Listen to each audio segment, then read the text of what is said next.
At the beginning of the story, a man was resting on his sword in the battlefield. The man looked around and found out that everyone there was dead. The man hears someone speak to him. He was annoyed to see this person because it was his enemy.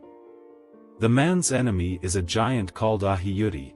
It came into the empire 20 days ago alongside 2 other giants. These giants brought destruction and chaos into the world for unknown reasons. The man asked him why he was still alive after destroying half of the empire. Ahiyuri told the man not to worry because he is going to die very soon. The man told Ahiyuri that the other giants are waiting for him to die. He told him that one of the giants was burnt alive by a red dragon while the other giant was sealed for eternity by a man called Lorehorn. Ahiyuri told the man not to be too proud because even though the other giants lost, they killed the people who defeated them, so there is currently no powerful person in the world who can challenge them. The man told Ahiyuri that he is still very strong and healthy. Ahiyuri told the man to not deceive himself. He told the man that he can feel his energy fading away. Ahiyuri was happy that the man was going to die very soon. He told the man that if he had discovered his talent early and worked hard, he would have been a great obstacle to them. The man told Ahiyuri that he knows he lived a messed up life, so Ahiyuri does not need to tell him. Ahiyuri told him to be proud of his achievement. He told him that no human could accomplish what he did, so he should enjoy his victory while he still can because their world will soon be buried by the starlight. After Ahiyuri said this, the man cut off his head. After cutting off his head, the man did his best to move forward. On his way to his destination, he remembered all his friends who are soldiers just like him. After walking for a while, the man saw the dead bodies of his friends. He wondered why they had to die to protect their honor. He told them that they should have ran away and lived their lives. The man wondered why he was the only one that was able to fight the giants because even the strongest swordsman in the empire was not able to hurt them. He believed that his friends would not have died if he had not been pushed to the front lines to lead the soldiers. While the man was thinking, he hears someone call out to him.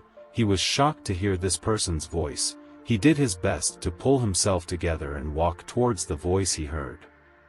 When the man arrived at his destination, he was shocked to see that his Grand Commander was still alive. His Grand Commander, whose name is Adeshan, was alive, but she had lost her arm.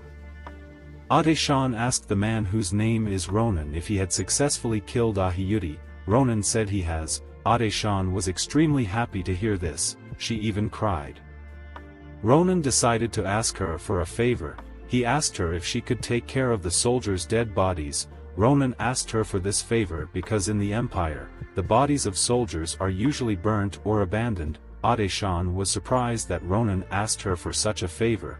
She asked him why he could not just take care of the soldiers himself since he is feeling okay. Ronan spat out some blood and told Adeshan that he is dying. Adeshan asked Ronan what he would do if he survived his situation. Ronan told her that he would love to attend the academy. Adeshan was shocked. She asked him why he wanted to go to the academy. Ronan told her that Ahiyuri said something to him that made him wonder how different his life would have been if he went to the academy. But the main reason Ronan wanted to go to the academy was because his late sister's wish was to send him there. Ronan felt bad that he was not able to go, but he was happy that he would soon be reunited with his sister and the rest of the family. Adeshan was sad to hear this. She told Ronan not to lose hope because a search party will start looking for them after the rain stops. Ronan told her not to say such stupid things because he was sure that the rain was not going to stop any time soon. While Ronan was talking, the rain stopped. He and Adeshan were very surprised to see this. While they were thinking of what to do, the ground began to shake. When Ronan looked around to see what happened, he saw a being that looked like the giants in the sky. The being possessed 8 wings and it had an odd body. Alongside the mysterious being were more than 100 creatures that looked like it. Adeshan could not believe what she was looking at. She assumed that the war would be over once they defeated the 3 giants. She began to shake and lose hope. While she was lost in thought, Ronan shouted her name. He told her that she should use her telekinesis to push him up so he can fight against the creatures. Adeshan was surprised to hear this. She could not believe that Ronan still wanted to fight in their situation. Ronan brought out his sword and said he is not going to give up until he is dead. Ade-shan was shocked to see that Ronan had not given up. She believed that Ronan could fight against this monsters. She stood up and moved close to Ronan. She moved close to his mouth and put a blue ball inside. Ronan asked her what she put in his mouth. She moved close to his ear and whispered something to him. After saying what she wanted to say, she begged Ronan to tell her to become a tailor if they meet again. She told him that she has done a lot of things but she loves being a tailor.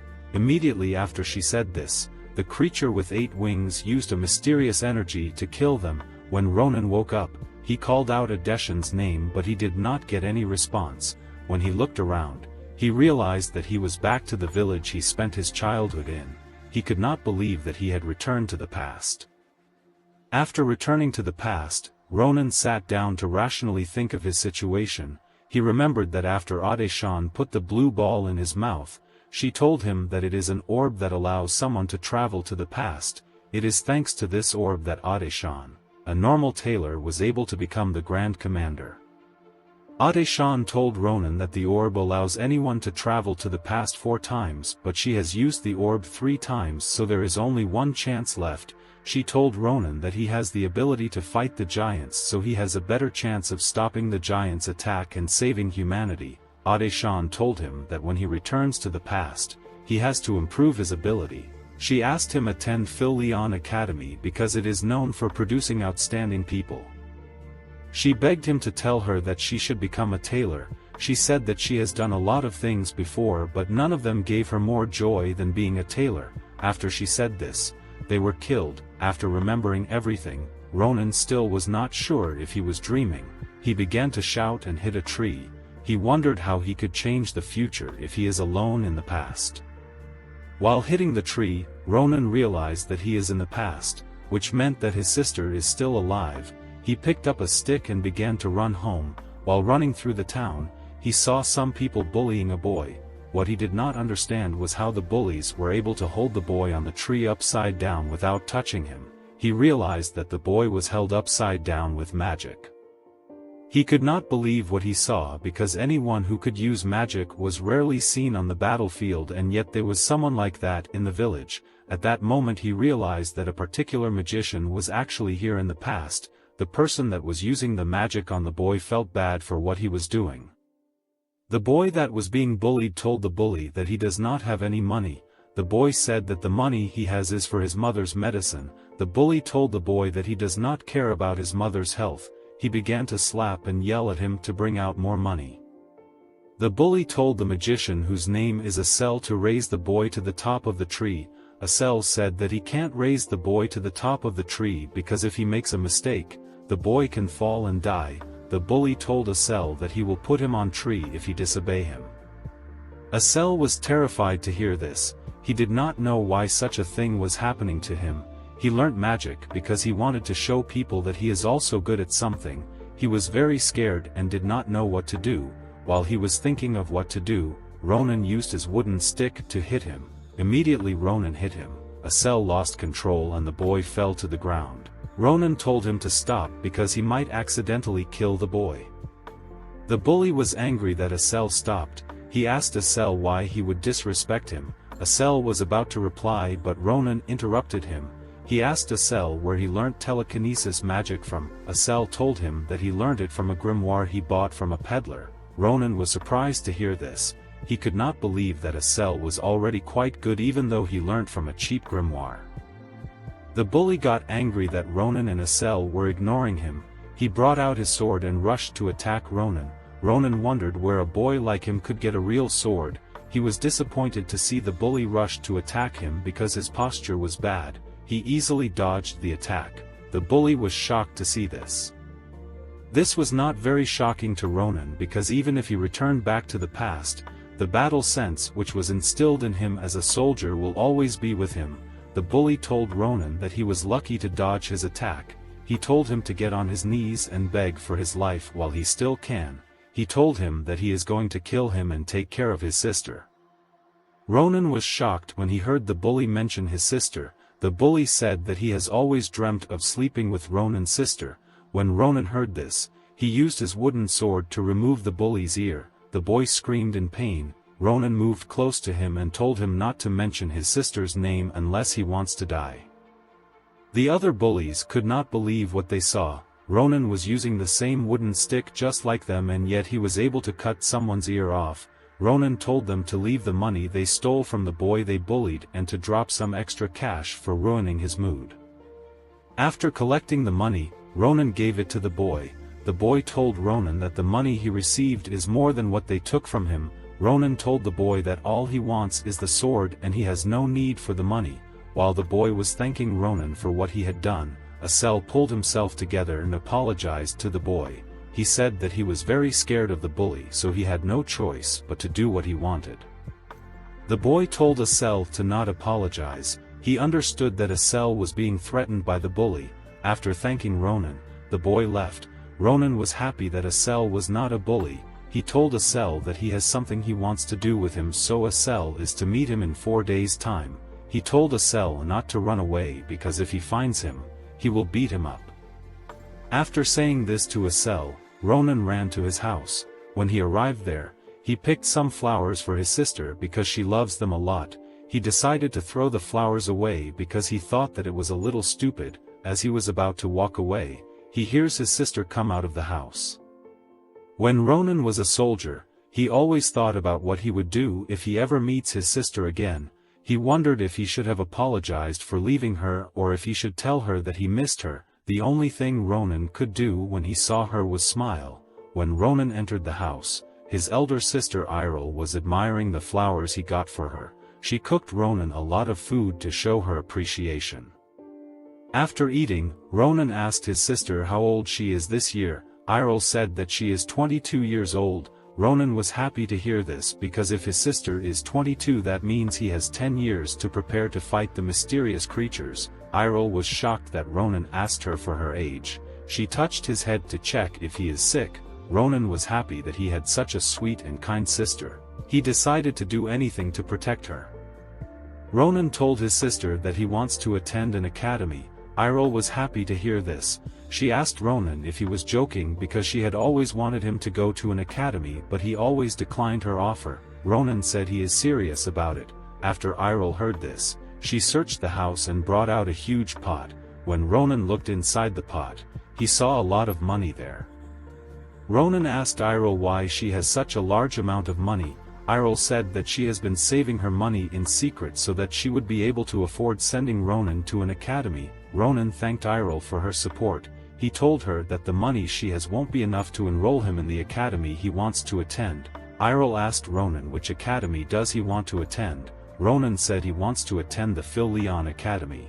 Irel was surprised to hear this. She screamed in disbelief. Phil Leon Academy is an academy that represents the Empire. It is the best educational institution in the Empire.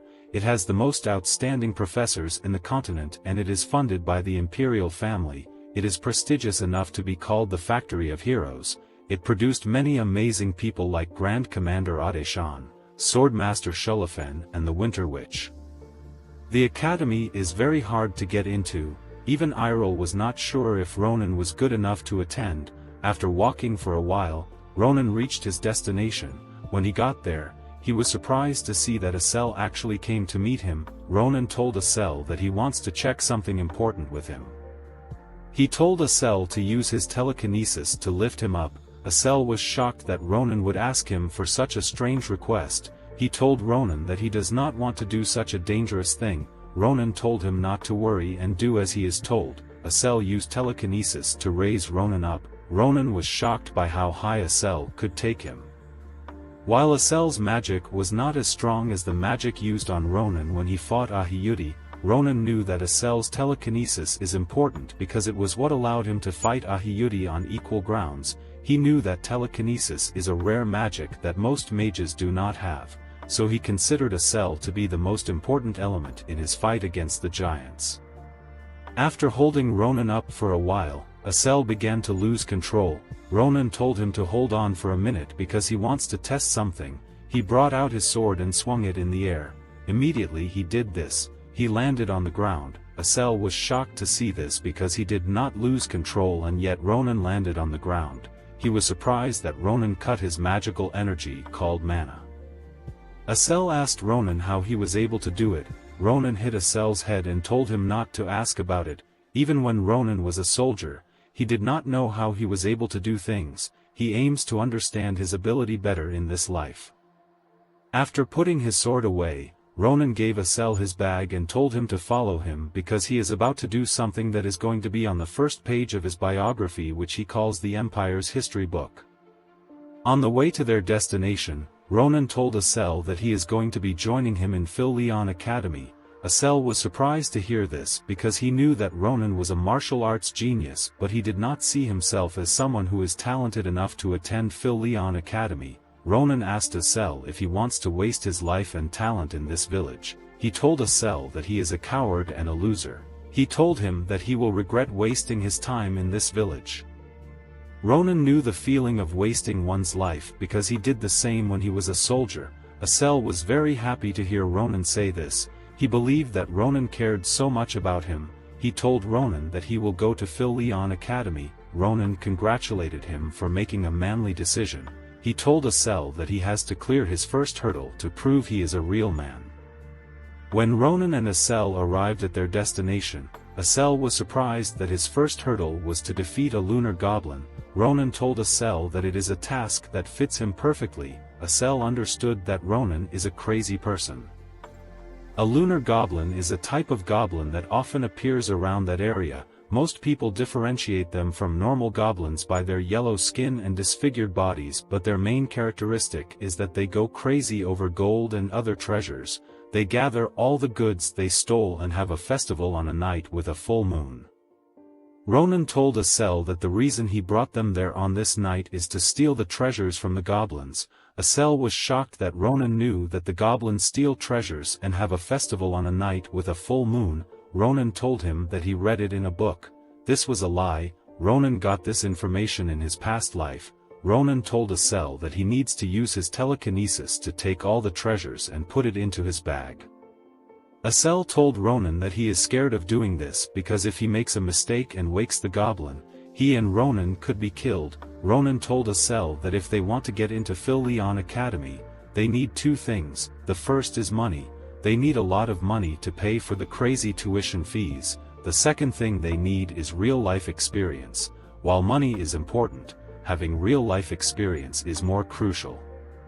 Phil Leon Academy is a place that is filled with aristocrats who have received elite training from birth, and the only way to even dream about winning people like that is to gain experience by risking one's life. That is why the lunar goblins are perfect, because they will give them both money and experience. When Asel heard this, he was sad because what Ronan said actually made sense. After calming down, Asel began to use his telekinesis to steal the treasures. He was very careful and focused on what he was doing. After Ronan filled the bags, he thanked Asel for his efforts. He was not actually sure if Asel could do what he asked, so he was surprised when it went as planned. Ronan was very happy that he found a useful slave. When Ronan was packing his bag up, two men were chasing after a bird. They screamed at the bird in anger. Unfortunately for Ronan, a goblin woke up thanks to the scream. When the goblin looked around, it noticed that their treasures were gone. It immediately woke the other goblins and explained their situation. While Ronan and Asel were about to run, the goblins saw them. They rushed to attack them. Asel fell on his knees out of fear. He asked Ronan if they should abandon the treasure and run. Ronan told him to hold on to the treasure because they need it for their tuition. As the goblins were moving close to them, Ronan brought out his sword to check its weight and its hardness. He knew that with the quality of the sword he had, he could only attack 15 times before the sword becomes useless. This was an issue because there are 30 goblins, but Ronan believed that 15 attacks would be enough. When he first swung his sword, he cut the heads of 3 goblins. Asel could not believe what he saw. Ronan killed the first 3 goblins in one strike, then he attacked the other goblins at a crazy speed that made him look like he disappeared. After handling the goblins, Ronan told Asel to get up because they need to return home. On their way home, Ronan felt some pain in his shoulders. He could not believe that his muscles would be sore after he sliced some goblins. He realized that it is probably because his body is still growing. he decided that he needs to do a lot of physical training when he returns to his house. Asel asked Ronan who he thinks made the loud noise that woke the goblins. Ronan said that he does not know who it is, but he will beat up the person if he ever meets them. While Ronan and Asel were walking, someone shot an arrow at Asel. Luckily for Asel, Ronan caught the arrow. Asel was surprised to see this. He wondered where the arrow came from. While he and Ronan were discussing, the two men who screamed at the bird and tried to shoot Asel came to meet them. They apologized for shooting at them. They asked them what children like them were doing there at night. Ronan was very angry that they called him a child. They looked at Ronan's bag and saw the treasures. They were happy to see this. They apologized to Ronan and Asel again. Ronan told them to stop their fake apologies. He asked them who they are. The man brought out a knife and attacked Ronan. He told Ronan that their group's name is Calaboro. When Ronan heard the name of their group, he took the knife away from the man and used it to stab him. When the man's friend saw this, he rushed to attack Ronan, but he is stopped by Asel, who uses a skill called Invisible Hand to hold him down. Ronan thanked Asel for saving him. He took the man's knife and used it to tear him apart. Asel was shocked to see this. He asked Ronan if he killed the man. Ronan told him that he will kill anyone that tries to kill him. He said that this men deserved what they got because the group which this people belong to is responsible for a lot of evil. They commit crimes like poaching, kidnapping and human trafficking. They are known as the Empire's worst poaching group. Ronan told Asel that this men were going to steal their treasures and harvest their organs. While clearing the bodies, Ronan and Asel see the men's bag move. When they opened it, a bird came out of it. Ronan was shocked to see the bird because it had blue feathers. When he looked at the bird's legs, he saw a chain on it. The chain is an equipment used by Calaboro to disrupt a prisoner's mana and restrict their movement. Ronan was surprised that Calaboro would use such an equipment because it is only used to capture mystical beasts. While thinking, Ronan sees a magic circle at the back of the bird and hears the bird speak. Asel was surprised to see this. He assumed that the bird could actually speak. Ronan told him that someone is speaking to them through communication magic. Ronan was shocked that the communication magic worked immediately. The bird came out of the bag. This means that the person speaking has been trying to connect to the bird, but the bag was blocking the connection. The person whose name is Varen is a professor who is researching about mystical beast. Varen said that he is the guardian of the bird whose name is Marpez. Varen said that he was not able to connect to Marpez for a while and he was just about to report to the authorities. He asked Ronan and Asel who they were. Ronan said that they are righteous passers-by. He said that they saved Marpez from poachers. Varen could not believe that Marpez was kidnapped. He thanked Ronan for saving Marpez and asked them how he can repay them. Asel told Varen not to worry about repaying them. He asked Varen how Marpez is going to return back to him because he looks exhausted from being chained up. Ronan asked Varen if Marpez will be able to fly well once he cuts the chain. Varen said that he will. After Varen said this, Ronan broke Marpez's chains in one strike. He told Marpez to return home. When Marpez heard this, he saw Ronan as a shining hero. He shoved his ass in Ronan's face. Varen told Ronan that Marpez wants to see him again and because of this he wants him to pluck one of his feathers. He told Ronan that a dream bird like Marpez can use its feather as a compass to the main body. He told Ronan that he will repay him when he comes to his institution. After saying this, Marpez flew away. After Marpez flew away, Ronan saw something on his hand. A few days later, Ronan took the treasures he obtained to a merchant called Down Carabel. Down is the owner of the Carabel merchantry. Down was happy to meet a customer like Ronan because he brought a lot of valuable things. Ronan was also happy to meet a merchant like Down because he appreciated the items he brought. The other merchants were doing their best to scam Ronan, but Down was honest with him. Ronan asked Down if he could help him appraise an item. Ronan brought out an odd-looking egg and gave it to Down. Ronan first thought that the egg was poop. He was angry that Marpez would do such a thing to him. He threw the egg on a boulder. The egg completely crushed the boulder. That is why Ronan wants to know what type of egg it is. After taking a close look at the egg, Down thought that the egg was horse poop. Ronan was surprised to hear this. he took the egg from the man and decided to keep it for later. Ronan asked Down if he sold books about Phil Leon Academy. He told Down that they are applying to Phil Leon Academy and they need books to read. Down was happy to hear this because his daughter is also applying to the academy. He introduced them to his daughter Maria. Ronan was surprised to see Maria. Down told Maria that Ronan and Asel are important people who he just closed a deal with. Maria was surprised to hear this. She could not believe that kids like them just made a deal with her father. Down apologized to Ronan and Asel that his daughter called them kids. Ronan walked up to Maria. He asked her if her middle name is Sun. Maria said that it is. Ronan was surprised to hear this. He could not believe that Maria looked so similar to someone he knew in his past life. Ronan was confused because the Maria he knew was a man. He moved close to Maria's ear and asked her if she has a penis. Maria was shocked that Ronan would ask her such a question. She slapped his face with a lot of strength.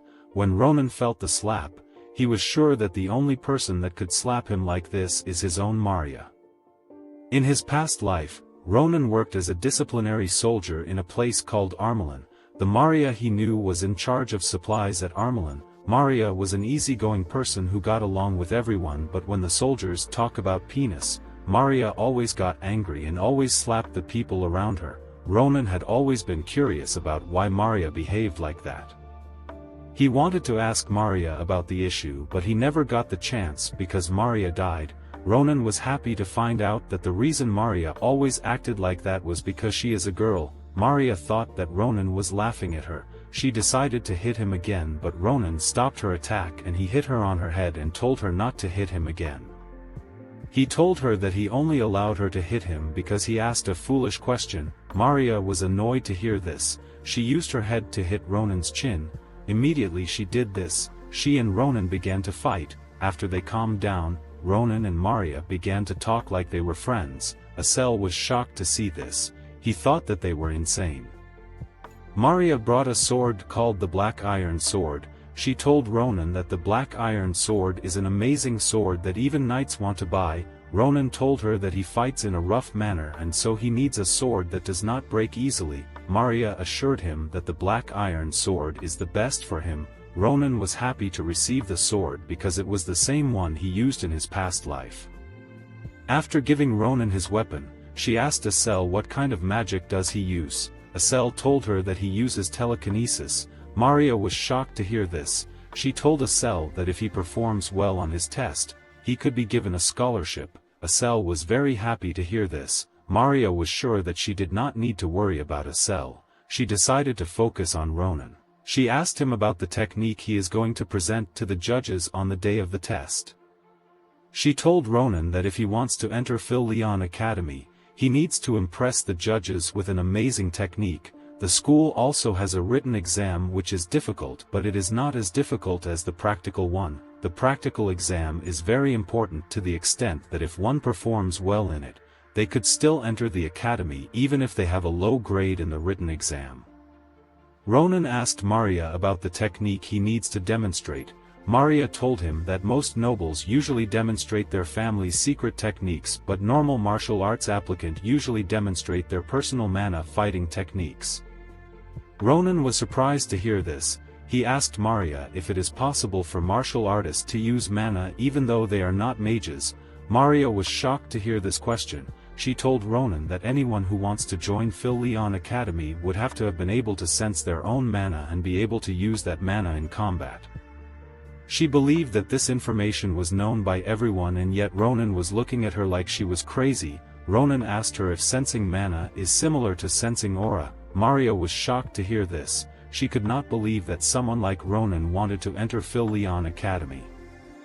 Ronan told her not to worry. He said that it might be something he already knows. Maria stood up and asked Ronan to join her outside. She took two short swords that belonged to Ronan. Ronan asked her to leave the swords. He asked her what she would do if she damages them. Maria told him that she will give him triple the money he used to buy the swords. She told him to get up immediately because she wants to give him some special training.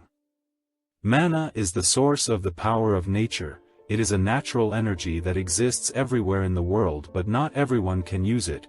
In order to use it, one has to sense and feel their own energy and be able to use mana sense. To enter this stage, one has to go through various trainings and understand themselves better. It usually takes a year for a normal person to get mana sense. After they practice their mana techniques and they have perfected them, they apply to Phil Leon Academy.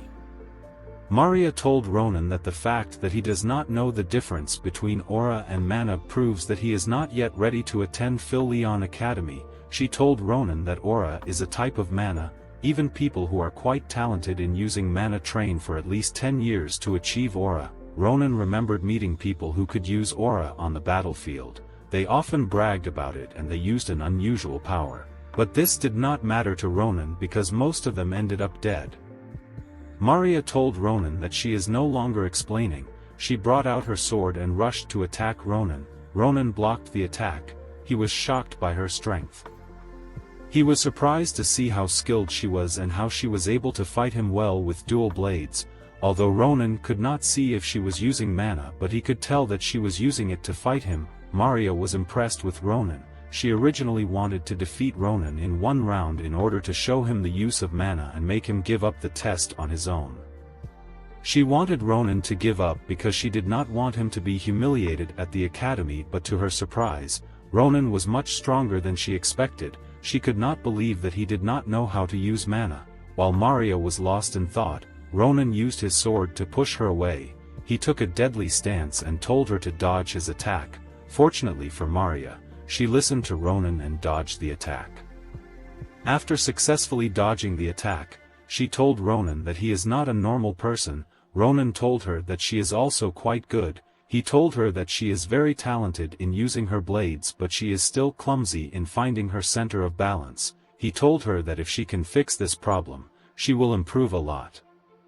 After saying this, Ronan put his sword away and turned around. Maria was angry to see this. She told him that the fight is not over and he needs to continue. Ronan told her that she should not forget that she promised to triple his money. Immediately he said this, Maria's dual blades broke. Maria was extremely shocked to see this. Asel told her not to worry, like he never expected her to win Ronan. After saying this, he left with Ronan. Maria could not believe what had just happened to her. She was sure that Ronan is not a human being. The next day, Maria gave Ronan and Asel some books and some materials. She told them that these are books which she personally summarized. Ronan asked her what they are for. Maria was surprised to hear this. She told Ronan that he and Asel need the books because the test is in a month's time. Ronan told her that the books are too much. He brought out his sword and asked her if she is trying to rip him off. Maria told Ronan that she is giving them because she has come to like them and she wishes that they can enter Phil Leon Academy together. She also told him that the books are free. Immediately Ronan heard this. He put his sword away.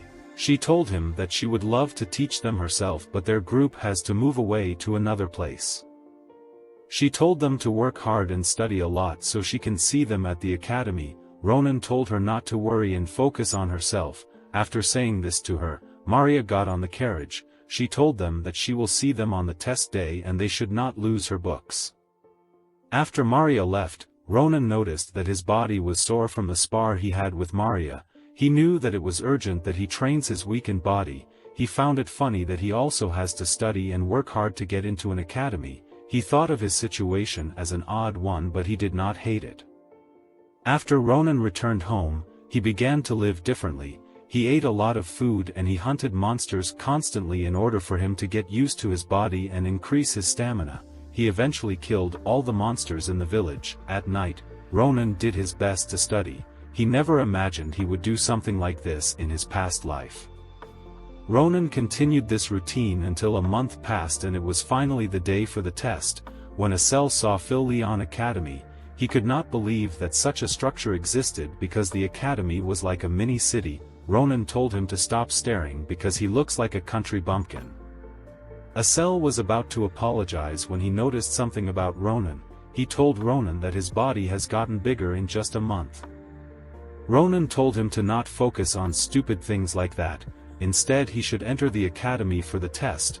While walking, Ronan realized that someone important would also be partaking in this test. That person is the Sword Saint Shulafen, the strongest man in the empire.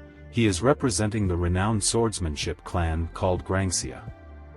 Ronan is sure that he will meet him because Shulafen is the same age as him and so he should be taking the test too. While Ronan was thinking, Asel asked him if he has the feather which he plucked from the dream bird. Ronan brought out the feather when he remembered that Varen's institution was in the capital. When he brought out the feather, he noticed that it was pointing to a tall building in Phil Leon Academy. At the top of the tall building, Marpez and Varen Fanasir, who is the Academy's zoology professor, was rearranging his office in order to prepare to greet Ronan. Varen is a werlion. Varen decided to open the window in order to let some air in. Immediately he opened the window. He saw Ronan's creepy face. When he and Marpez saw this, they screamed. Varen asked Ronan how he got to his window because his office is on the top floor of the building. He asked them if they are after Marpez. Ronan brought out the feather to show Varen. Varen was surprised to see it. He realized that Ronan and Asel were the people who saved Marpez. Varen apologized for screaming at them. Ronan told him not to worry about it. He said that it is Asel's fault that they used the window. Asel was surprised to hear this. He told Varen that the reason they entered through the window was because Ronan said he was too tired to use the stairs, so he asked him to use telekinesis to raise him up. Ronan squeezed Asel's mouth to stop him from confessing the truth. He told Varen that he is surprised that he is a werlion and a professor of Phil Leon Academy. Varen said that he is also surprised that Ronan and Asel are applicants of the Academy. He felt bad that he did not know because he could have written a recommendation letter that would allow them to enter the Academy without taking any test. Ronan told Varen not to worry about them. He told Varen that he wants him to help him look at something. He brought out the egg which Marpez laid. Varen was very surprised to see this. Ronan asked him why he is surprised that a bird laid an egg. Varen said that the egg that a dream bird lays is different from a normal egg. He said that he does not know what will hatch out of the egg. Ronan was surprised to hear this. Varen told him that depending on the environment the dream bird is in, it will absorb unique mana and lay an egg. In an area that is filled with lava, a phoenix will hatch out of the egg. In a monster's nest, the hatched dream bird will look like the monster, and in some circumstances, the hatched dream bird will not take the shape of a bird. Varen said that if he analyzes the mana of the dream bird, he can guess what will hatch out of it, but he cannot really tell what it is at the moment. Ronan was annoyed to hear this. He could not believe that an egg could be stressful to understand. He wondered what place Marpez was in for him to lay such an egg. Varen told Ronan that he wants him to look after the egg. Ronan asked him if it was okay because the egg is quite precious. Varen told Ronan that a dream bird only lays an egg once in a lifetime. The fact that Marpez laid an egg in front of Ronan means that he felt something special in Ronan. Ronan accepted Varen's request because he was also curious about what kind of thing that will hatch out of the egg. Ronan and Asel decided to leave because their test was going to start very soon. Varen told them to wait for him. He brought out a map and told Ronan that it will help them in hatching the egg. After receiving the map, Ronan and Asel went to take their test. At the Galleon Castle where the test was taking place, the martial arts applicants all gathered in one place. An attendant comes out from a room and asked applicant 112 to enter. Ronan realized that after applicant 112, he is next. He had already gotten tired from waiting. Maria told him that all tests are like this. He asked Maria, who was sitting next to him, what she was wearing. Maria told him that Phil Leon Academy is an institution which all nobles attend. She said that she wants to present herself well in case they become her customers in future. While Ronan and Maria were discussing, applicant 112 came out of the room and applicant 113, which is Ronan, was asked to step in. Maria told Ronan to not be nervous. She told him to do his best. Ronan told her not to worry because nothing is going to happen. When Ronan stepped in, he was shocked by the air around the professors. Each one of them was extraordinary, especially the old man in the middle, who is the Academy's headmaster and an archmage. His name is Krava Kratir. Ronan was also shocked by the energy the swordsmanship instructor possessed. This woman's name is Nabiros and she is called the Grand Sword Saint. After Ronan introduced himself, he was asked to fight a magically engineered dummy. They asked about the technique he is going to show them. Ronan told them that he is only going to use a fast cut. The professors were shocked that Ronan was going to use a simple cut without any mana. They thought he was an idiot because the dummy had enough defensive ability to block an aura user and it has a very fast regeneration ability. The professors believed Ronan was stupid because even Shulafen was barely able to scratch the dummy. Krava could not believe that the professors were being rude to Ronan in front of him. He decided to ignore them. When he looked at Ronan, he was shocked. He could not believe that someone could possess such vigor at a young age. The moment Ronan unsheathed his sword, he slashed the dummy. Nabiros was surprised to see this. After the attack, Ronan put his sword away. The professors laughed at Ronan. They could not believe that he only showed them one cut. One of the professors asked Krava how he wanted to grade Ronan, but Krava was not listening because he was shocked by what Ronan did. While Krava was looking at Ronan, Nabiros picked up her sword and attacked Ronan. She asked him where he learned his swordsmanship. Ronan told her that he cannot answer the question. She decided to change her question. She asked him if he saw how she attacked him. Ronan told her that she unsheathed her sword at a crazy speed and she swung her sword 3 times despite the distance between them. Nabiros said that she swung her sword 3 times to show Ronan that his fast cut was arrogant. She told him that she noticed that he made his cut slow so that the professors could see what he had done.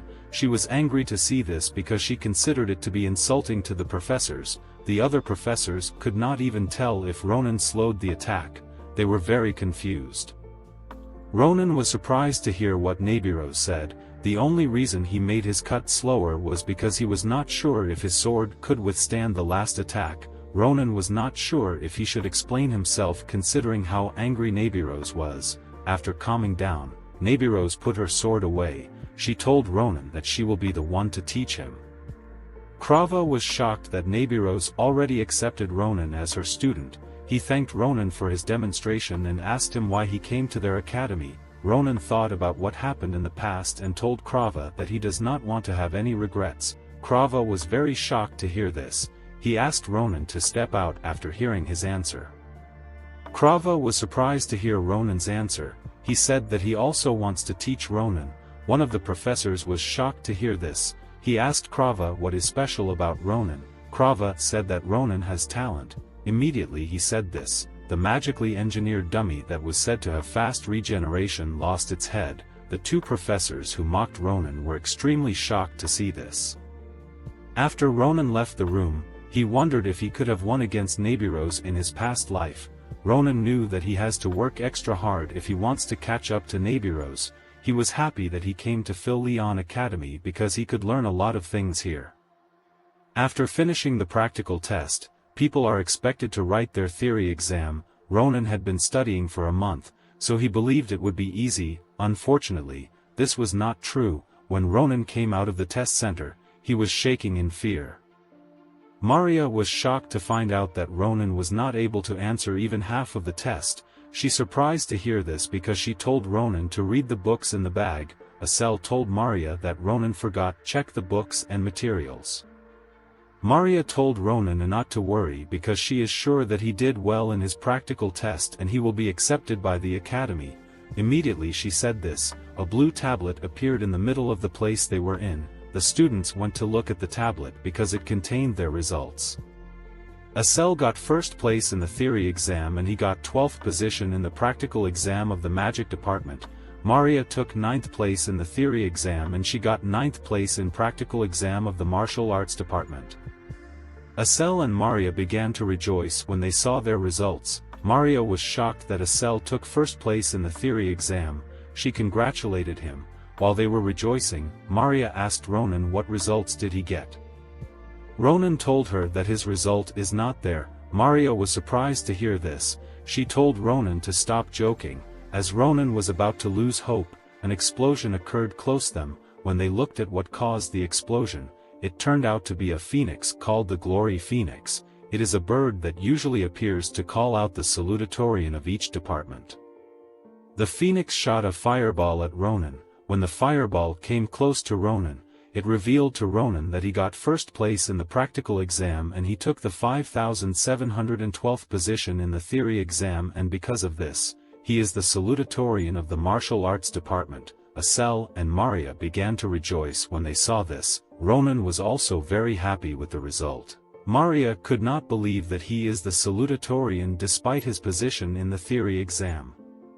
While they were rejoicing, Ronan realized that the fact that he took first place in the practical exam means that he stole it from someone very important. When Ronan looked back, a boy was walking towards him. The boy could not believe that Ronan took first place in the practical exam. This boy was the person that was supposed to be first place in the practical exam if Ronan had not shown up. This boy is the Sword Saint Shulafen. Ronan was surprised to see Shulafen. Maria believed that Shulafen wanted to talk to Ronan, but Ronan knew that Shulafen was not like that. Ronan was annoyed to see Shulafen because he knew that he would cause trouble for him. In Ronan's past life, Shulafen was a person who did not like the idea of anyone being better than him at swordsmanship. Ronan knew that he had to avoid Shulafen at all cost. He told Shulafen that he is also shocked that he is first in the practical exam. Shulafen did not believe Ronan. He asked Ronan why he was lying. Ronan said that he is speaking the truth. He told Shulafen that he does not have any proof that he is lying. He asked him to leave him alone. Shulafen knew that Ronan was right. He decided to attack Ronan to get his proof. Ronan successfully blocked the attack with his sword. Asel and Maria were surprised to see this. Shulafen told Ronan that he would not be able to block his attack if he was not first in the practical exam. He told Ronan to show him his skills because he wanted to see what made him get second in the practical exam. Ronan was annoyed to hear this. He decided to attack Shulafen seriously. He created 3 slashes in one attack. Shulafen successfully blocked the attack. After blocking Ronan's attack, Shulafen's hand began to shake. He told Ronan that he understands why he was given such an amazing grade, but he did not believe that the technique Ronan displayed was enough to beat him. He attacked Ronan again. He told Ronan to show him everything he can do. Ronan was annoyed to hear this. He could not believe that there could be someone as crazy as Shulafen. Shulafen told Ronan that he cannot accept the results of the practical exam. He began to attack Ronan at a crazy speed, but Ronan was strong enough to block the attacks. While Ronan was blocking the attacks, he realized that things could turn out really bad for him because of how intense the fight was. He was scared that Shulafen would soon start using his aura.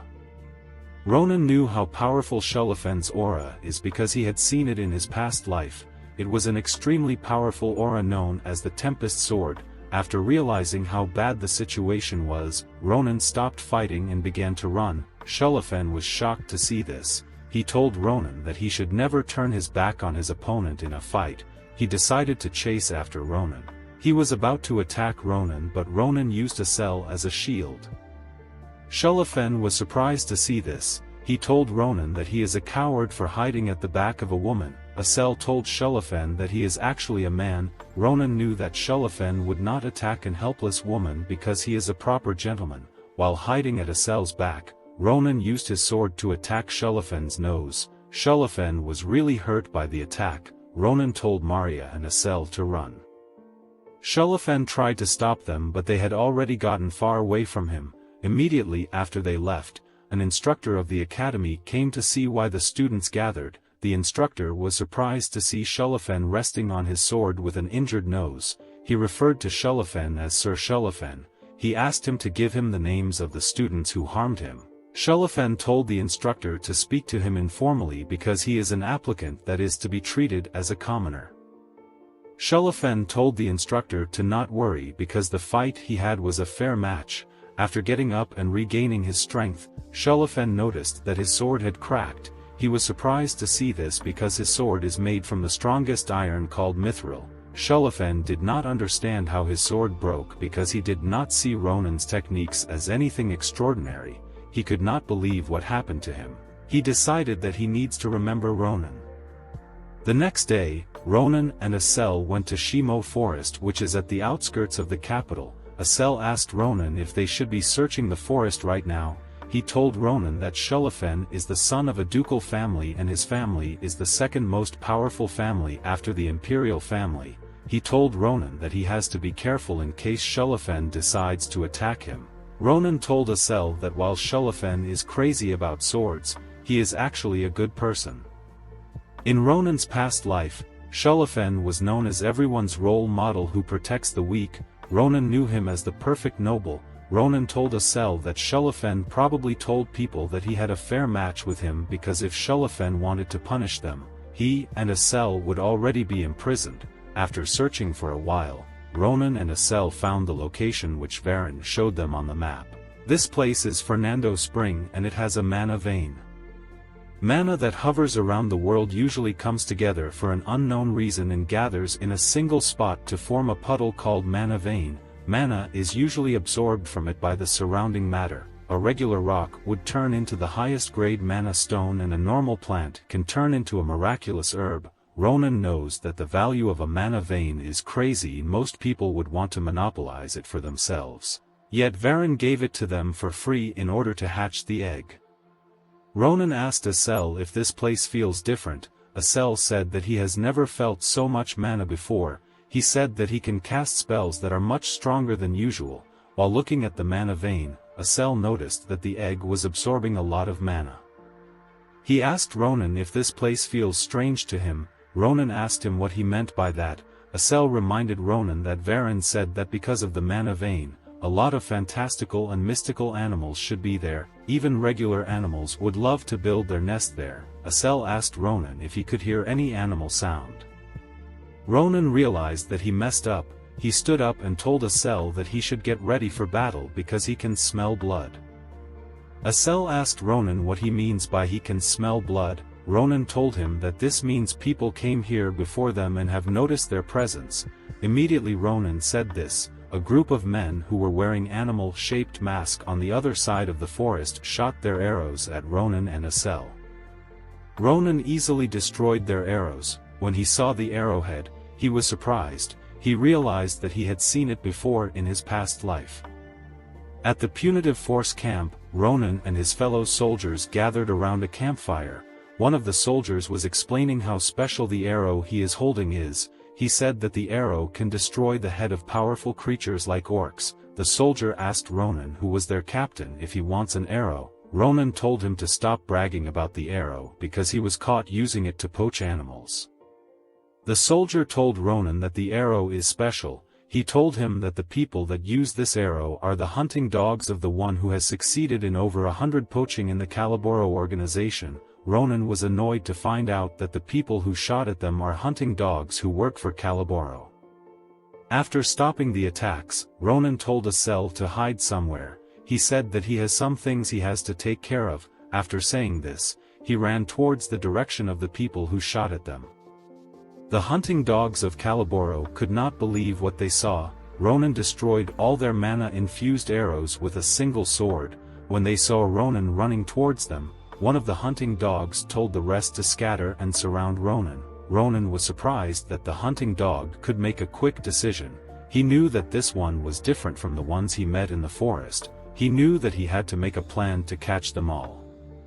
As the hunting dogs were about to scatter, Ronan stops them by telling them that he is an ally. He told them that he is the youngest hunting dog from the Damas branch. He told them that his name is Ahiyudi. The hunting dogs stopped running and gathered around Ronan. They asked him if he is really a hunting dog. Ronan said that he is. One of the hunting dog who was not wearing a mask told Ronan that he does not believe him. He said that it does not make sense for someone as young as Ronan to join them. Ronan told him to ask the branch wolf if he does not believe him. He told the hunting dog that just because he is not talented does not mean others are not talented too. The hunting dog was angry to hear this. He grabbed Ronan's shirt and told him that he will chop him into pieces. Ronan told him that guys like him always have bad endings.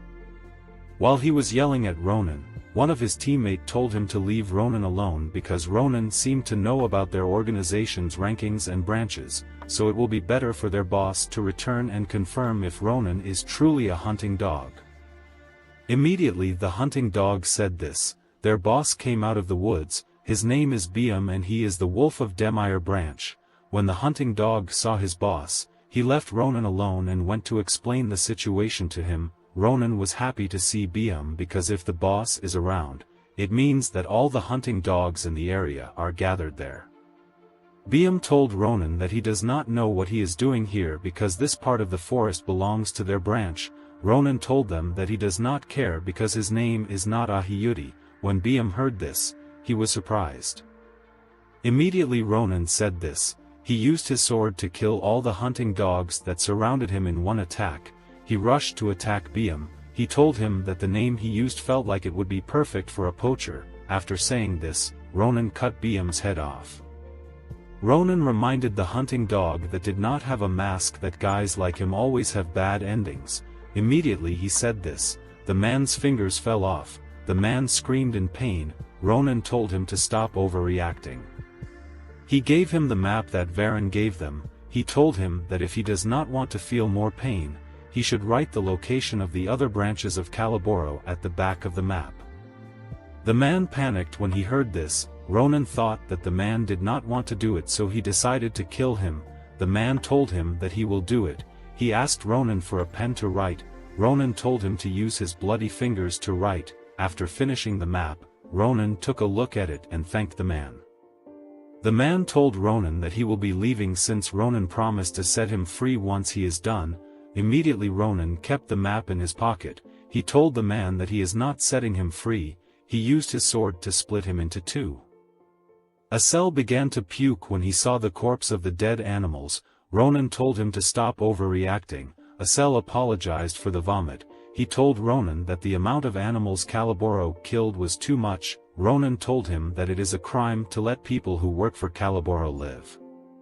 When Ronan looked at the corpses, he knew that Professor Varen would be sad to see this. He decided to head back to the capital. As he was about to leave, he noticed that the egg in his pouch was shaking. Ronan asked Asel to look at what happened, but Asel was preoccupied with something. Asel told Ronan to look up. When Ronan looked up, he saw the blood of the dead animals floating in the air. The blood came together and moved close to Ronan and Asel. Ronan decided to draw his sword and attack the blood. As he was about to do this, he noticed his egg floating in the air. The egg moved close to the sea of blood and began to absorb it. Asel asked Ronan what was happening. Ronan said that he does not know, but he is sure that whatever that is inside the egg is not ordinary. After absorbing all the blood, the egg began to hatch. Ronan was extremely happy to see this. He wanted to see what kind of valuable creature that is inside the egg. Immediately the entity hatched. It attacked Ronan's nose. Ronan was shocked that it attacked him. When he looked at the dream bird, he was sure that it is not a bird. Asel said that it looks like a dragon. Ronan also believed that it looks like a dragon. He wondered where Marpez absorbed mana from for it to lay such a unique egg. Ronan told the dragon that it should not have attacked him in the face because this is its first time meeting him. When the dragon heard this, it used magic to fix Ronan's nose. Asel was surprised that a baby dragon could use healing magic and it liked Ronan a lot. Ronan was happy that he got a creature that has different abilities. Asel told Ronan that they need to name the dragon. While they were thinking of names, the dragon sensed something in the surroundings. It rushed towards it. Asel wondered where the dragon was going to. Ronan was impressed that the dragon was able to sense someone was close to them. On the other side of the forest, Balrouse, the errand boy Demire branch, was running away. Balrouse went to run an errand, but when he came back, all the hunting dogs and his boss were dead. When he went to check what killed them, he saw Ronan and Asel standing next to a sea of blood. Immediately he saw this, he began to run. Unfortunately for him, the dragon began to chase after him. Balrouse tripped on a stick and fell.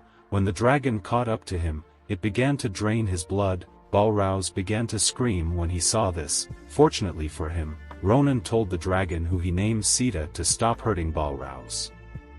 Asel was surprised that Ronan named the dragon Sita. Ronan said that he already had the name in his mind before. Luckily for Ronan, the dragon liked the name. Balrouse remembered seeing Ronan next to the sea of blood. He wondered if Ronan is Sita's owner. Ronan asked Balrouse if he is okay. Balrouse thanked Ronan for saving him.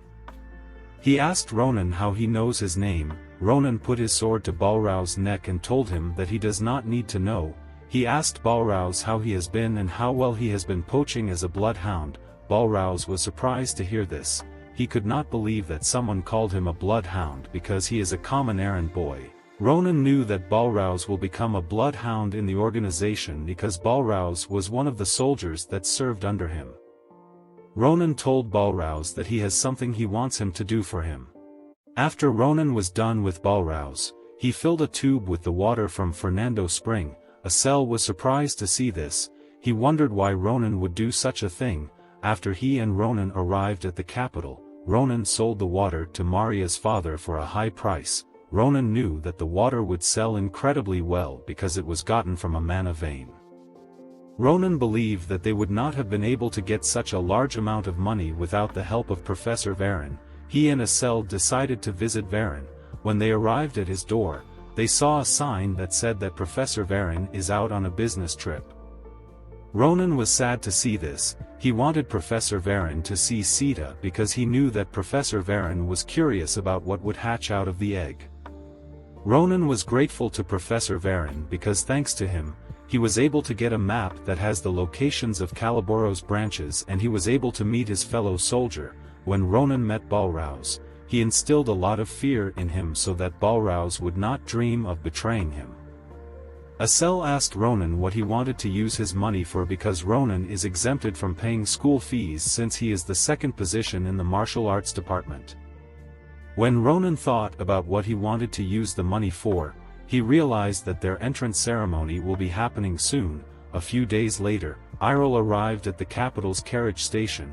She could not believe how beautiful the capital was. When she arrived, she saw Ronan waiting there for her. Ronan asked her if anything happened after he left. Iroh was surprised to hear this. She told Ronan that she is the one who is worried about him. When she woke up in the morning, she saw a fancy carriage outside her house and the coachman told her that he is supposed to give her a ride to the city on the orders of Ronan. Iroh asked Ronan how he was able to pay for something like that because he does not have any money. She grabbed Ronan's face and asked him if he is not eating well. Ronan told her not to worry about him. He told her that he is eating well. When Iroh heard this, she became calm. She asked Ronan what was on his shoulder. Ronan introduced her to Sita. He told her that Sita will be staying with him for some reasons. After saying this, Ronan grabbed Iroh's hand. He told her that he does not have enough time left before he enters the academy. He told her that he has something he really wants to do. Ronan took Iroh to a clothing store. When Iroh tried on the dresses, she told Ronan that it was too expensive. Ronan told the attendants at the store to pack all the clothes that his sister tried on. Iroh was shocked to hear this because she wore a lot of clothes. Ronan told her that it is time for her to receive from him. Iroh was very happy to hear this. She began to scream with joy that her little brother was very kind. Ronan did his best to stop her from going outside. After the attendants packed Iroh's clothes, Ronan told her that they have to head to the blacksmith workshop to get a brand new sword for him. He told her that his sword was ruined by a crazy person. As he was about to leave the clothing store, he saw Shulafen waiting for him outside. Ronan and Sita were very shocked to see him. Ronan asked him how he knew he was here. Shulafen said that he came to the area to get a new sword because Ronan ruined his former one. He said that he accidentally saw Ronan entering the store, so he decided to wait for him. Ronan told Shulafen that he is a stalker. He told him that his sword was more damaged than his own. He told Shulafen that he will show him whose sword is more defective. When Shulafen heard this, he wanted to fight Ronan. Their fight is stopped by Iroh. She told Ronan to stop being rude to Shulafen. Ronan tried to explain himself, but Iroh told him not to talk back. When Shulafen saw this, he was shocked. He could not believe that Ronan has an older sister. Iroh apologized for Ronan's behavior. When Shulafen saw Iroh apologize, he was completely blown away by her beauty. He thought that he was looking at a goddess. Shulafen began to shake because he did not know how to respond. After regaining his composure, he told Iroh that he is completely responsible for the misunderstanding. Iroh was happy to meet a nice noble man. She could not believe that Ronan had such a kind friend. She asked him to take care of Ronan for her. Shulafen said he will do it. Ronan was completely blown away by Shulafen's behavior. Shulafen told her that he wants to compensate Ronan for his sword. He said that he does not have any gold on him, so he gave Iril his family's proof of identification. He told her that it will be accepted anywhere in the empire. When Ronan saw this, he was extremely shocked. Shulafen told Iril that if she wants to buy a sword, she should go to the blacksmith on the western end of the street. He told her that the blacksmith shop is a special place that commoners cannot visit, but if they have his family's proof of verification, they can enter easily. He told them that they will get an amazing sword there. After saying this, he left. Ronan could not believe what Shulafen did. The Grangxia proof of verification is a tablet that can buy villages, and yet, Shulafen gave it to his sister. He did not remember Shulafen having such a behavior in the past. At the academy's entrance ceremony, Krava greeted the students. He told the students that all of them have amazing skills and boundless talents. He told them that with their talents and the teachings of the professors, they will be recorded and remembered by the empire. After saying this, he congratulated them on entering the academy. Ronan was not interested in Krava's speech, but he was happy that Krava gave a speech because it made his sister proud of him. After Krava was done with his speech, he snapped his finger and everyone felt magic move around them. When Asel saw this, he told Ronan to look up. When Ronan looked up, he saw the sky shattering into pieces. While he was looking up, he and his other classmates got teleported to an arena. Ronan could not believe that Krava could teleport such a large amount of people by just snapping his fingers. Krava told the freshmen that they are about to have a meeting with their seniors. The meeting between the freshmen and the seniors is called senior-junior meeting. It occurs between freshmen and year 2 seniors. It is a process that is known to be intense. It is a process whereby the first and second ranks represent the freshmen and they are told to fight one among the 4 senior who have their own individual fighting styles. Krava told the audience that this event is made so that the students can compete with each other and learn each other's weaknesses. He believed that this is the best way for students to learn. Krava told the students that the freshmen will be given the chance to choose their opponents and they can choose not to duel if they want to. Ronan was angry to hear this. He believed that this event was created so that the freshmen are put in their place. The people that Ronan and Shulafen had to fight were Nasto, who is rank 1 of the martial arts department, Braum, who is rank 2 of the martial arts department, Irina, who is rank 3 of the martial arts department, and Karun, who is rank 4 of the martial arts department. Braum said that he is happy to face the Empire's rising star and the man who defeated the Empire's rising star.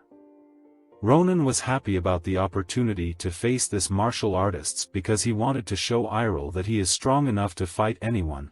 He also wanted to show her how close he is with Shulafen.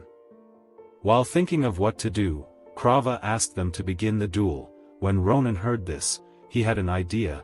He asked Krava if he could make a suggestion. Krava asked him to go ahead. Ronan told Krava that since they are free to choose who they want to fight, he would like to fight all 4 of the seniors. Krava was shocked to hear this. The seniors were extremely angry to hear this, but what made them more angry was that Ronan asked them to fight him together. Krava asked Nabirose how she wants to take care of this issue. Nabirose told Krava that he should allow Ronan to do what he wants. She said that in their school, if one has skills, he is free to act how he wants. She said that she will interfere if the duel is looking dangerous. After hearing this, Krava decided to let the duel happen. The 4 sophomores were angry about Ronan's arrogance.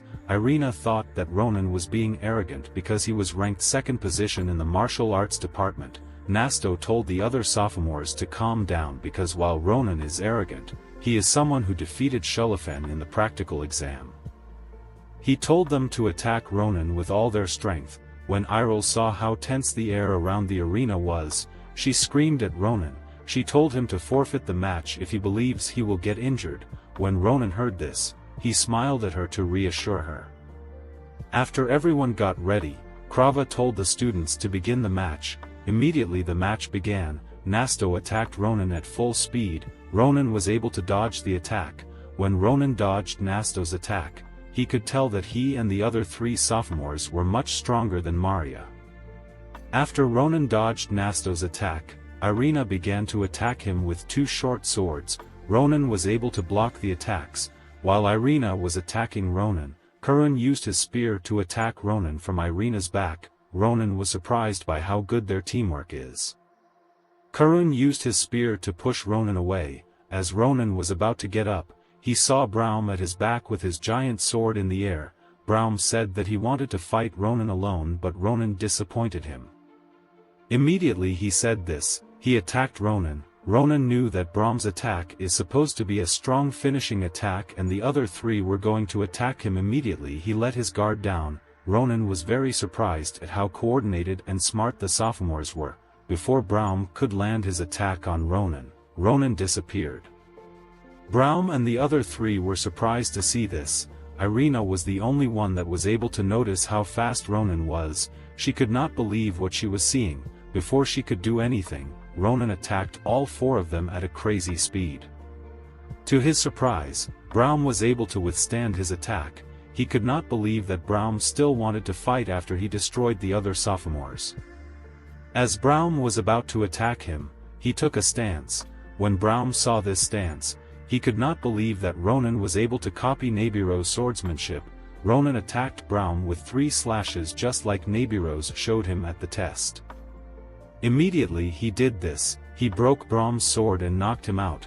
After defeating the sophomores, he thanked them for helping him learn a lot. Iril and everyone in the arena were shocked by what just happened. They began to scream in excitement. The 4 sophomores were surprised that they lost. Nasto said that he has no complaints about how he lost. He wondered where a monstrous guy like Ronan learnt from. When the duel ended, Iril grabbed the man sitting next to her and told him that Ronan is her brother. Ronan was happy to see this because this means Iril won't be worried about him while he stays in the academy. Ronan told his seniors that they performed well. Nasto and the other seniors were surprised to hear this. Ronan told them that he was excited to enter Phil Leon Academy, so he used all his strength to fight. He told them that they are stronger than he expected. He thanked them for accepting his challenge. Asel and Maria were surprised to see this. They thought that Ronan had finally lost his mind. Ronan begged the sophomores to forget the discourtesy he showed them. He told them that he wants to learn a lot of things from them in the future. The seniors did not know how to respond to Ronan's request. While they were thinking of what to do, Braum stood up and told Ronan that he is an excellent junior. He believed that Ronan was rude at first, but now he thinks of Ronan as a well-mannered swordsman. He told Ronan to be proud of his win because he was skilled enough to get it. He took Ronan's hand and raised it in the air to appreciate Ronan. Ronan displayed his social skills so that Iril would not be concerned about him. While Ronan was on stage, a mysterious girl took an interest in him. At night, the students gathered at the dining hall to eat. The students were told that they would be getting an entrance ceremony banquet. Ronan expected it to be a small dinner among students, but to his surprise it was a massive banquet. Maria told him that they are at the most prestigious school in the empire, so a dinner of this level is expected. While Maria was stuffing her face with food, Asel asked Ronan if he has sent his sister back home. Ronan said that he has. He said that Iril did not want to leave him behind because she was still worried. He had to spend some time to calm her down before he sent her off. He asked Sita to follow and protect her. He knew that no monster or person is a threat to Sita. Asel was surprised that Ronan went through such measures to protect his sister. After talking to Asel, Ronan decided to eat. As he was about to taste his meat, Shulafen appeared at his back and asked him if he should be eating comfortably. Ronan was very annoyed to see Shulafen. He asked him if he wants to fight with him again. Shulafen told Ronan that he wants to confirm some important things. Ronan told him to ask his questions. Shulafen asked Ronan if Iril's house is far from the capital. Ronan was surprised to hear this. Shulafen asked Ronan if bandits frequently appear on the road to Iril's house. He asked Ronan if he gave Iril enough security. Ronan did not know how to respond to Shulafen's questions. Shulafen told Ronan that he must have given his sister proper security before she left. Ronan was angry to hear this. He told Shulafen that unless a wyvern attacks his sister will be fine. Shulafen was surprised to hear this. he could not believe that Ronan could not give his sister enough security to protect her from a wyvern. When Ronan heard this, he thought that Shulafen was crazy. He asked Shulafen why he is making such an issue over something that concerns his sister. He asked Shulafen if he believes he means something to Iroh. Shulafen began to shake when he heard this. He told Ronan that he is a knight and that is why he wants a woman to get back home safely. While Ronan and Shulafen were arguing, a young girl and a group of boys walked up to them. This girl is the mysterious girl who looked at Ronan when he was on the stage. The girl was shocked to see Shulafen, who she referred to as the Wolf of Grangxia, talking a lot. Shulafen was angry to see the girl. He asked her what she wanted. The girl's name is Erzabet Akalusia and she is the first place in the magic department. Erzabet told Shulafen that she is not there to see him. She said that she came to talk to Ronan. Ronan was surprised to hear this. Shulafen told her to go ahead because he is done talking to Ronan. As Shulafen was about to leave, he told Ronan that he wants to send some of his family's guards to protect his sister. Ronan was angry to hear this. He told Shulafen to get lost. Asel grabbed Ronan and asked him if he remembers what Erzabet did in the senior-junior meeting. Ronan said he remembered how dominating she was. He believed that Erzabet used too much magic on her opponent. Erzabet said that she just wanted to put the senior in his place. She told Ronan that the talent he displayed in the duel is quite impressive. She told Ronan that she wants to make him an offer that he could not have dreamed of. She put her hand into her pocket and brought out a necklace with a purple pendant. Ronan was surprised to see this necklace because it is the Akalusia's invitation. The Akalusias are different from other nobles who prioritize bloodlines. They prioritize talent above anything else. They have many talented individuals who work for them. This allowed them to be one of the two pillars that support the empire. They offer an opportunity to anyone who displays potential to become a part of their family. The symbol of this invitation is this necklace. Erzabet was surprised that Ronan did not ask her about what she gave him. She asked Ronan if he knew what it meant. Ronan said that someone mentioned it to him before in the past. In Ronan's past life, Grand Commander Adeshan Akalusia told Ronan that she joined the Akalusia family thanks to her necklace. She told Ronan that a test will be given to anyone who wants to join the family by the Patriarch. If the person is talented, they will be able to pass the test easily. She told Ronan that once he makes up for his sins through his accomplishments in this war, he will receive an invitation from the Akalusias. She revealed to him that she believes he is quite talented. Erzabet told Ronan that she hopes he makes a wise decision. She told him that although he is born a beast, if he continues to mingle among the sheep, he will also become a sheep. After saying this, she left. Asel was relieved that she left them. Ronan was surprised that all geniuses have an annoying attitude. He was happy to receive the necklace because he believed that the Akalusias would be helpful to him. Phil-Leon Academy is an educational institution that prioritizes a student ability above everything else. Depending on one's grade, their environment can greatly change. An example of this is the students' dormitory system. Nishia Hall is where the intermediate rank students are assigned to. Each person in this hall gets their own room. They also have a high-grade cafeteria. It is a very nice dormitory that provides everything a student needs. Students who make up the bottom 30% are assigned to Kratir Hall. When the new students saw how shabby Kratir Hall looked like, they began to scream. They told the attendant that they are nobles and they cannot stay in such a place. They asked for a better hall and some servants. The attendants told them that there is no employee that works in this hall. He told them that they are 4 people in a room and the bathrooms are to be shared among them. The new students were shocked to hear this. The attendant said that it is not his fault that they were assigned this hall. He told them that they have to study hard unless they want to stay in this dormitory in the next semester. The students could not believe their fates. The final hall is the hall assigned to the top 10% of students. It is called the Nibardozer Hall. When Ronan stepped into his room, he was completely blown away. He could not believe that they prepared such a room for students. While Ronan was looking around, he saw a paper in the table. The paper contained the amount of classes the academy offers. Ronan was told to select the classes he would like to attend and submit it. Ronan knew that he still had to get adjusted to the academy, so it would be better for him to choose very little subjects, but he did not want to. He wanted to attend all the classes because they all seemed interesting.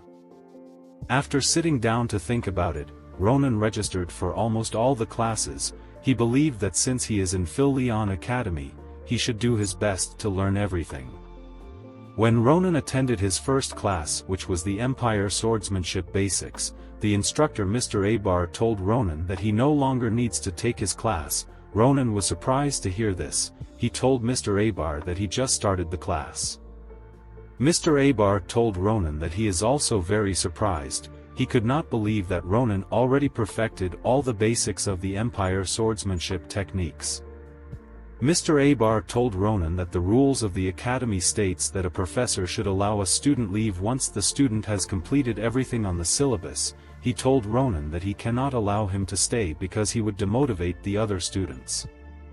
He told Ronan to continue to work hard and not become full of himself. Later in the day, Ronan sat near a river and began to moan.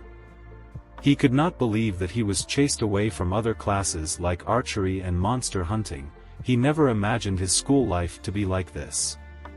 While he was thinking of what to do, he hears someone ask him why he is not in class. When he turned around to see who it was instructor Nabiros. Nabiros immediately understood that Ronan already completed all his classes. Ronan asked her if all his classes are going to be like this. He told her that he expected more from Phil Leon Academy. Nabiros was very surprised that he actually completed most of his classes, but she believed it made sense because it only took Ronan one look for him to copy her technique. Nabiros said that as an instructor, she has to make sure that Ronan learned something. She asked Ronan to give her his sword. Ronan did not understand what she wanted to use his sword for. Nabiros took his sword off his hand. Ronan was angry about this. He asked her what she wanted to use it for. While he was talking, Ronan felt an explosion in the river. Ronan was surprised to see the explosion. Nabiros was disappointed that Ronan's sword was only able to cause an explosion. She put his sword down. She told Ronan that his sword cannot be called a weapon because it wears the owner down. She told Ronan to look at the technique she is about to use carefully. She brought out her sword in a smooth manner and she used it to split the river into two. Ronan could not believe what he was seeing. When she was done, she put her sword away and asked Ronan if he knows what he is lacking now. A weapon is a piece of metal that is sturdy and sharp. It is used to fight against one's opponents. It should not break when wielded, and even if it breaks, one can easily obtain a new one. Ronan believed that weapons are expendable until he saw how Nabiros used her weapon. He could not believe what he witnessed. He was certain that he could copy the same slash Nabiros used, but he knew that hers was on a different level. Nabiros told Ronan that he has to be smart about how he uses his weapon because on a battlefield, wasting one's strength can lead to death. She told Ronan that if he is using mana, he has to find a weapon that suits him. She revealed to Ronan that she knows that he cannot use mana. Ronan was surprised to hear this. Nabiros told him that it is amazing that he is able to fight with so much energy despite not having mana. She told Ronan that he will be able to use mana one day, so he has to get a proper weapon to control his power. She told him to attend her class. Ronan was surprised to hear this. He asked Nabiros if he is actually allowed to attend. Nabiros revealed to him that only the second-year students and above are allowed to attend her class, but she is willing to make an exception for Ronan under one condition. She asked him to get a proper weapon. In the next scene, we see Ronan, Asel, and Maria together. Ronan told Asel and Maria what happened with instructor Nabiros. After listening Ronan, Asel understood why Ronan brought them to the forge which Shelafin mentioned. Maria and Asel were surprised when they saw the forge. Maria told Ronan that the forge is too shabby and it looks like it will collapse anytime. She asked Ronan if the Grancia family truly used this awful-looking forge. Ronan told her that they have to step into the forge to know. When they stepped in, they saw a dusty ceiling filled with cobwebs. Ronan could not believe that the inside was more uglier than the outside. He knew that Shelafin would never lie to him about the forge, so he did not understand why it looked awful. While they were looking around, a creature came out of the back room of the forge. The hairy creature asked them who they are. Asel and Maria were terrified to see this creature. Ronan was simply amazed. Ronan was amazed because he never expected that he would see a wolf beastman in a forge. The beastman looked at them with a terrifying gaze and asked them if they're deaf and cannot answer his question. He told them to leave the forge. Ronan showed the beastman the insignia of the Grancia family and told him that he came to buy a weapon. He told the beastman that Shullafin recommended this forge to him because they sell premium weapons. The beastman looked at Ronan and his friends. He noticed the mana that was around Asel and Maria. He told Ronan that the insignia does not mean anything to him. He asked Ronan if he is from Grancia family. He told Ronan that he does not know who leaked the location of their forge, but it does not matter because they don't accept customers like Ronan. Ronan was annoyed to hear this. The beastman licked his teeth and looked at Ronan in a disturbing way. He told Ronan that there is a way for him to get what he wants. He told Ronan to give him Asel's arm in order for him to help him. He revealed to Ronan that he has not eaten for a while, so Ronan would be doing him a favor. Asel was terrified to hear this. He told the beastman that he tastes disgusting. As the beastman walked towards Asel, Ronan looked at the beastman in a menacing way and told him that he has made a big mistake. He used his sword to attack the beastman in the stomach. The beastman got pushed back. Ronan knew that he felt something strange when he attacked the beastman. He asked the beastman how he was able to get an armor. The beastman could not respond immediately because it was still feeling the pain from Ronan's attack. Ronan told the beastman that he does not need to answer him because he will destroy the armor. The beastman got scared when he heard this. He told Ronan that he was just performing a test. Ronan did not understand what the beastman meant. The beastman told him that it is their protocol to verify the skills of people who they have never seen before. He told Ronan that he also wanted to test his invisible armor, so he had to provoke him on purpose. Ronan asked him if he truly expects him to believe such a stupid excuse. The beastman told Ronan that their forge makes weapons for the Grancia family. It would be weird if they did not have a test to verify people's skills. He told Ronan to confirm from Shullafin if he is telling the truth. The beastman apologized to Ronan for going overboard with his provocation. He also apologized to Asel for his prank. He told Asel that he does not eat humans. Asel was relieved to hear this. The beastman introduced himself as Didikin. He told them that he is an apprentice of the forge and sometimes he is the gatekeeper. He told Ronan that the place they are in is the entrance to their forge. The real forge is at the back room. After they entered the back room, Didikin told them to prepare themselves. He pressed a button on the wall and the ground began to go down. Ronan and his friends were surprised to see this. They had never witnessed something similar to an elevator. Didikin told Ronan that this is an elevator made from a magic stone and a pulley. He told Ronan that this is the fastest way to get to the real forge. After moving for a while, the elevator began to slow down. Didikin welcomed Ronan to the largest forge in the empire. This place is called Grand Cappadocia. Ronan could not believe that there was a mini-city under the capital. Didikin told Ronan that he should be excited that he passed his test because he is going to introduce him to the best blacksmith in the empire. The scene shifts and we see a man hitting his hammer on a sword. As Ronan and his friends were walking through Cappadocia, they saw many blacksmiths crafting different swords. Ronan could not believe that such a place actually existed. Didikin revealed to Ronan that the forge only provides weapons to the royal family and the nobles. He tells Ronan that every single blacksmith in this place is skilled. However, the best among them is the Elder Dwarf. The Elder Dwarf is a master who has melted metal for 400 years. Didikin told Ronan that the Elder is stubborn, but his skills are unrivaled, so he respects him. Immediately he said this, he kicked the Elder's door with no sign of respect. He told the Elder that he brought some guest for him. When the Elder heard the voice of the person who was speaking, he immediately knew that it was Didikin. He reminded Didikin that he likes everywhere to be quiet when he is working. Didikin told the Elder that he had to kick the door because there were some weapons in front of it. He told the Elder, whose name is Doron, to clean his shop. Doron told Didikin that he nags a lot for a young person. Doron asked Didikin if his guests are strong because he brought them to him. Didikin told Doron that he has tested Ronan's skills and he is sure that Ronan is amazing. Doron was surprised to hear Didikin's remark of Ronan because Ronan looked like a child to him. He told Ronan to show him his swordsmanship because he could learn a lot just by looking at it. Ronan brought out his sword and was prepared to show Doron his swordsmanship. When Doron saw Ronan's sword, he called it trash and he broke it with his hammer. He asked Ronan if he has been using his sword as a weapon for a long time. Ronan was in shock to see Doron break the sword he worked hard to get. He got angry and asked Doron what he was doing. Doron pointed at the swords on the floor and told Ronan to use any of those swords. He told Ronan that he would not have been able to analyze how skilled he is with his trashy sword. He told Ronan that he will give him any sword he picks for free. He assured Ronan that any of the sword he picks will be 100 times better than his trashy sword. Ronan was surprised to hear this. Didakan nods his head at Ronan to tell him that Doron is telling the truth. When Ronan picked up a sword, he could tell that the feeling of this sword was different, but he was not sure if it would change the outcome of his swordsmanship. Before Ronan displayed his swordsmanship, he warned Doron that he will not be at fault if he ends up destroying something.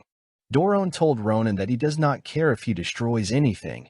He told Ronan that he just needs to focus on properly displaying his swordsmanship. Upon hearing this, Ronan decided to recreate the slash he saw Nabirose create. He took his position and was ready to perform the slash. Doron recognized Ronan's movement. Upon taking his position, Ronan recreated the slash. The scene shifts and we see an explosion. The other blacksmiths were scared to hear the horrifying sound. They noticed that the sound came from Doron's shop. They wondered if he had destroyed a blast furnace. We are taken back to Ronan and his friends. It turns out the explosion came from the slash that Ronan displayed. Ronan and Doron were shocked to see how damaged the shop was. Ronan did not understand what he did. He told Doron that he never intended to destroy this much. Doron asked Ronan if he is Nabirose's apprentice. Ronan was surprised to hear this. He asked Doron if he knows Nabirose. Doron revealed to Ronan that he was the one who made Nabirose's sword. Ronan was surprised to hear this. He remembered how smooth Nabirose's longsword was. Doron told Ronan that Nabirose's longsword is called the secret sword, Yurusa. He told Ronan that Yurusa is one of the few masterpieces he made in his life. Ronan told Doron that he never expected his sword to be so much stronger. Doron revealed to Ronan that he thought he was a brat who could not judge his own skills. He hit Ronan and told him that it has been a while since he has met someone as talented as him. Doron told Ronan that being too talented is a problem because it will be hard to forge a sword that suits him. He told Ronan that the sword he just used is already cracking just from a single swing. Ronan asked Doron how he can solve this problem. Doron told him that he will use the highest grade steel and melt it with a special material. He told Ronan that if he can get some byproduct of a wyvern, he might be able to make his sword. When Ronan heard about a byproduct, he brought out Sita's eggshell and asked Doron if the shell would be good enough. When Doron used his hammer that is made of mithril to hit the eggshell, he was very shocked because his hammer was not able to make a dent on the shell. He rushed to ask Ronan if he could really use the eggshell. Ronan told Doron that the eggshell is useless to him. He asked Doron if the shell is enough to make him a sword. Doron, with an excited look, told Ronan that he should come back for his sword in 2 weeks' time. He promised to make Ronan the best sword in the Empire. He told Asel and Maria to go and meet the other masters if they want to get some weapons. Maria was surprised to hear this. Doron told her that he cannot send back the friends of a valuable person empty-handed. He told them to mention his name when they meet the other masters in order for them to be well taken care of. He told them that he would love to make weapons for them, but he cannot do anything until he is done smelting the eggshell. After he said this, he began to hit the egg with all his strength. He was very happy to hear the sound the shell was producing. When Ronan saw this, he immediately knew that this old man is crazy. Underneath Cappadocia, a man wearing a white garment is angry to hear the sound of the blacksmiths hitting iron. He says that he wants to set all the blacksmiths on fire. A woman who is also wearing a white garment tells him to control himself because it is not yet time for them to reveal themselves. While staring at different stone statues, the woman says that it will not be long before they can do as they wish. She said that they will start with the ignorant blacksmiths and from there they will bring the empire to its knees. While looking at a giant statue that is in a crystal, the woman said that the day everything disappears and is buried in light is coming. A few days later, Ronan reflects on how the best blacksmith in the empire is going to make his sword and how his friends are receiving their weapons from other blacksmiths. Ronan knows that the price of their weapons will be quite high, but he did not care because it did not have to pay for it. He used the Grancia family insignia to pay. The only problem Ronan had was that his sword was going to take some time before it is completed. He wondered how he is going to be spending his time. Asel and Maria both had classes, so he had no one to talk to. While walking around the school, Ronan stops to look at the exclusive training and lecture center of the upper-class students. This center is called the Galilean Building. Ronan remembered that instructor Navy Rose also held her classes here too. Navy Rose told Ronan to attend her class when he has a real weapon. Ronan had been avoiding going to her class, but he believes that he can attend now since he has a temporary weapon. While thinking of what to do, Navy Rose appears beside Ronan with a terrifying look. Ronan was scared to see her. He did not know what to say. Navy Rose grabbed Ronan's ear. She asked him why he has not attended her class when he has gotten a weapon. She asked Ronan if he was skipping her class. Ronan said that he wasn't.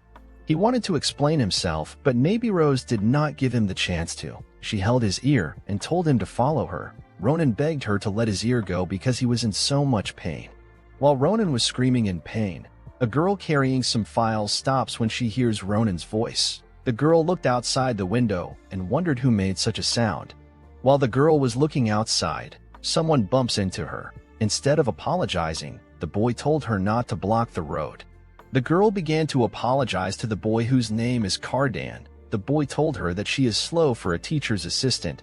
Cardan called the girl a loser and told her that she should prepare for today's lessons. The girl picked up her files. She told Cardan that she will do it immediately at the first sparring room. The students gather around because Navy Rose wanted to address them. She introduced Ronan to the students and told them that Ronan will be joining their class. Ronan bowed his head to greet his seniors. Some seniors were surprised that Ronan skipped a grade and joined their class, while other seniors thought that Ronan did not look strong compared to the rumors about him. Ronan was annoyed to hear the seniors' gossips. He was also happy that he saw some seniors who he recognized. He was sad to see Shelifin in the class too. While Ronan was looking at the seniors, the teacher's assistant entered the hall. She apologized to Navy Rose for being late to class. Ronan was surprised to hear her voice. He knew that he had heard this voice before. The girl ran to Navy Rose and asked her if she is really late. Navy Rose told the girl to catch her breath and not worry about it. Navy Rose told the girl to introduce herself to Ronan because he has to know the teaching assistant. The girl walked up to Ronan. She told him that she is a second-year martial arts major who is also the teacher's assistant. She told Ronan that her name is Ade-shan with a smile. Ade-shan Akalucia was acknowledged for her incredible ability to command. She was the first woman to rise to the Grand Commander position. She dominated the battlefield with her cool-headed judgment and outstanding leadership. She was known as the Iron Lady. Those who served under her used to say that blood does not run in Adeshan's body, instead iron flows through it. After serving under Ade-shan, Ronan never expected her to have such a lively expression. He could tell that the Ade-shan in front of him did not know anything about the regression. He wondered if he should fulfill Adeshan's last request before she died. While thinking of how to talk to Ade-shan, Ronan noticed something odd about her. The other students were disturbing her to teach them. Some were even sending her in errands. Ade-shan was like a servant in the hall. Ronan did not understand why she was working like an attendant when she is a teacher's assistant. While he was staring at Ade-shan, Cardan walked up to Ronan. He asked Ronan to duel with him. Ronan did not understand why he requested for duel. He believed that it was sudden. Cardan introduced himself to Ronan. He told Ronan that he is a third-year student. He revealed to Ronan that he has heard amazing things about his interview, so he would like to duel Ronan to learn from him. Ronan told Cardan that he has something on his mind right now, so he cannot have a duel with him. Cardan thought that Ronan did not want to duel him because he was not carrying his weapon. He shouted at Ade-shan. He called her a loser and told her to bring his spear. Ade-shan said that she will go get it. Ronan was annoyed to hear this. He could not believe that this dimwit called Ade-shan a loser. He could not believe that this bastard was speaking to Ade-shan as he wished. Ade-shan handed the spear to Cardan, but he got angry. He called her an idiot and asked her why she brought a long spear when he has changed his weapon to a short spear. Ade-shan was surprised to hear this. She apologized to Cardan. She told him that she brought a long spear because that was what he used in the last class. Cardan was annoyed to hear Adeshan's excuse. He began to hit the spear on her head and told her that she should not talk back to him. He told her that she does not have the right to attend their class, but she got in after she begged Navy Rose, and yet she cannot do some little chores. He asked her if she has no conscience or shame. Ronan could not believe what he was seeing. He held Cardan's spear. Cardan was surprised to see this. He asked Ronan what he was doing. Ronan told him that he does not know what he will do, so he accepts. Cardan did not understand what Ronan meant when he said that he accepts. Ronan called him a loser bastard and told him that he accepts the duel with a terrifying look. Cardan was surprised that Ronan was being hostile to him. He asked Ronan if he is accepting the duel because of Ade-shan. He asked Ronan if he knows anything about Ade-shan. He licked his lips in a disgusting manner and asked Ronan if he is protecting Ade-shan because they are both commoners. Ronan gave Cardan his spear and told him to defend himself if he does not want to die. Ronan used a wooden sword to attack Cardan. Cardan was surprised by the weight of the attack. He could not believe that Ronan had so much power even though he was not using mana. Ronan pushed Cardan away with his sword. He told Cardan that because he complained that he did not want to use a long spear, he decided to change it for him. Immediately Ronan said this. Cardan's spear split into two. Ronan asked him if he liked the spear now. Cardan was annoyed to see this. He told Ronan to know his place. He rushed to attack Ronan. He asked Ronan if he believes that he will be fine after humiliating him. The moment he came close to Ronan, Ronan cut his spear into pieces. After cutting his spear, Ronan told Cardan that he will be fine, so he should worry about himself. Immediately he said this. He started beating Cardan mercilessly. He broke Cardan's face and hip. After getting beaten up, Cardan lost consciousness and fainted. Ronan told him that he should be happy that they are in the academy because if they had met outside he would be dead. The other students could not believe that Cardan actually lost to Ronan because he is ranked high among the third-year students. Ronan walked up to the other students and told the mannerless bastard who asked Ade-shan to get her a new towel to wash her towel herself if it smells. With a terrifying look on his face, Ronan asked the student if Ade-shan is her servant. The student freaked out when she saw the look on Ronan's face. Ronan asked the student to come to him because he is going to beat her up. Ade-shan tried to stop Ronan when she heard what he said. She ran in front of Ronan and told him that she does not know why he is doing any of this. She assured Ronan that she is fine. Ronan told her to move aside. He told her that he cannot hold himself back when she is being looked down on, especially by these idiots. Ronan believed that no one in the Empire should be allowed to discriminate and abuse Ade-shan. He moved Ade-shan aside and told her that he will not stop until he beats up every student in this class. Navy Rose told Ronan to stop what he is doing. Immediately she said this. Ronan felt a mysterious energy that held him down, while releasing a terrifying energy. Navy Rose told Ronan that she will not ask him to take responsibility for the fight he had with Cardan because more unfortunate incidents can happen in real battles. However, if Ronan escalates things any further, she will no longer overlook his actions. She told Ronan to drop his sword and walk away. When Ronan heard this, he realized that he was not able to move. He looked back to see Navy Rose, but what he saw was a giant snake that was ready to devour him. Ronan was surprised to see the aura of the unprecedented Sword Saint. Navy Rose told Ronan that what he wants to do cannot be considered as a duel. As the person in charge of the class, Navy Rose informed Ronan that she cannot let the class deviate any further. Ronan told Navy Rose that she must have known what her teaching assistant was going through, and yet she did nothing to help. Navy Rose told Ronan that it is a problem that does not involve him. She informed Ronan that this will be his last warning. She asked him to stop. Ronan told her that it does not matter if she is the unprecedented Sword Saint. He told her to get lost. Navy Rose was sad to hear this. She attacked Ronan with a skill called Grieving Snake. Ronan was terrified to see this attack.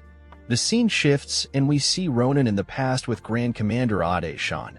Ronan remembered asking Ade-shan why she volunteered to take up the position of commander when everyone declined. Ade-shan told Ronan that one day he will understand that there are some things you cannot force someone else to do because it is your destiny. Ronan always wondered what Ade-shan was thinking when she said this. He was curious about the kind of weight she was carrying on her shoulders alone. Ronan remembered Ade-shan's last moments. He remembered her telling him that she is sincerely sorry for passing her burden to someone else. She told Ronan to not forgive her for her sin. After seeing this memory, Ronan woke up and screamed. He looked around and noticed that he was on a bed. Someone asked him what was wrong with him. The person asked him if he had a nightmare. Ronan was surprised that the person who asked him this question is Ade-shan. Ronan called Ade-shan General when he woke up. Ade-shan was surprised to hear this. She asked Ronan about what he is talking about. Ronan laughs and tells Ade-shan that he made a mistake. He tells her not to worry about it. Ade-shan was very confused by Ronan's behavior. Ronan asked her if he is currently in the clinic. Ade-shan told him that he is. She told him that Navy Rose asked her to bring him here. She revealed to Ronan that Nabirose said that she will correct his behavior in the supplementary classes. When Ronan heard this, he immediately knew that he messed up and Nabirose is going to kill him. After passing on Nabirose's message, Ade-chan asked Ronan if he was angry for her sake when he fought Nabirose. Ronan was startled when he heard Adeshin's question. He looked away from her and told her that the reason he fought is because he is an upright gentleman who values manners a lot. Ade-chan immediately knew that Ronan was lying when he said this. She told him that he is a bad liar. She told Ronan not to hate Cardan and the other students too much. She said that she understands why they treat her like that. Ronan was shocked to hear this, with an angry look on his face. Ronan told Ade-chan that she did not do anything wrong other than working hard as a teaching assistant. He asked her why she is even a teaching assistant in the first place. Ade-chan was surprised to hear this question. Ronan told Ade-chan that he understands the fact that Nabirose allowed the students to misbehave because they are young and they got caught up in the moment, but he will never accept the fact that an instructor turned a blind eye to the evil deeds of her students. He asked Ade-chan if she is not angry with Nabirose. Ade-chan smiled and told Ronan not to misunderstand anything. She told him that the reason Nabirose turned a blind eye to her situation is because she asked her to. Ronan was shocked to hear this. He thought Ade-chan was spouting nonsense. Ade-chan told him that she is enjoying privileges that she does not deserve. She revealed to Ronan that one has to reach the level of sword expert to attend Nabirose's class, but even after taking a 1-year leave from school, she can barely control any aura. Ronan was surprised to hear this. He could not believe that Grand Commander Ade-chan, who had such an incredible aura on the battlefield, also had a time when she was powerless. Ade-chan told Ronan that she asked Nabirose to turn a blind eye to whatever treatment the students gave her. She asked for this favor because she did not want to burden Nabirose, who accepted her as her teaching assistant. She told Ronan that she is enjoying a lot of privileges, so she has to pay the price for it by enduring any humiliation. She told Ronan that she can handle it, so he should not worry. She thanked Ronan for what he did for her. She told him that she used to believe that she had gotten used to the trivial things, but today was a bit painful for her. Ronan asked Ade-chan if the reason she is going through such lengths is because she wants to become a general. Ade-chan was surprised to hear this. She did not understand how Ronan was able to find out about her goal. With a smile on her face, she told Ronan that her dream is to become the Grand Commander of the Empire. She told him that while her dream may sound stupid coming from someone who has not reached the level of a sword expert, she does not plan to give up. She told Ronan that she is confident in military science and tactics, and she is working hard to reach her goal. After saying this, she realized that it is already time for her next class. She told Ronan to take a good rest before going back to class. Ronan thanked her for watching over him. Ade-chan smiled and told him not to worry about it. After saying this, she left. When Ade-chan left the clinic, Ronan remembered her last moments. He remembered Ade-chan telling him that if they ever meet in the past, he should advise her to stop trying to become a general and just focus on tailoring, with a smile on her face. She told Ronan that she has done a lot of things, but she has never tried tailoring. Ronan was in a dilemma. He did not know how to tell Ade-chan to give up on her dream and try being a tailor. A few days later, Ronan, Asel, and Maria all went to the Grand Cappadocia because Doron told them that he wants to see them. When Ronan and his friends arrived at the entrance of the forge, there was nobody there. Ronan was angry to see this because Doron sent him a letter through a carrier pigeon in the middle of the night. Doron wrote that he has created a masterpiece and he wants them to come over to get it. While looking around, Ronan accidentally steps on a helmet. He kicked the helmet away in anger and said that the forge is too dirty. He could not believe that they treat customers so poorly. Maria was surprised by how Ronan reacted. She asked Asel why Ronan is so sensitive these days. Asel said that he has no idea why Ronan is so angry. Ronan told his friends that they have to go to the forge themselves. Asel and Maria were surprised to hear this. Maria asked Ronan if he is allowed to do such a thing. Ronan reminded Maria that Doron was the one who asked them to come see him. He told her to stop talking and follow him. They stepped into the elevator and Ronan pressed the secret button. While the elevator was going down, Ronan said that Doron is an old man with poor customer service. He said that he will deal with Doron once he meets him. Maria and Asel could not believe how insane their friend was. As the elevator moved further down, Ronan saw something that shocked him. The forge was engulfed in flames. Ronan did not understand what was going on. he looked around and found people lying unconscious on the ground. Asel immediately called Ronan's attention to a rock giant. The rock giant was chasing after the blacksmiths. Ronan did not understand why rock giants would be in the forge. Asel asked Ronan for their next course of action. Ronan grabbed Asel by his waist and carried him up. He put his leg on the elevator rails and prepared to jump. Asel was very confused by the situation. Ronan told Maria to go back up and bring any master or soldier she can find. Immediately he said this, he jumped down from the elevator. He asked Asel to use his telekinesis. Asel immediately used a skill called Invisible Hand.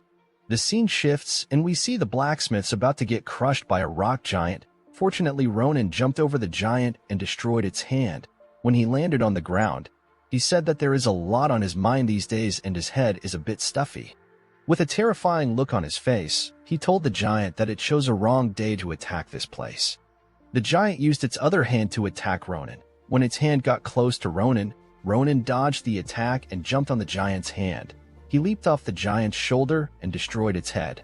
The blacksmiths who Ronan saved could not believe that someone as young as Ronan could defeat a rock giant in one blow. Ronan climbed on top of the giant and asked the blacksmiths to explain their current situation.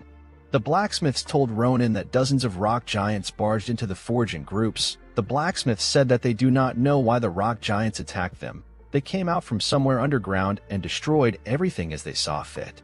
They killed and captured several blacksmiths, including Doron. After capturing some blacksmiths, they went back to where they came from. The blacksmiths revealed to Ronan that Didikan tried to fight the rock giants, but he failed and got taken. The blacksmiths told Ronan that it will not be long before the captured blacksmiths are eaten. After hearing about the situation, Ronan stood up and asked the blacksmiths if the giant he killed was the last one. The blacksmiths said yes. Ronan ordered Asel to check for other injured people with Maria. He told Asel to heal anyone they find. He asked Asel to take Sita with him to assist him in healing. Asel was shocked to hear this. He asked Ronan what he is going to do. Ronan told Asel that he is going to save the captured blacksmiths, especially since he has something he wants to get from Doron. The scene shifts and we see Doron holding a sword while shaking in fear. He told Didikan that while he is grateful that he came to save him, it will be better for Didikan to run away. Two rock giants were forcing their way through an enclosed space in order to get to Doron and Didikan. Upon seeing the situation at hand, Doron urged Didikan to run away quickly. He told Didikan that he will be able to survive with his invisible armor. Didikan asked Doron to shut up.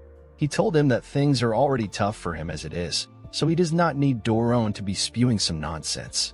With an angry look on his face, Didikan told Doron to swing his sword if he has the strength to say such ridiculous things. Doron told Didikan that he cannot swing this sword because it is his best masterpiece. He said that he does not want to taint the sword with his stupid swordsmanship. Didikan called Doron a crazy old man when he heard this. He told Doron that this is not the moment for him to act crazy about swords. While they were talking, the rock giants broke into the cave they were hiding in. A rock giant tried to crush them with his hand. Doron thought that they were going to die, but to his surprise, Didikan blocked the giant's attack. The moment Didikan blocked the attack, he could tell that all the functions and benefits that his armor provided him got destroyed in one hit. When the giant saw that Didikan blocked the first attack, it decided to attack him again. Before the giant's hand reached Didikan, he began to regret not creating everything he has dreamed about. Before the giant's hand could touch Didikan, Ronan appeared at the back of the giant and cut the giant into pieces. He thanked Didikan for surviving and asked him to leave the remaining giants to him. Doron and Didikan were very surprised to see Ronan standing in their front. Didikan asked Ronan how he was able to get to this place because there is a lot of giants along the way. Ronan smiled and told Didikan that he killed all the rock giants and saved the remaining blacksmiths. Didikan and Doron could not believe what they heard. Didikan wondered if such a thing was possible. Ronan stretched his hand out and asked Doron to give him the new sword because his current sword is already ruined and cannot be used anymore. Doron gave the sword to Ronan. He told Ronan that while the hilt is not yet finished, the sword is still usable. Ronan thanked him for the sword. He took a stance and unsheathed the sword. The moment he did this, more rock giants entered the cave they were in. The giants rushed to attack Ronan. Ronan decided to test the sword by using a light swing. The moment he swung the sword, he destroyed all the rock giants that were close to the cave in one blow. Ronan was completely blown away by the level of power the sword possessed. Didakan was very surprised to see what happened, while Doron was extremely happy with his creation. Ronan wondered about the weapon he was holding. Doron asked Ronan if he likes La Mancha. Ronan was surprised by the name of the weapon. Doron told him that he got the name from his favorite daydreamer. With an excited look on his face, Doron told Ronan that the sword is so light that you can barely feel the weight on your hands, and the material is sturdier than mithril, so it can withstand all swordsmanship. La Mancha began to suck the blood of the dead rock giants. Doron revealed to Ronan that he did not cast any enchantments on the sword, and yet it is able to restore the damage it has taken by absorbing blood. Ronan wondered if the reason La Mancha has this ability is because it is made out of Sita's shells. Ronan told Doron that he is more amazing than he expected. Doron told Ronan that he is glad that he likes the sword. Didakan was confused by the situation. He could not believe that Ronan and Doron were complimenting each other in their current situation. He told Ronan that they are the only blacksmiths left, so it is better they get out of this cave. Ronan was relieved to hear this. He told Didakan to take Doron out of there. He said that he has something he needs to check.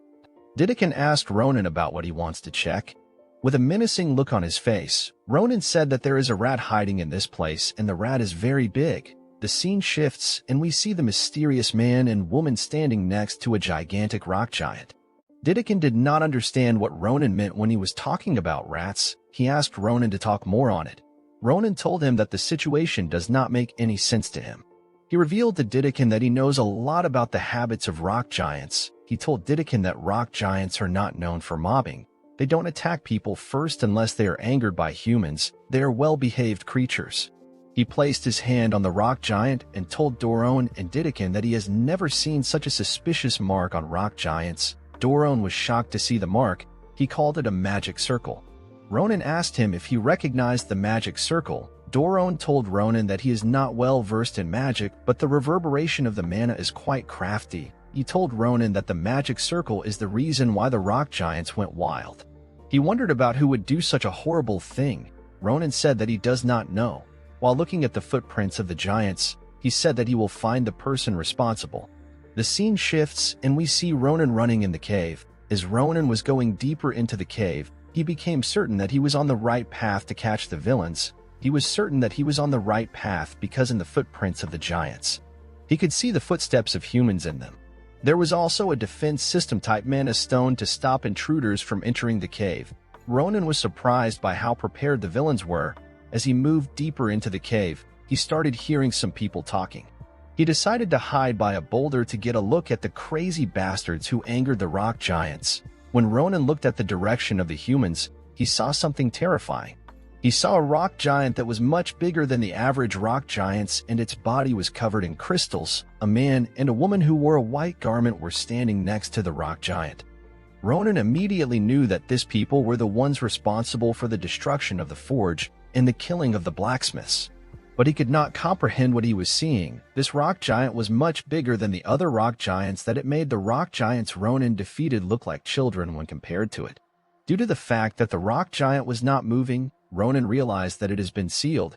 He was happy to see this because he did not know what he would do if he had to fight such a terrifying monster.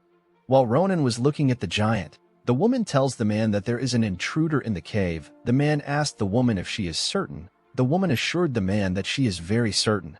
She told the man that the brainwashing link that she had cast on the other rock giants have been disconnected. She told the man that the link was disconnected by a third party. The man was annoyed to hear this. He said that the idiotic Imperial soldiers acted fast for once in their life. The man asked the woman for their next course of action. He told her that they do not have any rock giants left, and they cannot operate the crystal rock giant. With a terrifying look on his face, he asked the woman if he should just kill the intruder by himself. The woman told the man whose name is Edwin to not bother himself.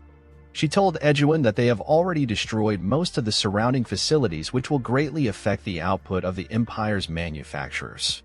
She warned the man that if their identities are revealed, a certain person will be angry. She told the man that it is better for them to leave the cave and retreat. Edwin told the woman whose name is Cyrilla that she is too rigid and careful. With fire coming out of his hand, Edwin asked Cyrilla if he should get rid of the thing. Cyrilla told him to do as he pleased. Edwin turned around and told Ronan to stop hiding. with a creepy smile on his face.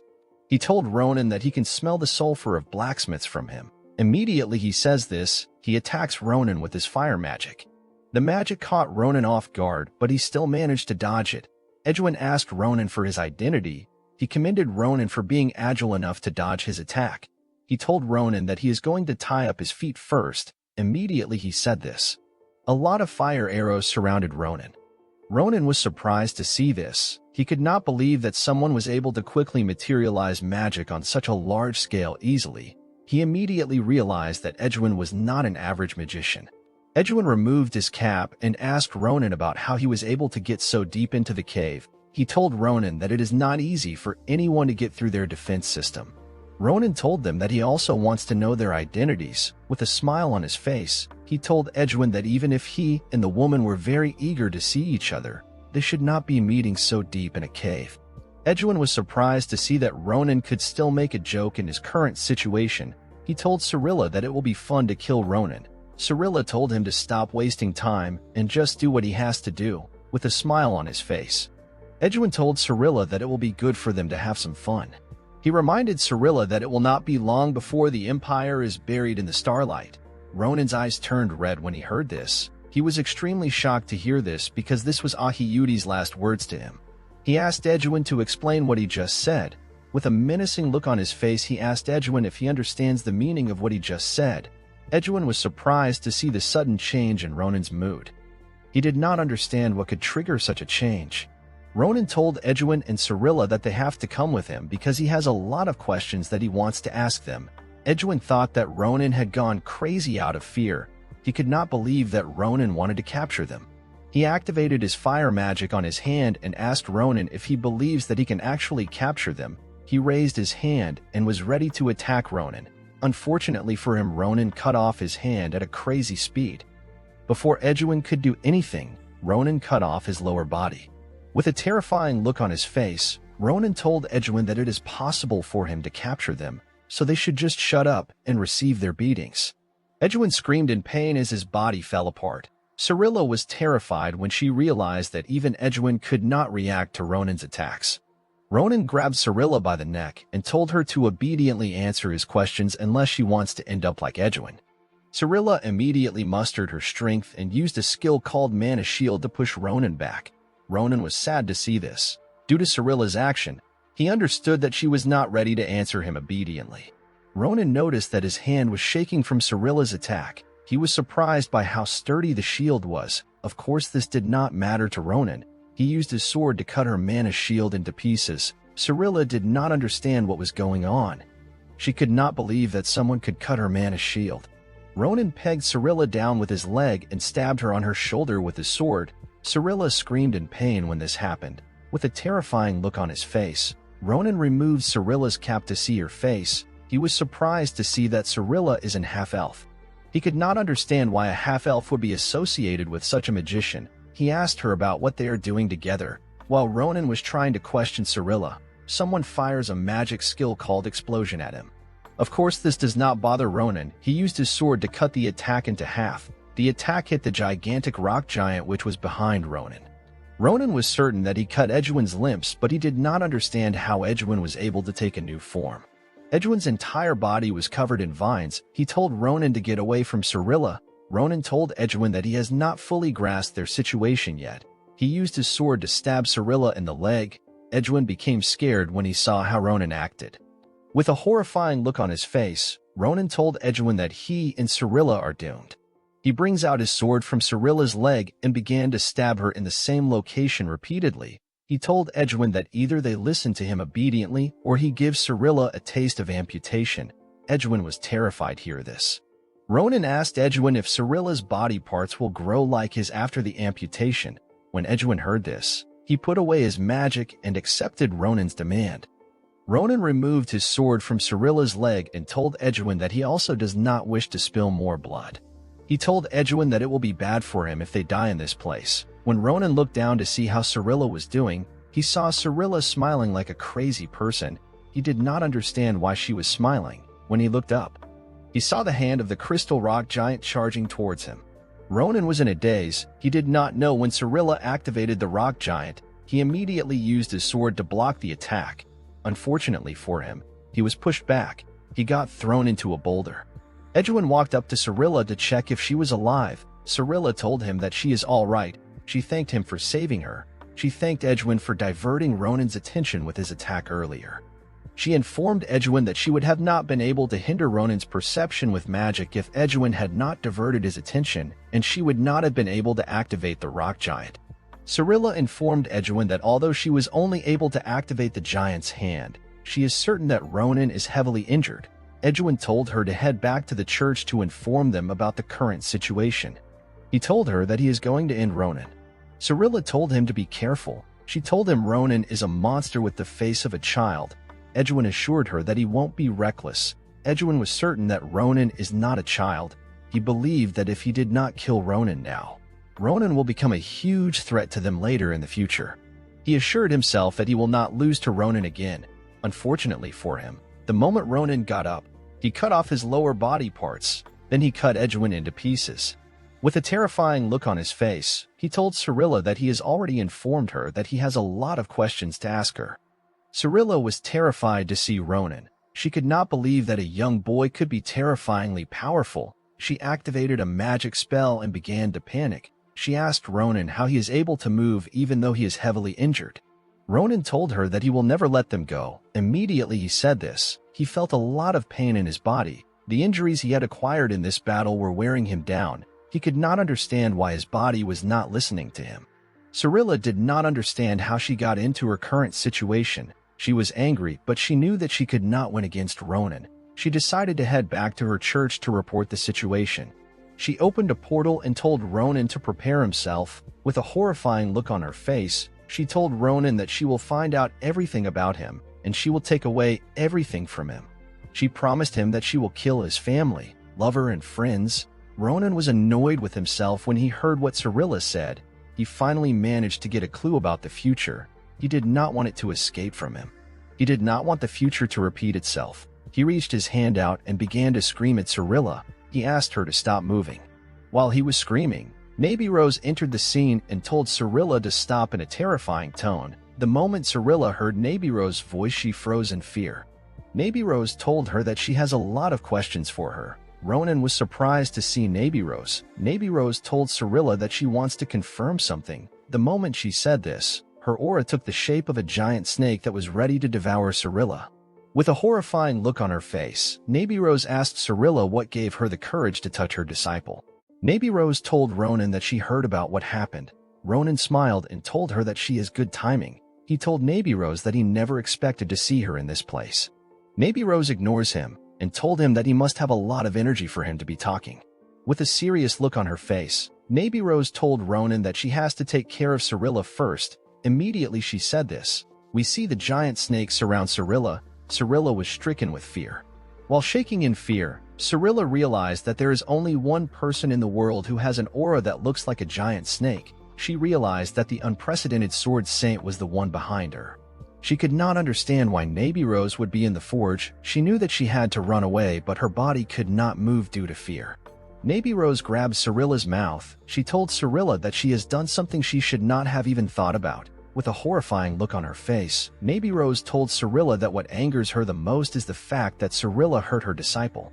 Cirilla was terrified to hear this. She knew that she messed up. Naby Rose told her that she will experience some horrifying things. Immediately she said this. The giant snake opened its mouth and destroyed Cirilla mentally, before Cirilla fainted. She told the star that she was sorry for not completing her mission. Immediately Cirilla fainted. Naby Rose told Ronan that he worked very hard. She told him that after they treat the people who got wounded, they will report the situation to the principal. While on the floor, Ronan asked Naby Rose if the place Cirilla is going to experience the horrifying things is Ronan prison. Naby Rose told Ronan that he is correct. She asked him about why he asked her the question. Ronan became scared when he heard Naby Rose answer his question. He had already heard about Ronan prison in his past life. Ronan prison is also called the Fortress of Screams. It is a prison floating in the middle of the sea. It is where criminals who rebelled against the Empire are imprisoned. The prison is famous for interrogations and being able to squeeze any kind of confession through any means possible. Ronan stood up and asked Navy Rose to allow him join in on Cyrilla's interrogations. Navy Rose was surprised to hear this. She asked Ronan about what he is talking about. She told him that the prison is not a place for him. Ronan grabbed her hand and begged her to do him a favor. He told her that this issue is really important to him. Navy Rose was surprised to see Ronan pleading sincerely. The scene shifts and we see the knights and the priests taking care of the injured people. We see Maria, Estelle, and Sita tired after doing their best to take care of the wounded. Estelle told Maria that Ronan should have returned by now. He asked Maria if something happened to Ronan.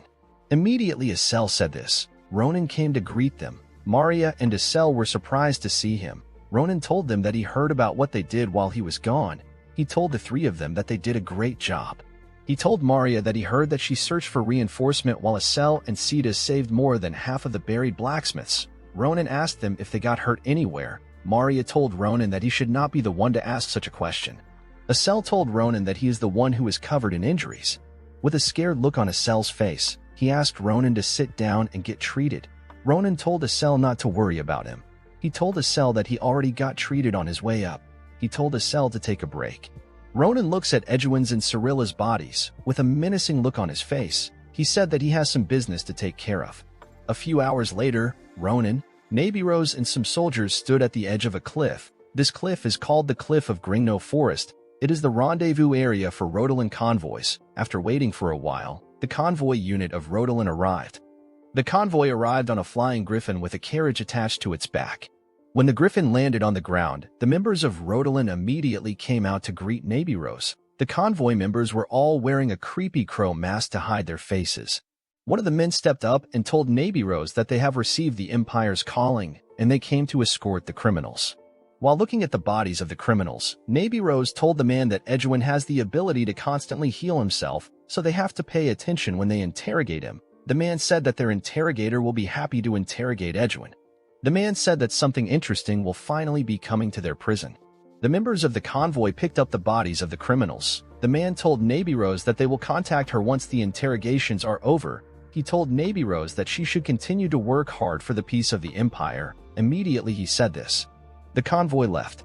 Navy Rose told Ronan that it will take a week before Rodolan is able to squeeze any information out of the criminals. She told him that she will let him know when they call her. She urged him to stay on standby so that he can move right away when she calls him. Ronan accepted the instructions and thanked her for helping him. The scene shifts and we see the Grand Cappadocia being rebuilt. The forge was quickly reconstructed thanks to the support of the Empire. Ronan returned to the academy and spent his time taking supplementary classes. A few days later, at Rodolan prison, we see a man using a plier to forcefully remove a prisoner's teeth. While the prisoner was screaming in pain, the interrogator said that he was so immersed in what he was doing that he forgot something important. With a horrifying look on the interrogator's face, he said that it is finally time for some guests to arrive. The scene shifts and we see the interrogator without his mask. The old man who happens to be the interrogator stepped out of the cell to greet Navy Rose and Ronan.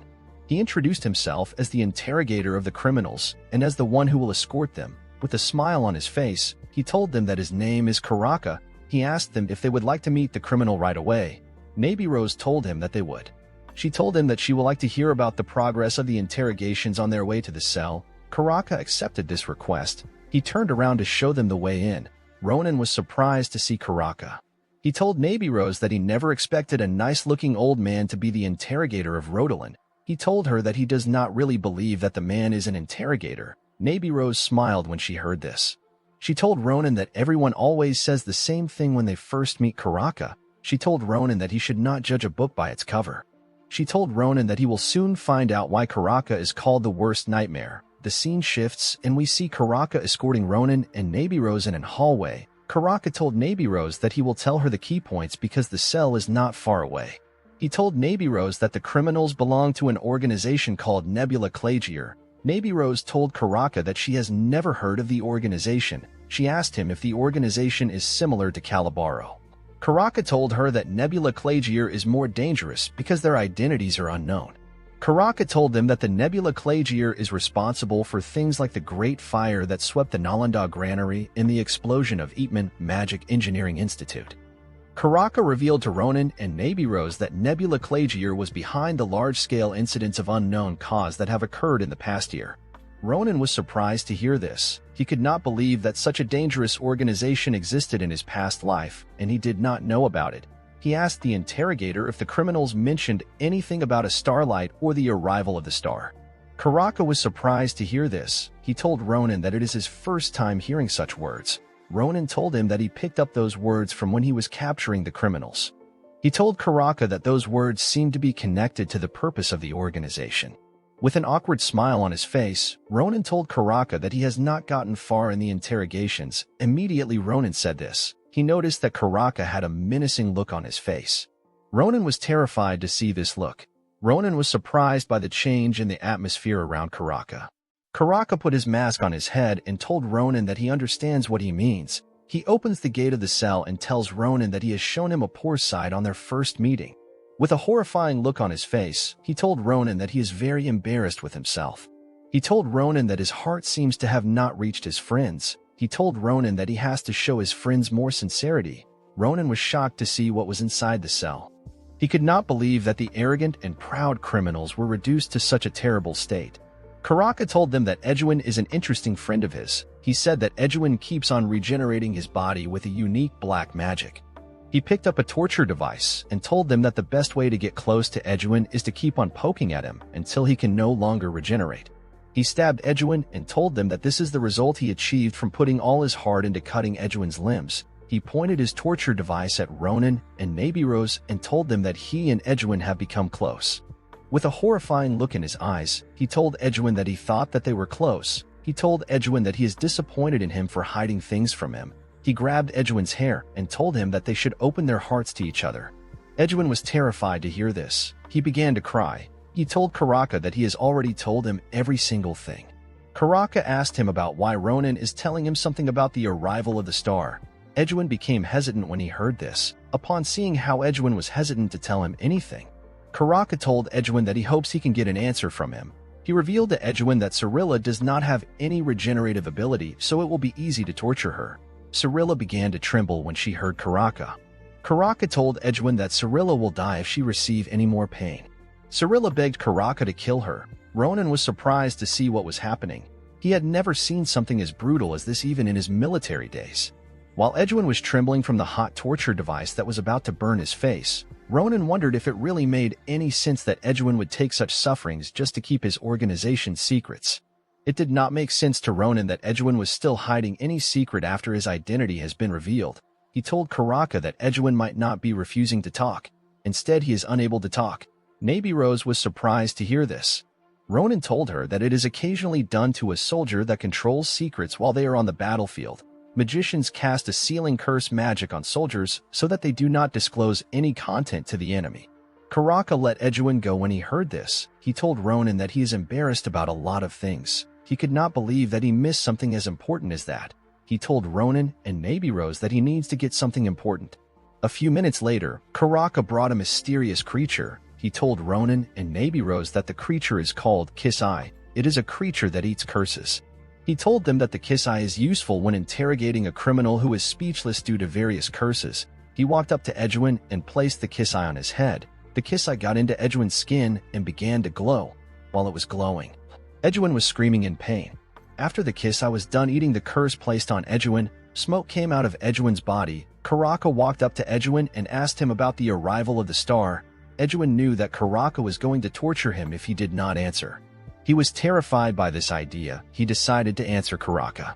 He told Karaka that the star is an eternal being. It is the sole blessing that will save the weak beings of the Empire. Edwin said that Nebula Clagier is a torch that is waiting for the arrival of the star that will begin beyond the sky. Cirilla was shocked to hear what Edwin said. Edwin said that it is the organization's lifelong wish to remove everything that will disturb that day. Cirilla screamed at Edwin. She told him to shut his mouth. Karaka told Edwin that what he is saying is too long. He asked Edwin about what is going to fall from the sky. With a deadly glare in his eyes, Edwin told Karaka that the children of the stars are the ones coming. Ronan was annoyed to hear this. He realized that Edwin was referring to Ahiyuti. Ronan walked up to Edwin. With a terrifying look on his face, he asked Edwin if the children of the stars which he is talking about is called Ahiyuti. Edwin was shocked to hear this. He could not understand how Ronan knew something about the children of the stars. He asked Ronan about how he knew about Ahiyuti. Before he could ask Ronan another question, his face began to swell. Ronan was shocked to see this. He did not understand what was going on. Karaka placed his hand on Ronan's shoulder and asked Ronan to step back.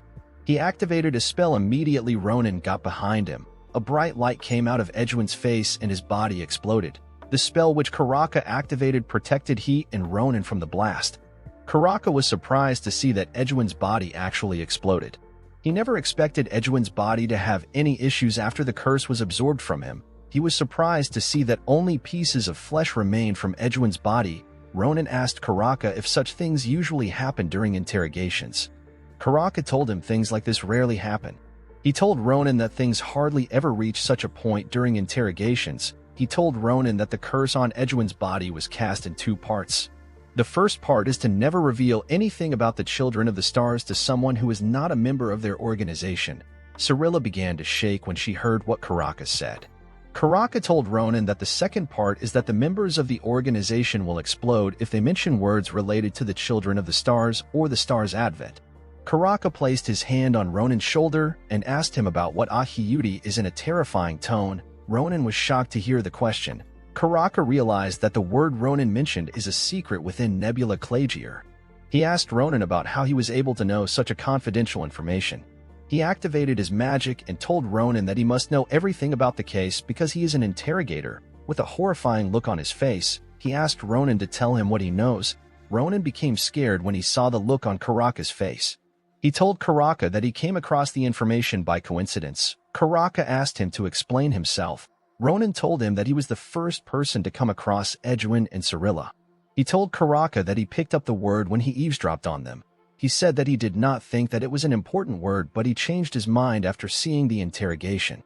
He told Karaka that when he realized that the word was important, he got excited and decided to ask Edwin about it.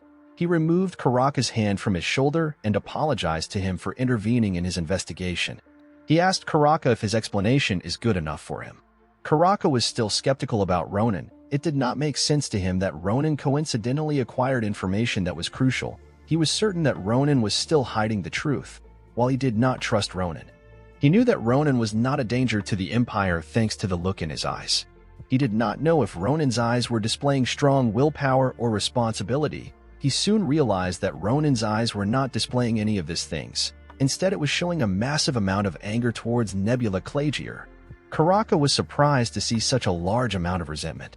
While Karaka was lost in Ronan's eyes, Nabi Rose unsheathed her sword and put it near Karaka's neck. She asked him to stop his nonsense. With a look of anger in her face, he asked Karaka if he is actually thinking of questioning her disciple in front of her. Karaka panicked when he heard this. He let Ronan go and told the unprecedented sword saint that he simply wants to double-check. He told her that it is good to be careful. He politely apologized to Ronan for the inconvenience he caused him. Ronan told him to not worry about it. He told Karaka that they were able to clear up the misunderstanding. Ronan was happy that Nabirose intervened. He was terrified of being interrogated by Karaka. Karaka said that he feels bad about losing the cursed eye that died along with Edwin. He said that cursed eyes are creatures that are very hard to kill, unlike most fantastical creatures. Ronan was surprised to hear this. He asked Karaka if cursed eyes are powerful. Karaka told him that they are very powerful creatures. He asked Ronan if he wants to touch the cursed eye. He looked at the cursed eye and noticed something odd. The cursed eye was glowing. Karaka did not understand what was going on. He did not know when the cursed eye absorbed the curse. He was certain that the cursed eye did not go anywhere near Cyrilla. He realized that the cursed eye absorbed the curse from Ronan. He remembered that he touched Ronan when he wanted to use his mana shield. He was surprised that the cursed eye was able to absorb a curse from Ronan in such a brief moment. He grabbed Ronan's hand and apologized for his rude behavior. He placed the cursed eye on Ronan's hand. Ronan was shocked to see this. He asked Karaka about what he is doing. The cursed eye began to absorb the curse from Ronan's body. Unfortunately for the creature, the curse in Ronan was too much for it to handle. The cursed eye exploded. Ronan did not understand what was going on. He asked Karaka about why the cursed eye would explode on its own. Karaka was surprised that the cursed eye was not able to handle the curse. He told Ronan to not be shocked about what he wants to tell him. He told Ronan that he is cursed. Ronan was surprised to hear this. He asked Karaka to explain himself. Karaka asked Ronan if he has ever felt any restrictions in his day-to-day movements. He asked Ronan if he cannot do things like running or holding an object that was made out of steel. He asked Ronan if there is something that others can do but he cannot. Ronan realized that he has never felt a mana circulation in his body. He and Nabirose realized that this might be caused by his curse. When Karaka saw the look in Ronan's eyes, he realized that he was right. He told Ronan that he won't ask him anything about it if he does not want to talk about it. He told Ronan that he also does not have a solution to his problem.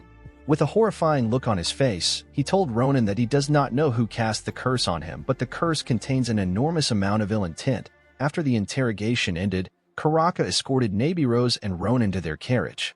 He told them that he will inform them about Cyrilla's interrogations as soon as he lifts her curse. He told them that the interrogations will take a while because the curse is very strong. Nabirose told him that she understands. She told him to report anything he finds to her. Karaka noticed that Ronan was quiet.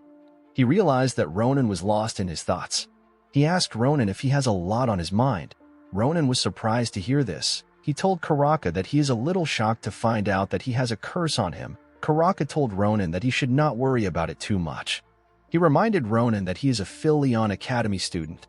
Ronan was shocked to hear this. He did not understand how such an information was going to help him. He asked Karaka to explain what he means. With a smile on his face, Karaka told Ronan that there is someone who has been in the academy for a long time. This person is the only mage on the continent who knows a lot about curses. This person is Professor Maya's secret. The scene shifts and we see Ronan and Nabirose in their flying carriage. Ronan was itching his eye in the carriage. He did not understand why his eyes and body was feeling uncomfortable. Nabirose asked him if he is feeling weird. She asked him if his eyes are extremely itchy. Ronan told her that his eyes have been itchy ever since the cursed eye drained some of the curse out of him. He asked her if there is something wrong with his eyes. Nabirose told him not to worry about it. She told him that what he is experiencing is a sign that his curse is weakening. She asked Ronan if he truly does not know anything about the person who placed a curse on him. Ronan told her that he does not know anyone capable of placing a curse on him. He told her that he does not know someone who harbors evil intentions against him. He told her that he lived a kind life. Of course, this sentence did not make sense because Ronan had beaten and killed a large amount of people ever since he returned to the past. He proudly told Nabirose that he is someone who is kind enough to not give anyone a reason to hold a grudge against him. He thanked Nabirose for not allowing Karaka to interrogate him. He told her that Karaka's eyes were terrifying and brutal. He told her that if she had not stepped up, he would have confessed to a crime that he did not even commit. Nabirose told Ronan not to thank her. She told him that she was simply fulfilling her duties as an instructor. Ronan was surprised to hear this. He realized that Nabirose was not simply skilled, but she also had a good personality. He became certain that she is a good person, while Ronan was certain that Nabirose was an amazing person. He realized that something about her did not add up.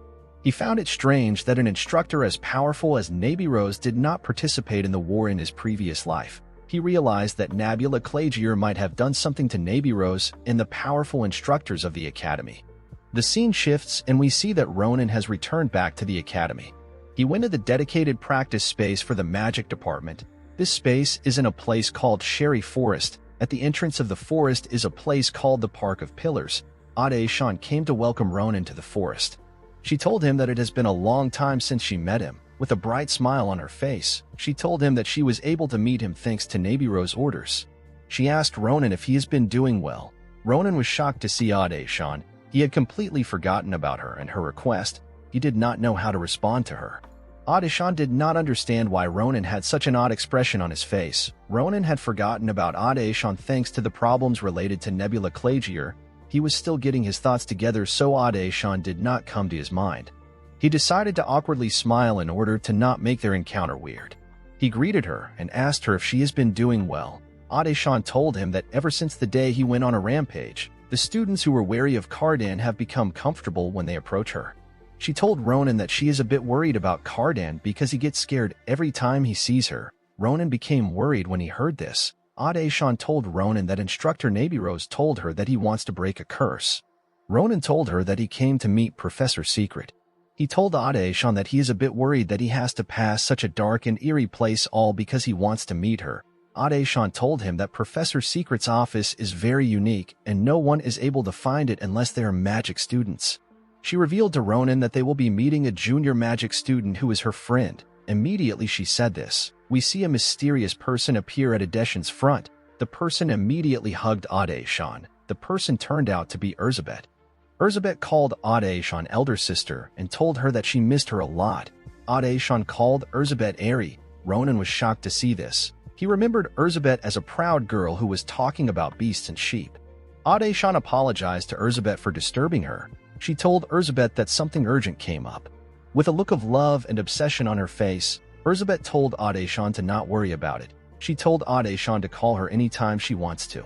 Erzsébet asked Adéshán about why she wants to see Professor Secret. Immediately she asked this question. She noticed that Ronan was standing next to Adéshán. Ronan did not know what to say to her. She was extremely shocked to see Ronan. She did not know what to say. She could only look at him weirdly. After regaining his confidence, Ronan greeted her and even called her by her nickname. Erzsébet was surprised to hear this. She screamed out in anger. She could not believe that Ronan was actually standing before her. The scene shifts and we see Erzsébet guiding Ronan through the forest. When they finally arrived at the professor's office, Ronan was shocked. He could not believe that the professor would be staying in a cottage in the woods. Ronan did not believe that a professor's office would be in the woods. He called Erzsébet Airy and asked her if she plans to bury him in the woods because he saw her behave in an embarrassing manner. Erzsébet screamed at him when she heard her nickname. She told him that he is not allowed to call her such a name. She told him to shut up and follow her. Ronan was surprised to see the relationship between Adéshán and Erzsébet. Of course, their relationship did not seem abnormal because Adéshán was also a member of the Akalushia family in her previous life. Erzsébet opened the door of the cottage. When Ronan stepped inside, he saw an old woman. He asked Erzsébet if the old woman is Professor Secret. Erzsébet told Ronan to not jump into conclusions. She told him that there is still one more stage left. Ronan did not understand what she meant. Erzsébet and Ronan walked up to the old woman. Erzsébet raised her hand up and a purple light came out of it. She told Ronan to not interfere in what is about to happen. Ronan was worried to hear this, but he accepted her request. Erzsébet called out a magical spell and asked something to open. Nothing happened when Erzsébet casted the spell. Ronan did not understand what was going on. He asked Erzsébet about why nothing happened. Immediately he said this. The old woman's mouth began to enlarge. The woman's head looked like that of a titan, and she was about to swallow the students. Ronan was terrified to see this. He asked Erzsébet about what he was looking at. Erzsébet told him to keep calm and follow her lead. Immediately the old lady swallowed them. They appeared in a study. Erzsébet welcomed Ronan to the office of Professor Secret. The office is called Sephirakio. Ronan was shocked to see how large the real office was. He did not understand why the professor would have such an odd entrance to her office. While he was looking around, he hears a woman call him. The woman who was floating in midair at the back of Ronan asked him if he is the disciple Nebirose promised to send. Ronan was surprised to hear the voice. He wanted to turn around to see who was talking, but Professor Secret suddenly appeared in his front. She took a look at his eyes and realized that Nebirose was telling the truth. Ronan was extremely shocked to see her.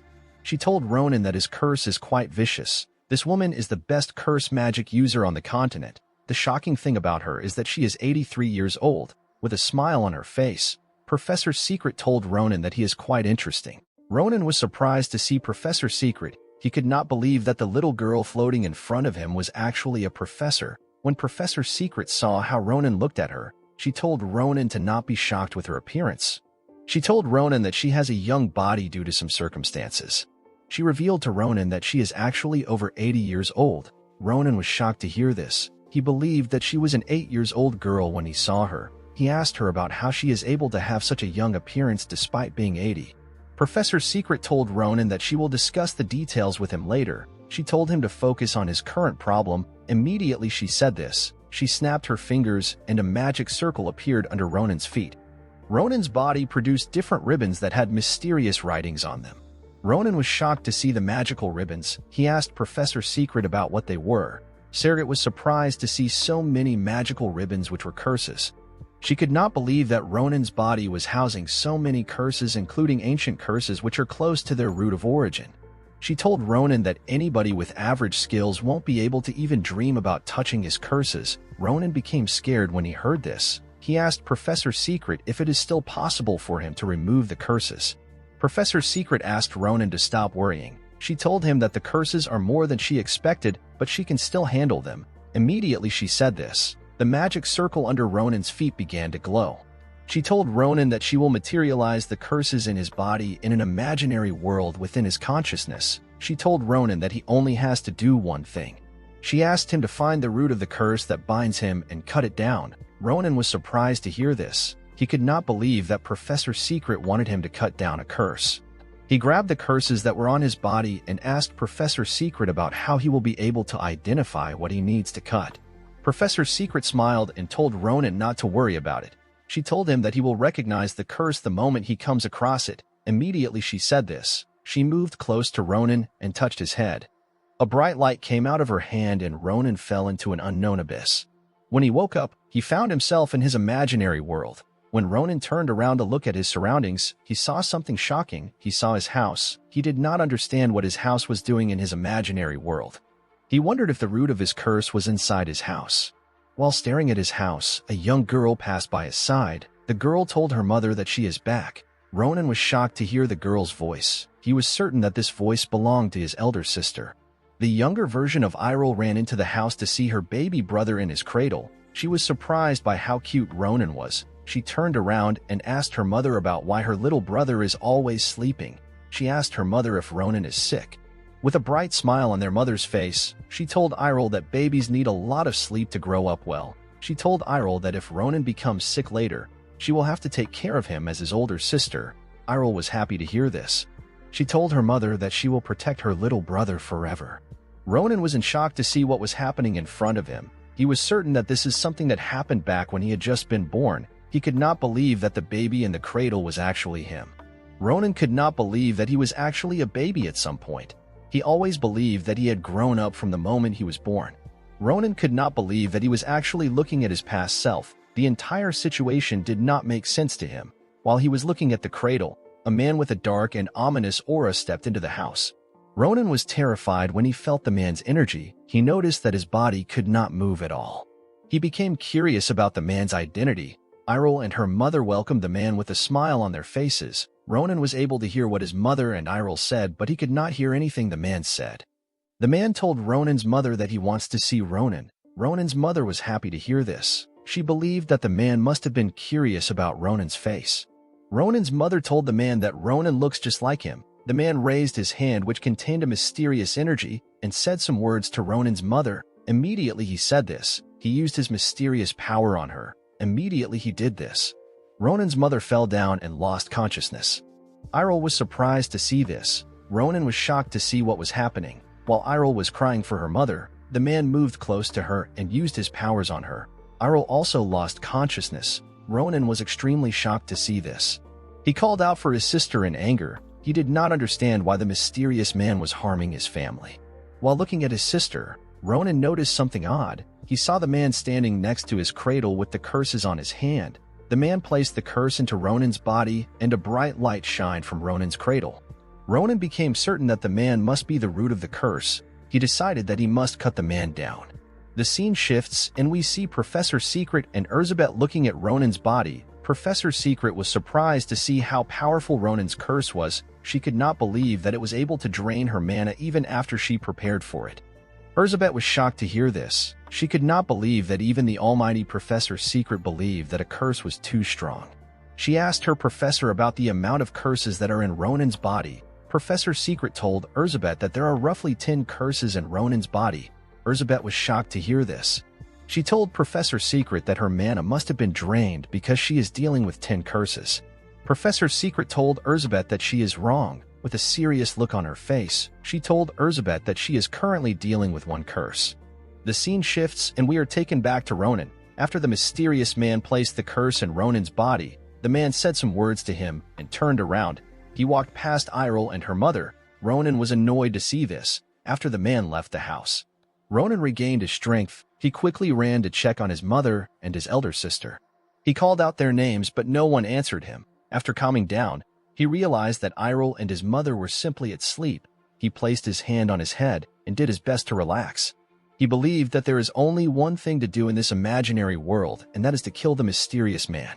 He cut his door into pieces and ran outside with a look of anger on his face. When he got outside, he noticed something odd. He saw the mysterious man standing outside the house. He asked the man if he was waiting for him.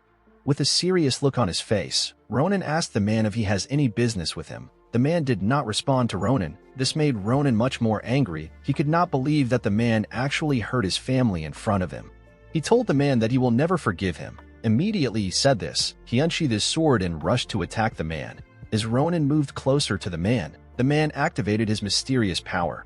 He used his ability to create a sword which he used to block Ronan's attack. Ronan was shocked to see that the man was able to block his attack. He began to attack the man with more energy. Unfortunately for Ronan, the man blocked each one of his attacks. Ronan did not understand what was going on. He could not believe that a mere curse was able to wield a sword. He was more surprised by the fact that the curse was actually beating him. The man used his sword to cut Ronan in different places. After seeing that Ronan was getting weaker, the man used his sword to launch an attack that severely damaged Ronan. Ronan fell to the ground when he received the attack. Ronan could not believe what was happening to him. His sword was not able to even touch the man's skin. Due to the fact that the man did not attack him while he was down, Ronan deduced that the man must not be able to kill him. He realized that the man was asking him to leave the imaginary world. Ronan was annoyed when he understood the man's intentions. He did not want the fight to end in such a horrible manner because he still had a lot of questions to ask the man. He pulled his strength together and tried to get up. After successfully pushing himself up, he screamed at the man. He told the man that he is not yet done with him. Ronan asked the man about why he treated his family in such a horrible way. He told the man that his mother and his sister don't usually show affections to anyone. He told the man that Iroh only has such an expression for people she loves. With a look of anger on his face, he called the man a bastard. He deduces that the man must be his father. He asked his father about why he did such a thing to their family. Ronan's father did not respond to Ronan's question. Ronan became annoyed when his father did not respond to him. A red energy began to cover his body. He could not believe that his father was not trying to explain or make any excuses after he treated his family in such a way and placed a curse on Ronan. Ronan closed the gap between him and his father. He placed the red energy into his sword and used it to cut his father's head off. The head began to slowly fade away after it was cut off. Ronan walked up to the head. Ronan used his sword to stab the head before it could fade away completely. He told his father that he will figure out everything by himself, with a menacing look on his face. He told his father to stay out of his body. After his father's body disappeared, Ronan got transported back to reality. He quickly realized that he was in Sephirakio. Professor Secret came to greet Ronan immediately he woke up. She asked him about how he is feeling. Ronan was shocked to see Professor Secret. He asked her about who she was. After staring for a while, Ronan realized that the old woman standing in front of him is Professor Secret. Ronan did not understand what happened to her. He asked her about how she became old in the short time he left her. He asked her if she is growing old because of him. Professor Secret smiled when she heard Ronan's questions. She told him that her current situation is not his fault. She asked Ronan if he feels anything different now. Ronan already knew that Professor Secret was an unusual person, but now that he is able to see her mana, he realized that she was more outstanding than he expected. When Professor Secret saw that Ronan was able to see her mana, she realized that her plan worked. Professor Secret and Ronan sat down to discuss about what happened in Ronan's imaginary world. Professor Secret was surprised to hear Ronan's experience. She could not believe that the curse in Ronan was based on an old memory which even Ronan did not know about. She was more surprised to find out that the man who placed a curse on Ronan was his father. Professor Secret asked Ronan about how he knew the man was his father when his appearance was blurry. Ronan told her that he could tell by how his mother and his sister behaved towards the man. More importantly, Ronan felt something odd when the man placed his hands on his family. This feeling was something Ronan had never felt in his life. This feeling was an unfamiliar sorrow.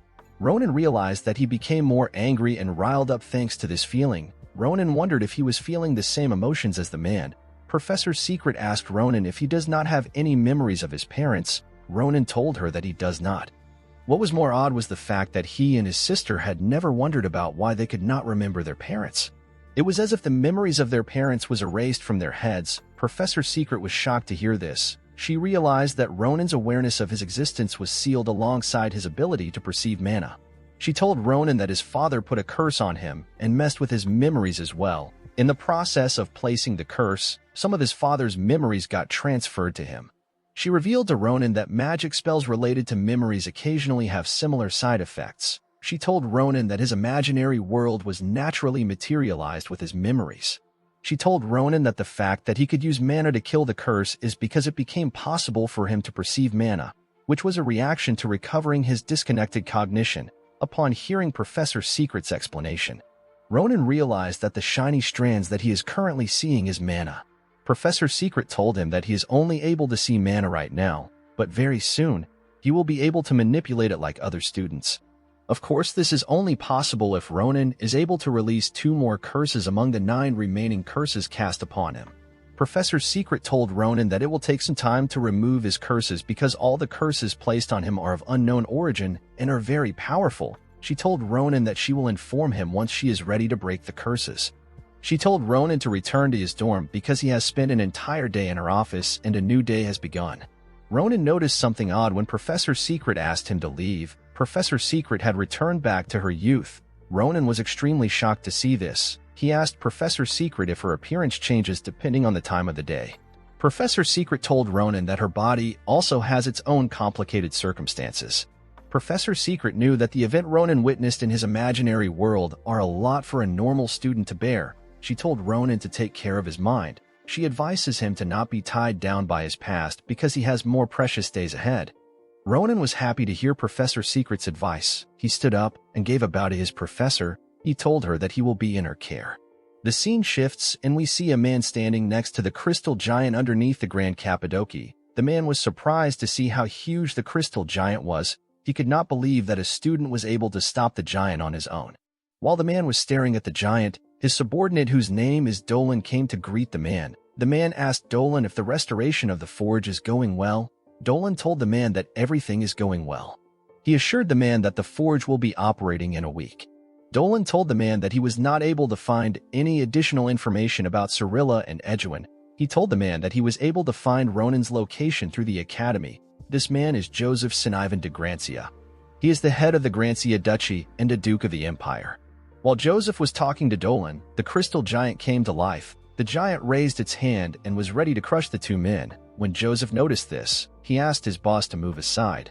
He placed his hand on his sword and told the Duke that he will bring the night troop to fight the giant. Joseph told Dolan to not bother himself. He told Dolan that the knights will be busy. Due to the fact that the 2 men did not make a move, the giant decided to crush them with its fist. The moment its hand got close to the men, Joseph unsheathed his sword and used his aura to cut the giant into pieces. When he was done, he put his sword back and asked Dolan to follow him. With a smile on his face, Joseph told Dolan that they are going to meet the young hero of Philion Academy. At Ronan's hostel, someone knocks on his door very early in the morning. Ronan could not believe that someone came to visit him so early in the morning. When Ronan opened the door, he sees Dolan standing outside. He asked Dolan for his identity. Ronan assumed that Dolan was a salesman. Dolan was annoyed to hear this. He called Ronan a rude bastard. He believed that Ronan was acting arrogant towards him despite knowing who he was due to the way he was dressed. Ronan guessed that Dolan was an official of a noble family. He was not completely certain about Dolan's identity due to how dark Dolan's mana was. Ronan notices that there was something else mixed with Dolan's mana. Ronan did not know what he was looking at, but he was certain that he recognized this thing. While Dolan was staring at Ronan, the Duke comes to warn him. He told Dolan that it is their fault for visiting Ronan without notifying him. Dolan called Joseph Duke and apologized for his behavior. Ronan was surprised to hear that he was in the presence of the Duke. Joseph apologized to Ronan for Dolan's behavior. With a smile on his face, he asked Ronan if he could spare him some of his time. The Duke stepped into Ronan's room and gave him a box. The box contained a sheath for Ronan's sword. Ronan was surprised to see this. He asked the Duke about why he brought the sheath himself. Joseph told Ronan that the blacksmiths in Doron begged him to bring it. Joseph thanked Ronan for saving the Grand Cappadocia. He told Ronan that the House of Grancia and the Grand Cappadocia have been comrades for a long time. He told Ronan that his sword, whose name is Fail Lord, was created by Doron. Joseph put his hand into his jacket and brought out something. He told Ronan that he wants to give it to him as a gift. Ronan was extremely shocked to see what Joseph wanted to give him. Joseph gave Ronan the Grancia Crest of Proof, which has the seal of the family head. Ronan could not believe that Joseph wanted to give him something so precious. This Crest of Proof can buy 3 villages. Joseph told Ronan that he has to treat their savior well so that the honor of the Grancia lives. He told Ronan that his men have also delivered the blacksmith's gifts and Crest of Proof to both Maria and Asel. Ronan could already imagine how Asel and Maria would be behaving right now. After giving Ronan his gift, Joseph asked Ronan to tell him everything about the person behind the incident. With a serious look on his face, Joseph told Ronan that he is very interested in knowing Edwin and Cyrilla. Immediately Joseph said this. Ronan saw a very bright light. Ronan was shocked to see the horrifying manna of the Duke who leads the Grancia family. Ronan told Joseph that Cyrilla and Edwin are crazy bastards. Dolan was annoyed to hear this. Ronan told Joseph that Cyrilla and Edwin are fast and very annoying. While he was talking, Ronan noticed an odd energy in the air. When he looked up, he noticed that Dolan was the one releasing this energy. Ronan was surprised to see this because Dolan had not moved an inch since he stepped into his room, but he started making a reaction the moment Ronan talked about Edwin and Cyrilla. While thinking, Ronan realized that Dolan gives off the same dirty feeling as Edwin and Cyrilla. The Duke asked Ronan about what was wrong with him. He asked Ronan about why he stopped talking. Ronan was surprised to hear this question. He did not understand why the Duke was not talking about the manner which Dolan is exuding. The Duke asked Ronan if he is feeling uncomfortable. Ronan was shocked to hear this question. He knew that Duke Grancia is highly renowned as a strong person in the continent, and yet he was not able to see the manna. Ronan quickly realized that he is the only person that can see this unique manna. He asked the Duke if he has heard about the arrival of the stars. Immediately Ronan asked this question. Dolan's expression changed. Upon seeing Dolan's expression, Ronan decided to throw a bait at Dolan. He told the Duke about Nebula Clagier and their purpose. The Duke was very shocked to hear this. He could not believe that such an organization exists on the continent. Joseph asked Ronan if he obtained all the information by himself. Ronan told Joseph that Cyrilla and Edwin spilled the truth after he cut off their limbs. With a devious look on his face, Ronan told Joseph that he enjoyed seeing Edwin and Cyrilla beg for their lives. Ronan wanted to say more, but the Duke stopped him. He told Ronan that he will confirm the rest of the information from the official document of Rodan prison. He told Ronan that he cannot hear more about the incident because he will lose his appetite. Ronan accepted the Duke's wish. After talking to the Duke, Ronan confirmed his suspicion about Dolan. Ronan realized that Dolan has not been able to control himself at all. Ronan could not believe that the Nebula Clagier was hiding even among the Grancia family. He realized that he needed an emergency measure. Joseph told Ronan that he wants to leave. Before Joseph left, Ronan told him that there is something important that he needs to know about Nebula Clagier. Joseph asked Ronan to tell him.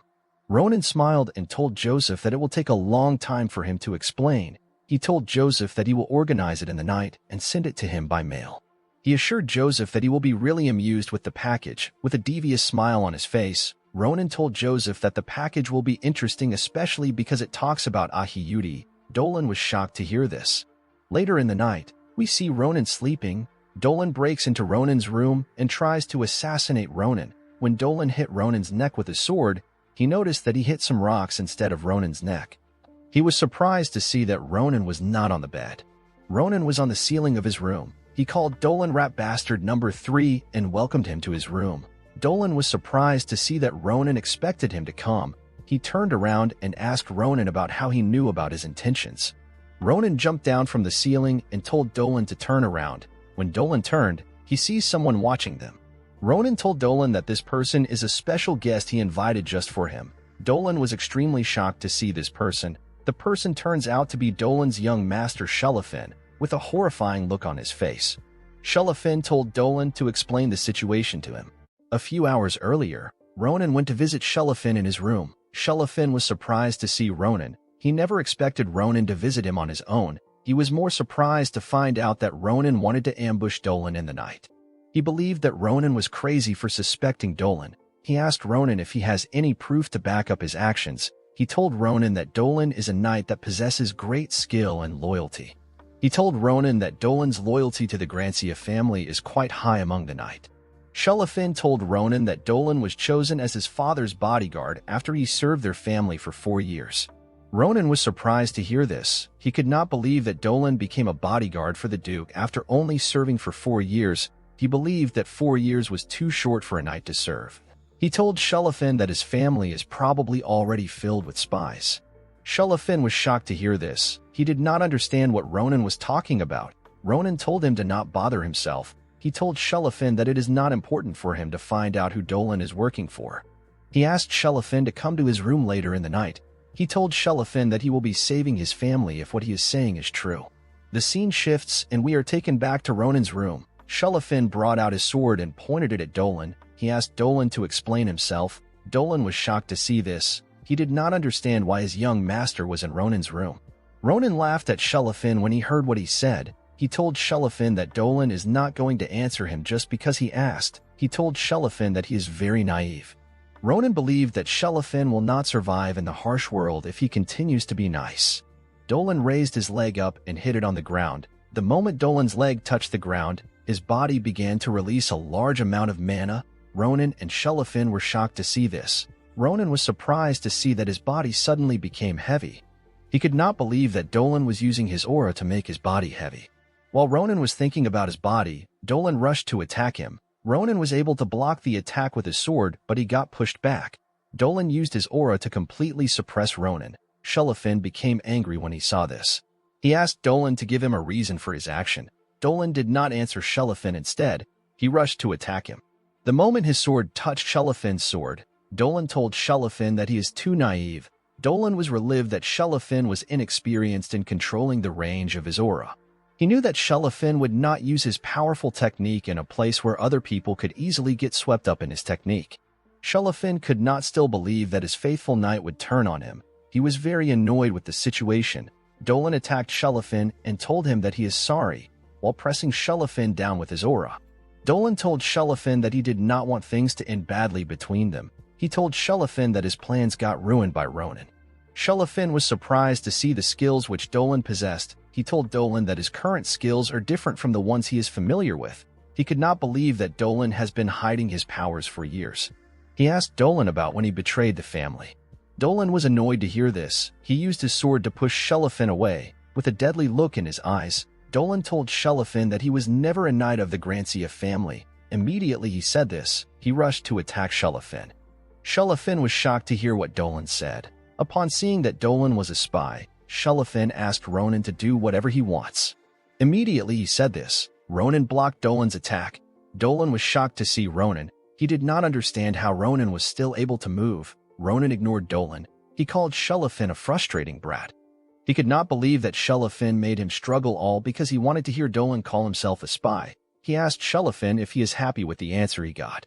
Shelafin told Ronan that the situation was quite serious for him. He begged Ronan to understand his situation. Shelafin picked up his sword and attacked Dolan, with a horrifying look in his eyes. Shelafin told Ronan that a bloodbath will happen in the Grancia family after he is done with Dolan. Shelafin closed the gap between himself and Dolan. Dolan was surprised to see this. He was certain that Shelafin was encroached in his aura. He did not understand how Shelafin was still able to move freely. He was more surprised to see that Shelafin was able to use his heavy sword by simply using mana. Shelafin covered his sword with mana and used it to attack Dolan. Dolan did not understand what was going on. He wondered if Shelafin has been hiding his skills just like him. This did not make sense to him because Shelafin had no reason to hide his skill. Dolan quickly realized that Shelafin adapted to his aura while they were fighting. He knew that Shelafin was a genius that appears once every century, but he never expected Shelafin to be so talented. While Dolan was distracted by Shelafin, Ronan launched a surprise attack on him. He told Dolan to not be relaxed. He told Dolan to not be distracted in a fight. Dolan was surprised to see Ronan. He did not understand how Ronan was able to get close to him. Ronan began to attack Dolan aggressively. Dolan was able to block the attacks, but he was slowly getting overwhelmed by Ronan. Dolan could not believe that Ronan was able to push him back. He realized that Ronan was another talented monster that is as strong as Shelafin. Ronan used his sword to create a large attack. Unfortunately for him, Dolan dodged the attack. Ronan was surprised to see this. He never expected Dolan to be able to dodge such an attack. The moment Dolan dodged the attack, he used his leg to kick Ronan away from him. Dolan realized that their fight has caused a lot of noise. He knew that the professors will soon be coming to check Ronan's room. He realized that he needed to escape. He broke through Ronan's window and landed on the ground. The moment he landed on the ground, he began to run at full speed. Dolan could not believe that things would become so complicated all because he tried to kill Ronan. He realized that he was foolish for thinking that Ronan subdued Edwin and Cirilla with luck. He decided to hide and wait for an opportunity to catch Ronan. While Dolan was running, Shelafin appeared at his back with a sword in his hand. Dolan was terrified to feel Shelafin's presence. Shelafin told Dolan that he cannot control his storm sword like his father. Dolan was shocked to see Shelafin in the air. Shelafin told Dolan that he is stupid for running away after knowing how powerful the storm sword is. A large amount of wind began to gather around Shelafin's sword. Shelafin told Dolan that no one will get swept up in his technique now. With a serious look on his face, Shelafin told Dolan that he will punish him for being a traitor to their family. Immediately Shelafin said this, he activated the Grancia secret sword art. The technique Shelafin activated is called the Storm Sword. This technique created a large tornado that moved towards Dolan. Dolan was horrified to see this technique. He tried to slash the tornado, but he did not affect it. When the tornado got close to Dolan, he realized that he could not destroy such an overpowered technique, as the wind tore him apart. Dolan closed his eyes and prayed to the star. After finishing off Dolan, the tornado disappeared. Shelafin looked at Dolan's body and told him that no one in the Grancia family will remember him after today, as Shelafin walked away from Dolan's body. He told Dolan that he is not important because he was never a Grancia. Ronan was surprised to see how Shelafin got rid of Dolan. He realized that Shelafin was quite angry to find out that Dolan was a spy. When Ronan looked at Dolan's disfigured body, he told Shelafin that they cannot take Dolan to Rodolan prison in such a horrible state. Shelafin asked Ronan to not worry about Dolan. He told Ronan that he only severed Dolan's tendons to stop Dolan from moving. He assured Ronan that Dolan will not die. Although Shelafin told Ronan that Dolan will not die, he was not certain if he had damaged Dolan's body beyond repair. He told Ronan that Dolan might survive. Ronan was shocked to hear this. He could not believe how stupid Shelafin was. He had expected Shelafin to hold back while attacking Dolan. Shelafin asked Ronan not to bother himself. He told Ronan that he needs to quickly report the situation to his family. With a serious look on his face, Shelafin told Ronan that his family must hunt down and get rid of all the traitors among them. Immediately he said this, he began to run. He asked Ronan to handle Dolan's situation. Ronan was shocked to see how crazy Shelafin was. He never expected Shelafin to leave him alone. He was annoyed with the fact that Shelafin destroyed most of the things in the area and wanted him to take care of everything. While Ronan was yelling at Shelafin, a portal appeared at his back. A swordsman came out of the portal and asked Ronan about the situation. The person asked Ronan about the storm that shook the dormitory. The person asked Ronan if he was ambushed. When Ronan turned around, he was surprised to see a portal behind him. He was more surprised to see the swordsman that came out of the portal. The people that came out of the portal turned out to be Principal Krava, who created the portal, and Instructor Nabirose, who came to assist him. When Ronan looked at Nabirose, the first thing he noticed was her odd but cute pajamas. Ronan was surprised to see this. He never expected Nabirose to wear such a thing to sleep. He gave Nabirose a thumbs up and told her that she has a nice taste in clothes. Nabirose was annoyed to hear this. She told Ronan to answer her questions. Krava told Ronan to answer Nabirose's questions. He told Ronan that Nabirose's pajamas are not important. Of course, he was also surprised to see Nabirose in such clothing. Krava was happy that Ronan was not hurt. He asked Ronan about the disfigured body behind him. Ronan was surprised to hear this question. He did not know how to start explaining to Krava. He told Krava that he will give him a good explanation. Before telling Krava anything, Ronan asked Krava to repeat after him. Krava was surprised to hear Ronan's request. He asked Ronan to tell him what he wants to say. With a look of anger in his eyes, Ronan told Krava to call Ahiyuti an insane bastard. Krava was shocked to hear this. He did not understand why Ronan would want him to say something so odd. Nabirose was not shocked to hear this. She quickly realized that the current situation is related to Nebula Clagier. Krava did not know what to do. He decided to repeat after Ronan. This made the entire situation awkward for him and Nabirose. The scene shifts and we see Ronan and Nabirose in Krava's office. Ronan had just finished explaining the situation to Krava. Krava was surprised to hear that there was a spy among the Grancia family. He realized that Nebula Clagier is a much more deadly organization than he expected. Krava was surprised to see that Ronan was able to take care of Dolan. He thanked Ronan for his efforts. He told Ronan that they were able to prevent a great catastrophe thanks to him. Ronan began to laugh when he heard this. He asked Krava to stop flattering him. Ronan decided to not tell anyone that he could see the unique mana which Dolan was exuding. He did not want to tell anyone about it because he was not completely certain about the nature of the unique mana. Also, Ronan knew that he would be in danger if Nebula Clagier ever learned that he has such a unique ability. More importantly, the people around him would also be put in danger.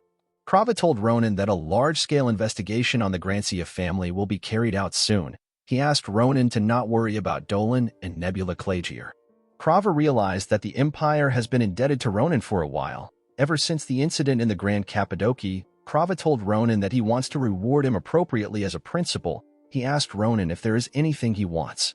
Ronan became excited when he heard this question. He believed that this was a perfect opportunity for him to achieve one of his goals. He told Krava that he has something that he wants to do at the academy. He asked Krava if he will give him his approval. Krava was surprised to hear that Ronan wanted to do something that required his approval. He became curious about what Ronan wanted to do.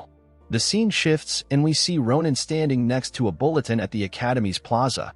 Ronan placed a paper on the board and called the attention of his fellow students. He asked the students if they are tired of doing limited club activities which are confined within the school. The other students were shocked to hear this. Ronan touched the paper he put on the bulletin board and told his fellow students that he made the club for them. With a smile on his face, Ronan told them that the name of the club is the Special Class Adventure Club. According to the recruitment paper which Ronan put on the board, Ronan wanted to recruit members to his club. Anyone is allowed to apply to the club, but a brief interview will be conducted. A student asked Ronan about the activities of the club. Before the students could say more, Ronan used his hand to block the student's mouth. With a smile on his face, Ronan told the other students that the Special Class Adventure Club is an extremely constructive club that seeks to develop talented individuals who will contribute to the empire. Their focus is to improve students through practical and external activities. According to Ronan, the Special Class Adventure Club is the only club that has the principal's approval for outdoor activities. The other students were shocked to hear this. They could not believe that their principal would actually allow them to have outdoor activities outside the school. Ronan told the students who want to join his club to meet him at the first arena of the Galilean Hall for the interviews. While thanking the students for listening to him, a girl in a hood noticed something in Ronan. While Ronan was smiling deviously and shaking his fellow students, the girl continued to stare at Ronan. The girl seemed to have noticed something unique about Ronan other than his creepy smile. A few days later, we see Ronan at the Galilean Hall. Ronan did not understand what was going on.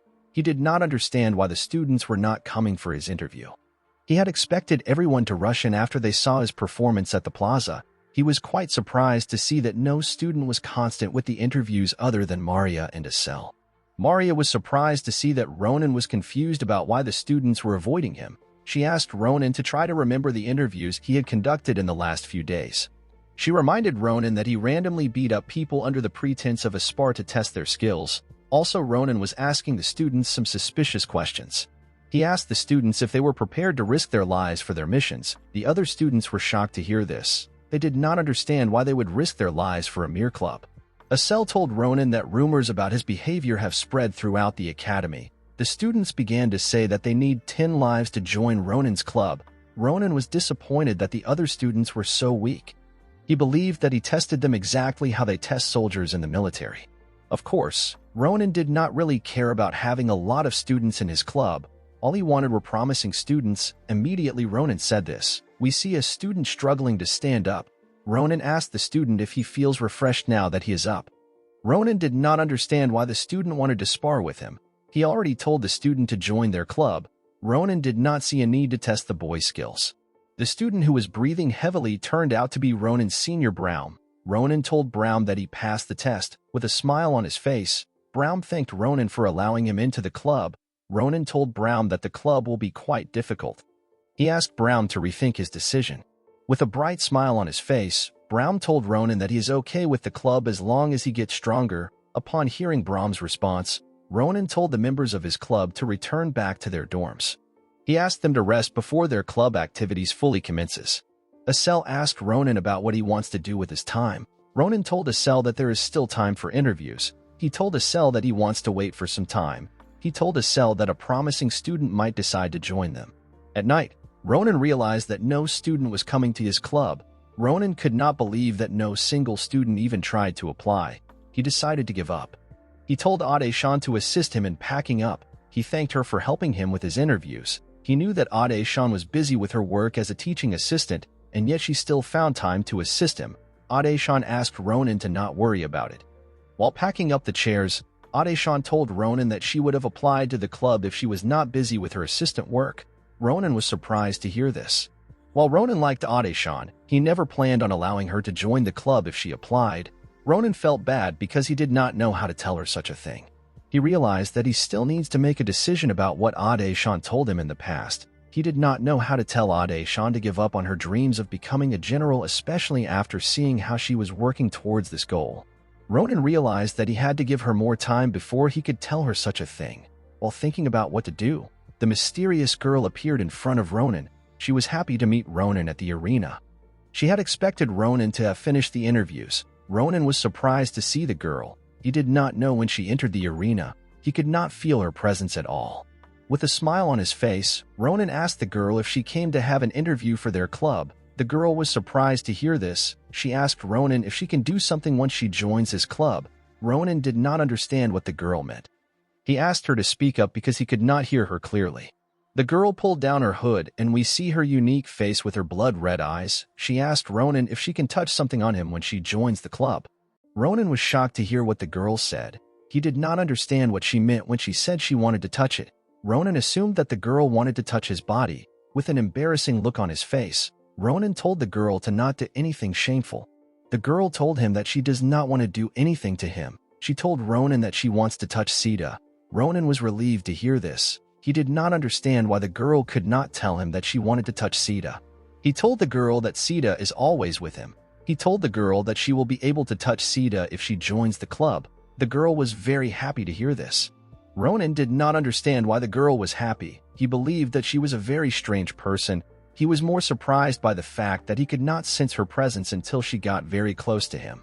Ronan was certain that the girl in front of him was not an ordinary student. He knew that the girl was much stronger than the average student. The girl asked Ronan about the requirements she needed to join his club. Ronan pointed to a magically engineered doll and asked the girl to demonstrate her techniques on it.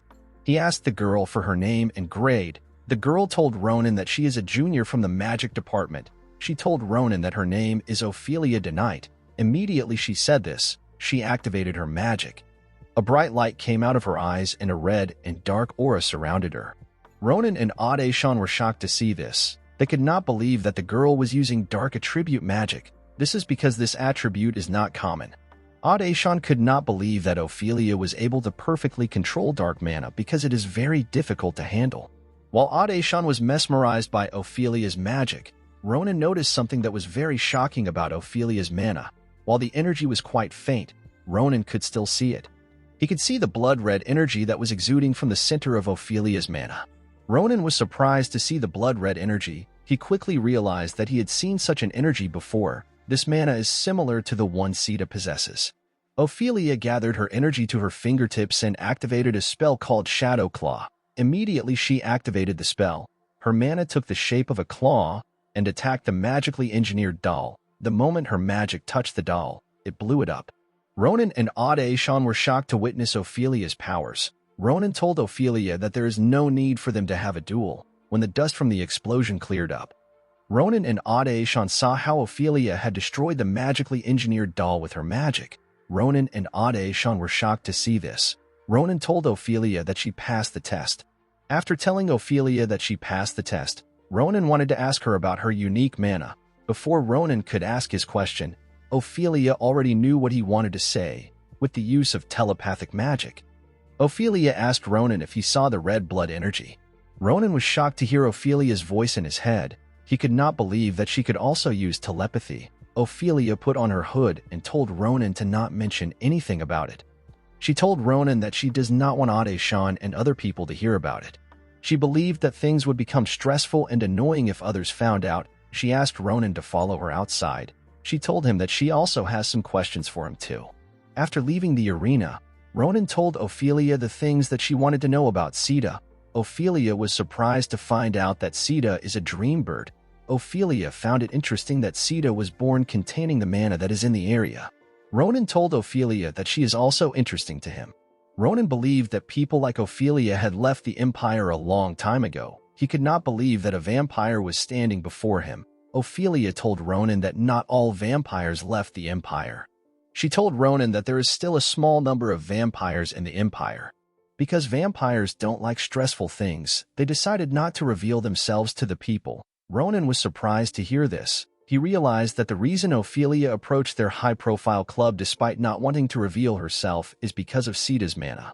Ophelia told Ronan that she felt Sita's energy the moment she saw him at the plaza. She could not believe that Sita possessed the energy of blood magic, which is the innate magic of vampires. Ronan was not surprised to hear this.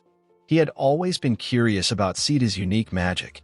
It made sense to him that Sita was able to use the abilities of a vampire. He told Ophelia that the first thing Sita did after he was born was absorb blood.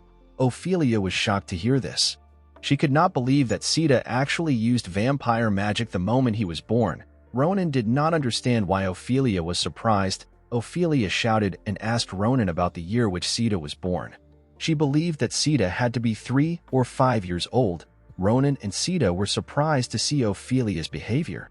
Ronan told Ophelia that Sita has only been born for 2 months. Ophelia could not believe what she was hearing. She could not believe that Sita had only been born for 2 months, and yet he was already exuding blood mana of such high density. With a perverted look on her face, Ophelia realized that she might be able to achieve something with Sita. She asked Ronan if he could do her a favor. Ronan was surprised to hear this. He never expected Ophelia to ask him for any favors since they just met. Ophelia told Ronan that she only came to see Sita today, but her goals have now changed. She told Ronan that she will work really hard if he completes her request. She told Ronan that she cannot work for the club for now because she needs to carry out a research.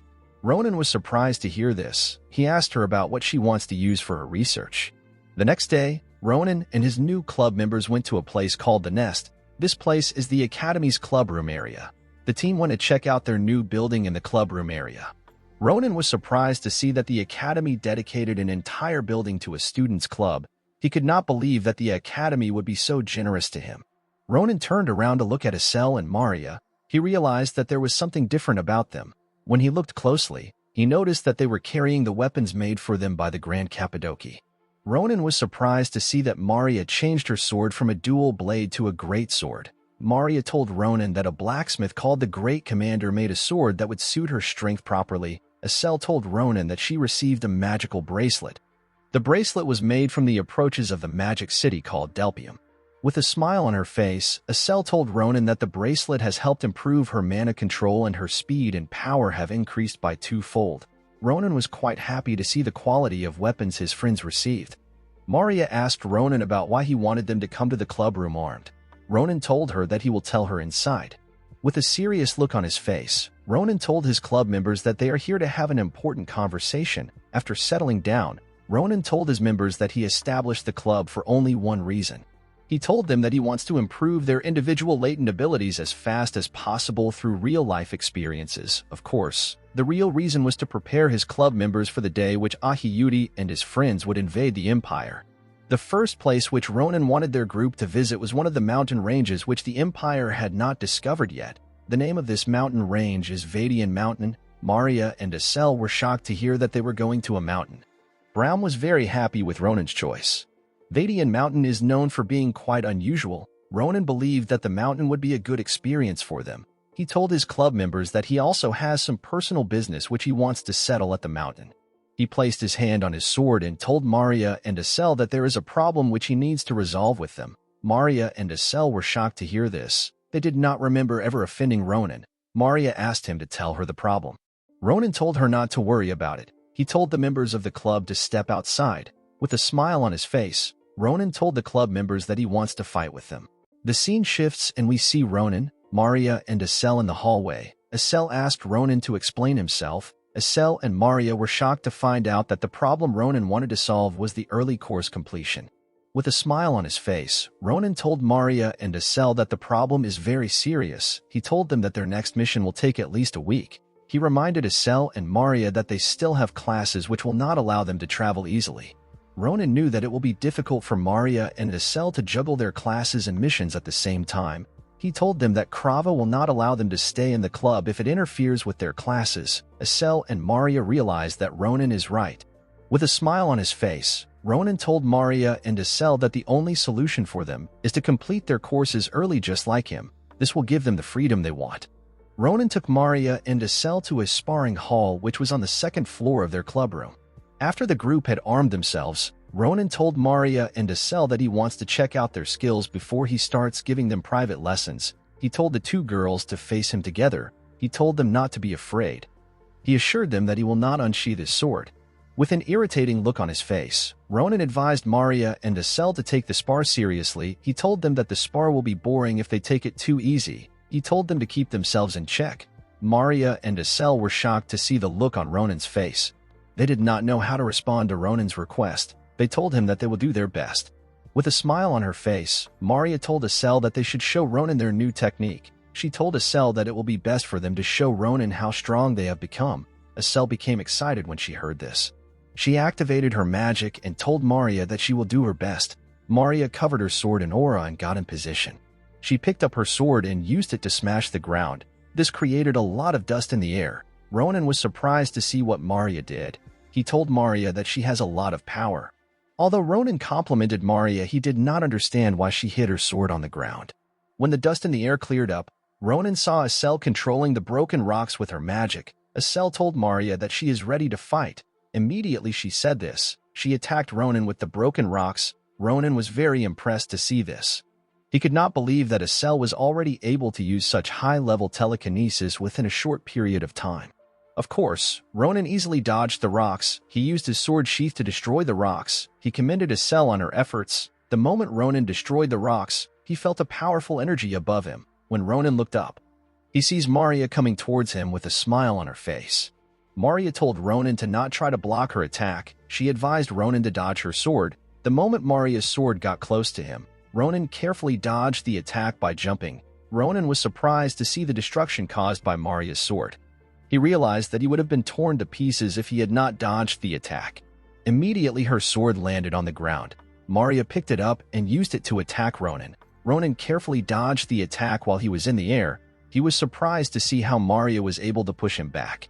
The moment his legs touched the ground, Ronan attacked Maria with a terrifying force. Maria was surprised to feel the weight of Ronan's attack. She could not believe that he was able to quickly recover his balance. Ronan was surprised to see that Maria was able to take on his attack. While Maria was holding Ronan down, Ronan looks up and sees Estelle coming closer to them with a huge rock which happens to be a piece of the stage by her side. Ronan was surprised to see this. He realized that Maria and Estelle had already surpassed his expectations. The moment she launched her attack, Estelle told Ronan to leave Maria alone. Ronan was able to dodge the smaller pieces of rocks. With a creepy smile on his face, Ronan unsheathed his sword. Upon seeing that Ronan unsheathed his sword, Estelle attacked Ronan with her huge rock. Ronan took a stance and cut the huge rock into pieces. Due to the amount of rocks Ronan cut, the entire stage was covered in dust. The moment the dust cleared up, Ronan noticed that Estelle had surrounded him with more rocks. Ronan was surprised to see this. He told Estelle that she has gotten much better. Ronan was happy to see that Maria and Estelle were not slacking off. He told the two girls that they did well. Ronan told Estelle that she completely surprised him. He congratulated her on her upgrade. Estelle thanked Ronan for his compliment. She asked Ronan if their test is over. With a smile on his face, Ronan told her that it is. He told the girls that their special training should be completed within 2 weeks.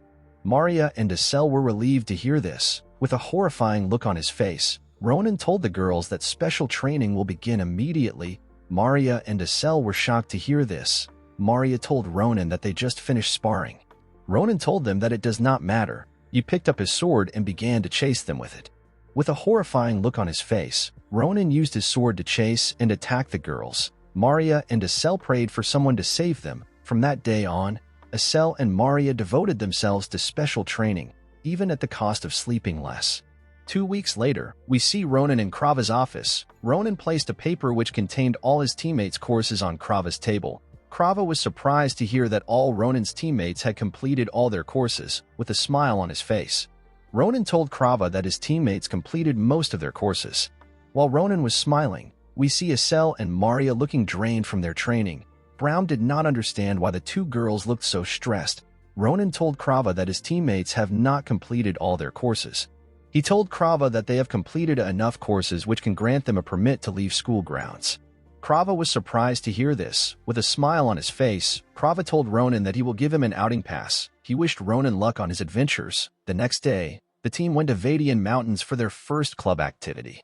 The moment they arrived at the entrance of the mountain, Maria felt a ley line containing mana. Maria was shocked to see this. She could not believe that the mana is already so pure even though they are at the entrance of the mountain. Brown commends Maria on being able to sense mana even though they just arrived. He asked Ronan about their next step. Ronan told him that they are still far from the center of the mountain. He told Brown that he will tell them what they came to do once they arrive at the center. Ronan told his teammates that there is something he wants to find in the mountain. The scene shifts, and we are taken to a temple in the mountains. At the center of the temple, we see an elf standing. With the use of his ears, the elf was able to sense the movements of Ronan and his group. The elf was surprised to hear humans moving in the mountains. He decided to greet Ronan and his friends by himself. After walking for a while, Ronan and his friends arrived at the edge of a cliff. With a smile on his face, Ronan told his teammates that he has found what he is looking for. When Ronan looks down the cliff, he sees a swarm of orcs. Ronan was surprised to see the large amount of orcs in the area. Brown was surprised to see the lifestyle of the orcs. He never expected orcs to live in a village-like setting. He was very impressed with their lifestyle. Ronan told Brown that the orcs usually live in the outskirts because the Empire is not able to secure that area. He told Brown that the amount of orcs in the area are still quite small, but this will change over time. Thanks to the strong breeding power of the orcs, they will eventually increase in numbers and take over the entire mountain range. After taking over the mountain, the orcs will begin to terrorize and destroy private property. Ronan told Brown that they need to take care of the orcs before they can increase their numbers. Ronan turned around and looked at Estelle and Maria. He told the two girls that this will be their first real battle. Ronan told the girls that the mission is easy. Estelle was not very happy to hear about their mission. She began to tremble. Estelle already knew that something was odd when Ronan told them that he was looking for orcs. She never expected Ronan to ask them to fight the orcs. While shaking in fear, Estelle told Ronan that the orcs are large in number. She asked Ronan if it is smart for them to fight the orcs on their own. Ronan told Estelle that orcs are the perfect opponent for them. Although Ronan said this with confidence, he knew that there was an important variable that could disrupt their entire mission. This variable is an ogre. Ogres are the dominant species of the mountain range. Ronan knew that his teammates were strong students, but he was certain that they do not possess enough power to defeat an ogre. Ronan knew that his teammates would lose their lives if they ever came across the leader of the ogres, which is called the Twin-Head Ogre. Even in Ronan's past life, Ronan struggled to defeat the Twin-Head Ogre. Although Ronan was worried about his teammates, he was certain that it will be a long time before the ogres appear in the area. After thinking about the situation, Ronan asked his teammates to begin the operation.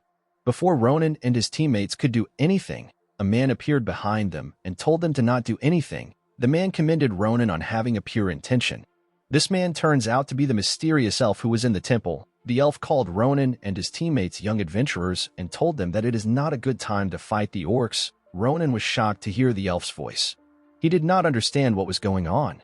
It did not make sense to Ronan that he could not sense the presence of the elf until the elf spoke to them. Ronan became curious about the elf's identity. With a smile on his face, the elf told Ronan and his teammates to not be wary of him. He told them that he is a priest staying on the mountain. Ronan was surprised to hear this. The elf told Ronan and his friends that he is a priest who worships an old god which possesses the divine name Senial. The elf told Ronan and his friends that it will be better for them to move somewhere else for a proper conversation. While the elf was talking, Ronan placed his hand on his sword and took a stance. The elf told them that their current location is not safe. Before the elf could say anything else, Ronan pulls out his sword and pointed it at the elf. The elf was shocked to see this. He did not understand what was going on. Estelle and Maria were confused with Ronan's actions. Maria asked Ronan about what he is doing. Ronan apologized to the elf for his actions. With a deadly look in his eyes, Ronan told the elf that he has met a lot of lunatics in the past few days. He asked the elf to repeat after him. The elf did not understand what was going on. He did not understand why Ronan was acting so weird. With a serious look on his face, Ronan asked the elf to call Ahiyuti a bastard. Ronan told the elf to say this because he knew that no member of Nebula Clagier would ever insult Ahiyuti. Unfortunately for Ronan, the elf did not understand what he was talking about. This made the situation awkward for Ronan. The elf had no choice but to repeat what Ronan said. After clearing the misunderstanding between themselves, the elf began to guide Ronan and his teammates to his temple. On their way to the temple, the elf told Ronan that he is embarrassed for saying such a vile word. He told Ronan that he does not usually say such things because he is a priest. With an awkward look on his face, the elf told Ronan that this was the most embarrassing moment he has had in the last 200 years. Ronan told the elf that he needed to clarify something important. Immediately Ronan said this. He realized that the elf said that this was the most embarrassing moment he has had in the last 200 years. Ronan asked the elf for his age. The elf told Ronan that he does not remember his age. He told Ronan that he stopped counting a long time ago. He told Ronan that he is around 1,000 years old. Ronan and his friends were shocked to hear this. Ronan realized that the elf has been alive even before the empire was founded. Ronan had heard that elves had long lifespans, but he never expected it to be so long. Ronan did not understand what was going on. He had never heard something so bizarre. After calming down, Ronan asked the elf about why he told them not to fight the orcs. The elf told Ronan that there is something strange about the behaviors of monsters that are around the mountain. He told Ronan that there is an abnormal phenomenon where orcs who are not nocturnal would wander through the mountains every night.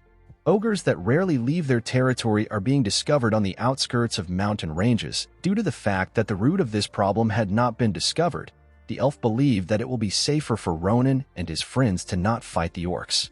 After sharing his intentions, the elf stretched his hand out and used mana to touch the air. The moment he did this, a barrier unveiled itself. He placed his hand on the barrier and it began to disappear. Ronan and his friends were surprised to see the large barrier disappearing. After the barrier got released, the elf welcomed Ronan and his friends to Seniel's temple. Brown was surprised to see such an elaborate structure in the middle of nowhere. Brown was surprised that the elf was able to use barrier magic that could cover an entire temple. Acel told Brown that barrier magic of this level is insane. She told Brown that the elf is much more powerful than the instructors of the academy. Acel asked Ronan if he knew about the existence of the temple. Ronan told her that he is also as surprised as her. Ronan was certain that no ordinary elf can be this powerful. He became more curious about the elf's identity.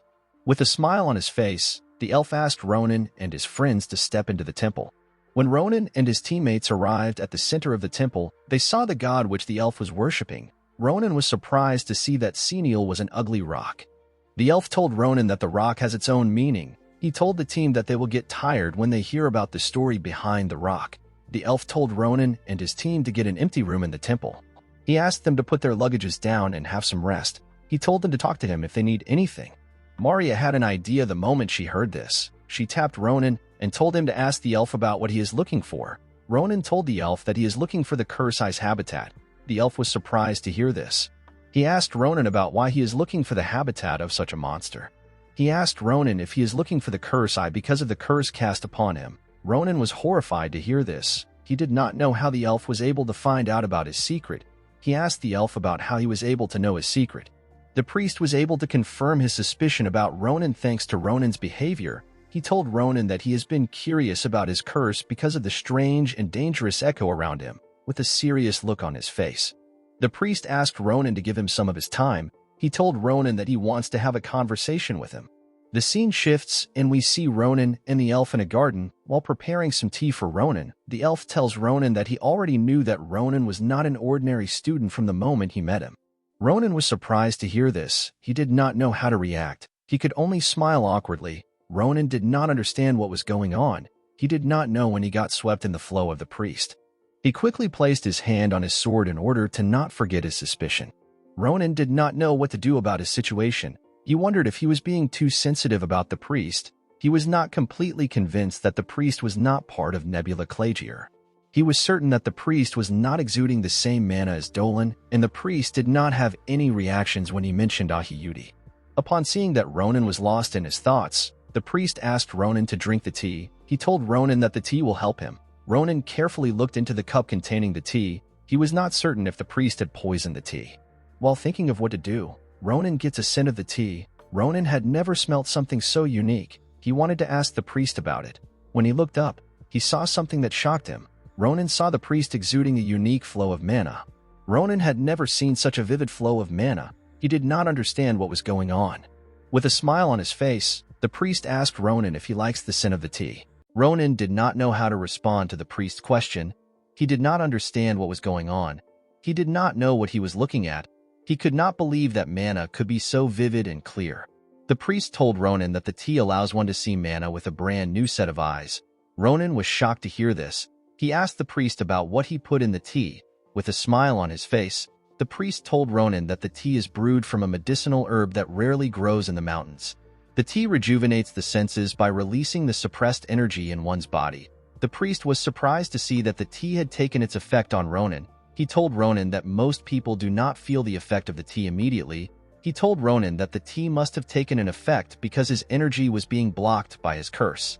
Thanks to the reaction Ronan had, the priest realized that Ronan must be seeing a large amount of mana. The priest told Ronan that he will pack the ingredients of the tea for him. He asked Ronan to regularly drink the tea.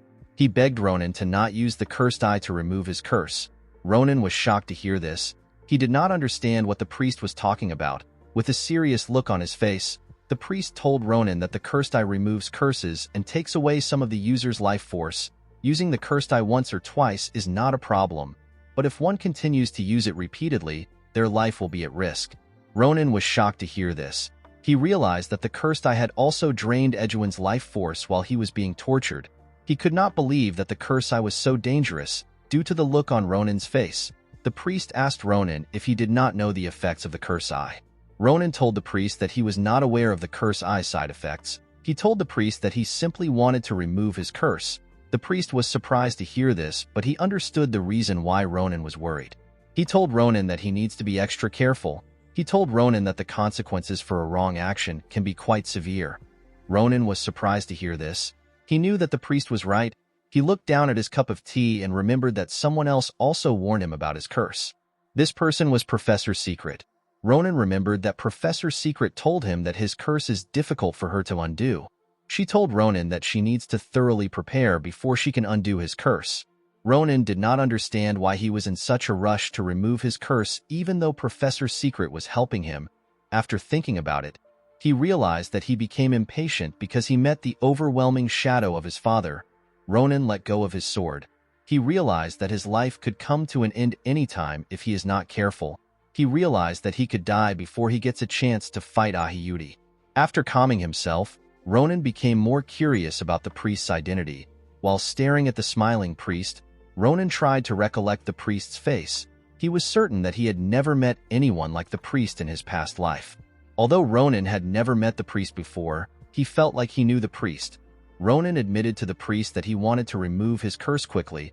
He told the priest that he wanted to remove his curse because of the crazy fanatics who are acting outrageous. The priest was surprised to hear this. Ronan told him that the fanatics are very dark and nasty people. He told the priest that the fanatics are lying in wait for the arrival of the stars. The priest was shocked to hear this. He immediately knew that the fanatics that Ronan was referring to was Nebula Clagier. He could not believe that Nebula Clagier was active again. At night, we see the priest standing next to the statue of Senial. The priest pondered about the fanatics Ronan mentioned. He realized that Nebula Clagier was planning an evil scheme. This scheme will come in form of a huge disaster that will take the lives of many innocent people. The priest did not know what to do. He wondered if he was just going to watch again as such a thing happens to innocent people. He looked up at the statue of Senial and asked it if Ronan is the answer Senial chose. He asked the statue about what he needs to do.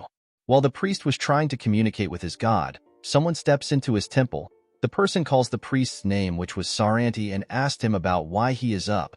When the priest turned around, he was surprised to see that it was Ronan that was speaking to him. Saranti asked Ronan about what he is doing at the center of the temple at night. He asked Ronan if his bed was uncomfortable. Ronan told Saranti that he simply stepped out of his room to get some water.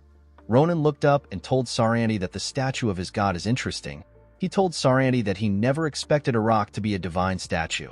He asked Saranti if the rock has a hidden meaning behind it. With a smile on his face, Saranti told Ronan that once every millennium, his church moves 1,000 rocks to a sacred land in Dakanja, which is at the far corner of the imperial territory. Dakanja is a place where strong typhoons always blow. Most of the rocks there last less than 200 years before withering away and disappearing. Although most rocks get destroyed, there are certain rocks that have withstood the trial for 1,000 years and proven that there will transcend time. The noble soul engraved in such rocks becomes the divine statue of Senial. With a confident look on his face, Saranti told Ronan that he remembers the day which he and his brothers moved the divine rock into the temple. Ronan was surprised to hear this. He realized that Saranti is very old. He did not know how to react. Ronan found out that there was a lot of priests in the temple. He asked Saranti about what happened to the other priest. Saranti told Ronan that most of them left because of individual circumstances. He told Ronan that it is not easy to worship a god. He told Ronan that his brothers could not dedicate their lives to a god who never answers no matter how long they wait. He told Ronan that he also wanted to give up on his faith a lot of times, and there were times when he wanted to be free. However, every single time he tries to leave, he gets a hunch, and that hunch made him continue his service as a priest. Saranti told Ronan that he has a feeling that Senial's will, which is contained in the divine rock, will become a catalyst that will one day save the world. Ronan was shocked to hear this. With a smile on his face, Saranti told Ronan that his duty feels like a destiny that he cannot pass on to anyone. The moment Saranti said this, Ronan saw an image of the older Adeshan next to him. Ronan realized that only Adeshan would say something like this. Saranti placed his hand on Ronan's shoulder and told him that the time which Senial will save the world is drawing closer. The next day, Ronan put Saranti's incomprehensible words out of his head. He and his teammates began to reorganize themselves. Saranti gave Ronan's teammates his special tea. The tea took its effect on them quickly. Maria and Asel were surprised to see the effects of the tea. With the high level of energy available in the mountain, Ronan's teammates enhanced their senses. While his teammates were practicing, Ronan moved around the mountain range with Saranti in order to forage for some medicinal herbs. While they were moving around, Ronan tried to understand Saranti. It did not make sense to him that Saranti would help people he is just meeting for the first time, and even show genuine concern for them. The more Ronan looked at Saranti, the more he thought that he was a strange elf. After picking up some herbs, Ronan and Saranti returned to the temple. Ronan and his teammates spent 2 peaceful days in Saranti's temple. Unfortunately, no matter how peaceful everywhere is, tragedy always creeps through the cracks and leave an ineradicable pain on everyone. This pain will be irreversible. Back in the present, Ronan and his teammates are prepared to subjugate the orc village. Saranti believed that it will be dangerous for them to go against the orc. He asked Ronan and his teammates if they will be all right. He reminded them that they have not discovered the cause of the monster's strange behaviors. With a worried look on his face, he told Ronan and his friends to stay in his temple and prepare carefully. With a smile on his face, Ronan told Saranti to not worry about them. He told Saranti that he and his teammates are going to be fine. He told Saranti that only the monster's behaviors changed. The monsters did not get stronger. Ronan told him that his teammates can take care of themselves. Maria and Braum told Saranti that they can. Asel was still scared of the orcs. Ronan told Saranti that they need to finish their mission because their time limit for going outside is coming to an end and they need to return to the academy. Upon hearing this, Saranti accepted Ronan's logic. Saranti activated his magic and told Ronan and his teammates that he will cast a spell that allows them to enter the barrier. He told them that they can return to the temple anytime they want. Ronan and his friends were surprised to hear this. With a serious look on his face, Saranti told Ronan and his friends that they should return to the temple if they ever encounter anything dangerous. He advised them to never let their guards down under any circumstances. He told Ronan and his friends that the forest is a very dark and dangerous place. The scene shifts and we see the dead bodies of the orcs. These bodies have been brutally torn apart. An elf woman who seems to have killed the orcs wonders why her target is so hard to find. This woman is dressed like Edwin and Cyrilla. The woman realized that she could not draw out her target with the orcs. With a creepy smile on her face, the elf says that she will meet Saranti by herself. Immediately the woman says this. We see the twin-head ogre kneeling next to her. The scene shifts and we see Ronan and his teammates arrive at the orc camp. Ronan was surprised to see that the orcs were wearing human clothes. The orcs also had accessories and jewelries that belonged to humans. Ronan realized that the orcs had already robbed the nearest village to them. Ronan never expected the orcs to already raid a village. He turned around and asked his teammates if they were ready to fight. Maria, Asel and Braum looked at Ronan with confidence in their eyes. With a serious look on his face, Ronan told his teammates that they will have to destroy all the orcs. At the orc camp, we see 2 orcs discussing in their language. The 2 orcs were admiring their stolen accessories.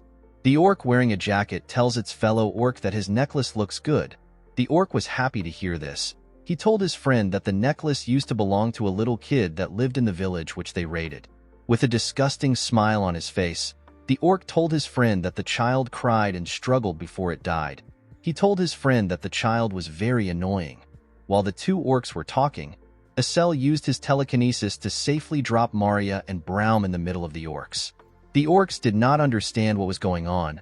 They were surprised to see a human in their habitat. The moment Maria and Braum landed in the orc habitat, They released a large amount of aura and began to attack the orcs.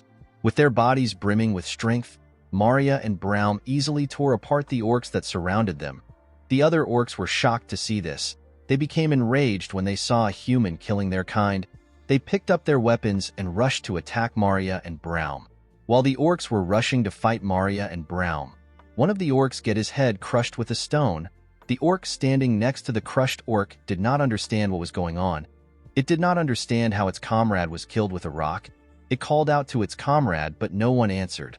While the orc was standing, it also gets its head crushed by a rock. These rocks were controlled by Acel with her telekinesis. Ronan commends Acel on having such an amazing accuracy and control of her powers. While holding Ronan and herself on the air, Acel also controlled several rocks. While they were in the air, Ronan asked Acel if she can fully control her ability. Acel told Ronan that she can. While Ronan was talking to Acel, the orc stood in fear due to the large amount of rocks that were floating in the sky. With a creepy look on his face, Ronan told Acel to wipe out the orcs with her rocks. Acel was not very happy with this idea. Although Acel was not very thrilled with the idea, she had no choice but to follow Ronan's order. She waved her hand and launched the rocks at the orcs. The orcs were horrified to see the rocks coming towards them. They began to run for their lives. After the fight ended, we see Ronan and his teammates walking around the orc village. As the dust in the area cleared up, Acel became frightened. Acel saw tons of dead orcs which she killed with her magic. She told Ronan that she will definitely be punished for what she has done.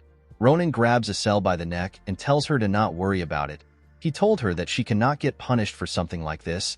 He told her that he will join her in receiving the punishment if she is ever punished. Braum told Acel that he will also join her in taking the punishment. With a bright smile on his face, Braum told Acel that she will definitely receive the biggest punishment if they are ever punished. Acel was not happy to hear this. She began to cry. Marya could not believe that Braum actually said such a thing. She told Braum that he was not helpful at all. Braum did not understand what Marya was talking about. He thought his words would cheer Acel up. Ronan smiled when he saw how his teammates bickered. He was very happy to see that his teammates were able to show off their skills in actual combat. He believed that their trip to the mountains has been very helpful to his teammates. Ronan was certain that his teammates will be able to face more dangerous opponents the next time they come to the mountains. While Ronan was thinking, Sita placed his hand on his face. Ronan was surprised to see this. He asked Sita about what was wrong. Ronan noticed that Sita was pointing him towards a particular direction. He asked Sita if there is anything there. When Ronan and Acel walked into the forest, they saw a person tied to a tree. When they carefully looked at the person, they noticed that the person was an elf. Ronan and Acel were surprised to see how wounded the elf was. Ronan and Acel quickly rushed to help the elf. Ronan wondered if the orcs tied the elf up as an emergency food. While removing the rope from the elf's body, Ronan asked Sita to use healing magic on the elf. When Sita activated his magic, the elf slowly began to regain consciousness. Acel told Ronan that the elf is waking up. When Ronan heard this, he asked the elf if she could talk. The moment the elf fully regained consciousness, she was shocked to see Ronan and his friends. She immediately recognized the unique mana that surrounded Ronan and his friends. She wanted to ask Ronan and his friends about the mana. Unfortunately for her, her body was in a terrible state. She spat out some blood before she could say anything. Ronan was shocked to see this. He realized that Sita's magic was not able to heal the elf. Ronan did not understand what was going on. Sita's magic had always worked on everyone. After regaining some of her strength, the elf asked Ronan if he and his friends are coming from the temple. Ronan was surprised to hear this question. He did not understand how the elf was able to know about their movement. The elf placed her hand on Ronan's shoulder. With fear in her eyes, she begs Ronan to take her to Saranti. She tells him that some people are coming for Saranti.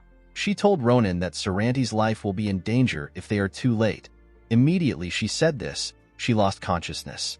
Ronan and his friends were shocked to hear what the elf said. They did not know what to do. The scene shifts and we see Saranti at the center of the temple.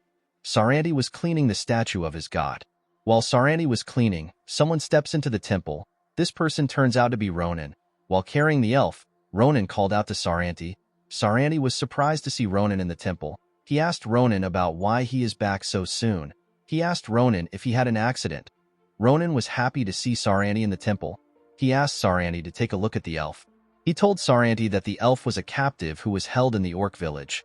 He told Saranti that he and his friends saved the elf after they destroyed the orc village. Ronan revealed to Saranti that the elf wanted to meet him. Saranti did not understand what Ronan was talking about. When he carefully looked at the elf, he immediately recognized her. Saranti was surprised to see the state which the elf was in. Saranti called the elf's name, which is Brigia. Saranti reached his hand out to Brigia. He could not believe that Brigia could be in such a terrible state. He wondered about what happened to her. The scene shifts and we see Maria and the other members of the team at the orc village. Maria told Brown that she and Estelle have looked around the area and they did not see anyone. Brown told her that he has also checked around too. He told her that he did not see anyone. Maria, Estelle and Brown looked around the village because Ronan ordered them to. Brown was happy to see that Brigia was the only captive in the village. Maria told Brown that it is better for them to head to the temple. Maria was about to ask Estelle to follow them when she noticed that Estelle was looking at the dead orcs. Maria walked up to Estelle. She asked Estelle about what she is so focused on. She asked Estelle if something is wrong. Estelle told Maria that the bodies of the orcs are a bit strange. She told Maria that something has appeared on the bodies of the orcs. Maria was surprised to see this. She did not recognize this thing. She asked Estelle if she knows about the mark. Estelle told her that she does not recognize the mark. She told Maria that she is just seeing it for the first time. She told Maria that the marks were hidden with double magic. Estelle became curious about the nature of the magic circle which appeared on the heads of the orcs. She wanted to know what the circles were for. The scene shifts and we see Ronan and Saranti in a room. Saranti laid Brigia on a bed. Saranti told Ronan that he is done with the first aid. He told Ronan to no longer worry about Brigia. Ronan asked Saranti if he is feeling well. He told Saranti that healing magic did not work on Brigia. Ronan wondered if Saranti might have accidentally got poisoned by a strange poison while he was treating Brigia. With a smile on his face, Saranti told Ronan to not worry about him. He told Ronan that he will be fine. He told Ronan that he already gave Brigia the antidote to the poison. Saranti told Ronan that he is greatly indebted to him. He told Ronan that Brigia is a precious sister of his. Ronan was surprised to hear this. Saranti told Ronan that Brigia is one of the few believers of Senial who is still alive. Saranti revealed to Ronan that Brigia was once a faithful believer whose faith was much deeper than others. Saranti told Ronan that he does not know how to repay his debt to him. He told Ronan that saving Brigia is truly an amazing thing. Ronan became shy when he heard this. He told Saranti that he did not do anything grand. He told Saranti to not worry about it. Upon realizing how dire the situation was, Ronan asked Saranti to tell him about the people which Brigia was talking about. Ronan knew that this people must be very dangerous for Brigia to be so scared. He asked Saranti if his life is in danger. Saranti's face became grim when he heard this. The scene shifts and we see Ronan and Saranti at the center of the temple. With a serious look on his face, Saranti told Ronan that he does not know the goal of the people which Brigia is talking about. He told Ronan that the mysterious people belong to a religious group that worships an unknown being as their god. This religious group has been committing evil acts without revealing their identity to the world. Saranti told Ronan that the religious group's name is the Church of Nebula Clagier. Ronan was shocked to hear this. He could not believe that Saranti knew about Nebula Clagier. Ronan could not believe that Saranti was being targeted by Nebula Clagier. Due to Ronan's reaction, Saranti realized that Ronan had heard of Nebula Clagier. Saranti told Ronan that Nebula Clagier has sent different people to him over the years. With a smile on his face, Saranti told Ronan that he thought Nebula Clagier had given up on him. He told Ronan that they stopped sending people to him in the past 100 years. Due to this, Saranti assumed that Nebula Clagier gave up on him. Saranti was surprised to hear that the organization wanted to get him again. Ronan was annoyed to hear this. He told Saranti that the issue is a life or death problem. He told Saranti to take the problem seriously. He told Saranti to move to an institution with better security. Saranti immediately refused Ronan's idea. He told Ronan that he cannot abandon the temple. He told Ronan that the souls of his brothers and sisters are in the temple. Saranti told Ronan that he cannot move to another location because of the people who reside in the temple. He told Ronan that he does not want the resident to be in harm's way. Saranti placed his hands on Ronan's shoulder. He told Ronan to leave the forest with his teammates. With a smile on his face, Saranti told Ronan that he does not want his friends to get swept into unnecessary danger. He begged Ronan to be understanding.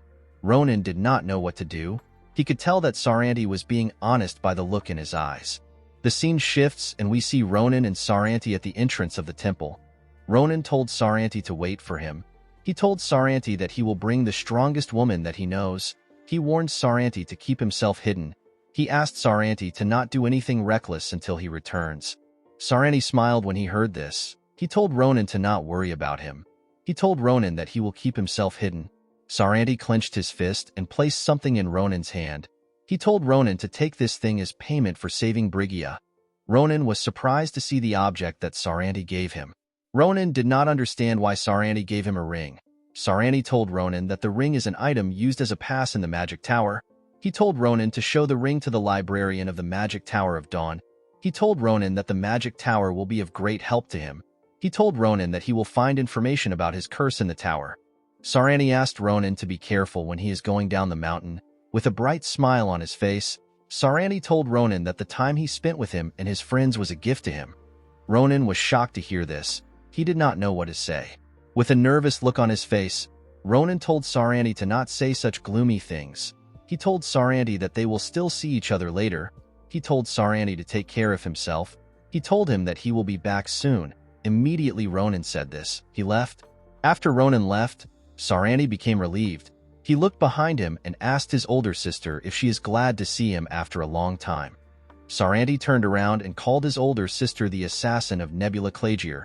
Immediately Saranti said this, we see Brigida transforming. Brigida turns out to be the elf woman who was searching for Saranti, and she is also Saranti's sister. Brigida asked Saranti about why he brought up their past relationship. With a dark smile on her face, Brigida asked Saranti if he has been living a comfortable life. Saranti could not believe that Nebula Clagier sent his sister to kill him. He told Brigida that her church is cruel. Brigida believed that Saranti was an hypocrite for saying this. She reminded him that he used a paralyzing poison on her and called it an antidote. With a serious look on his face, Saranti told Brigida that there is nothing he won't do to survive. He told Brigida that he had a better method than her clumsy acting. He told Brigida that no normal person would believe that Lemmaheim's shadow was captured by an orc. Brigida smiled when she heard this. She told Saranti that she had no choice but to act helpless. She told Saranti that it was hard to find out his location. Brigida revealed to Saranti that she tried to get his attention with the monsters, but Saranti did not fall for the bait. While thinking of what to do, Brigida saw a clue to finding Saranti. This clue was Ronan and his friends. Brigida told Saranti that Ronan and his teammates were exuding so much of his energy. She told Saranti that she wanted to lure him out by cutting Ronan and his friends and scattering their remains across the forest. With a smile on her face, Brigida told Saranti that she did not do anything to Ronan and his friends because of their past relationship as believers. She asked Saranti if he is touched by her goodwill. With a serious look on his face, Saranti told Brigida that he would have never let her do anything to Ronan and his friends. Brigida laughed when she heard this. She told Saranti that she was simply joking. She told Saranti to stop being so serious. After seeing that Saranti was not joking around, Brigida decided to stop playing. She told Saranti that she wants to deliver her church's command to him. Brigida told Saranti that the church ordered her to persuade him. She placed her hand on her sword and Saranti activated his magic. She told Saranti that she is to kill him if he refuses to join them. Immediately she said this, she and Saranti attacked each other. The moment Saranti and Brigida began their fight, the trees in the forest began to shake. The scene shifts and we see Ronan in the forest. Ronan stopped moving when he heard the sound of Saranti and Brigida fighting. Ronan did not know what caused the noise. Ronan had a terrible feeling that something was wrong. While Ronan was thinking, Asel and the rest of the group run to him. Ronan was surprised to see his teammates. He told them that they met him at the perfect time. He asked them if they had thoroughly looked around the orc village. Maria told Ronan that they looked everywhere. She told Ronan that they did not find any captives. She told Ronan that Asel found something fishy. Ronan was surprised to hear this. Asel, who was struggling to catch her breath, told Ronan that she discovered something strange on the orcs shortly after he left. She told Ronan that she had never seen any magic circles like that before. Ronan did not understand what Asel was talking about. He asked Asel to explain more. Before Asel could say anything, a large explosion occurred behind Ronan. Ronan and his friends were shocked to see the explosion. Asel wondered if the explosion came from the temple. With a grim look on his face, Ronan realized that Saranti was in danger. Before Ronan and his friends could take a step, the ground began to shake. Ronan was horrified to see this. He realized that only one thing could cause such a vibration. When Ronan turned around, He was surprised to see the twin-head ogre coming out of the forest. The twin-head ogre easily tore apart the orcs that stood in its path. Ronan and his friends stood in fear when they saw the twin-head ogre. The ogre screamed and terrified the group with its voice. Before the twin-head ogre attacked Ronan and his friends, we are taken to the temple. At the temple, we see Brigida fighting Saranti with her sword. Saranti blocked Brigida's attacks with his magic. As Brigida got closer to him, Saranti activated a spell called Ventus. Immediately he activated the spell. A large tornado appears in front of Brigida. The tornado moved close to Brigida and was ready to destroy her. Brigida smiled when she saw Saranti's spell. She told Saranti that she likes the way he is fighting. Immediately she said this. She imbued a dark energy into her sword. This energy was quite dark and ominous. Brigida laughed like a mad woman as she wielded her sword. With a terrifying smile on her face, Brigida attacked Saranti with a large amount of power. Brigida's dark energy began to push Saranti's tornado immediately it touched it. The dark power canceled out Saranti's tornado. Due to the scale of the attacks, the area was covered in dust. When the dust cleared up, we see Brigida and Saranti staring at each other. Brigida firmly held her sword as she looked at Saranti. Saranti covered his hand with his mana. While Saranti was staring at Brigida, Brigida disappeared in front of him. Saranti was shocked to see this. Before Saranti could take a step, Brigida appeared above him with her sword in her hand. Brigida imbued her sword with her dark energy and was about to cut Saranti. Saranti was surprised to see Brigida in front of him. His eyes began to glow and a barrier appeared in front of him. The barrier blocked Brigida's attack. Brigida was happy to see the barrier in front of her. She was quite excited to be fighting Saranti. Saranti did not understand why Brigida was laughing. He was certain that Brigida had gone crazy. Due to the impact of their powers, Brigida and Saranti got pushed back. The two elves quickly regained their composure and began to stare at each other. With a creepy smile on her face, Brigida called Saranti a fox. She told Saranti that she does not want to kill him. She asked Saranti to join her group. She promised Saranti that he will be given an executive position if he joins their group. While using magic to regain his strength, Saranti declined Brigida's offer. He told her that he also has a religion. He told Brigida that he is too religious to serve a cult. Saranti decided to taunt Brigida. With a smile on his face, Saranti told Brigida that she has gotten rusty. Saranti could not believe that Brigida, who is known as Romheim's shadow, would be so slow. He asked Brigida if her cult teachings do not suit her. Brigida smiled when she heard this. She told Saranti that she is only fighting like this because she is bored. She told Saranti that he has not been paying any attention to her because he is trying to buy time for Ronan and his friends. She told him that she is not taking the fight serious because he is not doing his best. Saranti was shocked to see that Brigida knew his plan. Brigida was surprised to see that Saranti acted like a pathetic person in front of Ronan. She realized that Saranti did not want Ronan to get caught up in their fight. Due to how Saranti behaved, Brigida became curious about Ronan. She asked Saranti about why someone like him who has no interest in the world is doing his best to protect another person. Saranti told Brigida that Ronan and his friends are guests whom he met coincidentally. He told Brigida that they have nothing to do with him. He advised Brigida to not lay a hand on Ronan and his teammates. With a horrifying look on his face, Saranti told Brigida that she will suffer if she does anything to Ronan and his teammates. Brigida smiled when she saw the look on Saranti's face. She licked her lips and told Saranti that she has already done something bad to Ronan and his friends. Immediately she said this. Saranti hears an explosion on another side of the forest. Saranti was shocked to hear this sound. He quickly turned around to see the place which the explosion came from. Saranti was surprised to see the direction which the explosion came from. He was certain that Ronan went in that direction. The moment Saranti let his guard down, Brigida appeared behind him. Saranti was shocked to feel her presence. By the time Saranti turned around, Brigida had already gotten ready to strike him.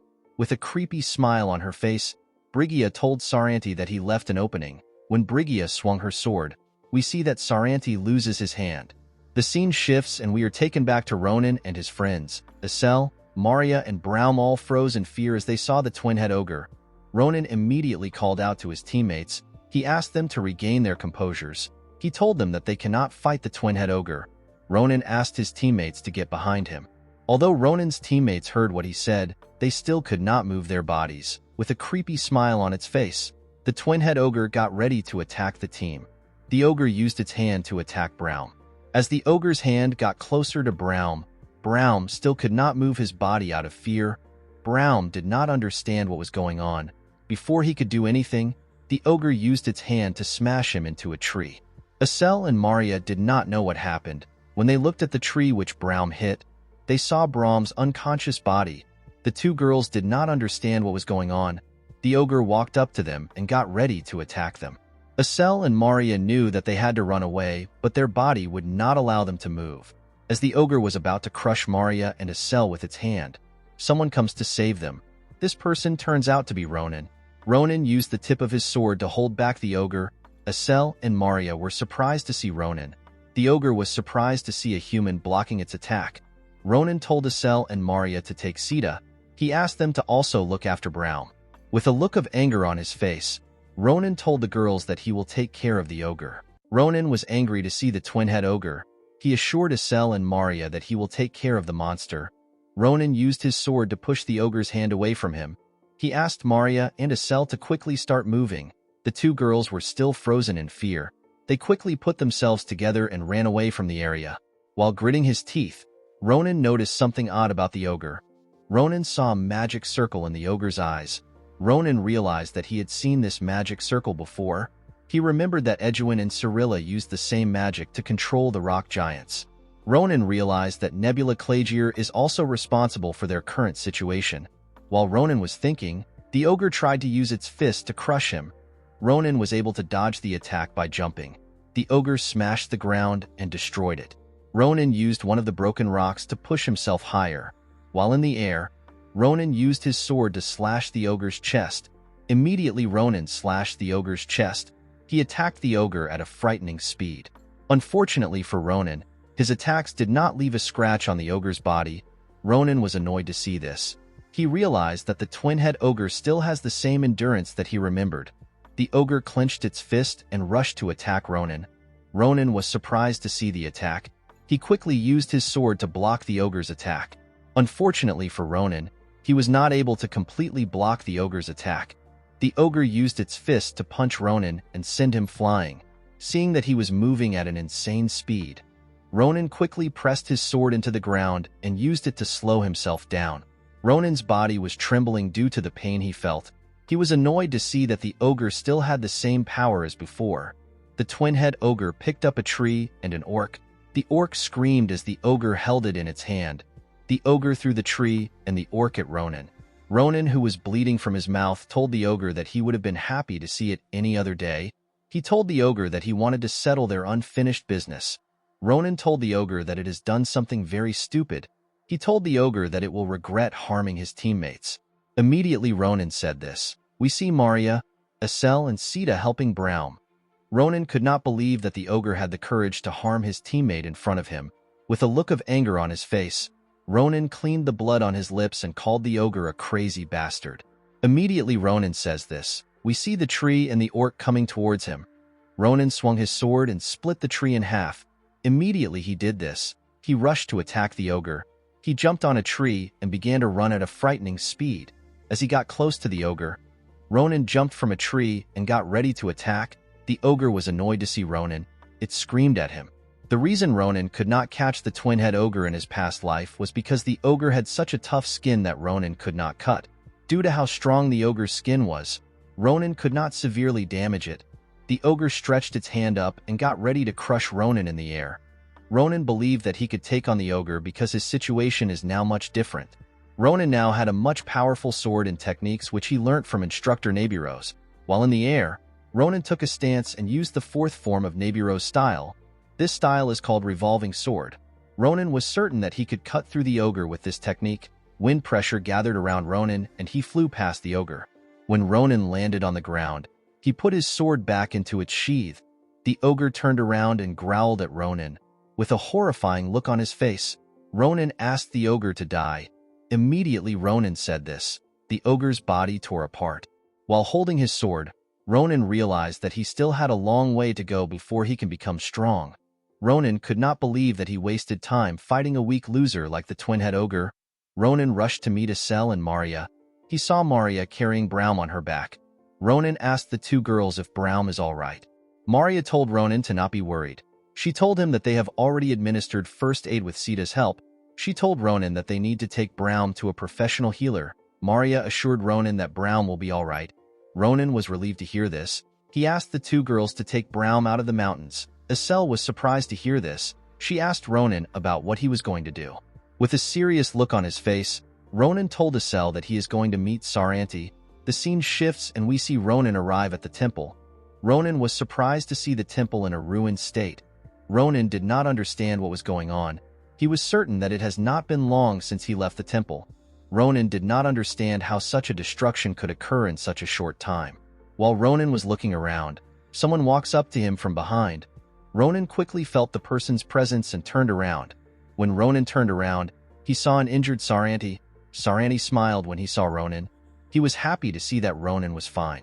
While struggling to move his body, Saranti apologized to Ronan.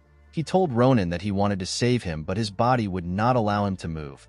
Ronan quickly ran to help Saranti. He could not believe that Saranti wanted to help him even though his body was in such a terrible state. Ronan grabbed Saranti and asked him to tell him what happened. He asked Saranti to tell him the name of the person who hurt him. Saranti told Ronan that he is fine. He asked Ronan to calm down. He told Ronan that he needs to leave the temple. He told Ronan that it is good that he was able to survive. Saranti told Ronan that he needs to leave because he did not know when the Church of Nebula Clagier would come to his temple. While Saranti was talking to Ronan, an attack pierced his chest. Saranti was shocked to see the attack. He spat out some blood and fell to the ground.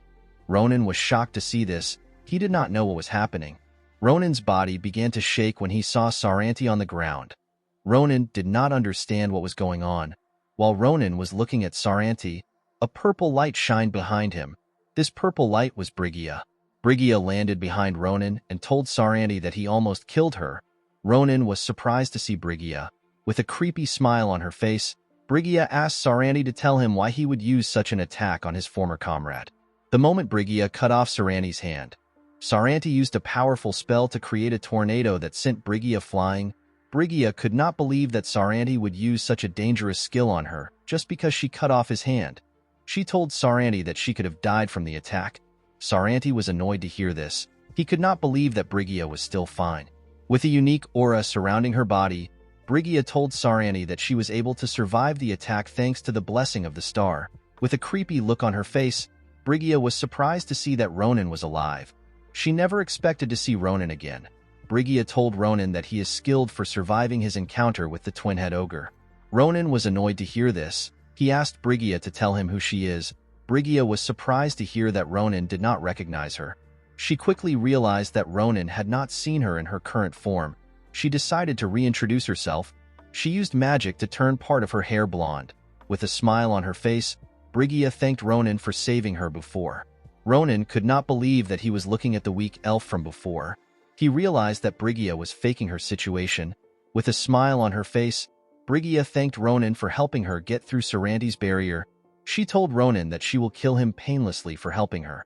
Immediately Brigia said this. She released a large amount of energy. Brigia swung her sword and sent different attacks at Ronan. Ronan was annoyed to see the attacks. He realized that Saranti was kneeling next to him.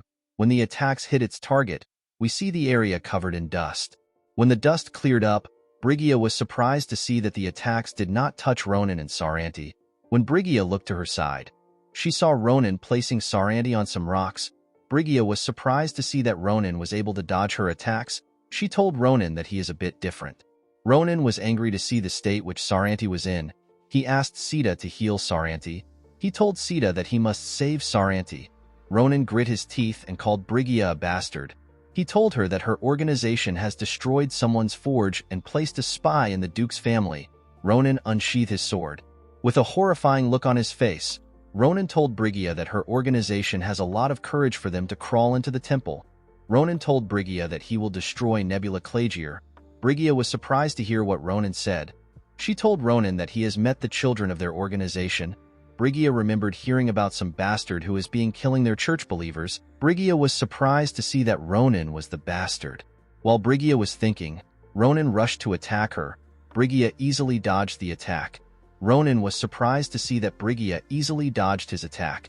Upon seeing how Ronan moved, Brigia understood why the children of her church lost to Ronan. Ronan quickly moved back to create a gap between Brigida and himself. Brigida easily closed the gap and moved close to Ronan. She told Ronan that she is gaining an interest in him. Immediately she said this, Brigida attacked Ronan. Ronan was able to block the attack with his sword. Brigida asked Ronan to show her more. Ronan's hand shook when he took on Brigida's attack. Ronan could tell that Brigida was very strong. He was annoyed to see that Brigida was reading his attacks despite not trying hard. Ronan realized that he had to settle the fight quickly. Ronan moved close to Brigida and began to attack her ferociously. Brigida easily parried Ronan's attacks.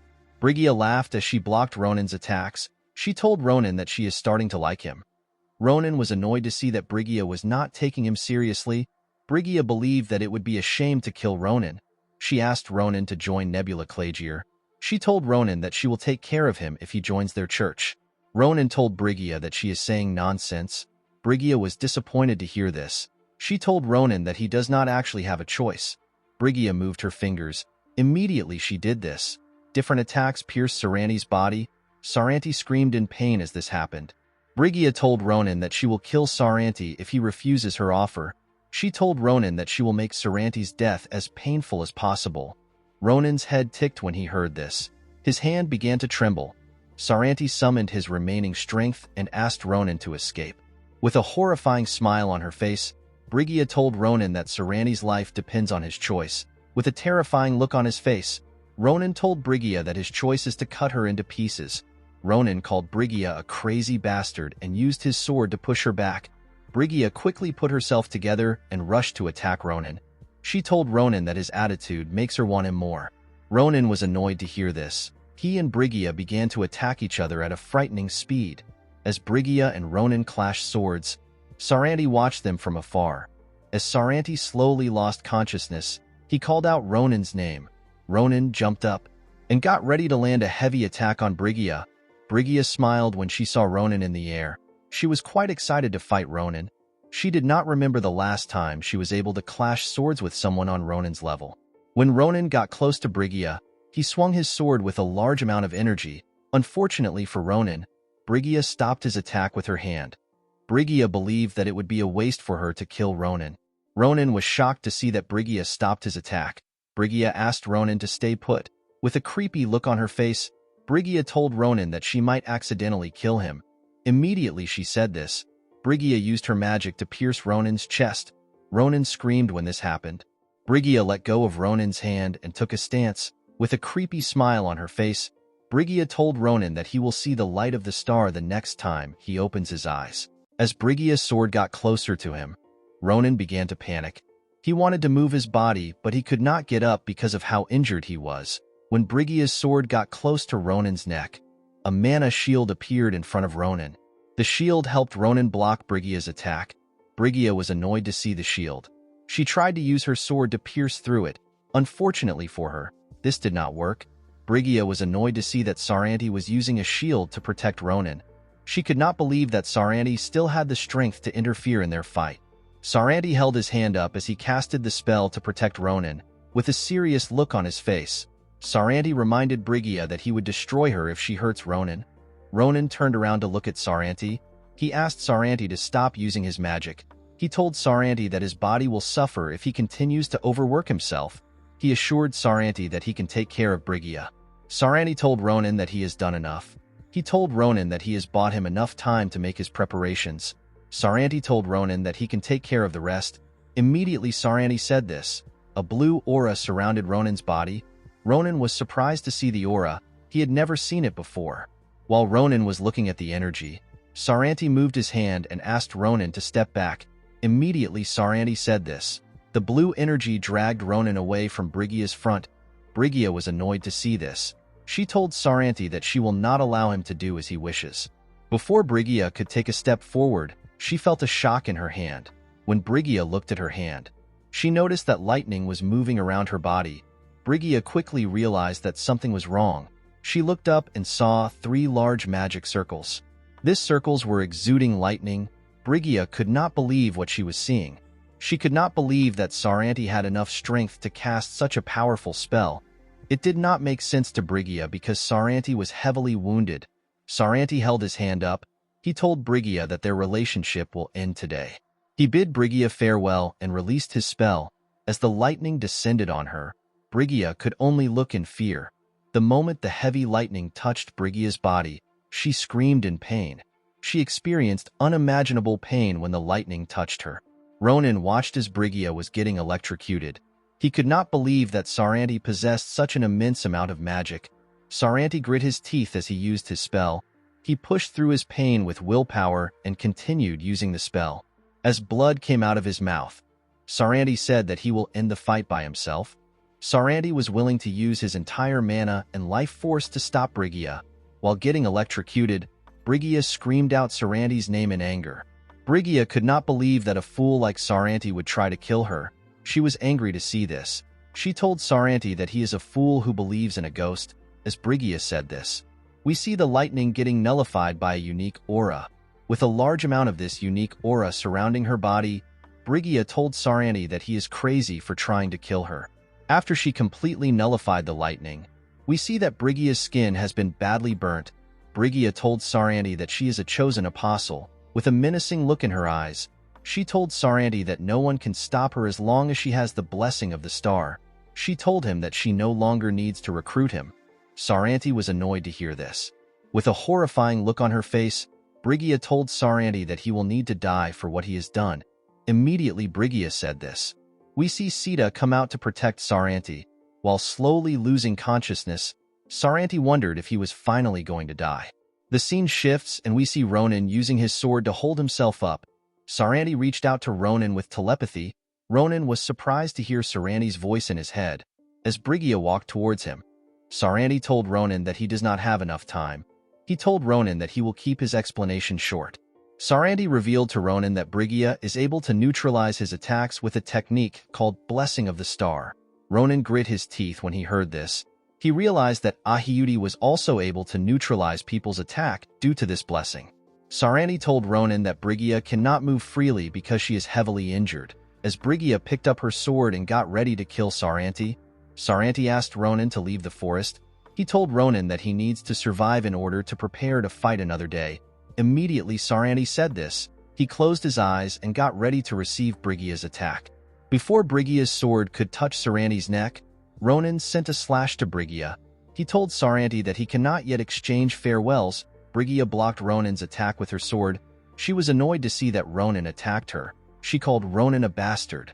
Saranti was surprised to see that Brigida was attacked. He could not believe that Ronan came back for him. Ronan asked Saranti to not give up. He told Saranti that the fight is not yet over. While remembering his past self, Ronan told Saranti that he has never ran away from a fight. He asked Saranti to believe in him. Brigida could not believe that Ronan was spewing nonsense in front of her. She was more annoyed to see that Ronan came back after she let him off. She launched multiple attacks at Ronan. Ronan was shocked to see the attacks. He wanted to block the attacks, but he could not move well due to his injuries. As the attacks moved closer to Ronan, Saranti used a spell called Lightning Rain on Ronan. This spell helped Ronan to block Brigida's attacks. Brigida was annoyed to see this. While Brigida was looking at Ronan, Saranti gathered lightning in his finger. Before Brigida could turn around, Saranti attacked her with his magic. Fortunately for Brigida, she was able to neutralize the attack with the blessing of the star. With a look of anger on her face, Brigida told Saranti that he and Ronan are very annoying people. As Ronan ran towards them, Brigida told Saranti that his attack cannot do anything to her. She told Saranti that she has the blessing of the star. Immediately she said this, Brigida raised her sword up and got ready to strike Saranti. As Brigida swung her sword, she told Saranti that he and Ronan cannot touch her. The moment Brigida swung her sword, Ronan ran at his top speed. When Ronan got close to Brigida, he cut off her hand. The moment he cut off her hand, Ronan told Brigida that it is natural for her to believe that nothing can touch her. Saranti smiled when he saw Brigida's hand falling in front of him. Brigida was lost in shock. She could not comprehend what was happening. She asked Ronan to tell her how he was able to break through the blessing of the star. Ronan asked Brigida if she is curious. He told her that he also doesn't know. With a menacing look on her face, Brigida yelled at Ronan.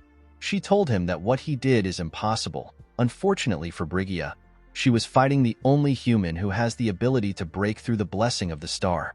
While Brigida was screaming, Ronan attacked her. He made different cuts on her body. Brigida could not believe what was happening. She began to bleed from each parts of her body. As Brigida slowly lost consciousness, she saw Ronan's back. Ronan turned around and glared at Brigida. He told her to get answers from the great star she worships. While Brigida was falling, she realized her life was coming to an end. She could not believe that she was going to die before getting her answer, especially since the day she wanted to get her answer was coming very soon. As her eyes slowly closed, Brigida realized that she has spent an eternity waiting for an answer. Before her head touched the ground, Brigida wondered if Saranti found the answer he was looking for. As Brigida's head touched the ground, we see Ronan resting on his sword. While doing his best to catch his breath, Ronan looked at Brigida when he heard her head touch the ground. While looking at Brigida's dead body, Ronan thinks about how lucky he was. Ronan knew that he would have not been able to defeat Brigida if she had not let her guard down. He was very happy that Brigida relied on the blessing of the star. Ronan remembered that in his past life, no one could touch Ahiyuti and the other giants except for him. Ronan realized that the reason people could not harm the giants is because of their blessing. Their blessing nullifies all attacks. While staring at Brigida's body, Ronan wondered if all the executives of Nebula Clagier possessed the blessing of the star. Ronan grit his teeth. He realized that he will have a difficult time fighting any executive of the organization.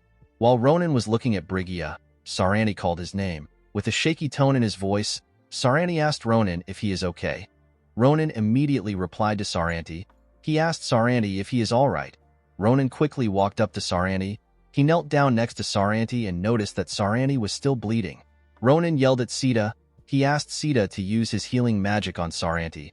Ronan asked Saranti not to worry himself. He told Saranti that the fight is over. He told him that he will be fine. Saranti stretched his hand out to Ronan. He grabbed Ronan's hand and called his name. Ronan was surprised to see Saranti holding his hand. With a smile on his face, Saranti apologized to Ronan. He asked Ronan if he can do him a favor for the last time. The scene shifts and we see Saranti resting on Senial's statue. Ronan carefully placed Saranti next to the statue. The moment Ronan did this, Saranti began to cough heavily. Ronan became scared when he saw this. He asked Saranti if he is okay. Saranti looked at his hand and saw the amount of blood he coughed out. He realized that his situation was very bad. He told Ronan that he is ashamed to show him such a terrible side of himself during his final moments. Ronan began to tremble when he heard Saranti say that it is his final moment. He began to apologize to Saranti. Ronan believed that Saranti would still be alive if he had not helped Brigida. Saranti grabbed Ronan's hand. He told Ronan that it is not his fault that Brigida came for him. Saranti believed that it was only a matter of time before Nebula Clagier would have found him. Saranti looked Ronan in the eye. He told Ronan that his fight will be an extremely long and arduous fight. He revealed to Ronan that he will be hurt countless times and experience failure constantly. Saranti told Ronan that what he wants to ask him is very shameless. Saranti felt bad for putting his burden on a young boy. He begged Ronan to keep fighting until the end. With a smile on his face, Saranti told Ronan that he will be able to accomplish his goal. Ronan became emotional when he heard this. He did not know what to say. Immediately Saranti said what he wanted to say. A green bright light began to shine from his body. The light was quite bright and blinding. Ronan had to use his hand to cover his eyes. Ronan did not understand what was happening to Saranti. He looked at Saranti and called out his name. Ronan was shocked to see that Saranti's body was getting covered by rocks. Ronan did not know what to do. Saranti placed his hand on Ronan's face. He smiled at Ronan as his body slowly got covered with rocks. With a smile on his face, Saranti thanked Ronan for becoming his answer.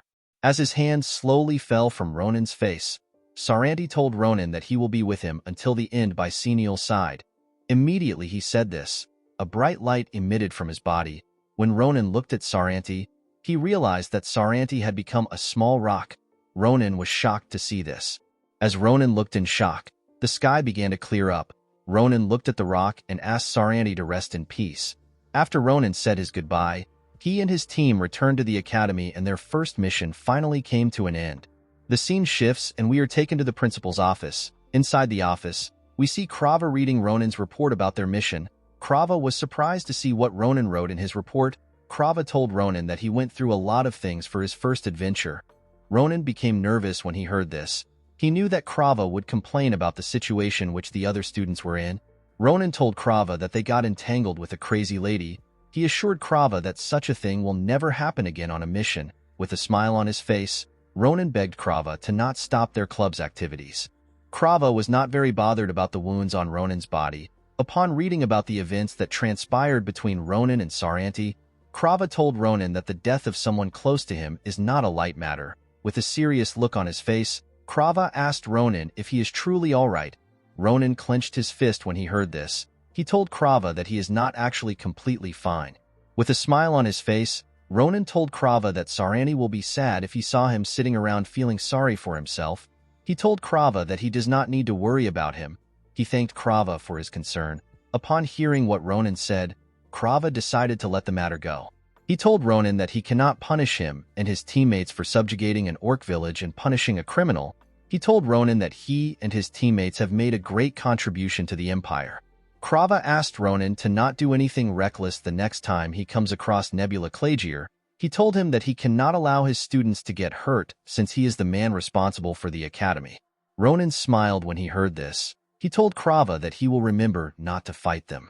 After saying this, Ronan ran towards the door. He told Krava that he needs to leave. He told him that he will visit him again before his team goes on another adventure. After saying this, Ronan left Krava's office. Immediately Ronan left his office. Krava realized that Ronan does not have any classes because he already completed almost all of them. While stroking his beard, Krava realizes that Ronan has not heard that a particular event is starting soon. The scene shifts and we are taken to the club's building. Ronan stepped into the building. Immediately he stepped into the building. He told his teammates that he came to watch them train. Ronan realized that his teammates were not in the clubhouse. Ronan was surprised to see who was at the club's building. He asked the person to tell him when he returned to the academy. This person turns out to be Shelafin. Shelafin was glad to see Ronan. He told Ronan that he came to see him. With a serious look on his face, Shelafin told Ronan that he needs to discuss something important about Nebula Clagier. Ronan and Shelafin sat down to discuss. Ronan asked Shelafin to tell him the news regarding Nebula Clagier. He asked Shelafin if he was able to get rid of the spies who were in his family. Shelafin told Ronan that his family is currently carrying out a large-scale operation to find the spies. He told Ronan that the operation began 15 days ago. According to Shelafin, his family has been able to catch 19 traitors. Shelafin killed 5 among the 19 traitors. Shelafin told Ronan that the rest of the traitors will be transferred to Rodolan prison and will receive better interrogation at the prison. Shelafin revealed to Ronan that a problem came up while they were capturing the traitors. With a serious look on his face, Shelafin told Ronan that the prohibition is no longer working on the traitors. Ronan was shocked to hear this. He could not believe what he was hearing. Shelafin told Ronan that the prohibition stopped working on all 19 traitors after they were captured. This did not make sense to Shelafin. With a serious look on his face, Ronan told Shelafin that Nebula Clagier might have found a way to deal with the prohibition. Shelafin told Ronan that this is the only explanation. Ronan was annoyed to hear this. Ronan realized that the only way for him to find the traitors is for him to look at their mana and single them out. Shelafin stood up and told Ronan that he is done with what he wants to say. He told Ronan that he will share more information with him when he gets it. Shelafin looked at Ronan and told him that he hopes to see him later. Ronan did not understand what Shelafin was saying. Shelafin told Ronan that he hopes to fight him again in their midterm evaluation exam. The midterm evaluation exam was the event which Krava wanted to inform Ronan about. Unfortunately, Ronan did not wait to hear him. Ronan was shocked to hear this. He could not believe that he was going to be having an exam very soon. 2 days later, we are taken to a deserted island owned by Philion Academy. This island is known as Philand. This island is where Nabirose is conducting her advanced Real Combat Swordsmanship test. On the island, we see Nabirose staring at her students. Nabirose made sure that all her students came to the island. After confirming that no student was missing, Nabirose told her students that she will explain the midterm evaluation test to them. Nabirose told them that her classes are aimed to mimic real-life combat. She revealed to her students that she originally wanted to send them to a battlefield in order for them to have the best experience. According to Nabirose, she could not send them to such a dangerous place because of school regulations and guidelines. Ronan was sad to hear this. He believed that it would have been much better for them if they were thrown to a battlefield. The other students were shocked to hear Nabirose's original plan. They were very happy that the school saved them from the battlefield. Nabirose told her students that they will be spread across the entire island and will engage in a battle for survival. There are no limits in this battle. Ronan was shocked to hear that he was allowed to fight without any limitations or restrictions. Nabirose told her students that they do not need to worry about dying. She pointed at a rack which had some bracelets on it and told the students that she has prepared a safety measure for them. According to Nabirose, if the wearer of the bracelet becomes incapacitated, the bracelet, which is equipped with a magic spell, will transfer him or her back to the Academy's plaza. Nabirose assured her students that the best healers are at the Academy. She told them that even the most severe injuries will be treated with ease. With a terrifying smile on her face, Nabirose told her students that they are allowed to fight anyhow they choose in this test. She told them that all methods are acceptable. She asked her students to kill to their heart's content. Ronan and the other students were shocked to hear this. This was Ronan's first time seeing Nabirose so excited. Ronan was certain that an instructor should not be saying anything Nabirose said. Nabirose picked up a bracelet and asked her students to step out as she calls their names. Nabirose revealed to her students that they will be transported to the coordinates predetermined by the bracelet. Once they wear it, the first student which Nabirose called out was Adeshan. Ronan already knew that Adeshan was going to attend the evaluation test. Although he already knew, he was still surprised to see her. When Adeshan stepped out, the other students began to gossip about her. A girl said that Adeshan is really shameless. She told her friend that Adeshan is getting preferential treatment even though she is a repeat student. The girl was annoyed to see that Adeshan was going to get credits for the course. Another girl said that it is a good thing that Adeshan is participating in the exam. With a smile on her face, the girl told her friend that they will be able to avoid getting last place if a flunking student like Adeshan participates. Ronan really hated the words which his classmates used to describe Adeshan. Unfortunately, Ronan knew that these words were true. While staring at Adeshan, Ronan realized that Adeshan would die if she steps into a battlefield with her current skills. Ronan knew that there was another better choice for Adeshan. Unfortunately, he was still not certain if he should tell Adeshan. After putting on the bracelet, Adeshan and the other students got transferred to different locations. The scene shifts and we see Ronan get transferred to a new location. Immediately Ronan arrived at his new location. He looked around. Ronan wondered if he was the only one who got transferred here. With a smile on his face, Ronan said that he is not that lucky. He asked his senior to stop hiding behind a tree. The senior was shocked to see that Ronan discovered his presence. Ronan smiled at his senior and told him that he looks uncomfortable. The senior was terrified to see Ronan. He did not know why he had to meet such a powerful monster at the beginning of the test. The senior picked up his axe and rushed to attack Ronan from behind. When the senior got close to him, he landed his attack and smashed the ground. Due to the impact of the attack, the area was covered in dust. When the dust cleared up, we see Ronan holding his sword to his senior's throat. Ronan told his senior that he is being mean to a junior. The senior did not understand what was happening. He was certain that he was the one who attacked Ronan. He did not know how he got on his knees. Ronan looked around and smiled. He told the seniors who surrounded him that he is quite disappointed. The seniors were shocked to hear this. They could not believe that Ronan already knew their locations. Ronan told the seniors that they are smart for forging a temporary alliance with each other. Immediately they got transferred. The seniors were annoyed to hear this. Ronan smiled when he realized how dangerous his current situation was. He was quite impressed with the fact that the students of the academy were able to quickly respond to a problem. Ronan picked up a rock. While the archer was staring at him from a tree, Ronan threw the rock at his head with great precision. As the archer fell from the tree, Ronan told the seniors that their strategy was not the best one. The moment the archer landed on the ground, he got transported back to the academy. The senior who saw this was shocked. He immediately told his classmates that their ambush failed. The senior asked his classmates to take a stance and get ready. He assured them that they will be able to take Ronan since he is alone. He told his classmates that it does not matter how talented Ronan is, Ronan will not be able to defeat all of them. The 5 seniors took out their weapons and came out of hiding. They believed that their advantage lies in their numbers. All the seniors charged at Ronan at the same time. Although his seniors were about to attack him together, Ronan was not bothered by their attack. The scene shifts and we see Ronan putting his sword back into its sheath. While putting his sword into its sheath, we see the bodies of his seniors all over the place. The seniors were getting transferred back to the academy. Ronan was surprised to see that it took him more time than expected to take care of the seniors. Ronan realized that it was a bit difficult because he was fighting second-year students. While looking around, Ronan wondered if Adeshan is okay. The scene shifts and we are taken to a cliff. At the cliff, We see a girl resting on her sword after fighting 3 boys. A boy carrying a mace tells the girl that he never expected her to last so long. With a scary smile on his face, the boy told the girl that it is over. He asked the girl to give up. This girl turns out to be Ade-shan. While Ade-shan was doing her best to hold on, she realized that she took on too many people. Fortunately for Ade-shan, the 2 boys in front of her let their guard down because they assumed that Ade-shan could no longer do anything. Ade-shan realized that the boys were overconfident because they had the top student of the 3rd-year class behind them. This boy's name is Ian. The boys believed that there was no way they could lose. Ade-shan carefully looked at the 2 boys in front of her. She realized that the boys had gaps in their defense. The boys had these gaps because they were overconfident. Upon seeing the gaps in their defense, Ade-shan grabbed her sword. She decided to make use of the opportunity. Ian noticed that Ade-shan wanted to do something. Ade-shan stood up and used her sword to smash the ground. Her attack created a smokescreen. The 2 boys were startled when they saw Ade-shan's attack. They did not understand what was going on. Before the boys could react, Ade-shan passed through the dust and closed the gap between them.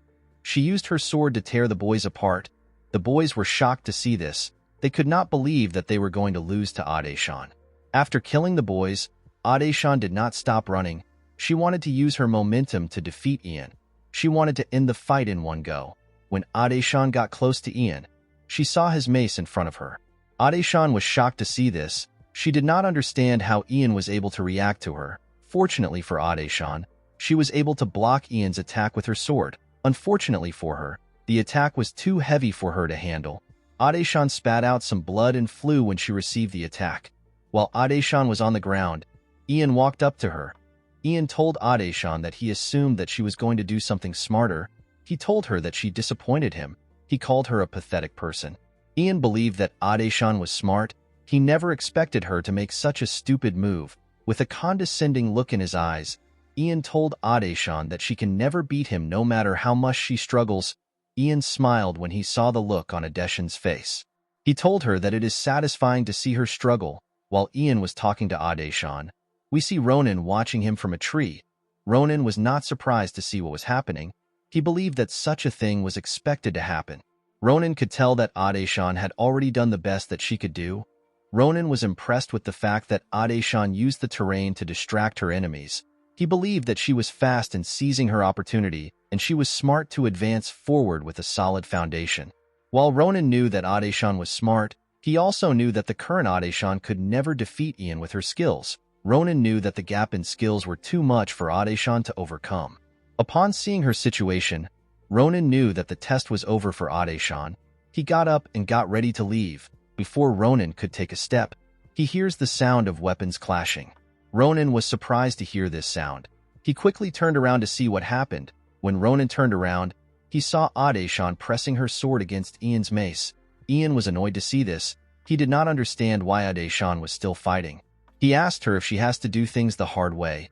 With her mouth covered with blood, Ade-shan told Ian that she has to do her best. She told him that the test is not yet over and she has not yet given up. Immediately she said this, she moved away from Ian and went behind him. Ade-shan tried to attack Ian from behind. Ian easily blocked the attack with his mace. Ade-shan was annoyed to see this. Although Ian blocked Ade-shan's attack, Ade-shan's sword still left a cut on his face. Ade-shan was annoyed to see that she made such a shallow cut. Ian could not believe what was happening to him. He could not believe that a loser like Ade-shan had the audacity to hurt him. He decided to take the fight serious. He used his mace to smack Ade-shan on her back. Ade-shan screamed in pain when she received the attack. She fell to the ground and lost control of her body. Ian could not believe that he was hurt by a poor student. He believed that his reputation would go bad if people ever find out. Ian used his mace to raise Ade-shan's head up. He asked Ade-shan to tell him the reason why she is working so hard. Ian had always been curious about the reason why Ade-shan works so hard. He told Ade-shan that she does not have any backings or skills. He told her that she does not have any talent like Ronan, and yet she still keeps struggling. Ian asked Ade-shan to tell him why she does not want to give up. Ronan was also interested in hearing Ade-shan's answer. Ian and the other students knew that Ade-shan was hopeless. He told Ade-shan that she must know that she does not have any hope in the department. He asked Ade-shan to tell him why she is going so far. With a look of despair in her eyes, Ade-shan told Ian that she has to do her best. Immediately she said this, we see younger Adeshan in front of a grave. She was being hugged by a man. The man was crying as he hugged her. Adeshan seemed to be terrified when she saw the grave. We are taken back to the present, and we see Adeshan kneeling. Adeshan told Ian that she has to work hard in order to become the great commander. Ian was surprised to hear this. He believed that Adeshan was being too unrealistic. Adeshan told Ian that she cannot give up because she believes that her dream cannot be replaced by anyone. Ronan was shocked to hear this. With a serious look on her face, Adeshan told Ian that her dream cannot be replaced by anyone because it is her destiny. Ian believed that Adeshan was being delusional. He told Adeshan to stop dreaming without knowing her place. Immediately he said this, he picked up his mace and decided to crush her. Ian swung his mace at Adeshan. With a look of anger on his face, Ian told Adeshan that he can no longer listen to her nonsense. As the mace came closer to her, Adeshan glared at Ian and picked up her sword. Before Ian's mace could touch Adeshan, someone cut it into two. This person turns out to be Ronan. Ronan apologized to Ian for interfering in his fight. He told Ian that the fight is over. He commended Ian for his hard work. Ian did not understand what Ronan was saying. He did not understand what Ronan was doing in the area. Before Ian could take a step, Ronan used his sword to cut him down. Ian screamed in pain as he slowly disappeared. Adeshan did not understand what was happening. She could not comprehend the reason why Ronan came to save her. Ronan placed his sword into its sheath and asked Adeshan if she is all right.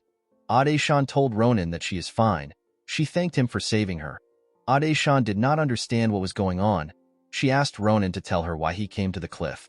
Ronan told Adeshan that she does not need to bother herself with such details. Ronan stretched his hand out to Adeshan and told her that he needs her to lend him some of her time. Adeshan was surprised to hear this. Ronan told her that he wants her to tell him something.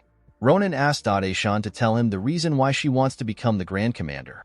Adeshan was surprised to hear this. She did not understand why Ronan was curious about her goal. She asked Ronan to tell her why he wants to know her reason. Ronan told Adeshan that the reason is very important to him. He begged Adeshan to tell him. Adeshan was shocked to see how curious Ronan was. She decided to tell him her reason. With a sad look on her face, Adeshan asked Ronan if he has heard about the Night of K9. Ronan immediately remembered the event which Adeshan was referring to. He asked her if she is talking about the invasion incident that took place 10 years ago. The invasion was carried out by the Werehumans. Adeshan nodded her head at Ronan. She told him that the invasion was the first battle between the Empire and the Werehumans. The battle took place because the Empire was trying to expand her territory to the north and the Werehumans blocked the expansion. With a sad look on her face, Adeshan told Ronan that she lost her family during the night of the battle. The scene shifts and we see a younger Adeshan being held by her father. Adeshan looked up at her mother and brothers and asked them about where they were going. Adeshan's mother and brothers were startled when they heard Adeshan's voice. They did not know what to say to her. Adeshan's mother put herself together and moved close to her daughter. She told Adeshan that she and her sons have urgent work they need to attend to. Adeshan did not understand why her mother was acting weird. She urged her mother to tell her about the work. She asked her mother if she can join them. With a smile on her face, Adeshan's mother told Adeshan that she cannot come with them. She apologized to Adeshan. The woman stood up and asked her husband to take care of Adeshan. After saying this, the woman let go of Adeshan. Adeshan wanted to follow her mother, but her father held her back.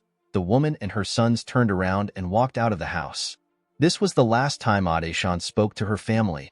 After that day, the Knights of Adeshan's town were deployed to protect the breached castle walls because of a strategy the Empire came up with.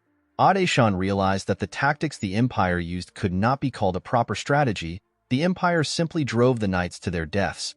The strategy failed because the Empire failed to understand the strength of the Werhuman coalition forces. The Knights did their best, but it amounted to nothing. Adeshan's mother had to watch as her children were being ripped apart by the Werehumans.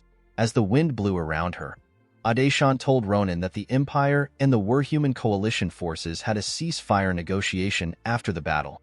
The Empire promised to give the Werehumans their land and the Werehumans were incorporated into the Empire's forces. She told Ronan that even though her village was sacrificed to achieve the ceasefire, the Knights were only given useless memorial monuments at a cemetery. Younger Adeshan stared at her family's grave with tears in her eyes. Adeshan noticed that a man next to her was shaking. The man who appears to have lost one of his hands burst into tears as he looked at his comrade's grave. The man did not understand why his comrades had to die if the Empire always planned to have a ceasefire agreement. The man screamed in pain. People referred to the battle as a noble sacrifice, but Adeshan disagreed. With a look of anger on her face, Adeshan told Ronan that nobody should have died. Adeshan believed that the Empire could have had the negotiations from the beginning. She told Ronan that there are a lot of strategies the Empire could have used if they wanted to win the fight. She told him that the Empire could have taken advantage of the geography to gain a favorable position. Adeshan clenched her fist and told Ronan that the deaths that occurred in the battle were not noble sacrifices. She told him that the deaths were unnecessary sacrifices that took place because of the incompetence of superior officers. Adeshan could not accept such an unfair reality. She revealed to Ronan that she cannot accept such a terrible truth. Ronan was surprised to hear this. He did not know what to say to her. Adeshan told Ronan that she is going to become the Grand Commander in order to stop unnecessary sacrifices. With a determined look on her face, Adeshan told Ronan that she will become a perfect Grand Commander. Adeshan believed that if she becomes a Grand Commander, no memorial monument will be created for people who should have lived. Ronan did not know how to respond to Adeshan. Adeshan noticed that she said some very heavy things. She quickly apologized to Ronan for spoiling the mood. Ronan told her that her topic was not cheerful. He thanked Adeshan for telling him the truth. Ronan told her that he finally understands her. Adeshan was confused when she heard this. She asked Ronan to tell her what he is talking about. Ronan stared at Adeshan. He finally understood that he could never make her give up on her goal. Ronan did not like this realization because Adeshan's current path was going to lead to her death. Ronan believed that it would not be right for him to simply watch Adeshan go down the same path again. Ronan did not want to experience the same pain he felt when he lost Saranti. While Ronan and Adeshan were talking, a heavy wind blows past them. When the two looked up, they saw a large tornado in the forest. Adeshan was shocked to see a tornado in the middle of the forest. She quickly recognized the mana of the person who created it. Ronan was surprised to see that his main opponent had already arrived. He believed that his opponent was impatient for him to be using his tornado. Ronan realized that he and Adeshan did not have enough time left. He asked Adeshan to listen to him. Adeshan was surprised to see that Ronan was not bothered by the tornado. Ronan asked Adeshan if she has ever heard about shadow mana. Adeshan told Ronan that she has not. She asked Ronan to tell her what it is. Ronan told Adeshan that shadow mana is something that is quite tricky to awaken. He told her that if she is able to fulfill the conditions for the awakening, she will be able to get significantly stronger. Ronan told her that someone he knows named the power herself. He told Adeshan that she reminds him of the person. The person who named the power is the older Adeshan. Ronan walked up to Adeshan and told her that she will be able to use the power too. He told her that he will need to make some research about it. He placed his hand on Adeshan's shoulder and asked her not to worry. With a bright smile on his face, Ronan assured Adeshan that he will help her. He told her that he will support her properly. He asked her to also do everything in her power to become the Grand Commander. Adeshan was shocked to hear this. She had never heard someone say something positive about her dream. Adeshan asked Ronan if he is serious. Immediately she asked her question. Ronan pushed her off the cliff. Adeshan was shocked to see this. She did not understand what was happening. She called out Ronan's name. With a smile on his face, Ronan told Adeshan that they have spoken enough for the day. He congratulated her on dying as the third place. As Adeshan slowly disappeared, Ronan told her that he will see her once he returns to the academy. Ronan was happy to see that he had taken care of one problem. He decided to take care of his next problem. Ronan turned around and asked his opponent if they are the only ones left on the island. Ronan's opponent came out of the forest. Next to him were the bodies of several students. As expected, Ronan's opponent is Shelafin. With a smile on his face, Ronan told Shelafin that his entrance was flashy. He asked Shelafin if he has taken care of all the other students on his way to the cliff. Shelafin told Ronan that he did. He told Ronan that they are the last two students on the island. Shelafin drew his sword and asked Ronan if he needs to explain the situation to him. Ronan also drew his sword and told Shelafin that he understands him. He told Shelafin that they can now have a proper fight. Ronan told Shelafin that they need to see who the strongest psychopath in the school is. Immediately Ronan said this. The two boys rushed to attack each other. The moment their sword clashed, the ground shook and a heavy wind blew. Ronan smiled as he and Shelafin pushed each other back with their swords. In the next scene, we see Adeshan lying on the ground. She quickly stood up and looked around. Adeshan was shocked to see that she had returned to Philion Academy. At the academy, the rest of the students watched Ronan and Shelefin's fight from a big screen. Our girl was surprised to see that her body had already healed up. She realized that she had been eliminated from the contest. Before Adeshan was pushed off the cliff, she remembered Ronan telling her that she took the third position. As Adeshan and the other students expected, only Ronan and Shelefin were left to face each other. The scene shifts and we are taken back to the boys. Shelefin used a tornado to push our boy back. Ronan quickly ran into the forest. Shelefin ran after him with his sword, ready to strike anything down. As Ronan ran through the forest, Shelefin became angry and decided to attack our boy. With a horrifying look on his face, Shelefin gripped his sword and launched an attack. He sent 2 tornadoes at Ronan. Ronan was shocked to see this. He could not believe that Shelefin actually split his storm sword technique into 2 different trajectories. Ronan called Shelefin a crazy bastard. As the tornadoes got closer to our boy, he stops running. While Shelefin's technique was dangerous, the power of his tornado has been divided by half. Ronan could now analyze this technique. Our boy grabbed his sword and ran into the tornadoes. With a serious look on his face, Ronan used one of Nebiro's techniques. This technique is called Long Sword. The technique created a huge slash that clashed with Shelefin's tornadoes. The long sword and the tornadoes canceled each other out. The attack created a lot of dust and heavily destroyed the ground. As the dust slowly cleared up, we see Ronan hiding behind a boulder. Ronan was shocked to see that he actually managed to block the attack. Ronan knew that he would have lost if Shelefin had used the full force of his aura. Our boy did not understand what was going on. Shelefin was much stronger than he expected. After Ronan caught Dolan, Shelefin had become more proficient in using his storm sword. Almost everything about Shelefin had become better. Ronan used to be much faster than Shelefin, but now they are evenly matched. This did not make sense to our boy. He could not believe that Shelefin could still become much stronger than he already was.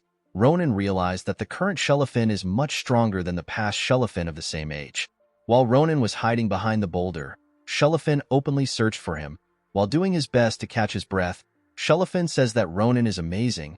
He could not believe that our boy was actually able to cut through his storm sword technique. Although Shelefin had suppressed the technique, he believed that it would be impossible for Ronan to get through. He was surprised to see that Ronan could actually cut through mana. While looking at a cut on his chest, Shelefin says that Ronan is incredible for mastering Nebiro's techniques.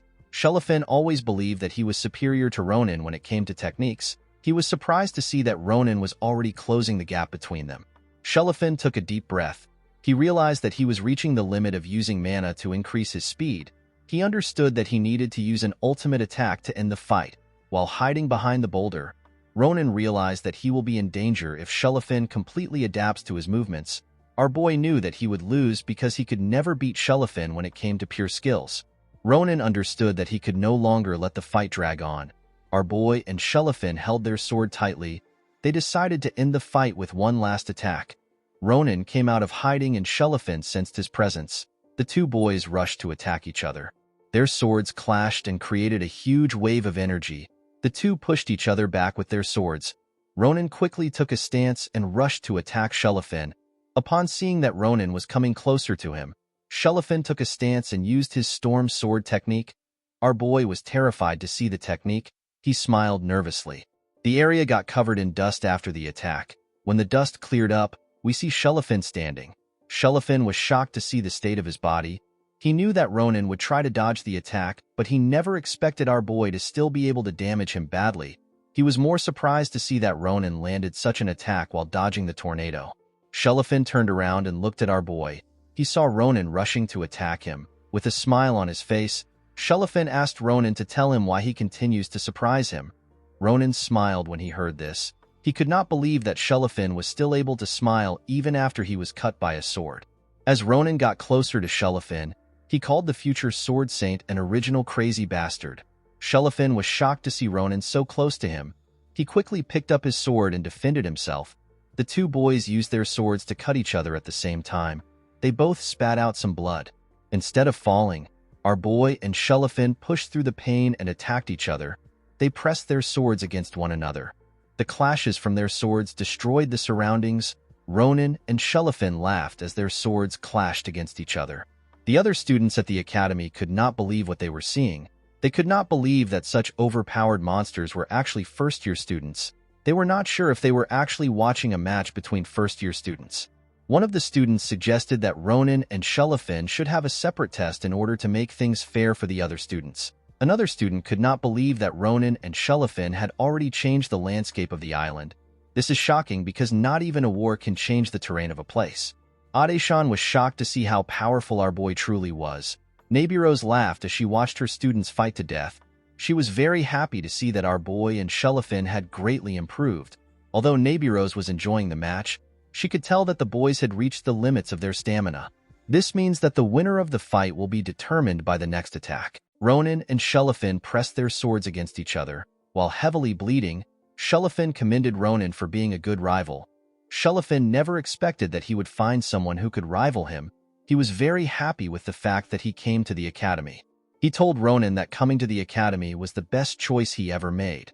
While Shelofin was enjoying the fight, he knew that he and Ronan were reaching their limits. With a smile on his face, Shelofin told Ronan that it is time for them to end the fight. Ronan laughed when he heard this. He told Shelofin that it will be good for them to end it. He told him that he will become attached to him if the fight goes on. Immediately he said this. The two boys used their swords to push each other back.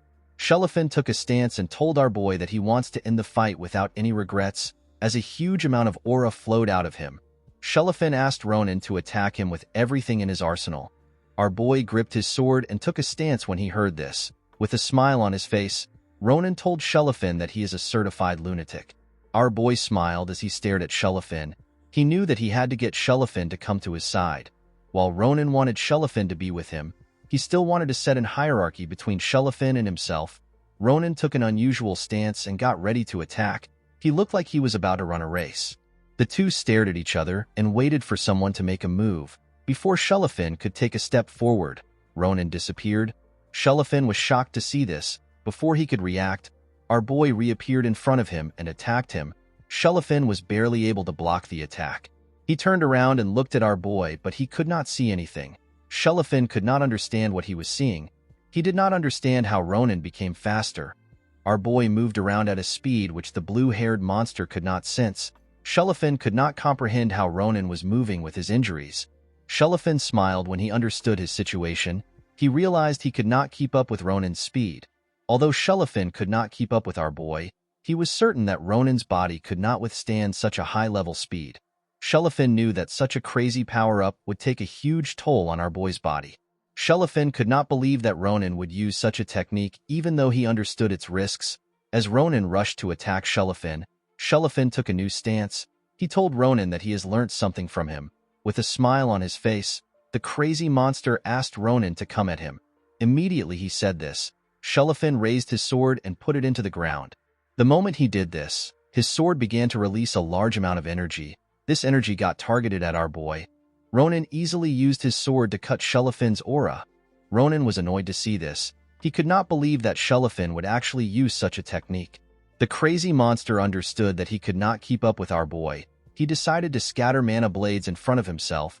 Thanks to Shelofin's injuries, it is impossible for him to control his mana precisely. His own technique was also harming him. Shelofin grit his teeth and took the pain head-on. Ronan could not believe that Shelofin was taking such damages simply because he wanted to win. Unfortunately for the crazy monster, Ronan was also crazy about winning. Our boy tightly gripped his sword and rushed to attack Shelofin. He planned to finish the fight. Ronan used his sword to slowly clear a path for himself. Our boy knew that both he and Shelofin had reached their limit. He did not want their fight to have a boring conclusion, especially after they wasted so much time. Our boy decided to end the fight in one go. With a serious look on his face, Ronan rushed to attack Shelofin. He swung his sword and hoped to end the fight with his attack. Before the sword could touch Shelofin, the crazy monster told Ronan that he already knew he would come. He told our boy that he met his expectations. Immediately Shelofin said this. He began to gather a large amount of energy around his sword. He told our boy that he will put his best into the attack. Shelofin gathered his energy and released his storm sword technique. The moment he did this, a bright light shined and a huge tornado appeared. The tornado destroyed and reshaped the terrains. After the tornado cleared up, the whole area was covered in dust. A large hole formed on the land which Ronan and Shelofin stood on. Inside the hole, we see Shelofin using his sword to hold himself together. while our boy was in the air. We see that his body took a lot of damages. Ronan was annoyed to see that he fell for Shellafen's trap. He could not believe that Shellafen would use the full force of his aura. He believed that Shellafen should have used the technique alone if he wanted to kill himself. Our boy never expected that the crazy monster would willingly hurt his own body to such an extent. Ronan completely understood why Shellafen was crazy about swordsmanship. With a crazy smile on his face, Ronan says that he also made the best decision by coming to the academy. While his sword was releasing a red energy, our boy rushed to attack Shellafen. He told Shellafen that one of them must lose. The two boys held their swords tightly and rushed to attack each other. Back at the academy, the students were shocked to see what was happening on the island. They had never seen a fight that was on such a crazy scale. Ade-shan held her hand together in anticipation. She could not guess who would win the fight. With a smile on her face, Nabirose said that the fight is finally coming to an end. The scene shifts and we are taken back to the boys. The two boys screamed out as they got close to each other. Their sword clashed and released a huge amount of energy. This energy destroyed the surroundings more. When the dust from the destruction cleared up, we see Ronan and Shellafen standing in front of each other. Shellafen lost his energy and fell. He told Ronan that he has nothing left to give. As Shellafen slowly fell, our boy loses his stamina and lost control of his body. While falling, Ronan smiled and told Shellafen that the state of his body is bad. He told Shellafen that he won the fight based on the amount of injuries he gave him. Immediately Ronan said this, he fell to the ground and lost consciousness. The bodies of the two boys laid next to each other. The students who were watching the fight could not believe what they saw. They began to scream with excitement in their voices. After the battle of the two top students concluded, the midterm evaluation test came to an end. In the next scene, Ronan wakes up in a bed in the infirmary. Our boy was surprised to see himself on the bed. When Ronan opened his eyes, he saw Nabirose and Ade-shan next to him. Ade-shan asked our boy if he is all right. Seeing that he was with Nabirose and Ade-shan, Ronan realized that the midterm test had come to an end. Nabirose told our boy that he and Shellafen destroyed a large part of the island. She told him that it will take a while for the school to clean up. She looked at Shellafen, who was sleeping on the other side of the infirmary, and told Ronan that he and Shellafen had an amazing fight. The Sword Saint told our boy that their fight was worth the destruction. Nabirose told Ronan that he has a better stamina than Shellafen for waking up earlier. Our boy was surprised to hear this. He began to laugh like a crazy person. He told his instructor that he won Shellafen. The Sword Saint quickly corrected Ronan. She told our boy that it is a different thing for them to decide who won and who lost. Nabirose revealed to our boy that both him and Shellafen returned to the academy at the same time. Thanks to this, their match has been judged as a tie, and they will have to share the position of the first place. Our boy was shocked to hear what happened. Oddly enough, Ronan easily accepted the result. Nabirose was surprised to see this. She had expected our boy to complain. She thought that Ronan would make a fuss about the ambiguous result. She assumed that she would have beaten our boy when she shared the news. Ade-shan told our boy that she is also surprised. Ronan was annoyed to hear this. He could not believe that Nabirose and Ade-shan saw him in such a terrible way. Our boy told them that he had a feeling that the match would end in such a way, especially since Shellafen was much stronger than he expected. Ronan felt like the result was quite obvious. Our boy let Nabirose know that he will train harder to defeat Shellafen. He told her that he will not settle for a draw next time. He assured her that he will win the match next time. Nabirose was happy to hear what our boy said. She realized that Ronan had become more mature and calm. Nabirose told her student that he has no reason to be angry, especially since the match was a good experience for him and Shellafen. She told our boy that he gained a lot from the fight since he was finally able to use mana. Ronan was shocked to hear this. He asked Nabirose if she is sure about what she is saying. Nabirose found Ronan's question to be odd. She reminded our boy that he used mana in his final confrontation against Shellafen. Our boy was shocked to hear this. He looked at his hand and remembered what happened at the battle. Ronan remembered that he felt something different in his final attack. The instructor told her student that what he used was aura. The only people who can activate aura are people who can handle mana. Nabirose explained to our boy that what he has been doing before was simply mimicking aura. She told him that the attack he used against Shellafen had a depth of a whole other level. Seeing that Ronan was confused about his aura, Nabirose realized that our boy had not fully grasped the sensation of his aura. The instructor told her student that they need to take actions immediately. This is because Ronan was different from other students. Neighbors believe that it will be smarter if they take actions immediately because Ronan's body might impose a new restriction on him. Neighbors ordered Adeshan to take Ronan to someone she calls a useless bastard. She told her to take Ronan the next day. When Adeshan heard the term useless bastard, she asked her instructor if she is referring to Instructor Jaredin Stonesong. The next day, we see Adeshan and Ronan walking to the instructor's office. While walking to Jaredin's office, Adeshan told our boy that it has been a while since she last saw Instructor Jaredin. Ronan was surprised to hear about the instructor. He believed that Jaredin must be quite impressive if someone like Neighbors asked him for help. Adeshan explained to our boy that Instructor Jaredin is the best in the mana utilization sector. Thanks to this, a lot of instructors often ask him for help. According to Adeshan, in some classes where mana is being used, a student's mana might get severely tangled and their core will harden. When such a thing happens, instructors meet Jaredin for his help, and he easily resolves the issue.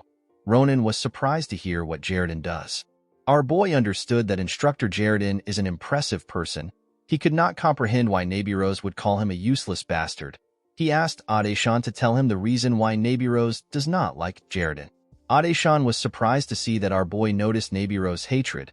She told our boy that Neighbors and Jaredin might have issues because of their different personalities. She revealed to Ronan that Instructor Jaredin is a bit unique. Our boy did not understand why Adeshan was trying to sugarcoat the situation. While Ronan did not understand the reason, he did not really care because he was more focused on the fact that he could now use mana. While watching Adeshan from behind, Ronan realized that Instructor Jaredin might be able to find out about Adeshan's unique mana. Shadow mana is a different type of mana that was not very popular in Ronan's previous life. Our boy did not know much about the mana. He decided to ask Instructor Jaredin to help Adeshan. Adeshan turned around and asked Ronan about his meeting with Shelafin. She asked our boy if Shelafin agreed to his offer. With a smile on his face, Ronan told his Grand Commander that he gave Shelafin an offer that he could not refuse. The scene shifts and we are taken back to the past. We see Ronan and Shelafin at the clubhouse. Due to the fact that Ronan asked to see him the moment he was discharged, Shelafin believed that Ronan had the same idea as him. He grabbed his sword and took a stance. He told our boy that he cannot accept the fact that the match ended in a tie. He asked our boy to fight him in the training room. Ronan asked Shelafin to calm down. He told the sword maniac that he also doesn't like the result. He explained to him that he called him for a different reason. Shelafin was shocked to hear this. Ronan stretched his hand out and shoved a paper in Shelafin's face. He asked the sword maniac to join his club. Shelafin could not understand what was happening. Our boy explained to him that he will be able to leave school and gain real-world experience. He assured Shelafin that he will not be bored if he joins the club. Shelafin could not comprehend what our boy was saying. He did not see a reason to fraternize with an enemy he plans to defeat. With a look of anger on his face, Shelafin told Ronan that he does not like wasting his time. He turned around and decided to leave. Upon seeing that Shelafin was walking away, Ronan decided to release his secret weapon. With an evil smile on his face, Ronan told Shelafin that it is a shame that he cannot join the club. He told Shelafin that his club members are going to have a housewarming party. He explained to the sword maniac that he has perfectly timed the housewarming party with the time his sister moves to the Imperial City. Shelafin snapped when he heard this. He clenched his fist in anger.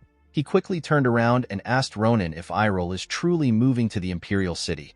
Shelafin ran back to Ronan. He asked our boy to tell him more about Irol. He asked Ronan if his sister is moving to a safe neighborhood. He asked our boy if he has prepared guards that will help his sister in moving. With a petty look on his face, Ronan told Shelafin that he cannot share personal information with someone who is not a club member. He told the sword maniac that he might share the information if he joins his club. The moment Ronan said this, Shelafin took out a pen and signed the paper at a frightening speed. The ink splashed all over the room when Shelafin signed the paper. Some of the ink got on Ronan's face. Seeing that he had fulfilled Ronan's condition, Shelafin asked our boy to finish what he was saying. The scene shifts and we are taken to the present. Ronan could not believe that Shelafin actually signed a contract because of a girl. Our boy did not understand how Shelafin eventually became a duke in the future. After walking for a while, Adeshan stopped moving. She told our boy that they have arrived at their destination. When Ronan looked up, he saw a huge tower covered in dark clouds. Adeshan referred to the tower as the 41st Tower. Our boy was shocked to see such a gloomy tower. The entire surrounding felt eerie to him. Ronan realized that Instructor Jaredin might actually be worse than Professor Secret. While Ronan and Adeshan were staring at the tower, someone walks up to them. The person recognized Adeshan. The person called her the student of the long-sword scoundrel and asked her about what she wants. Adeshan was surprised to see the person. She greeted the man known as Instructor Jaredin. The instructor carried a large backpack and he had the appearance of a scavenger. Adeshan told Jaredin that Ronan came to see him because he is having issues manifesting his mana. She revealed to the instructor that Nabirose asked them to see him. Jaredin was surprised to hear that Nabirose asked a student to see him simply because of mana manifestation. He realized that Ronan must be a promising student. Our boy wanted to greet the instructor. Jaredin asked him to not waste his time. He asked Ronan to tell him the amount he has prepared. Our boy did not understand what Jaredin was saying. The instructor told our boy that he does not do volunteer work. He explained to Ronan that he must accept a fee for working outside work hours. With a serious look on his face, Jaredin stretched out his hand and asked Ronan if he has prepared money. Ronan was shocked to hear the instructor asking him for money. He asked the man if he will truly accept the money. Jaredin told our boy that he will accept 10 gold for 1 hour. He explained to Ronan that the 10 gold will only allow him to see one person. Ronan and Adeshan were shocked to hear this. Our boy could not believe that an instructor would behave in such a way. He assumed that Jaredin was joking. When Ronan looked into the instructor's eyes, he saw signs of gold in Jaredin's eyes. Our boy quickly realized that Jaredin was being serious. He could not believe that Jaredin actually wanted to rip a student off. Ronan smiled and told his instructor that he does not have any money. He asked Jaredin if there is any other way for him to solve their problem. The instructor told Ronan that the only way he has left is to return back to his department. Jaredin asked our boy to get 10 gold coins from the long-sword scoundrel. As Ronan walked forward, Jaredin sensed a unique mana in the area. The instructor was shocked to see the mana. When he turned around, he saw that Ronan was the one emitting the unique mana. Before our boy could get far, Jaredin told him that he now has a way to solve his issues. He turned around and asked Ronan to follow him. While looking at the ring which was releasing the unique mana, Jaredin told Ronan that he has an offer for him. On the way to his office, Ronan answered Jaredin's questions regarding the ring which Saranti gave him. After walking for a while, the group arrived at the office. Our boy and Adeshan sat down and looked around. Jaredin put down his bag and searched through it. Jaredin's office was not only neat, but it was quite empty. Ronan was shocked to see this. He had never seen an office that looked like a prison. While sitting down, our boy noticed something odd. He noticed that he could not hear any sound from outside since the moment he arrived in the office. He wondered if Jaredin casted a blocking spell on the entire tower. Ronan noticed that the door was held together with chains. Our boy realized that the locks on the door were all enforced with magic. Our boy could not comprehend what Jaredin was thinking. He could not understand why the instructor would need so much security. Jaredin sat down and told our boy that he wants to see the item. Ronan placed his hand into his pocket and took out the ring. He stretched his hand out and told Jaredin to handle the ring carefully. He told his instructor that the ring is quite valuable to him. Jaredin asked our boy to not worry. Upon taking a closer look at the ring, the mana instructor became more certain that he was looking at the right item. He explained to Ronan that the pristine mana which the ring is exuding belongs to a dragon who has dedicated himself to almost all elemental magic for at least 2,000 years. Immediately he said this, Jaredin corrected himself. He told Ronan that the mana actually belongs to an elf. Our boy was surprised to see that Jaredin learned so much from an item. The instructor told our boy that one needs to be able to do such things before they can become an instructor of the academy. Jaredin told our boy that his offer is simple. He explained to Ronan that he wants to extract a small amount of mana from the ring. Our boy was surprised to hear this. Jaredin explained to him that he needs mana from a long-living race who have been handling mana for a long period of time. He told our boy that he needs the mana for his experiment. He told Ronan that the academy actually also have high elf mages, but their mana cannot even be compared to Saranti's. Jaredin commended our boy for making a wonderful connection outside the school. Immediately he said this. Ronan remembered his time with Saranti. He thanked Jaredin for his compliment. Jaredin told our boy that he will do his best to help him if he grants his wish. Ronan told the man that his offer is not bad. He explained to him that he also has to help Adeshan with her problem in order for him to accept the deal. Adeshan was shocked to hear this. She could not believe that Ronan was trying to involve her in his deal. Jaredin had a grim look on his face when he heard this. He explained to our boy that he only needs a small amount of mana. He told Ronan that it is unfair to add a bonus to their deal.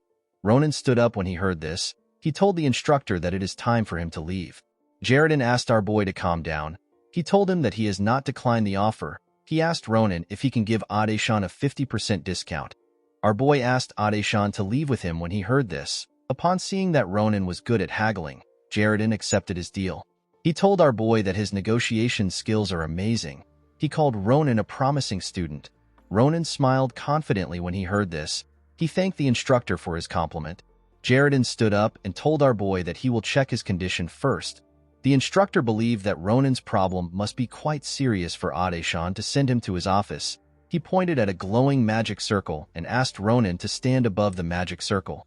Ronan and Jaredin stood above the magic circle. Jaredin placed his hand on our boy's back and began to examine his body.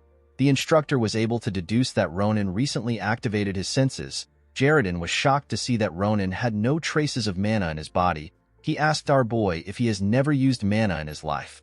Our boy revealed to the instructor that he is only able to see mana. He told him that he has never used it because some bastard placed a curse on his body. Jaredin explained to our boy that he has an abnormal curse. He told Ronan that his curse is slowly trying to close his open mana path every minute. The instructor explained to our boy that he will have to inject his own mana to forcefully widen his mana path. He told Ronan that the process is quite painful. He told him that he will feel like someone is stabbing his spine. He asked Ronan if he can take the pain. Our boy was surprised to hear this. He wanted to ask some questions, but Jaredin did not give him the chance to. The instructor pushed his mana into our boy's body.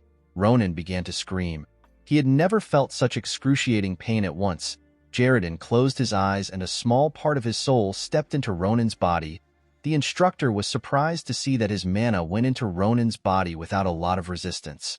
He believed that he will be able to quickly finish up on Ronan. While pushing his mana into our boy's body, Jaredin felt something approaching him. Inside Ronan's body, Jaredin felt a horrifying and sinister energy surrounding him. The instructor began to tremble. He saw a giant eye staring at him. Jaredin was horrified to see the eye. He did not know what he was looking at. While looking at the eye, his body began to slowly wither away. Jaredin could not believe that Ronan could have such a terrifying thing in his body. The mysterious mana pushed the instructor out of our boy's body and pushed him out of the magic circle. Jaredin screamed when he fell. The instructor stood up and began to vomit a large amount of blood. Ronan and Adeshan were shocked to see this. They quickly ran to him. Ronan asked the instructor about what happened. While vomiting some blood, Jaredin pulled himself together and activated a magic spell.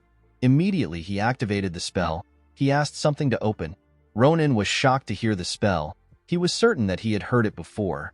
He remembered that this was the spell Ezrabet casted in order to open Instructor Secret's door. The moment Ronan remembered this, the giant head from Instructor Secret's office appeared and swallowed them. The scene shifts and we see Instructor Secret floating in the air. Secret was shocked to see that Jaredin activated a spell to open her door. The moment the group arrived at her office, Ronan called out to the instructor. Upon seeing Jaredin on the floor, Instructor Secret appeared in front of him and activated her magic. She told Ronan that he will explain the issue later. Although Instructor Secret was using her magic on him, Jaredin was still vomiting a large amount of blood. Secret immediately understood what happened. She asked our boy if Jaredin injected his mana into his body. Ronan told her that he did. He explained to her that Jaredin was trying to widen his blocked mana path. Secret was not surprised to hear this. She knew that Jaredin was capable of doing something so reckless. She explained to our boy that part of his curse has transferred to the instructor through mana. Ronan was shocked to hear this. Instructor Secret told our boy that his curse is so brutal that he is the only one who can handle it. While using her magic on the instructor, Professor Secret told our boy that Jaredin will die if he continues to vomit. Ronan was shocked to hear what Secret said. He could not believe that Jaredin was actually going to die because of his curse. While trying to comfort the instructor, Professor Secret told our boy that Jaredin will only die if they do not solve his issue immediately. Secret placed her hand on Jaredin's head to check the state of his body.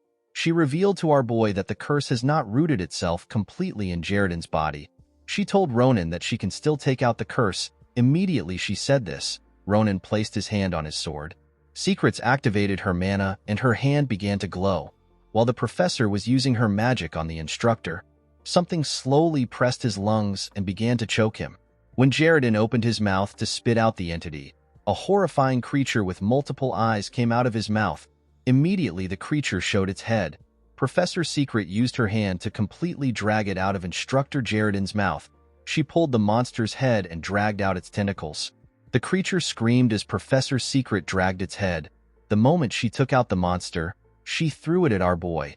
She asked him to tear it apart. Our boy immediately took out his sword and cut the monster into tiny pieces. The pieces of the monster turned into smoke and disintegrated. The moment the monster died, Adeshan ran to Jaredin. She was surprised to see that the instructor was no longer spitting out any blood. Jaredin cleaned the blood that was on his mouth and thanked Professor Secret for helping him. The professor told Jaredin that he is alive because of his ability to make a quick decision. Secret revealed to Jaredin that if the curse had gone deeper into his body, she would have not been able to take it out. She reminded the instructor that she told him about a student who possesses the worst curse which she has ever seen. Jaredin realized that Professor Secret was talking about Ronan. Ronan quickly ran to the instructor when he dealt with the curse. He asked Jaredin if he is alright. Adeshan helped the instructor up. Jaredin told our boy that he is fine. He thanked Ronan for allowing him to experience something new. Jaredin could not believe that such a horrifying curse actually exists. He realized that Ronan has quite a messed up life. The instructor revealed to our boy that he kept his promise. Ronan was surprised to hear this. He did not understand what Jaredin was talking about. Jaredin asked Professor Secret to check the condition of Ronan's body. When Secret took a look at our boy's body, she was shocked to see what had happened to him. Professor Secret told Ronan that he has mana flowing in his body. Secret ran to our boy to check his body. Although Ronan's mana vessel was weak, it was definitely open. The professor could not believe what she was seeing. She asked our boy if he has done something to lift a part of his curse, or if he fell into a pit full of curse eyes. Ronan was shocked to hear this question. He told the professor that he has not done anything at all. Secret was surprised to hear this. She told Ronan that the curse which has been blocking his mana vessel has weakened. According to Professor Secret, a strange power is helping our boy cut his curse. The professor told our boy that she does not recognize the power. She told Ronan that the state of his body is odd. She explained to our boy that it is as if rain and wind are weathering down a boulder. Although Ronan's curse has weakened, it was still trying to close his mana vessel. Thanks to the unknown power in his body and Instructor Jaredin widening his mana vessel, the curse will not be able to close our boy's mana vessel. Ronan became excited when he heard this. He asked Professor Secret if he will be able to fully use mana now. The professor told our boy that it is theoretically possible. She reminded our boy that his curse is constantly trying to take over his mana vessel. She told him that it will take some time before he can freely use mana. Secret told our boy that if he continues to train diligently, he might be able to use mana in the next 20 years. Ronan lost all hope when he heard this. He told the professor that 20 years is a long time. He explained to her that he cannot wait for such a long time. Secret told our boy that the fact that he is able to use mana is already a miracle. She explained to him that if he does not completely remove his curse, the only way he can solve his problem is by training. While the two were talking, Jaredin moved closer to them. He told them that there is a way to shorten the training time. Ronan and the professor were surprised to hear this. Jaredin explained to them that the result of the method he wants to use may vary depending on Ronan's efforts. He assured our boy that his method will shorten his training time. With a serious look on his face, the instructor told the two that Ronan can shorten his time if he uses the mana technique which he invented. Ronan and Jaredin sat in a lotus position. Jaredin placed his hand on our boy's back. He explained to Ronan that his current mana vessel can only handle a small amount of mana right now. He told our boy that his mana vessel is extremely narrow when compared with that of other students. Ronan became worried when he heard this. The instructor told Ronan that if he is able to master his technique and train diligently, he will be able to widen his mana vessel and increase the amount of mana he can control. Although Jaredin's technique seemed perfect, it still depended on one's talent. According to Jaredin, our boy will be able to control the same amount of mana as other students in 5 years' time if he is talented. Ronan was not happy to hear this. 5 years was still a long time for him. After explaining to him, Jaredin activated his mana. He told our boy that he is going to infuse his mana into him and show him the path of his mana vessel. Jaredin explained to Ronan that the method he is about to use is not the best, however. Since our boy's curse has been weakened, the method should work. Ronan thanked the instructor for his help. Immediately Ronan thanked him. Jaredin infused his mana into his body. Our boy felt a large amount of pain when the instructor did this. He grit his teeth and did his best to endure the pain. While pushing his mana into Ronan's body, Jaredin told our boy that his mana technique is different from others. He explained to Ronan that he needs to precisely control and adjust the speed and direction of the mana in every path. While Jaredin was talking, our boy was doing his best to endure the fusion. The instructor told our boy that he must not rush the process. He asked Ronan to carefully guide his mana's movement. He explained to Ronan that he has to reinforce the paths that have become weak and fragile after being suppressed for a long time. He asked our boy to follow the path which his mana is going through. He told Ronan that once he continues to do this, mana will become his own. After explaining the process to our boy, Jaredin asked him if he understands what he taught him. With a confident look on his face, Ronan told the instructor that he does. Our boy pulled the mana around him and told Jaredin that he will try it on his own. The instructor was shocked to see what was happening in front of him. He was certain that he only guided our boy once. He could not believe that Ronan was already familiar with the path. He was extremely shocked to see that Ronan was perfectly using the navigations. Instructor Jaredin began to laugh like a crazy person. He finally understood why Ronan was Nebiro's star student. After Ronan finished practicing, the instructor told him to repeat the same thing every day. Immediately Jaredin said this. Our boy looked at his hand. He saw a red energy around it. Ronan could not believe that he was looking at his own mana. Our boy realized that he is continuously changing from his past self. In the past, Ronan never even dreamed of using mana. Our boy was happy to see his progress. Ronan turned around to thank Jaredin. He realized that the instructor had a reason for charging him. Before our boy could express himself, Jaredin fell to the ground. Ronan was shocked to see this. The instructor pulled himself together and stretched out his hand. He grabbed our boy's clothes. He reminded Ronan that he has kept his promise. He asked our boy to honor his part of the deal. Ronan did not have a problem with doing this. He was more concerned about the instructor. He told Jaredin that he needs to first take care of himself. The instructor yelled at our boy when he heard this. He told him that his body is not important. He explained to our boy that there is something very important that he has to obtain. He told Ronan that he is willing to give up his life to get it.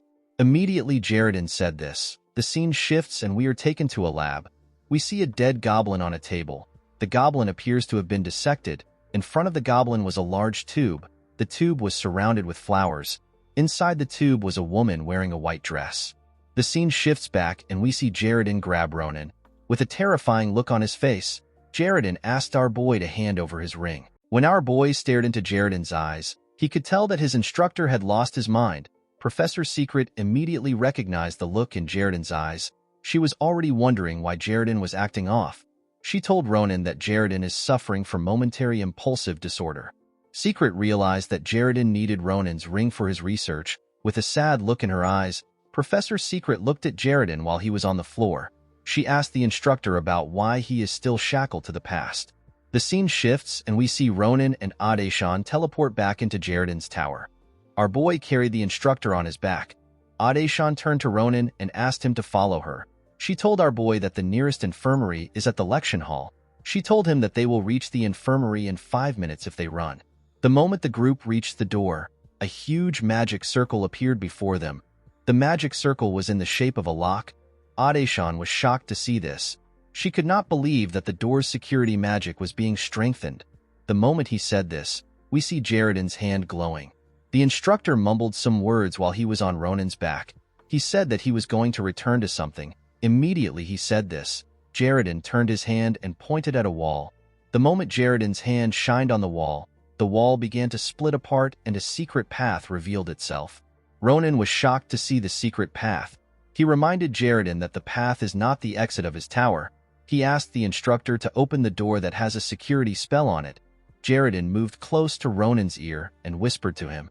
He told our boy that he has to return to the lab before the last roses he prepared for a woman withers away. Ronan and Adeshan decided to go into the secret path. The two went down into the basement of the tower. Adeshan gasped when she stepped into the basement. She asked Ronan to tell her what they are looking at. With a nervous look on his face, our boy told Adeshan that he has no idea. While staring at the torn body of a goblin which was on a table, Ronan told Adeshan that he does not know where they are. Ronan looked at the body of the woman in a large tube and told his Grand Commander that they have seen something that they should not have. Our boy immediately realized that Jaredin was making a fuss because of the woman in the tube. Adeshan told him that it is very possible that the woman in the tube is the reason why Jaredin was acting crazy. Ronan placed his instructor on the tube and asked Adeshan to help him. He stood up and told her that he wants to check around to find something which can help them. When Ronan looked around, he saw different suspicious-looking materials in the lab. Our boy was surprised to see traces that proved that Jaredin had conducted biological experiments on monsters. Although Ronan was not a scientist, he could tell that Instructor Jaredin was not performing an ordinary experiment. Our boy never imagined that someone would go through such lengths to perform an experiment. While looking around, Ronan found a book on a table. Our boy immediately realized that he was looking at a journal. Ronan looked at Jaredin with curiosity in his eyes. He wondered about what the instructor had been doing. While Jaredin was resting on the tube, he called out to a woman named Suanya and told her that he is almost done. In Jaredin's journal, the instructor wrote that he was able to preserve Suanya's body before it decomposed. The scene shifts, and we see a younger Jaredin crying while staring at Suanya's body. The man believed that the body is the vessel that contains the soul. He was certain that if he is able to maintain the body, he would be able to revive his wife one day. Everyone told Jaredin that resurrection magic has never been successful. This did not matter to the man because he was never going to give up. Jaredin's journal was his record of the battles he has to face in order to save his wife. During resurrection trial number 54, Jaredin obtained an ogre's heart from the northern black market. Unfortunately, this did not yield any results. As time went on, the man slowly reached his limit. It became difficult for him to manage his work at the magic tower and carry out experiments.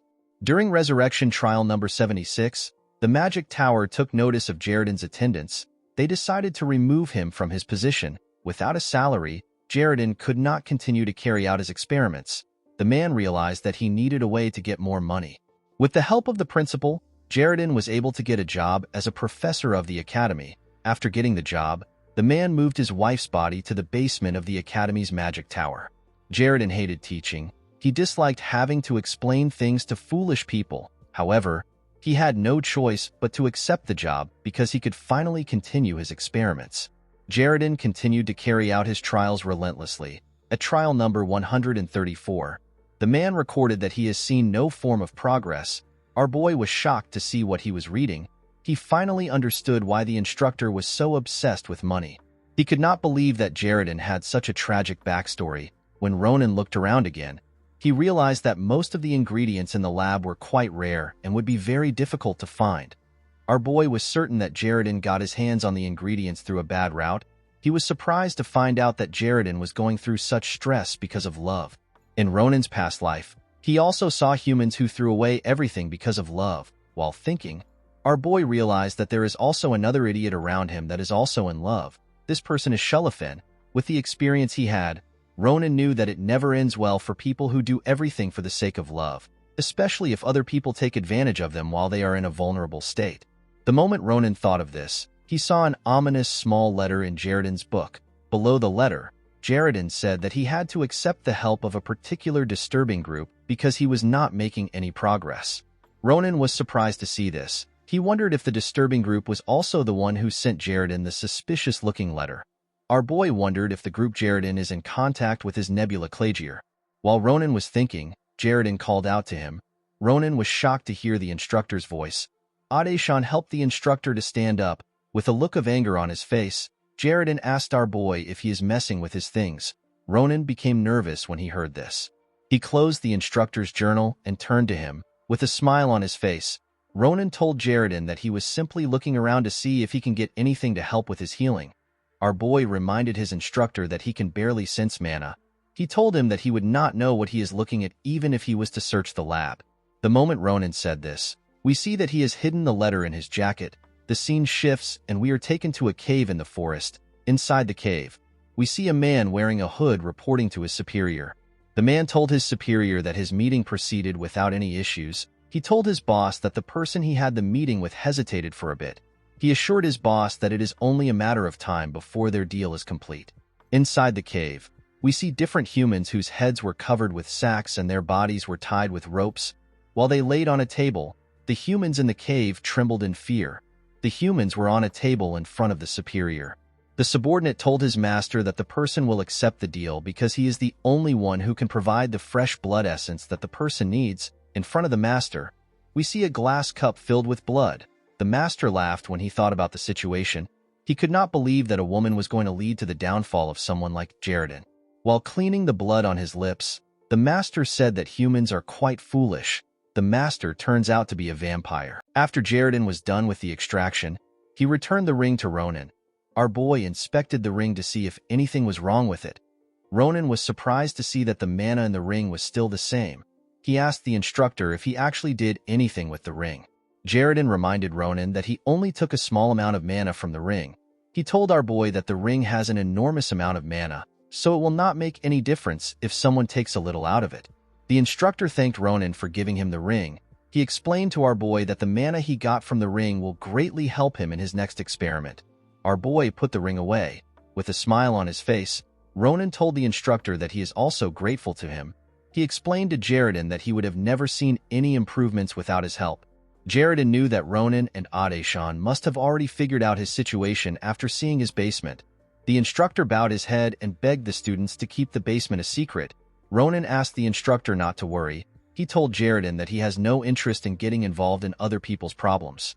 Jaredin thanked Ronan for cooperating with him. The instructor looked at Adeshan and told her that they need to set another time for him to assess her issue. Adeshan was surprised to hear this. Although Adeshan's issue was not as complicated as Ronan's, Jaredin could still sense a strange power from our girl. The instructor could see a dark energy around Adeshan's body. After leaving the tower, Adeshan and Ronan went their separate ways. As Adeshan walked away, our boy let out a huge sigh. He was relieved that he was able to steal the letter away. Our boy took out the letter to see what was inside. Ronan wanted to check if the letter connects Jaredin to the Church of Nebula Clagier. He wanted to see if Jaredin was in cahoots with the church. Our boy was willing to end his instructor if he found the wrong things in the letter. When Ronan opened the letter, he saw some blood on it. Our boy did not understand what was going on. He immediately realized that the blood might be a hidden letter that is only activated by magic. Our boy did not like this problem at all. He decided to take the blood to a cell. Before Ronan could take a step, the blood came out of the paper and began to float in the air. Our boy was shocked to see this. He did not understand what was going on. While it was in the air, the blood scattered and widened. Our boy was surprised to see this, while Ronan was staring at the blood. Someone tells him that the letter was written with vampire magic. When Ronan turned around to see who was talking, he saw a girl wearing a hood. The girl had Sita on her shoulder.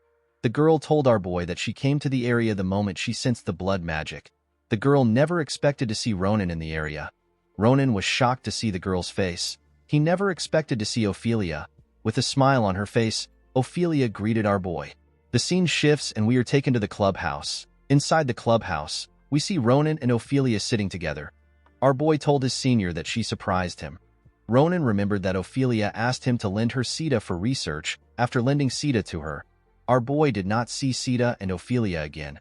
Ronan did not bother to look for the vampire because he assumed that she was busy. Ronan asked the girl if her research is going well. While tickling Sita, Ophelia thanked Ronan for lending her Sita. She told our boy that she has made a lot of progress. As a compensation for helping her, Ophelia taught Sita some blood magic. The girl revealed to Ronan that Sita is more talented than she expected. She assured Ronan that he will be surprised when he sees Sita use the magic later.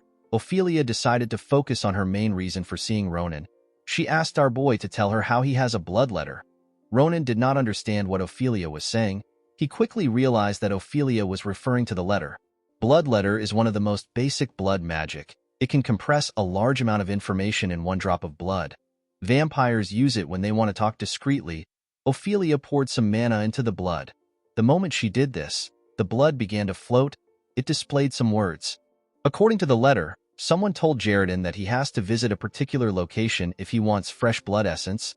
The letter was written to Jaredin by Blood's Hook. Ronan was shocked to see the content of the letter. He remembered that fresh blood essence was the ingredient written in Jaredin's journal. Our boy remembered that Jaredin said that he needs the fresh blood essence for his next experiment. Ronan was relieved to see that the group which Jaredin was in contact with was not Nebula Clagier. Our boy became curious about the identity of the Blood's Hook. Ophelia was surprised to see that Blood's Hook sent the letter. Ronan asked her if she knows the organization.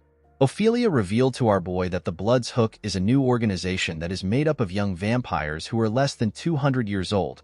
The vampires in the organization go around killing people in all sorts of cruel ways. They do this in order to revive the glory days of vampires.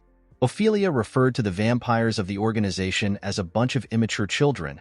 The girl found it strange that the blood's hook would have the fresh blood essence, which is a very rare item for vampires to have. Ophelia asked our boy to tell her the original receiver of the letter. Ronan was hesitant to do this. He did not want to reveal Jaredon's identity.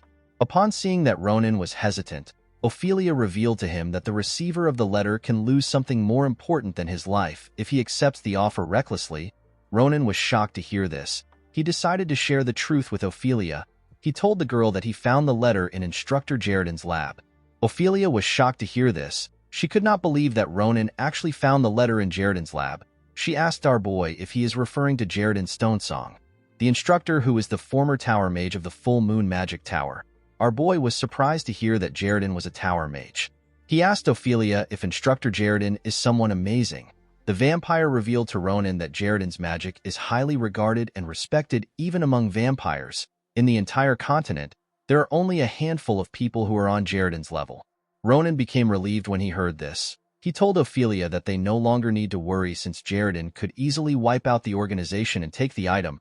Ophelia told Ronan that Jaredon can easily wipe out the organization with a few flicks from his fingers, but it will be a different story if he wants the fresh blood essence. According to Ophelia, the fresh blood essence is formed from the congregation of mana that is unique to vampires who have practiced blood magic for a long period of time. It is a unique item that has absorbed an immense amount of blood energy. It has excellent effect depending on how it is used. Ophelia explained to Ronan that the owner of the essence needs to unseal its power themselves through blood magic. Otherwise, the essence is simply a red stone. It is therefore impossible to obtain the essence without the cooperation of the vampires. Ronan was surprised to hear this. He realized that Jaredon would have no choice but to accept the vampire's offer. Due to the fact that the organization approached Instructor Jaredon among the numerous instructors, Ophelia was able to guess their request. She shared the details with Ronan. The scene shifts and we are taken to the base of the Blood's Hook. We see some vampires standing outside waiting for someone. After waiting for a while, the vampires saw the new exclusive candidate which their master spoke about. This candidate is Jaredon Stonesong. A vampire with white hair asked his colleague if Jaredon is actually amazing. He told him that he cannot feel any special energy from Jaredon. The colleague told him to not let his guard down. He explained to the man that Jaredon was able to compete with Nabiros, who was the former sword saint in his prime. Jaredon walked up to the vampires. He asked them to tell him where their master is. The man who appears to be the leader told Jaredon that their master is inside. He asked the instructor to take off his hood. He explained to Jaredon that they must confirm his identity before taking him in. The instructor glared at the man. He told the men that they behave like cowards even though their organization is called Blood's Hook. The moment he said this, Jaredon took off his hood. After seeing Jaredon's face, the leader of the group thanked him for cooperating. The leader asked the instructor to follow him. The moment he said this, he noticed something odd. The leader saw a sword on Jaredon's waist. The man was certain that Jaredon is a mage. He did not understand why a mage had a sword on him.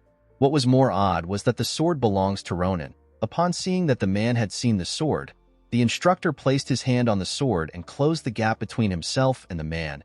He told the man that he has seen it already. The man did not understand what Jaredon was saying. He asked Jaredon if something is wrong.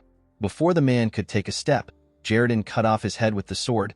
He used the sword to tear the other vampires apart. With a smile on his face, the instructor asked the vampires to enjoy their journey to the afterlife. Immediately he said this. We see that Ronan is the one who is actually talking and he has disguised himself as Instructor Jaredon. The scene shifts and we are taken back a few days. We see Ronan and Ophelia talking. The vampire took out a potion and told Ronan that the shape-shifting potion is complete. She explained to our boy that the potion will only last for 30 minutes.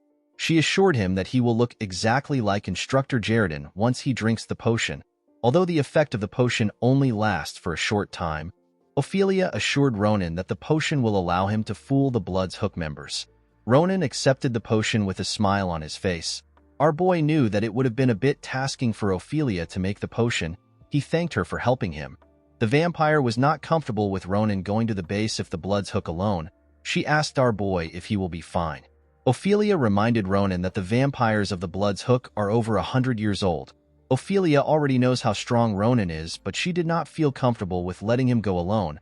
She told our boy that she will go with him. Ronan stopped the girl when he heard this. He asked her to not think about following him.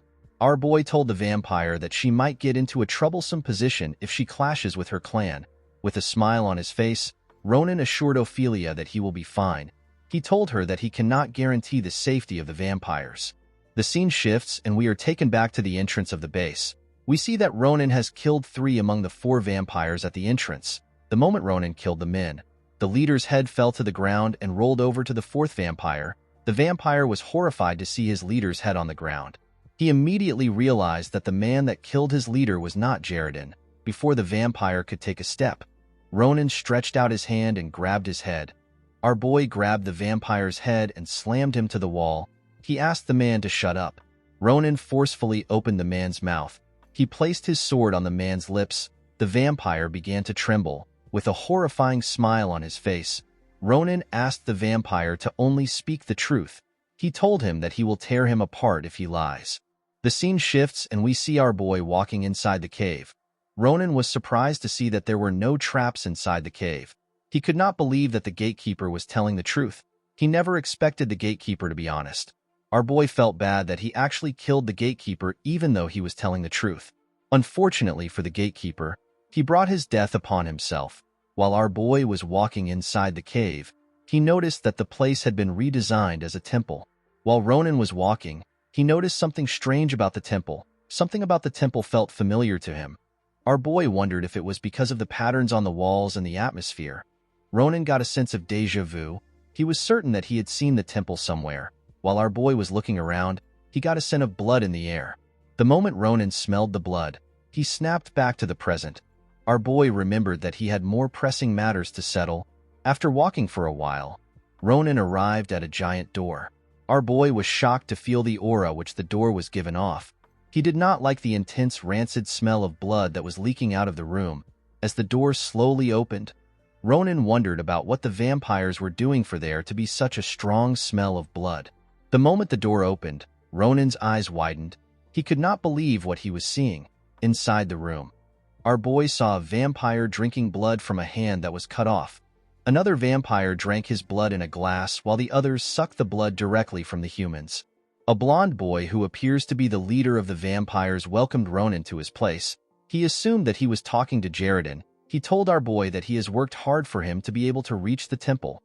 Ronan did not respond to the vampire. He could only look at the room in horror. While holding a glass containing blood, the leader introduced himself as Zwei von Arnschtafel. Zwei told Ronan that he is the leader of the Blood's Hook. Zwei placed his glass down and apologized to Ronan for showing him an unrefined side of the organization. He told our boy that he came later than expected. Due to the fact that he was late, Zwei and other vampires decided to have a quick snack. Zwei asked Ronan if he wants to join them before they start the ceremony. Upon hearing Zwei's offer, Ronan snapped back to reality. Our boy noticed that all the humans are dead. He knew that it was too late to save anyone. He decided to focus on his original goal. He refused Zwei's offer and told him that he feels a little sick. Ronan looked around and asked Zwei about why a lot of his people came to join them for a single deal. Zwei asked our boy to not feel uncomfortable. He told Ronan that he has to bring people when facing incredible talent. He told our boy that it has been a long time since the entire members of the Bloodhook gathered for a meeting. He assured Ronan that the organization is very serious about the deal. Our boy was surprised to hear that all the members of the organization are in the room. Ronan told Zwei that he does not care as long as he gets the fresh blood essence. He asked the vampire to state his condition for the deal. With a smile on his face, Zwei told Ronan that his condition is simple. He asked our boy to accept a blood pact that puts his life at stake. He told him that the pact will allow him to become one of them. Our boy told the leader that he is crazy. He could not believe that Zwei was asking him to become his slave. Zwei shook his head when he heard what Ronan said. He told our boy that he will not be getting a lowly position with a crazy speed. Zwei appeared behind Ronan. He told our boy that he is offering him an opportunity to escape his lowly human body. He explained to our boy that he will be obtaining the honor that a human could never dare to dream of. Zwei places his hand on Ronan's hand. He revealed to him that the organization is going to bring a new wave to their clan. In order to do this, Zwei plans to completely overturn the older generation who are deep in pacifism. The insane vampire spread out his hand and told our boy that he is giving him the opportunity to stand at the forefront of such an historic moment. With a creepy smile on his face, the leader explained to Ronan that he will witness the moment as a proud warrior in the crusade for the revival of his kin. Zwei told our boy that he is offering him an honor that no human can dream of. Ronan glared at the leader. He told the insane vampire that he has lost his mind. Zwei laughed when he heard this. He believed that our boy could not understand his profound intentions because he is human. The leader activated his magic and took out the fresh blood essence. With a smile on his face, Zwei told Ronan that this is his only chance to obtain the fresh blood essence. The leader explained to our boy that he will never get another chance to get the fresh blood essence if the deal fails. This is because the fresh blood essence is a rare item that most vampires can never obtain. Upon seeing the mood in the air, Ronan realized that Zwei was never going to let him go if he declined the offer. He asked the crazy vampire if he will not allow him to go. Zwei commended our boy on figuring out his intentions. He told Ronan that he has an extraordinary intuition. The vampire walked back to his table and snapped his fingers. The moment he snapped his fingers, the other vampires in the room surrounded our boy. Zwei asked our boy if he will be able to think clearly now that he is surrounded. The leader told Ronan that he should not bother resisting. He revealed to our boy that the mana flow in the room is abnormal. Zwei believed that Ronan must have noticed this because he sees him as Jaredin. He explained to Ronan that the magic tools installed in the room are of superior quality. He told him that it will be difficult for him to use magic as long as he is human. He revealed to our boy that his core will be destroyed if he forcefully uses magic. If one's core is destroyed, one will not be able to use mana again. Zwei picked up his glass and asked Ronan to think positively. With a cocky look on his face, Zwei asked our boy if he wants his beloved wife to become as torn as the corpses on the ground. Two vampires moved closer to Ronan and got ready to subdue him. Zwei asked our boy to accept the pact. He assured him that it would be over in an instant. Ronan laughed when he saw how things had become. He called the vampires bastards and commended them on their preparations. Our boy took down his hood and told Zwei that there is no way for Jaredin to resist in such a situation. Zwei was surprised to hear this. The moment Ronan took off his hood, his face began to revert to its original form. With a confident smile on his face, Ronan told the leader that it is a relief that he came in place of Jaredin. Zwei did not understand what was going on. He asked our boy for his identity. He asked Ronan about how he was able to come to their temple. Before Zwei could ask any more questions, our boy drew his sword and tore the vampires that surrounded him apart. The leader was shocked to see this. He did not understand what was going on. Ronan told Zwei that his questions will not change the situation. Our boy took off the cloth on him. We see that Sita is on his shoulder. With a smile on his face, Ronan called Zwei and the other vampires mosquitoes. He asked the leader to shut up and stick out his tongue. Our boy told Zwei that today is Extermination Day. With a look of anger on his face, Zwei asked Ronan to reveal his identity. He could not believe that a pathetic human did not know his place. He told Ronan that he has a lot of courage for him to come to their place. The moment he said this, Ronan disappeared in front of him, before the boy could take a step. Our boy reappeared next to him. Zwei could not believe that he missed Ronan's movements. The insane vampire panicked and tried to use his blood magic. He gathered blood in his hand. Before he could fully activate his spell, Ronan cut off his hand. Our boy seemed to be extremely pissed off. He did not stop at cutting one hand. He cut off both Zwei's hands and legs. The vampire's veins popped out and he screamed out in pain. He never expected to be in such excruciating pain. Zwei called Ronan a damned human. He told our boy that he will never be able to get out of the temple alive. Ronan used his sword hilt to hit the idiot on his face when he said this. Zwei got slammed into a wall.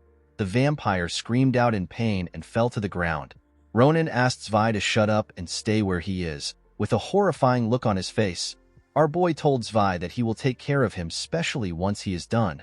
The other vampires in the temple were shocked to see what Ronan did to their leader. Although they knew that their boss was not prepared, they never expected him to get torn apart by Ronan. A vampire with white hair warned the other members that Ronan is not an ordinary human. He asked them to prepare for battle. The other vampires immediately surrounded our boy. Ronan looked around him to see the vampires that surrounded him. He remembered that Ophelia told him that vampires used blood as weapons. Upon seeing how the vampires used blood to create weapons, Ronan realized that Ophelia was right. The vampires rushed to attack our boy. A vampire with yellow hair activated a spell known as Blood Bog. The moment he activated the spell, a large amount of blood gathered below Ronan's leg. The blood held our boy's legs down. Ronan was surprised to see this. He did not understand how the blood puddles was holding him down. Our boy found the spell to be annoying. A vampire told his friends that Ronan's legs are being held down. The other vampires used this opportunity to gang up on our boy. A vampire tried to attack Ronan with his weapon. Our boy easily blocked it. He used his sword to push him back. Another vampire tried to strike Ronan with his sword. Our boy easily blocked the attack and used his sword to pierce the vampire's shoulder. The moment he pierces his shoulder, our boy tore him apart. Some vampires tried to attack Ronan from behind. Our boy used his sword to tear their bodies into pieces. More vampires rushed to attack Ronan. Our boy was annoyed to see how fast the mosquito bastards were. He was more annoyed to see how quickly they were regenerating. The vampires which Ronan tore apart were putting themselves back together. While some vampires were attacking Ronan, another one of their members gathered blood in his hand. The vampire activated a spell known as Bloodshot. The moment he activated the spell, the blood in his hand got released at Ronan. The blood moved at an insane speed. Our boy was able to easily dodge the attack by bending his head. The attack hit the ceiling and created a hole in it. Ronan did not like the fact that the vampires had magic abilities that can rival intermediate rank mages. After he was done analyzing their organization's power, the vampires rushed to attack him together as a group. Although the vampires were strong, Ronan did not see them as a threat. As one of the vampires got close to Ronan, she asked our boy to die. The moment she said this, our boy cut her head into two. Ronan used his sword to tear apart all the vampires that surrounded him. He tore their legs, hands, and limbs. The last vampire in the temple watched as his comrades' bodies fell to the ground. The vampire could not understand what he was seeing. He could not comprehend how our boy was able to fight in a room where humans could not use mana. The poor guy assumed that Ronan was using mana. He was more shocked by the fact that Ronan could still move even though his legs were held down by magic. The vampire could not believe that our boy was actually human, while different body parts were falling next to him. Our boy asked the vampire to tell him the reason why he is simply standing instead of attacking him. Ronan told the vampire that he is the only one left. The moment he said this, the poor vampire looked around. He realized that Ronan was right. He was terrified to see this. Our boy commended the vampire on their efforts to tie him down. He explained to the vampire that he was simply pretending like he was stuck because of the efforts they put in. Our boy placed his sword into the blood pool. La Mancha began to suck the blood. The vampire was horrified to see this. He realized that he had to run away. He quickly turned around and began to run, unfortunately for him. Our boy got out of the spell early. Ronan jumped out of the blood pool and swung his sword. The moment he swung his sword, it tore the vampire's entire body apart. When our boy landed on the ground, he turned to the vampire and called him a bastard. He told the vampire's body that it is not good to leave his friends behind. Upon seeing that he had taken care of the mosquitoes, Ronan turned to Zwei. With a horrifying smile on his face, Ronan said that he has to finish his conversation. Unfortunately, the unconscious Zwei did not know what our boy plans to do to him. The scene shifts and we see Zwei slowly open his eyes. The vampire did not understand what was happening. He did not know why his thigh was hurting badly. The boy felt as if a needle was piercing his thigh. When Zwei fully opened his eyes, he noticed that his legs were gone and Ronan's sword was in his thigh. Ronan moved close to Zwei's face, with a terrifying smile on his face. Our boy told the vampire that he is relieved that he is alive. He assumed that Zwei had already died. Zwei could not comprehend what was happening. The vampire took a look around. He could not believe that a single human managed to take out all his comrades in such a brief period of time.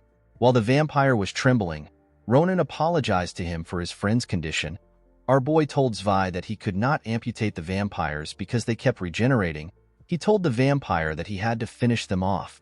With a smile on his face, Ronan asked Zwei to take out the fresh blood essence. He told the vampire that he will end up like his friends if he does anything stupid. Zwei was horrified to hear this. The vampire screamed and called out to someone. He asked the person to tell him why he let Ronan act as he wished. He told the person that the situation would not be so bad if he had intervened. The vampire told the person that he could have saved all the members if he wanted. He asked the person to tell him why he let such things happen. Ronan was surprised to see this. He did not understand what was happening. He wondered if Zwei had lost his mind. He asked the vampire to tell him who he is talking to. The moment our boy asked this question, a man appeared behind him. Ronan was shocked to feel the presence of someone behind him. He immediately turned around when he sensed the man's presence. With a terrifying tone in his voice, the vampire called Ronan a human and asked him to move away from Zwei. Without any hesitation, our boy immediately moved away from Zwei. With a look of shock on his face, Ronan took a careful look at the man. Our boy placed his hand on his neck. He realized that he would have died if the man had shown any killing intent. The man told Zwei that he is quite disappointing. He reminded the boy that he promised him that he would bring Jaredin into the group. The vampire could not believe that Zwei would show him such a pathetic state after doing his best to recruit him. With a cold gaze in his eyes, the man called Zwei the child of the Arnschaffel family and told him that he is quite brazen. The man called the boy a pathetic person who cannot see reason. Zwei began to tremble when he heard this. The man raised his hand and a small amount of blood began to gather around it. The vampire told Zwei that he will be taking back the fresh blood essence because he has failed to carry out the plan. Ronan was surprised to see what was happening. He did not know why Zwei's comrade was acting so weird. As the blood around the man's hand began to enlarge, Zwei began to beg for his life. He asked the man to give him one last chance. Unfortunately for Zwei, the man had drained him of his blood completely before he could talk more. Zwei's body shriveled up and his face changed to that of an elderly person. After killing Zwei, the man gathered the vampire's blood and condensed it. He turned the blood into the fresh blood essence. Immediately he did this, Ronan called out to him. He told the man that he cannot simply interrupt him and take what he wants. The man was surprised to see that our boy spoke to him. With a serious look on his face, Ronan told the man that he needs to cooperate with him if he is the true owner of the fresh blood essence. He warned the man to cooperate with him if he wants to return home in one piece. The mysterious man told our boy that his arrogance is boundless. He was surprised to see that Ronan was threatening him. With a terrifying look on his face, the man asked our boy to tell him what he will do if he refuses. Ronan told the man that he simply needs to beat him up. The moment he said this, our boy rushed to attack the man. He easily closed the gap between himself and the man. He managed to land his attack on the man. To Ronan's surprise, the man blocked the attack with his hand. The man realized that Ronan was more dangerous than expected. He could not believe that our boy managed to damage him even though his body had already been covered with the manna of blood. With a smile on his face, the man told Ronan that he is worthy enough to impersonate Jaredin. The vampire became curious about Ronan. He wondered if our boy had any more skills to show him. He gathered blood in his hands and told our boy to show him his best. Ronan was shocked to see the man gathering blood. He quickly took a defensive stance. The moment he did this, the man used a skill known as Blood Cutter on him. The skill pushed Ronan back. While moving back, our boy took a stance and used his sword to cut through the technique. The moment Ronan cut through the technique, the man gathered blood in his fingertip and activated a technique known as Bloodshot. Ronan was surprised to hear the name of the technique. He quickly remembered that this was the same skill that one of the vampires used on him earlier. However, there was a difference between the vampire's skill and the man's skill. The man's bloodshot was much faster and larger. Ronan was shocked to see the scale of the man's attack. He could not believe that this was the same skill from earlier. Our boy took a stance and cut through the attack. The man smiled when he saw this. He had never seen anyone do what Ronan did. He realized that our boy was not simply blocking the attack. Instead, he was cutting through mana itself. The man revealed to Ronan that he did not have any high expectations for him. However, now our boy has caught his interest. Ronan grit his teeth and told the man that he must be the leader of the mosquitoes for him to be buzzing around noisily. He asked the man to shut up and give him the essence. The moment he said this, our boy ran to attack the man. The mysterious man smiled when he saw Ronan coming towards him. He told our boy that he likes his spirit. The man decided to show Ronan respect for being a worthy opponent. He raised his hand in the air and gathered a large amount of blood in his hand. As Ronan and the man got close to each other, we see someone enter the temple from above. The person asked the two opponents to stop fighting. Ronan and the man were shocked to hear the person's voice. When the person landed on the ground, she destroyed the area. The man and Ronan moved back in order to avoid any attacks. The man was shocked to hear the girl's voice. He was certain that he recognized the voice. Ronan was also shocked to see the person in front of him. He did not understand why she was in the temple. The man could not believe that Ophelia Denite was standing in front of him. Ophelia greeted the man who she referred to as Balzark. She told him that she is not happy to see him. Ronan asked the vampire to tell him why she came. He reminded her that he asked her to stay away.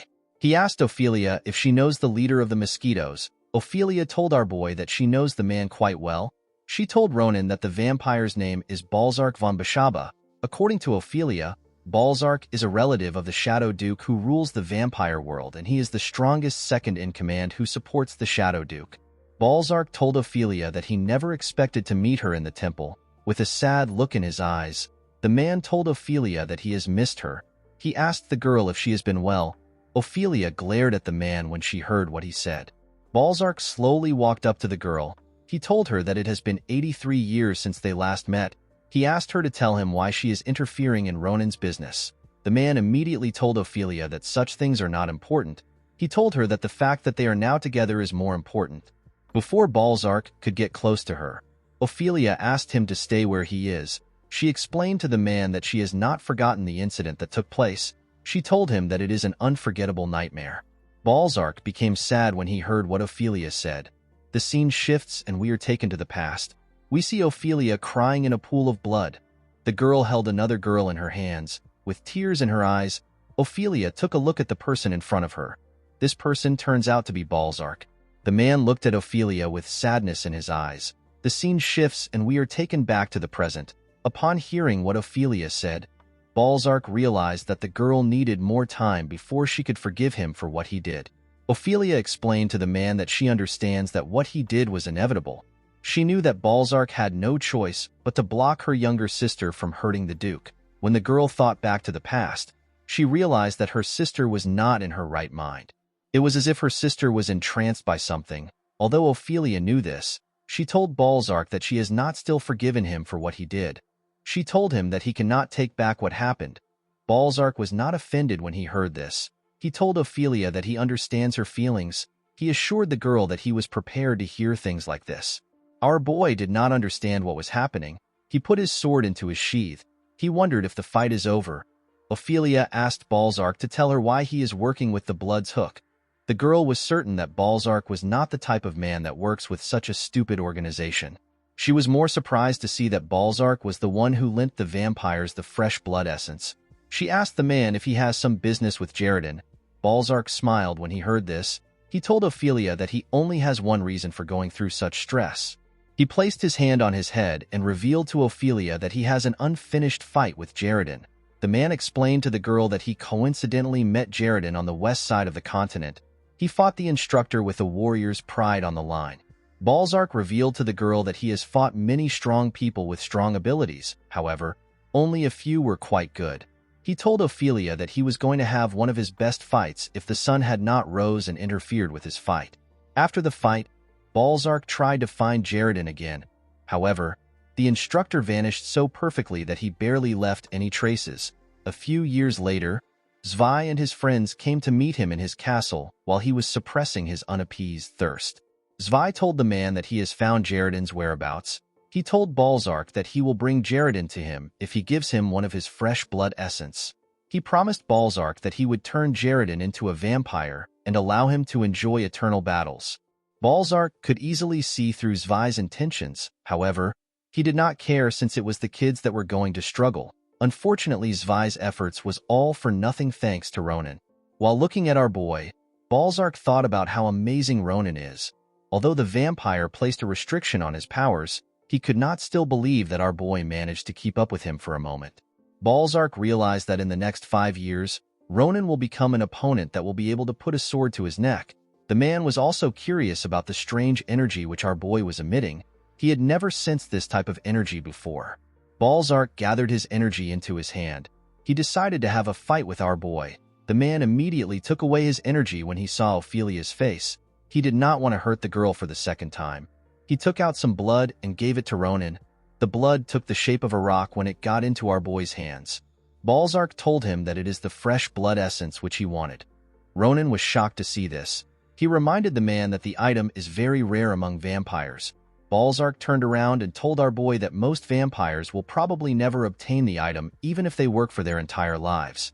He told Ronan that he gave it to him because he is a future prey that he has set his eyes on, and because it is a deserving present for his friend that he has not seen in 83 years. Ophelia was shocked to hear this.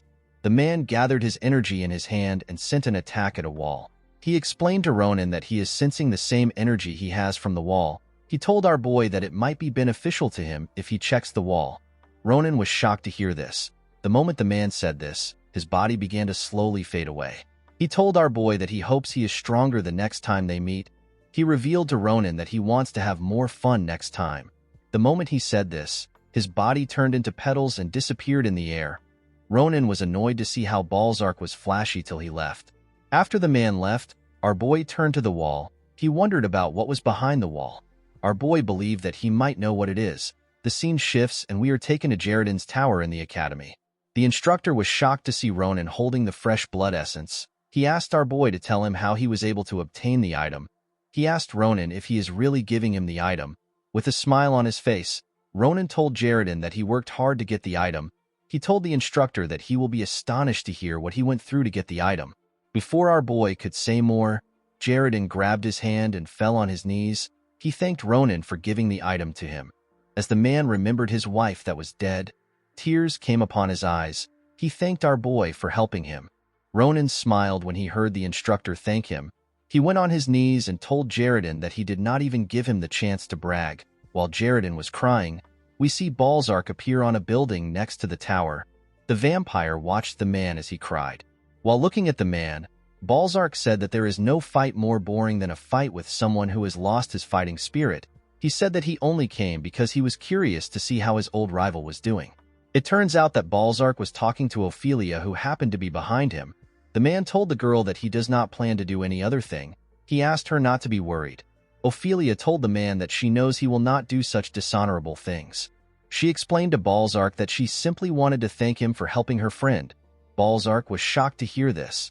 The vampire smiled and said that he has made a huge advancement in only 83 years. He felt like he was supposed to be thankful to Ronan.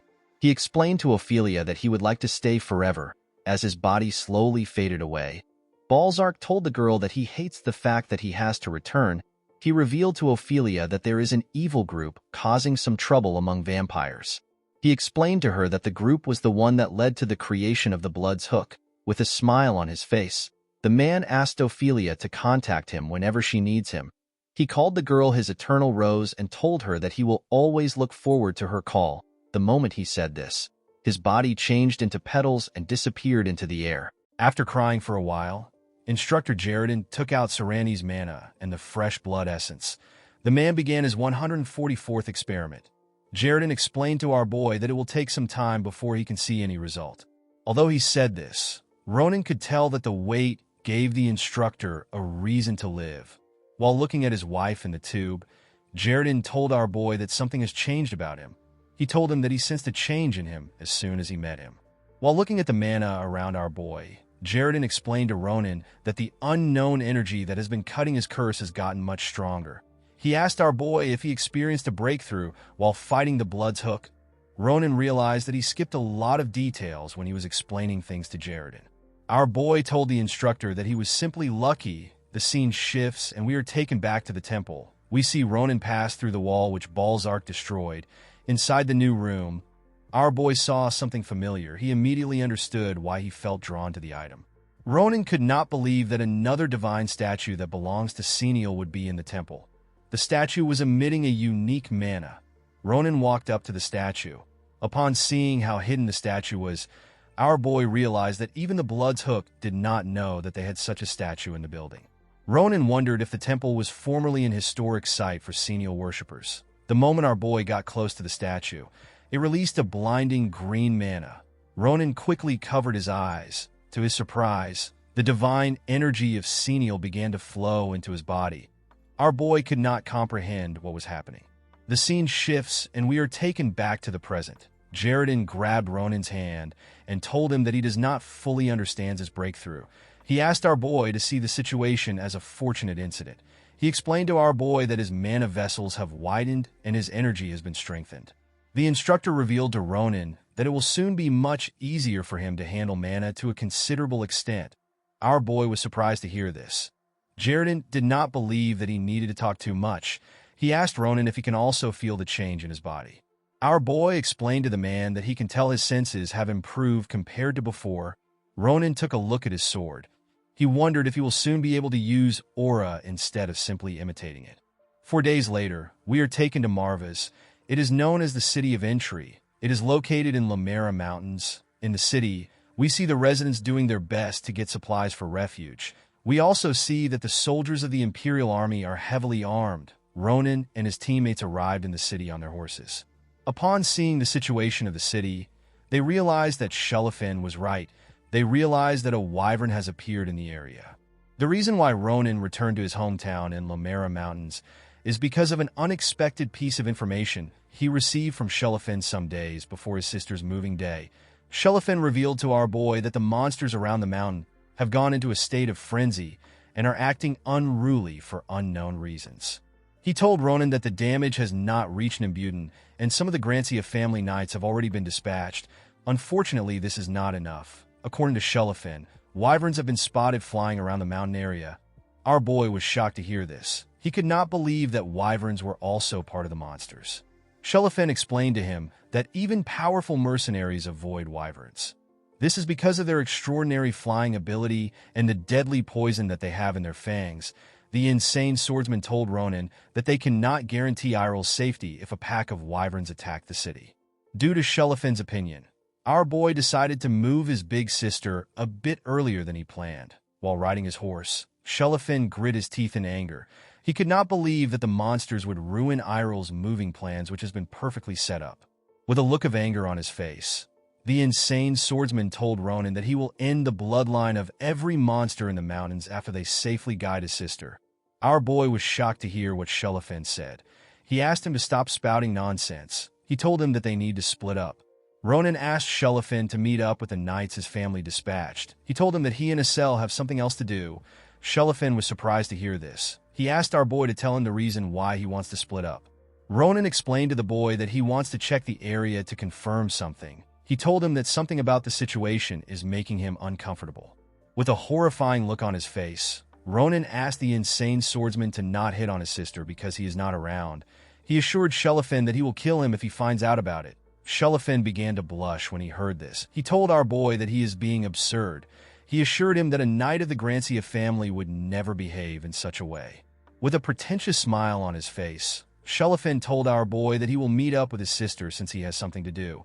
He told Ronan that he cannot delay Irel's departure because he is a knight. Shelifin was extremely happy that he will be getting some time alone with our boy's sister. Ronan glared at the boy as he spoke. He did not completely trust Shelifin at all.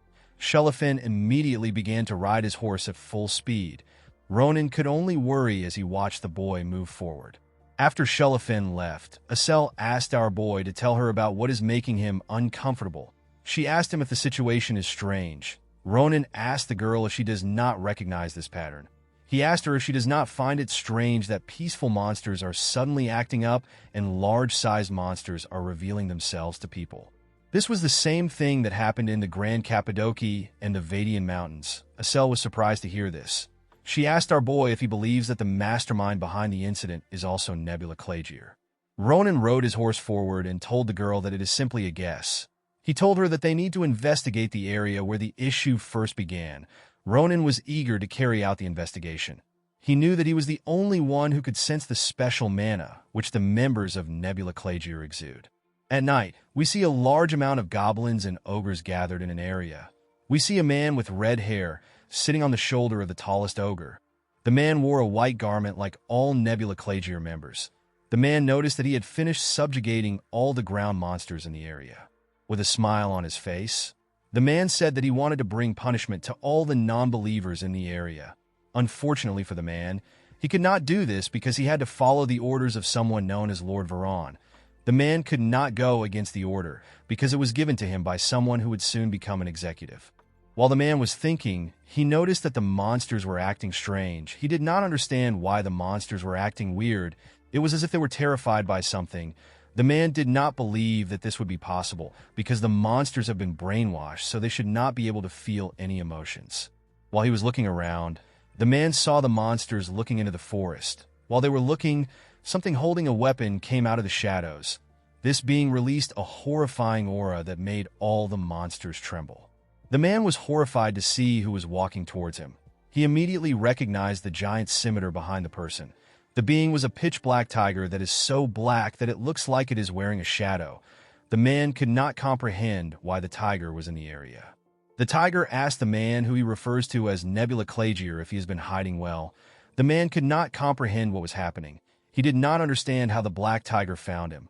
Before the man could say anything, the tiger appeared in front of him and ripped his head off his body. The man could not even react to the attack. When the tiger landed on the ground, he threw the man's head away. The monsters were shocked to see what happened to their master. Before they could run away, the tiger tore all of them apart by simply swinging his hand. As he watched the monsters fall to the ground, the tiger said that he will hunt down the people who are too scared to show themselves. This tiger's name is Jaipa Turgung. He is a sword master. On their way to check the site of the accident, Ronan and Asel came across a town whose gates were locked. Ronan was surprised to see that the town was already under the control of the army. At the front of the gate were two beastmen who appear to be guards. Some merchants were trying to talk to the beastmen. Ronan was surprised to see that a beastman unit was guarding the gate instead of regular guards. One of the beastmen asked everyone to return. He told them that the gate is off-limit to everyone except authorized people. He asked them to take another route or stay where they are for the day. He revealed to them that the order came from the commander of the elite Imperial Army. He explained to them that Sir Jaipa Turgung is currently subjugating monsters. Our boy and Asel were shocked to hear that Jaipa was in the area. Our boy immediately remembered that Jaipa is the commander of the strongest elite unit of the Empire. He's the one who defeated Neighbor Rose, and Rose is the best swordmaster in the Empire. He is known as the Sword Saint. Asel could not believe that the Sword Saint would actually come to the mountains. She asked Ronan if the situation is actually quite serious. Our boy explained to the girl that it is impossible for the strongest elite unit of the Empire to come to the mountains because of a mere monster rampage. Ronan immediately realized that his suspicion was correct. He was certain that the rampage had something to do with Nebula Clagier. Our boy turned his horse around and asked Asel to get ready to use her telekinesis. He told the girl that they will leap over the walls and investigate the nearby forest. Ronan assured her that they will definitely find traces of Nebula Clagier in the forest. In the next scene, we see three wyverns flying in the sky. The monsters had a magic circle on their heads. The circle was used to control them. On top of one of the wyverns, we see a woman with blue hair wearing a white garment. It was the same garment which members of Nebula Clagier wore. While in the air, the woman noticed that she had lost contact with the members on the ground. She remembered that the members were ordered to be on standby until the operation begins. The woman became nervous when she noticed that she could not contact the members. She wondered if a variable had appeared in their plan. She realized that she had to take some measures in order to take care of the variables. The woman quickly removed this idea from her head.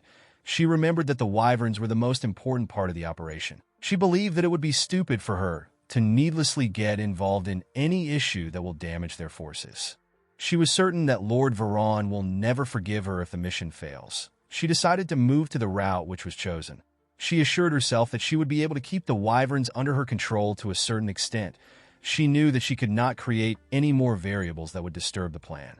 While the woman was thinking, Ronan and Asel found her. Immediately, he saw the wyverns. Our boy ordered Asel to begin the operation. While it was flying, one of the wyverns sensed something. When the monster looked down, it saw a huge boulder coming at it. The boulder directly hit the monster. It screamed out in pain. The woman was shocked to see the boulder. She did not know how it got in the sky. As expected, the boulder was sent to the sky by our girl Asel. While the monster was struggling to fly, Asel ordered the boulder to explode. Immediately, she said this. The huge boulder exploded and pieces of rocks were sent flying. One of the huge rocks passed through the wyvern's head and crushed it. The woman was shocked to see what Asel had done. She could not believe that Asel was able to control such a large rock easily. She knew that only the chief magician of the magic tower was capable of such a feat. While using her magic to control the boulder, Asel secretly used it to carry Ronan to the sky. The moment our boy got close to a wyvern, he was surprised to see how big it was. Ronan was happy that he had found a perfect opponent to test his sword aura on. He quickly gathered mana into his sword. The wyvern was shocked to see our boy near it. Before it could react, our boy swung his sword and released an aura that helped him behead the monster. Our boy was shocked to see how powerful his attack was. He realized that real sword aura was much different than the imitation he had been using.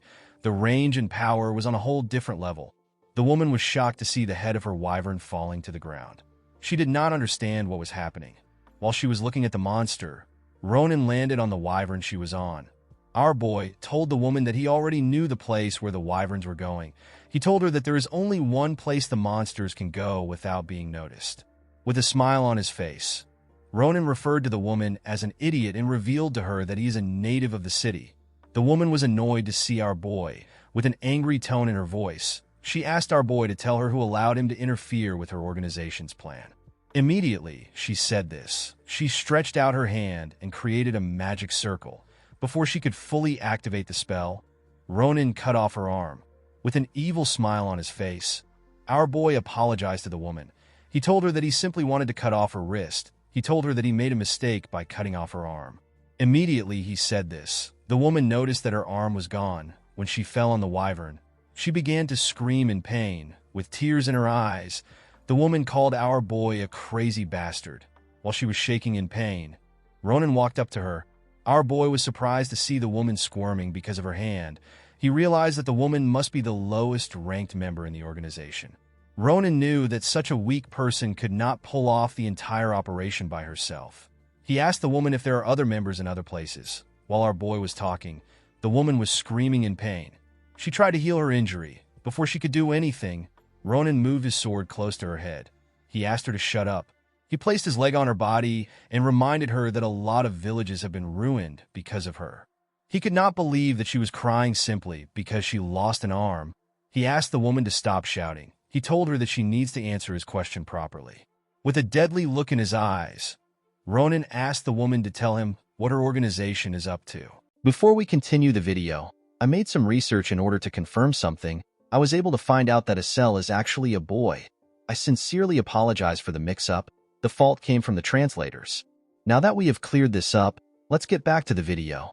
While shaking in pain, the woman grit her teeth in anger. With tears in her eyes, the woman told our boy that he must be joking. She referred to herself as the Torch and told Ronan that someone like her who has been chosen by the Starlight will never ruin such an important mission with her own hands. The moment she said this, the woman released a large amount of mana from her body. She told our boy that she will not ruin her mission for a dirty non-believer like him. Ronan was surprised to see what the woman was doing. He asked her to tell him why she is releasing her mana. The moment our boy said this, we see a wyvern above him. The wyvern was also under the control of the Torch. It quickly flew towards the wyvern which Ronan was on. While questioning the woman, our boy noticed that he was being covered by a shadow. When he raised his head up, he saw something shocking. Ronan was shocked to see a giant wyvern above him. He did not know where the monster came from. The wyvern growled at our boy. Ronan did not understand what was going on. He did not know how he was not able to sense the monster's presence. Our boy quickly realized that the wyvern was so high up in the sky that he could not sense its presence. The Torch began to laugh when she saw the look on our boy's face. She told him that it is already too late for him. She revealed to him that he is looking at the best wyvern she caught. The monster opened its mouth and moved closer to Ronan. While watching the monster move closer to them, the woman told our boy that someone like him will get swallowed by the wyvern. She asked Ronan to simply give up. Before the wyvern could reach our boy, someone attacked it. The woman and Ronan were shocked to see this. The person's attack tore the wyvern apart in one clean slice. The person turns out to be the huge black tiger. The Torch immediately knew the person in front of her. While shaking in fear, the woman asked Jaipa to tell her why he is here. Ronan was shocked to hear the tiger's name. He could not believe that he was looking at the Sword Saint. Immediately he killed the huge wyvern. Jaipa saw our boy and the woman on the red wyvern. He referred to them as two bastards. While in the air, the tiger took out his claws. He swung his claws at the wyvern. Jaipa's claws took the shape of a huge energy attack. Ronan was shocked to see this. The man's claws tore the wyvern apart. Our boy could not comprehend what he was seeing. He could not believe that the Sword Saint took down a wyvern by simply swinging his hand. While falling to the ground, Ronan grit his teeth. The entire situation did not make any sense to him. Before he could reach the ground, Jaipa grabbed our boy. When they landed, we see the area covered in dust. When the dust cleared up, we see Jaipa holding Ronan by his neck while standing on the woman's body. As the tiger slowly choked our boy, he tried to resist, but he was not strong enough. Jaipa asked Ronan to answer him carefully. With a golden glow in his eyes, Jaipa asked our boy to tell him what he is. Ronan did not answer immediately. He still tried to escape the grip of the Sword Saint. Jaipa explained to our boy that he cannot sense the hollowness of the religious fanatics from him. Ronan was annoyed to hear this. He called Jaipa a damned cat and asked him to not put him in the same category as the dirty rats. With a horrifying look on his face, Ronan asked the Sword Saint if he wants to die. Jaipa was surprised to see that our boy still had the courage to threaten him. Ronan imbued mana into his sword and swung it at Jaipa. He asked the tiger to let him go. The Sword Saint saw our boy's sword moving close to him, but he was not fazed. When the sword hit him, Ronan was able to get out of the tiger's grip. While trying to feel his neck, our boy grit his teeth in anger. He knew that Jaipa was strong, but he never expected the difference to be so large. Ronan could not believe that the Sword Saint did not even bother to block his attack. Jaipa took the attack head-on like it was nothing. Ronan realized that he was facing someone who defeated Nebiros. Even without fighting him, our boy knew that there was no possible way he could win.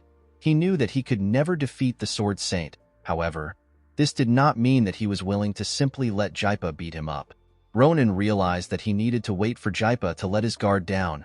While he was thinking, the Sword Saint took a careful look at him. Jaipa called our boy a warrior. Ronan was surprised to hear this. He did not understand what the man was saying. Jaipa raised his scimitar and told our boy that he will greet him. The Sword Saint walked up to our boy. With a horrifying look on his face, Jaipa asked Ronan to raise his sword.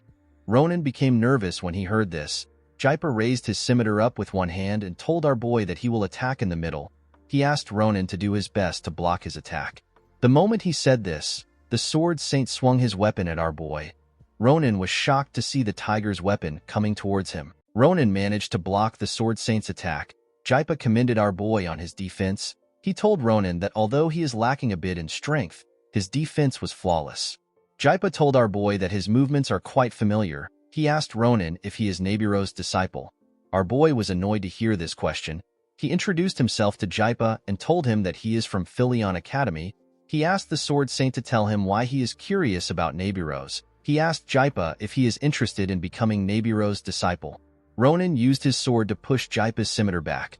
Our boy told the tiger that Nebiros is out of his league because he is a person who swings his sword at a weak student. Jaipa was surprised to hear this. He called Ronan a bold man. He told him that he is as bold as his master. The Sword Saint apologized to our boy for taking his greeting too far. Jaipa explained to Ronan that one decisive confrontation is worth more than 100 words. He asked our boy to understand him because he is also a warrior. Ronan was annoyed to hear this. He charged at the Sword Saint. He called Jaipa a damned cat and asked him to also receive his greeting. Before our boy's sword could touch Jaipa, two more beastmen appeared behind him. A beastman who appears to be a bear grabbed Ronan's neck, and the other beastman who was a hyena used his sword to stop Ronan's attack from reaching Jaipa. Our boy was shocked to see two beastmen warriors next to him. The hyena beastman asked his commander to tell him what is wrong with Ronan. He asked the Sword Saint if Ronan is also one of the crazy fanatics. This hyena is part of Jaipa's unit. He is an hyena beastman and he is the leader of 3rd Squad. His name is Ver. The bear beastman is also part of Jaipa's unit. He is the leader of the 2nd Squad. His name is Vedi. Vedi told Ver that he is asking the wrong question. He reminded Ver that Ronan is pointing his sword at their commander. He told the hyena that they can resolve the issue themselves. The moment he said this, the bear sent our boy flying. Our boy quickly took control of his body. He carefully landed on the ground before he could crash. When Ronan raised his head up, he saw something shocking. He saw Vedi in front of him. The bear was about to strike our boy with his claws. Vedi called Ronan a fanatic and asked him if he is ready to die. The moment he said this, he swung his claws at our boy. Ronan disappeared from the bear's front. Vedi was shocked to see this. He was quite shocked to see our boy behind him. Ronan got ready to attack the bear. Vedi became excited when he saw this. He realized that our boy was not an ordinary human. Before the bear and Ronan could clash, someone appeared in front of them with a sword to their necks. The person turned out to be another beastman. The beastman asked Ronan and Vedi to stop fighting. Our boy was shocked to see the person in front of him. He did not sense the person's presence. The beastman asked Vedi to tell her why he is fighting a battle that has not been approved by their commander. She asked the bear to tell her why he is acting reckless. The beast man, who turns out to be a female lion, asked Vedi if he will only get his act together after he has been disciplined. This beast man is a lion. She is the vice commander of Jaipa's unit. She is known as Nimia. Jaipa asked Vedi to stop moving. He informed his subordinate that Ronan is not an enemy. He explained to the bear that it was simply his turn to receive our boy's greeting. Vedi was shocked to hear this. He could not believe that Ronan managed to take his commander's attack head-on when some members of their unit cannot even face it. He asked the Sword Saint to tell him how Ronan is able to take on his attack. Jaipa told his subordinate that Ronan has to be skilled if he is Nebiro's disciple. Vedi was horrified to hear this. He could not believe that he fought Nebiro's disciple. The bear could not believe that he fought the disciple of the woman who single-handedly destroyed their unit. Vedi remembered Nebiros as the monster-like previous Sword Saint. The bear used to believe that Nebiros was a dragon in human form. He grabbed Ronan's hand and apologized to him. He told our boy that he is short-tempered. He explained to him that he usually starts fights occasionally. Vedi begged our boy to keep the fight a secret from Nebiros. Ronan was surprised to see Vedi begging him. He wondered about how bad Nebiros must have beaten the bear for him to be so scared. Jaipa asked his vice commander if she has taken care of the situation. Nimia assured her commander that she has dealt with everything. She told him that the monsters running amok have been taken care of. She explained to the Sword Saint that they have also captured the people who are suspected of being fanatics. The moment she said this, we see a large amount of beastmen jump out of the forest. Our boy was surprised to see some beastmen in the sky. Immediately the beastmen landed. Nimia told her commander that the capture has been completed. While Ronan was looking at the beastmen, Jaipa walked up to him. The Sword Saint decided to officially introduce himself. He told our boy that he is the commander of the elite beastman unit of the Empire. He explained to Ronan that he is working as the leader of the cult hunting unit in charge of exterminating members of Nebula Clagier hiding in the Empire. He told Ronan that he is working under the Emperor's command. He introduced himself as Jaifa Turgung. Ronan was surprised to hear about a cult hunting unit. The scene shifts and we are taken to Nimberton. The people in the town were shocked to see soldiers marching into their remote town. With a flustered look on her face, Irol told someone in front of her that she does not understand the situation. She asked the person to explain things to her. As expected, the person with the knight turns out to be Shelafin. Irol asked the idiot if he is Ronan's friend. Shelafin referred to the girl as Lady Irol. He apologized to her for startling her. He explained to Irol that he was in a hurry to form a knight order to respond quickly to the issue. He told her that he could not send a message in advance. He asked her to forgive him for his rudeness. The idiot went on his knees and referred to himself as Knight Shelafin. He told Irol that he came to help her move on the honor of the Grancia family. With a bright smile on his face, Shelafin asked Irol if they can start packing. The scene shifts and we see Ronan thinking about the cult hunting unit. Our boy was certain that such a unit never existed in the past. He wondered if the Imperial Palace took action because of the members of Nebula Clagier that he caught. Although Ronan was not surprised that the unit was created, he never expected the Sword Saint to be the one leading the unit. Our boy asked Jaipa to tell him how he was able to find the members of Nebula Clagier when they are so good at hiding their identity. Ronan told the Sword Saint that interrogating the members using their seal no longer works. Jaipa was surprised to see that our boy knew about this. He never expected Ronan to have such a high-level information. He asked our boy if Nebiros was the one who told him about it. Before Ronan could respond, our boy hears someone call out to him. He immediately recognized this voice. When our boy turned around, he saw a cell being carried by a beast man. With tears in his eyes, the boy begged Ronan to save him. Ver informed his commander that he caught a cell while he was suspiciously roaming around. He asked his commander if he can get rid of the boy. He explained to his commander that Acel has been crying without rest. With a shaky tone in his voice, Acel reminded the beast man that he told him that he was looking for his friend. The boy begged Ver to not eat him alive. Jaipa asked Ronan if Acel is his friend. With a look of disappointment on his face, our boy told Jaipa that he is. Later in the day, we see the members of Nebula Clagier who were captured in front of Ronan and Jaipa. Nemia decided to report the information that she has gathered while she was hunting the members of the organization. The lion informed her commander that Nebula Clagier has been brainwashing the nearby monsters and causing chaos sporadically. However, all they have been doing is merely a decoy. According to the vice commander, the true goal of the organization is the center of the mountain. Immediately she said this, Jaipa realized that Nebula Clagier's true goal is Romera's mountain road. Romera's mountain road is one of the Empire's main transport routes. Nearly one-third of the Empire's goods are distributed there. In other words, the destruction of this place is no different than pulling out one of the pillars of the Empire's economy in one fell swoop. After understanding their intentions, Ronan immediately understood why Nebula Clagier would try to target the place using monsters. The only thing our boy could not understand is the method they will use to make the monsters bring down the mountain. Ronan moved close to the torch and placed his hand on his sword. When our boy took out his sword, the woman became nervous. With a shaky tone in her voice, she asked him to tell her what he is trying to do. Ronan explained to the woman that the mountain road is as heavily guarded as a place can be due to its importance. He told her that the place cannot be easily destroyed simply because they brought in some monsters to cause a disturbance. Our boy was certain that Nebula Clagier was already aware of this fact. He moved his sword close to the woman's neck. With a horrifying look on his face, Ronan asked the torch to tell him what she is planning. The woman was quite terrified to see the look on our boy's face. She smiled and asked Ronan if he truly believes that they are scared of death. The moment she said this, a bright golden light came out of her face. The woman called our boy a filthy non-believer. Ronan was shocked to see the woman releasing some energy from her body. It wasn't just the woman alone. The other members were also releasing their mana. Our boy was shocked to see the mana of the members coming together to form a huge ball of energy. Before losing her mind, the torch called out to the star in her head. She begged the star to forgive her for failing to fulfill her calling. She told the star that she and her teammates will gather every last bit of their souls and use it to burn the filthy non-believers who dare to oppose the arrival of the stars. The moment she said this, we see a bright light shine. In another part of the forest, an old man and two other members of Nebula Clagier were able to sense the energy of their comrades fading away. The old man told the other two that their comrades have made a noble sacrifice.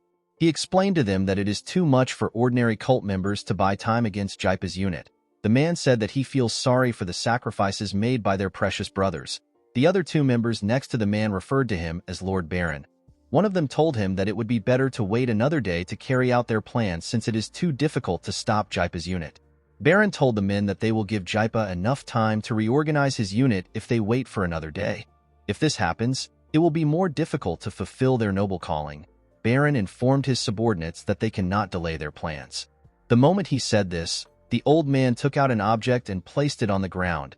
He told his subordinates that they will begin at the waist of Romera Mountain in order to give a harsh punishment to the non-believers. Immediately he said this, Baron activated the item.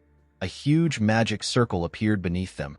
According to the old man, this detonator is a masterpiece crafted by the great inventor Lord Alabrige. The man personally inscribed 30 layers of magic into it. After absorbing mana from the ley lines, the 30-layer amplification spell will act as a detonator and obliterate the surrounding area. Baron informed his subordinates that they need to protect the device from their enemies until it has absorbed mana. The old man told the men that their enemies will sense the abnormality that will occur in the mana flow. The two men assured their lord that they will carry out his orders. The man with beards is the previous commander of the Cernite Order. His name is Evan. The other man is the previous chief mage of the Green Magic Tower. His name is Blewa. Evan told Baron that he heard that he will be taking over their deceased branch leader after the mission is over. The deceased branch leader is Brigia. Evan asked the old man if he has received the blessing. With a smile on his face, Baron informed the man that he has received the blessing. He explained to him that people normally receive the blessing after being officially appointed. However, since their mission requires the blessing to protect oneself from the explosion, the leader granted the power to Baron. The old man explained to his subordinates that he cannot yet compare his power to that of Brigia. He assured them that with his blessing he can take care of any variable that arises regardless of its difficulty. The moment he said this, Baron sensed something coming towards him. The old man quickly turned around and activated a spell. The spell created a shield that blocked the attack. Although he managed to block the attack, it still destroyed some parts of the surroundings. Baron informed the person in front of him that he is surprised. He told the person that he must have pinpointed their exact location because the mana of the ley line is flowing in their direction. The old man told the person that it does not make sense to him since the item just began to absorb the mana. Baron asked the Sword Saint to tell him how he was able to find them. Jaipa asked the man if he truly believes that he can escape his eyes. The Sword Saint revealed to Baron that he already figured out their location the moment he stepped his feet into Romera. Jaipa pointed at the old man and told him that he was simply waiting to see what his final trick will be. The Sword Saint referred to the old man as a prey who is blinded by delusion and arrogance. He asked Baron to keep resisting to the end. The scene shifts and we are taken back 10 minutes into the past. We see the Torch and her fellow members getting ready to blow themselves up. Jaipa realized that the members of Nebula Clagier were going to use a self-destruction magic that uses mana as its catalyst. The Sword Saint grabbed his weapon and asked Nemia to stand back with the others. Before the Sword Saint could do anything, Ronan rushed to attack the suicide bombers. Jaipa and the others were surprised to see this. The moment he got close to them, our boy used his sword to attack the huge energy ball in front of him. As expected, Ronan easily cut through the spell. The woman was shocked to see this. She could not believe that their final attack was rendered useless. Before she could do anything else, she noticed that Ronan had already cut off their heads. Ronan referred to Torch and her colleagues as a sly bunch. With a look of anger on his face, Ronan told the woman that they deserved to die for playing tricks. The last thing the Torch saw was our boy's angry face. Jaipa was shocked to see what just happened. He noticed that what happened was not as simple as two powers colliding with one another to cancel out the magic. The Sword Saint was certain that Ronan just cut through mana itself. Our boy placed his sword into its sheath. He informed the Sword Saint that Nebula Clagier is not a simple cult. He explained to him that the members of the organization may flee and plan for the future, but they will never end things this way. Ronan assured the Sword Saint that Nebula Clagier is still planning something else. Due to how serious the issue is, our boy was certain that there must be an executive-level official with the other members, or a very powerful individual who is controlling the situation. Our boy walked up to Jaipa and told him that he must find a way to chase after the cult members since he is the vanguard of the cult hunting unit. With a serious look on his face, Ronan assured the Sword Saint that he will help him win the Emperor's favor if he cooperates with him. Jaipa glared at our boy when he heard this. The scene shifts and we are taken to the present. Baron was surprised to see that he could not sense the mana until the attack hit him. In other words, Jaipa's attack did not contain a single ounce of mana.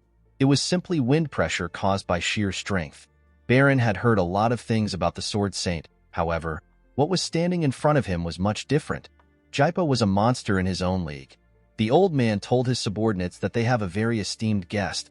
He asked them if they can stall for a while. The two men stepped forward when they heard this. With a serious look on their faces, they assured Baron that they will do their best for the mission of the star. The moment they said this, they released their energy. Blois imbued his mana into Evan's body. The man became strengthened.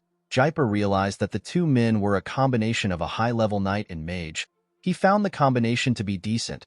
The Sword Saint realized that if he had brought his unit with him, the people in front of him would have been good enough to be their training partner. The moment he thought of this, Evan rushed to attack him. He swung his sword at Jaipa when he got close to him. The Sword Saint easily blocked the attack with his hand.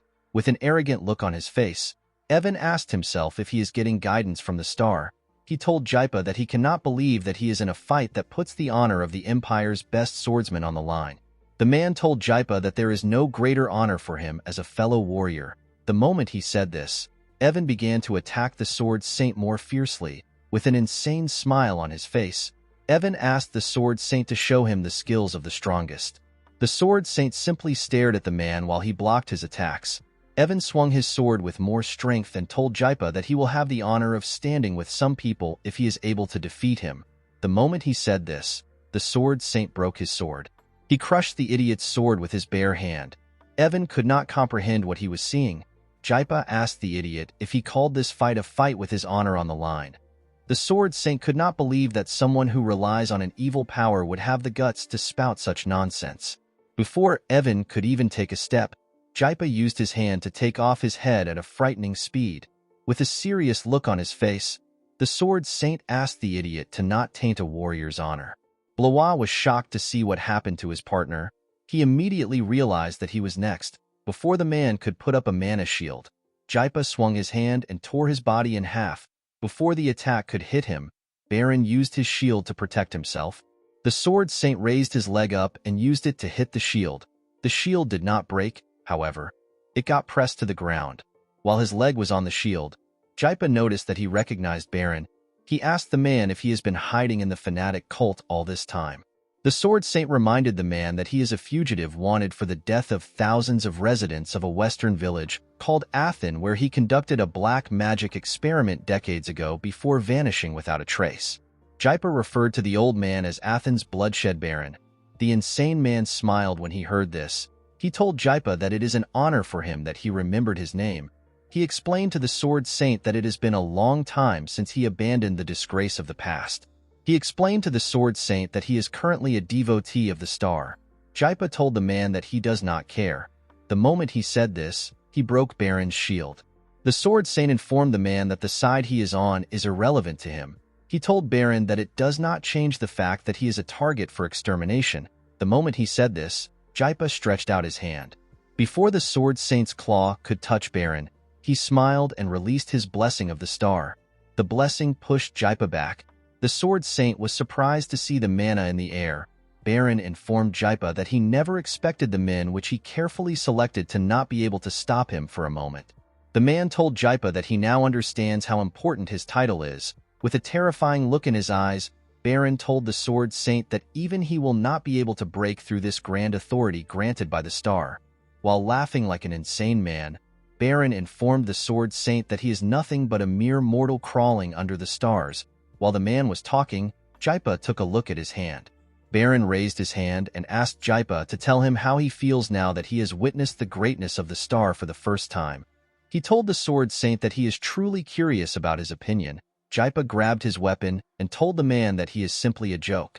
The Sword Saint told Baron that he is still trapped in empty illusions even while they are setting each other's lives on fire.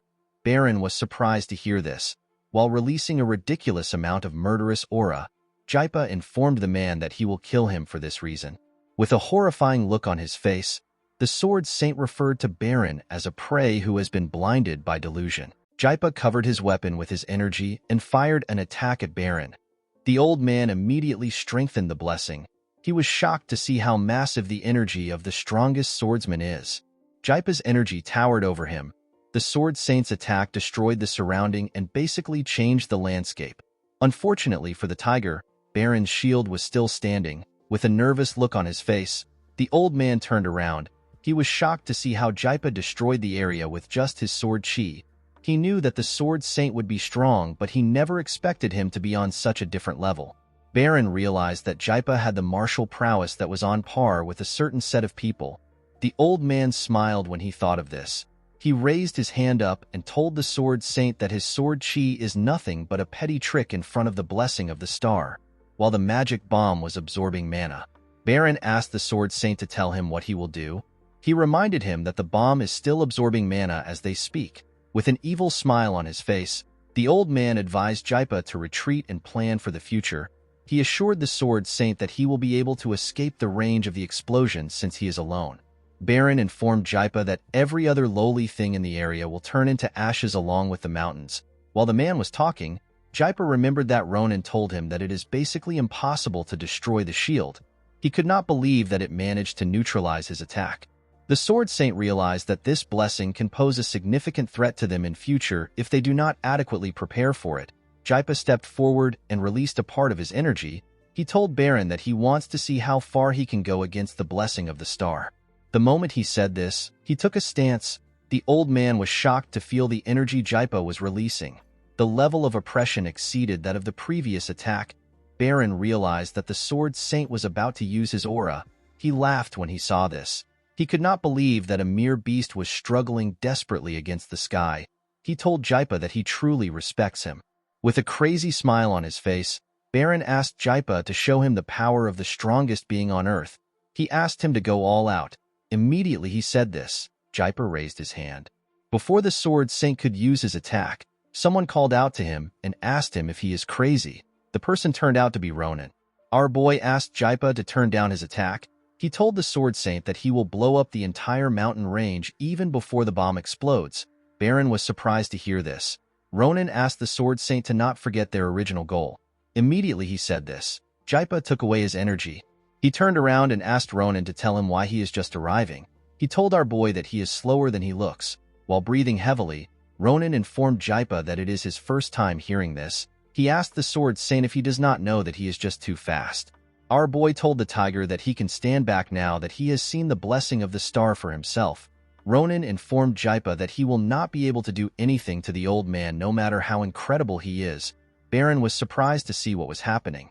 Ronan explained to the sword saint that the situation is already quite urgent. He asked him if he is going to act stubborn. Jaipa told our boy that his judgment is correct. He told him to take care of things since he is better suited for the situation. Baron could not believe what he was seeing. He could not believe that a little kid was speaking arrogantly to the sword saint.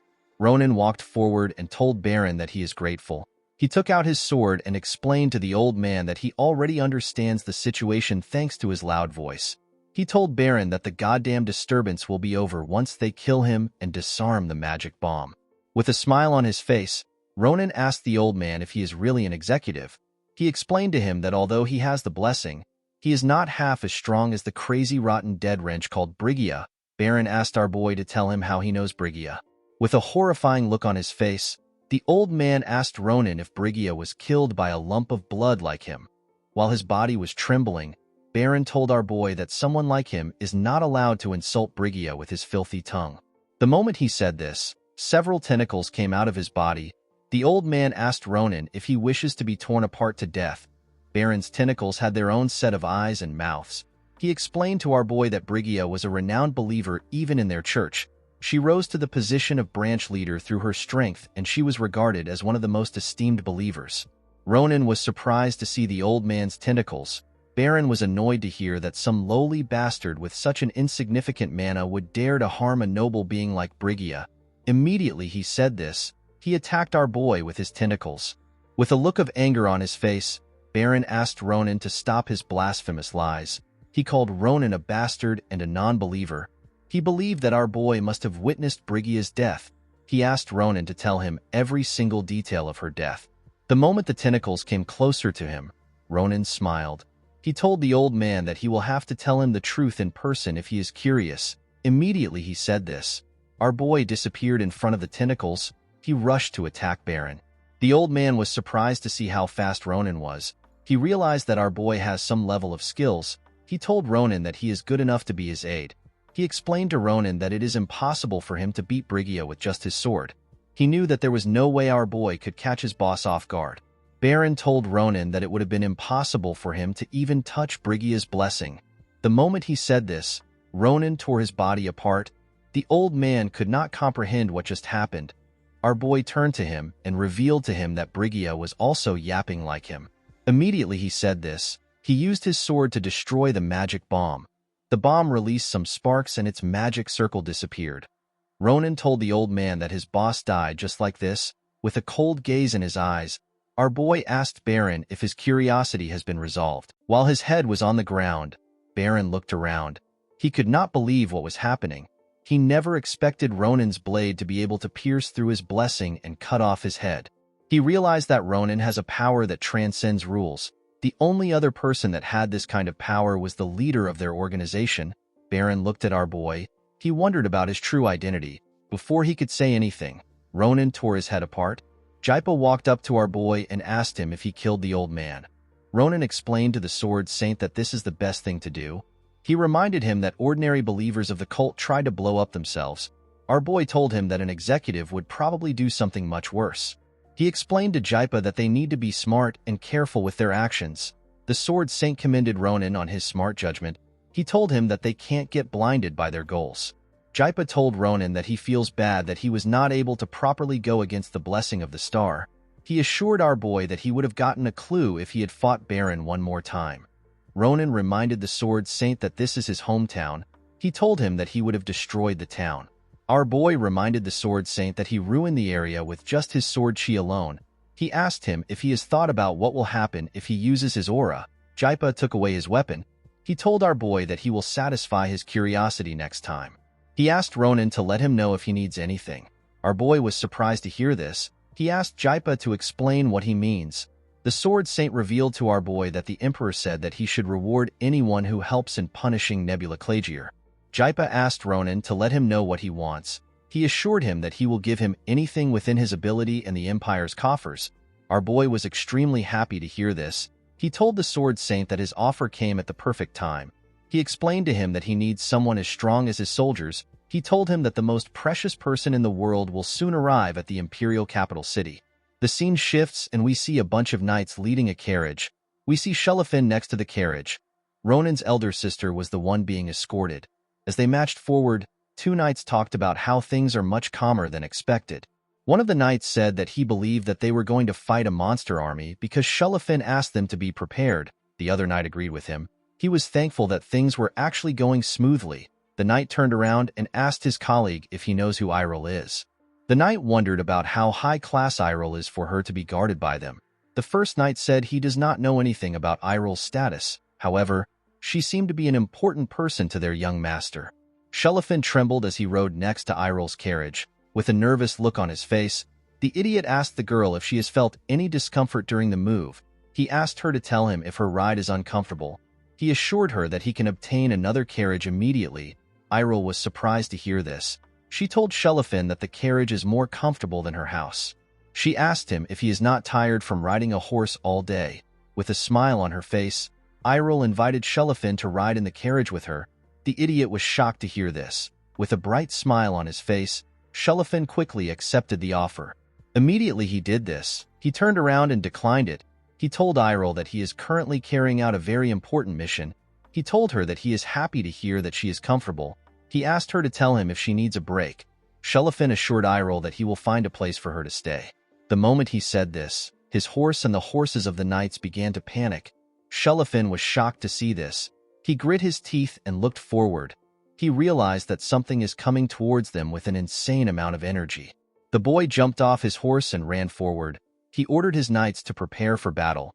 He asked them to prioritize Iril's safety at all cost. He took out his sword and reminded the knights that the Grancia honor is on the line. Immediately they heard this. The knights took out their swords. Shelafin was shocked to feel the energy of the thing approaching them. He was certain that this thing was not a wyvern. He did not know the kind of entity that could release such an overwhelming power simply from approaching them. He wondered about what was coming towards them. The moment he got close to the entity, he used his sword to block its attack. It turns out that the entity is Jaipa. The Sword Saint attacked Shelafin. The attack shook the entire area. The knights and the horse trembled from the energy that was released. The Sword Saint smiled when he saw this. He told Shelafin that he has been surprised several times today. He had heard rumors about Shelafin. However, even the rumors were underestimating the sword genius. Jaipa referred to Shelafin as the rising star of the empire. He told him that his defense was incredible. The Sword Saint realized that the next person that will take his position is either Ronan or Shelafin. While doing his best to hold on, Shelafin asked Jaipa to tell him why he is pointing his blade at the Grancia flag. The Sword Saint explained to the boy that he was simply greeting him. He asked Shelafin to not be nervous. He told him that a single attack is more valuable than 100 words for warriors like them. Immediately he said this. Someone asked him to stop spouting nonsense. The person told him to only use the greeting in the north where he lives. Shelafin immediately recognized this voice. When he looked up, he saw Ronan on the Sword Saint's back. Our boy stepped down from Jaipa's back. With a smile on his face, he commended Shelafin on his efforts. He told him that they came to support him. He pointed behind him and asked Shelafin to not be angry about what happened. He told him that they brought some incredible porters. The moment he said this, we see Jaipa's Beastman unit coming closer to them. The Grancia soldiers were shocked to see Jaipa's unit. Shelafin was also shocked to see the people Ronan brought. Our boy thanked him for escorting his sister. The scene shifts and we are taken to the capital, which is known as Valen. At the capital, we are taken to a house. Iril was surprised to see the inside of the house. She asked her brother if they will really be living in such a nice place. With a confident smile on his face, Ronan told his sister that she needs to stop asking this question. He assured her that the house belongs to them. According to our boy, the house is right in front of the academy, so they can easily meet often. It also has good security, and it is a comfortable place to live in. Shelafin revealed to the girl that he asked the craftsman who works for his family to help with the interior and installation. He told her that he asked the craftsman to use every resource available. He asked Iril if she likes the place. She grabbed Shelafin's hand and told him that she likes it. With a smile on her face, Iril told the boy that she feels like she is in a fairy tale. While looking around, Iril thanked her brother and Shelafin for what they have done. The idiot was simply happy that Iril touched his hand. Iril told the boys that she can't send them off like this on such a special day. She touched her arm and asked the boys to have some food before they go. She told them that she is quite confident in her cooking. Shelofin could not believe that Iril was going to cook for him. He had a heart attack. Our boy was happy to hear that he was going to be getting some home-cooked meals for the first time in a while. Outside of the house, we see a woman call someone a two-footed beast. The woman asked the person to explain the situation. With a look of anger on her face, the woman asked the person to tell her what he is doing here. Ronan and Shelofin were shocked to hear this voice. They were certain that the voice belongs to Nebiros. At the entrance of Ronan's house, we see Nebiros and Jaipa facing each other. The two of them released their energy.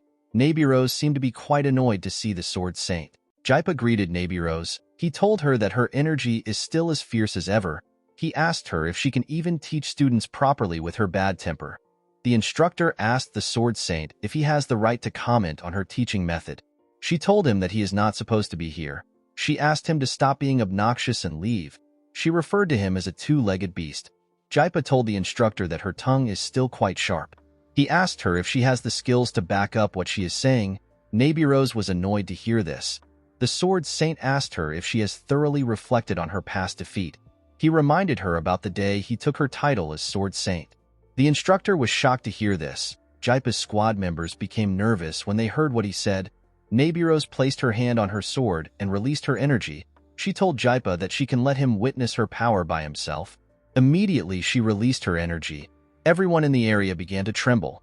Some soldiers noticed that they could not even move. The soldiers immediately recognized this power that paralyzes the entire body. Nebiros' energy took the shape of a giant snake. This skill is known as the Lamenting Snake. The snake wrapped its body around the Sword Saint. Jaipa was shocked to see that even his body was stiff. He was shocked to see this because Nebiros was not even releasing her full energy. The Sword Saint wondered if the instructor has gotten stronger than before. He grabbed his weapon and called Nebiros Snake Woman. He told her that she always keeps things interesting. He covered his body with his energy and told Nebiros that he will give her what she wants. The moment he said this, he let out his immense energy. A bright light shined when he did this. Before they could do anything, someone asked them if they are out of their minds. The two of them were surprised to hear this voice. They quickly looked up. The person asked them to tell him why they would fight in front of someone else's house. The person turns out to be Ronan. Our boy was being held back by his sister. He wanted to fight the two powerhouses for causing a commotion in front of his house. With a look of anger on his face, Ronan asked them if they know whose house this is. He assured them that he will kill everyone if something happens to his sister. The scene shifts, and we see our boy confront the two of them. With a look of anger on his face, Ronan asked them to tell him why important people like them are behaving like children. He asked them if they know what almost happened just now. While yelling at the top of his voice, our boy asked the two if they are not ashamed. Nebiros and Jaipa did not say anything. They could not defend their actions. Jaipa admitted that he was actually riled up. He told our boy that he made a scene because of some snake woman's provocation. He apologized for his rude behavior. The instructor was annoyed to hear the Sword Saint refer to her as a snake woman. The Sword Saint explained to Ronan that his squad will be leaving now since the move has been safely completed. He walked past our boy and told him that he hopes he becomes a stronger warrior the next time they meet. Immediately he said this, he and his squad members disappeared from the compound. Ronan was relieved to see that Jaipa and his squad finally left. He never expected the Sword Saint to cause such a ruckus. Our boy turned to his instructor and asked her to tell him why she came to visit him so early in the morning. Immediately he turned around. Nebiros released her energy. With a horrifying look on her face, Nebiros asked Ronan to explain everything. Our boy was terrified to see the look on her face. She asked Ronan to explain without leaving out a single detail. Our boy realized that he messed up. The scene shifts and we are taken into a room in the house. We see Ronan and his master having some tea. Our boy explained everything to Nebiros. The instructor was surprised to hear that Jaipa helped our boy's sister move as a reward for contributing in Romera. Nebiros never expected Jaipa to do a human a favor. She told Ronan that the Sword Saint must like him. With a horrifying look on her face, the instructor advised her student to not get involved with Jaipa any further. She referred to him as the old beast and told our boy that he is dangerous. Our boy was shocked to hear this. He asked her to explain what she means. According to Nebiros, there was a large-scale invasion by beast men 10 years ago. This invasion wreaked havoc in the northern region. The invasion is known as the Night of Fangs. Jaipa was the one who led the Beastmen tribe. Ronan was shocked to hear this. Nebiros explained to our boy that the Beastmen were just integrated into the Imperial Army due to the peace negotiations. Jaipa managed to become the sword of the Empire in this period. The instructor told Ronan that she does not trust Jaipa. Instead of fighting the Empire till the end, Jaipa put himself on the line and stepped into the negotiation table. In return for joining the Imperial forces with other Beastmen warriors, he asked the Empire to not touch the lands in the northern region. Due to the fact that his strength was highly valued, the Emperor accepted his proposal on the condition of taking an oath of blood. Most of the Empire rejoiced at the thought of acquiring the strongest swords on the continent. However, in Nebiros' eyes, Jaipa is simply hiding his claws for a short moment in order to protect his own kind. Nebiros explained to Ronan that they do not know when Jaipa will turn into a threat worse than Nebula Clagier. On this day, the oath of blood will be broken. Our boy's mouth was left open after hearing what his instructor said. He could not believe that such a thing was happening in the Empire. Ronan realized something strange. He noticed that Jaipa did not show himself in the war with Ahiyuti. Of course, it was possible that the Sword Saint had been wiped out by the church like the other strong figures. However, our boy could not rule out the possibility that other things might have happened. Upon seeing how tense the mood was, Nebiros revealed to Ronan that she came to see him for another reason. She asked our boy if it is true that he can now freely manifest sword chi. With a confident smile on his face, Ronan confirmed the information. He told her that it is nothing compared to her formidable chi. Nebiros could not believe that a useless bastard like Jaredin finally lived up to his name. She stood up and told her student that they need to start class immediately. She asked our boy to show her his growth. The scene shifts and we see a bunch of training dummies. Ronan took a stance and placed his hand on his sword. While looking at a large amount of dummies, Nebiros told our boy that the method to confirm his growth is simple. She told him that he simply needs to show her his sword chi. She explained to him that his attack must not focus on his physical strength. Instead, it must be a sword chi that relies on mana. Ronan assured her that he knows this. Our boy took a stance and covered his sword with his mana. He swung his sword and sent his chi at the dummies. When Ronan's energy got close to the dummies, it disappeared. Our boy was shocked to see this. He did not understand what was happening. He took a look at his sword to see if something is wrong. He assured his instructor that he was able to release his chi a few days ago. He covered his sword with mana and told Nebiros that he will try again. To his surprise, his mana disappeared again. Nebiros asked our boy to stop. She revealed to him that she already expected this. She explained to Ronan that he already made a huge progress by being able to imbue mana into his sword. She told him that although his progress is amazing, he has not gotten to the level where he can call this sword chi. The instructor told Ronan that what he did some few days ago was adding a bit of mana to his absurd striking techniques. Our boy was surprised to hear this. Nebiros told him that although the method was simple, it would have still been a huge help to someone as powerful as him. She explained to our boy that she was able to understand the situation after hearing the news that he killed a wyvern in one strike, even though he is still a first-year student. Ronan told his instructor that he does not really understand her words. He asked her if something is different about his sword chi. He told her that he was able to greatly improve his strike by covering it with mana. He asked Nebiros if this is not sword chi. The instructor explained to our boy that this is simply one way to think of sword chi. She told him that he simply thinks of sword chi as a condensed mana projectile that inflicts great damage to the enemy. She explained to Ronan that it is quite shallow to see mana as a mere tool for boosting his energy. According to Nebiros, the true power of mana is that it serves as a path to advance a person to the next level. The instructor told our boy that this is the reason why she wanted to see his mana. She explained to Ronan that she needs to be aware of the level of understanding he currently has regarding mana in order to figure out the areas he needs to improve in. Nebiros understood that our boy could not fully grasp what she is telling him. With a serious look on her face, the instructor told her student that luck won't always be on his side. She assured him that this difference will determine his fate one day. Ronan was shocked to hear this. Our boy thought about the overpowered figures he had met recently. He thought about Jaipa, Brigia, and Jaredin. These are people that Ronan cannot face alone. He has no chance of taking them down alone. Nebiros could tell that her student was feeling discouraged. She placed her hand on his shoulder and told him that this is simply the beginning. She assured him that he can improve upon his shortcomings as he grows. She told him that she is there to help him. The instructor grabbed our boy's sword. She explained to him that this is the time for him to solidify the fundamental aspects.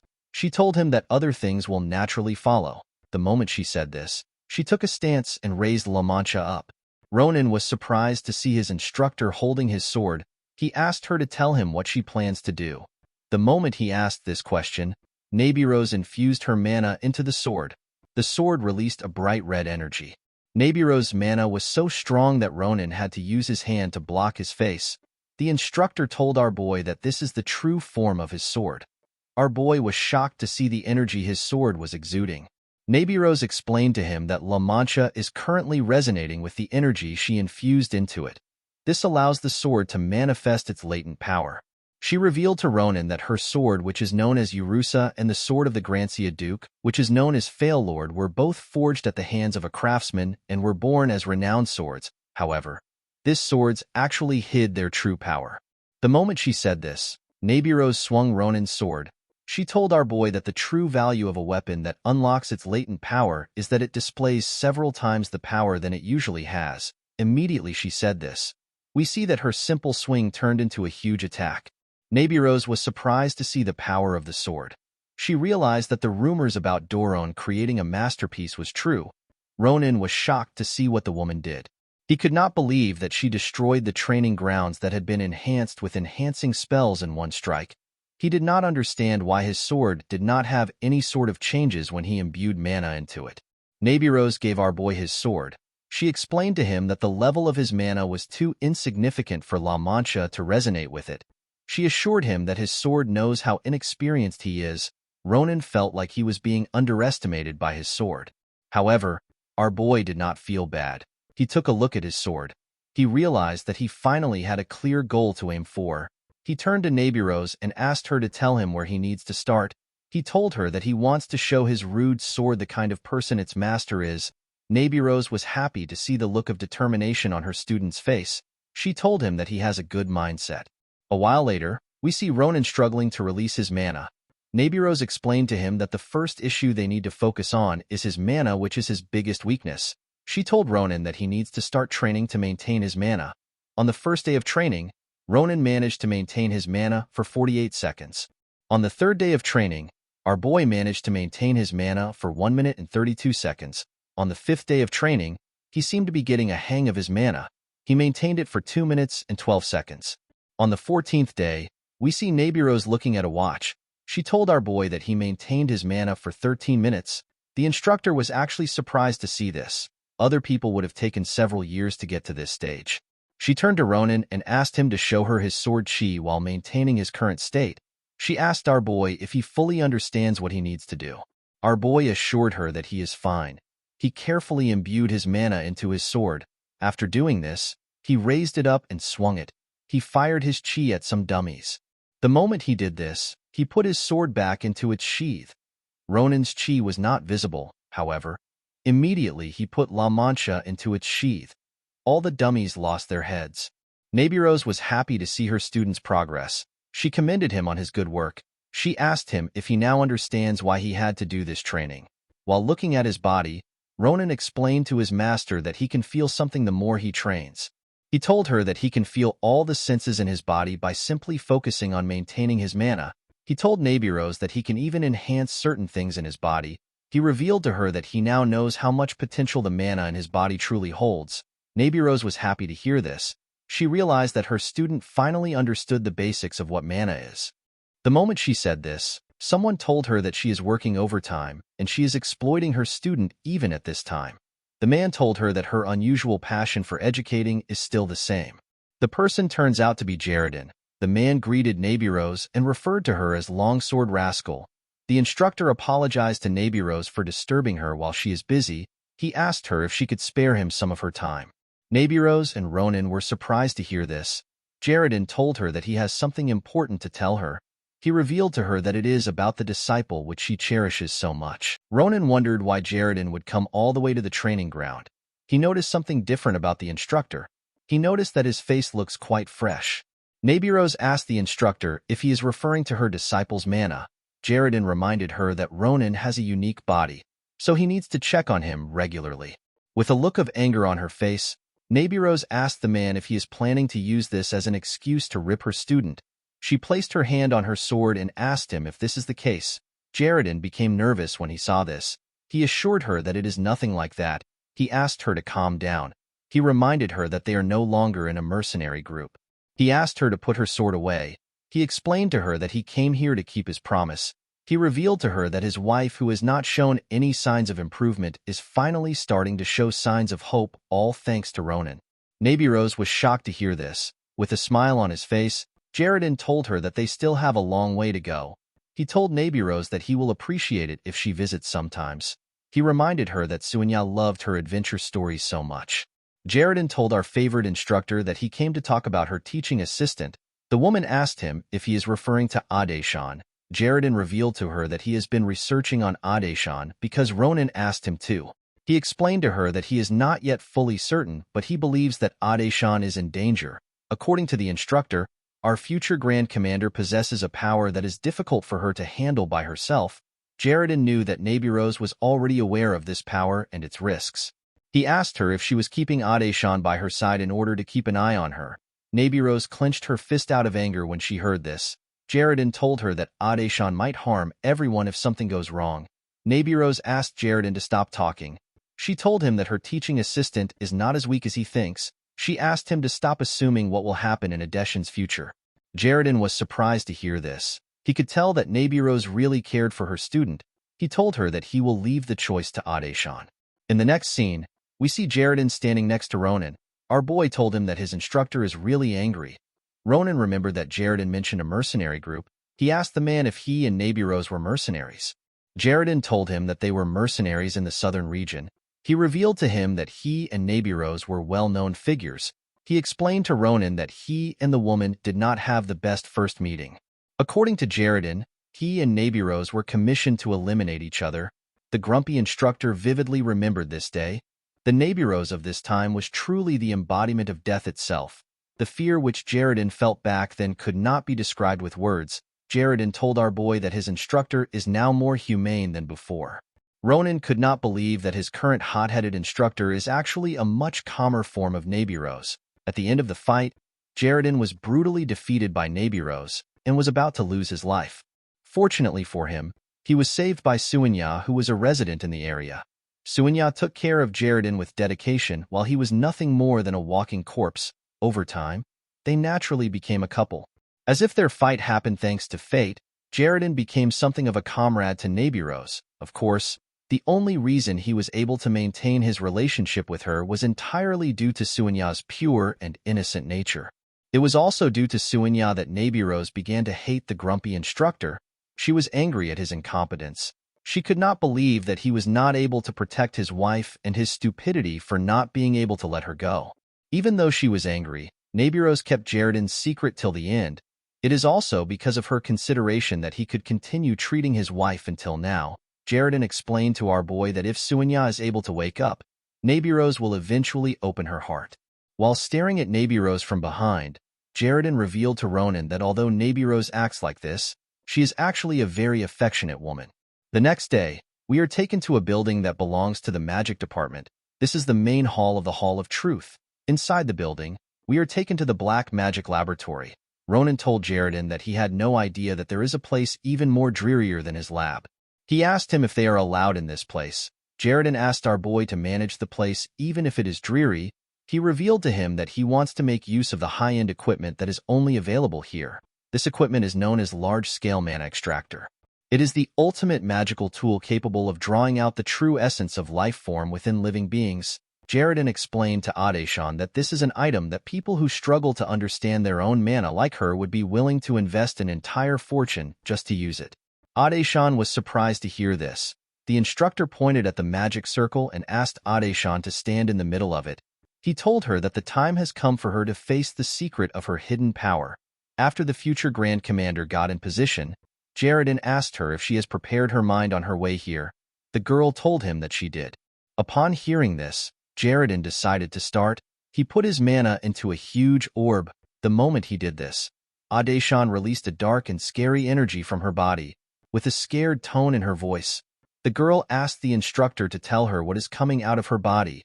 The energy which Adeshan was releasing spread across the room.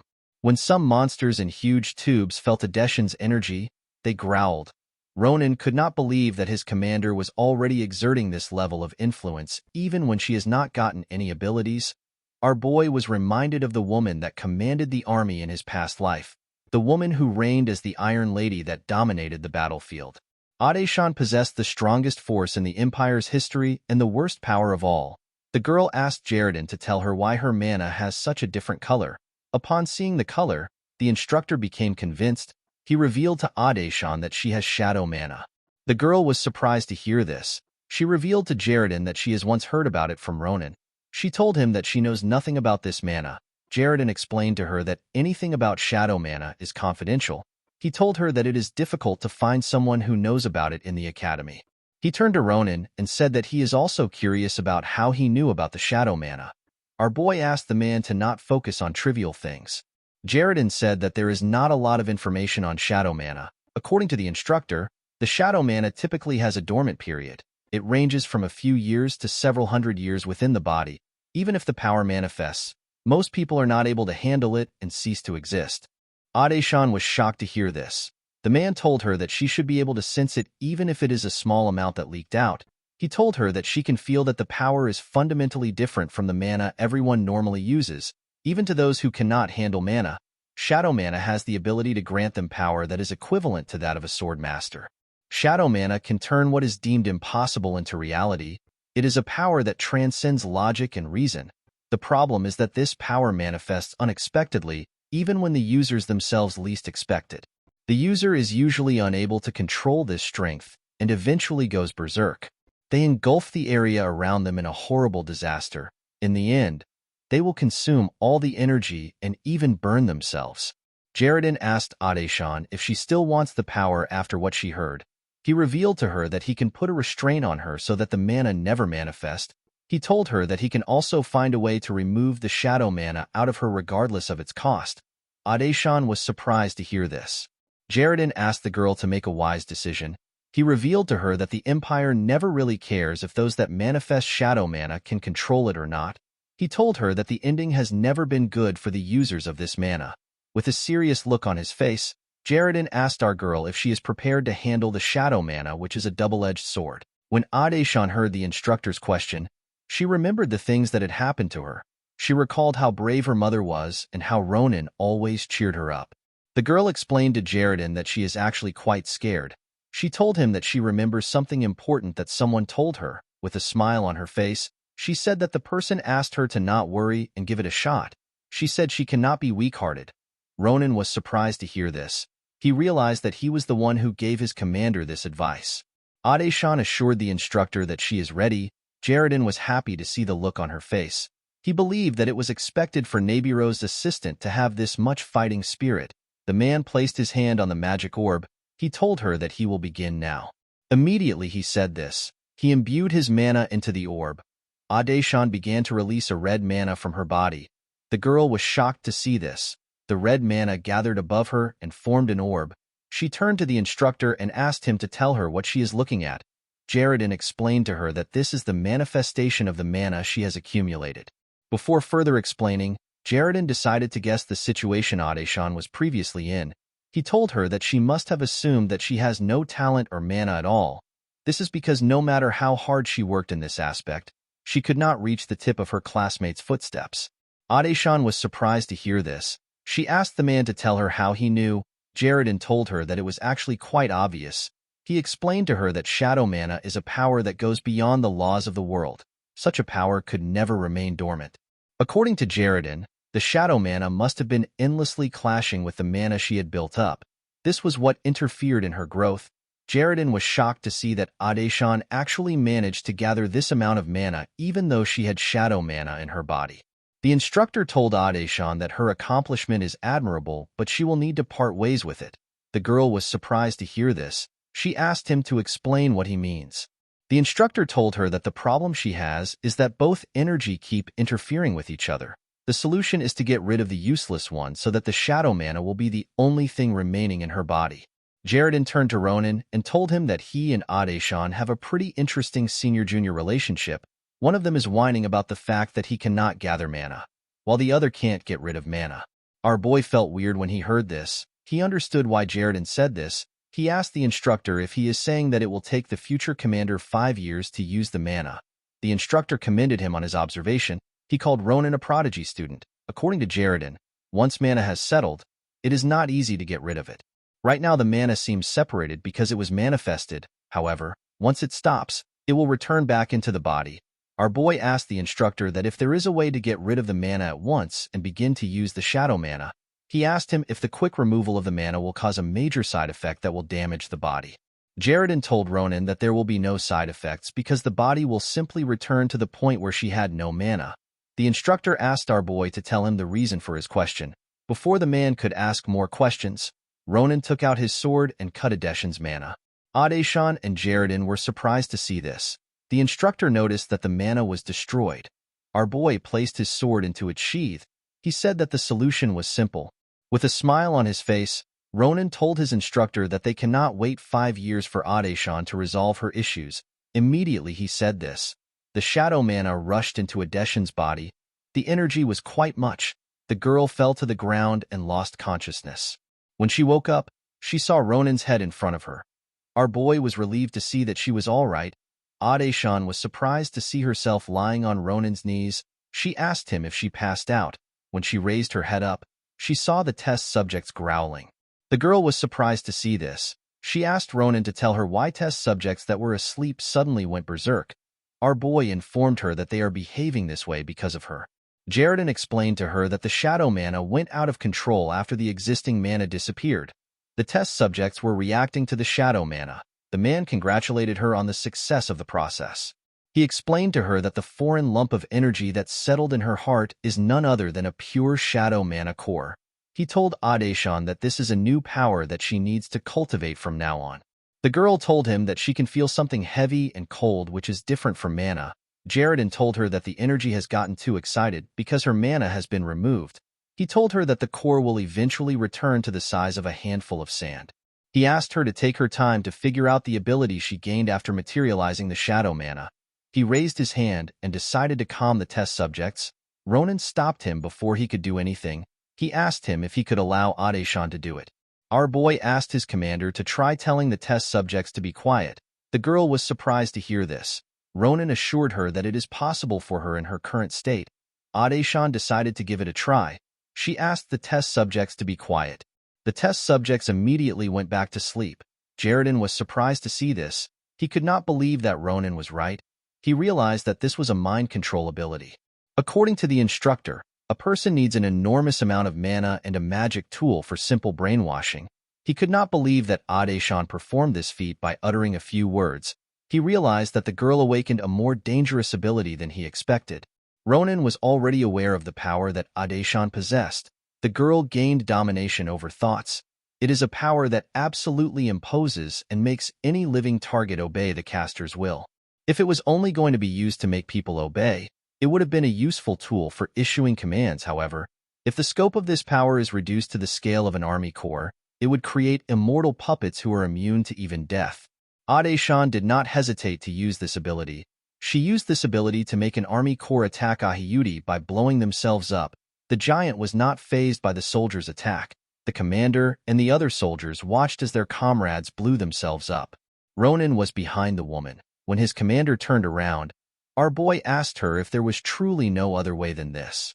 With a serious look on her face, Adeshan said that this is the only way to lead them to victory. She ordered Ronan to dedicate himself to the last battle. The commander told him that this is the sole reason that they are both alive. Our boy did not like what he heard, but he knew that she was correct. The scene shifts and we are taken back to the present. Ronan thinks about the fact that his commander had no choice but to become the woman of iron. Our boy clenched his fist out of anger. He wondered about what he would do when he is also faced with this situation one day. He wondered about the choice Adeshan would make. In the next scene, we see Adeshan and Ronan walking back to their class. Ronan talks about how the day has been eventful. He was happy to see that his Grand Commander awakened her power. Jaredin has promised to train her.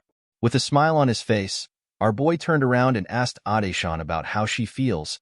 He told her that it must be awesome that she is a step closer to her dream of becoming Grand Commander. Immediately he said this, he noticed something odd. Ronan realized that Adeshan was worried. He asked her to tell him what is wrong. With a scared look on her face, Adeshan stared at her shadow mana. She explained to our boy that if her power keeps growing, its influence will eventually reach people. She asked Ronan if it is actually okay for her to have such a dangerous ability. At first, the girl was excited that she obtained a new power. It felt like she was getting closer to her dream. Adeshan explained to him that she is scared after seeing the true nature of her power. She told Ronan that she might use innocent people as puppets and sacrifice them under the pretense that it is for the good of the majority. This kind of thing can become the new norm for her. Adeshan revealed to our boy that she is scared she will become a monster who will do anything for victory. Ronan was shocked to hear this. He realized that his commander has already understood both sides of her ability. In his previous life, Adeshan's plans were always close to perfect. Her outstanding judgment saved the lives of countless people. She became the light who guided them to tomorrow, but at base, there were soldiers who had been dominated by her ability. Even Ronan couldn't deny that the soldiers were sacrificed in the process. Although he knew what could happen, Ronan knew that he had no right to tell her that her path to becoming the Grand Commander is wrong.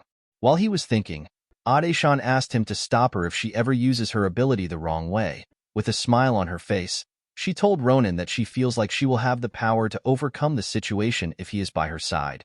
She told him that what she experienced today confirmed it. Ronan smiled when he heard this. He asked Adeshan to not regret what she said after she becomes successful. He assured her that things won't end with him pushing her off a cliff. The girl was shocked to hear this. She asked him if he is serious. After that day, Peace found Philion Academy for the first time in a long time. Adeshan and instructor Jaredin officially began training her shadow mana. At first, the girl struggled to even restrain a single bird, but now she can control 5 at once.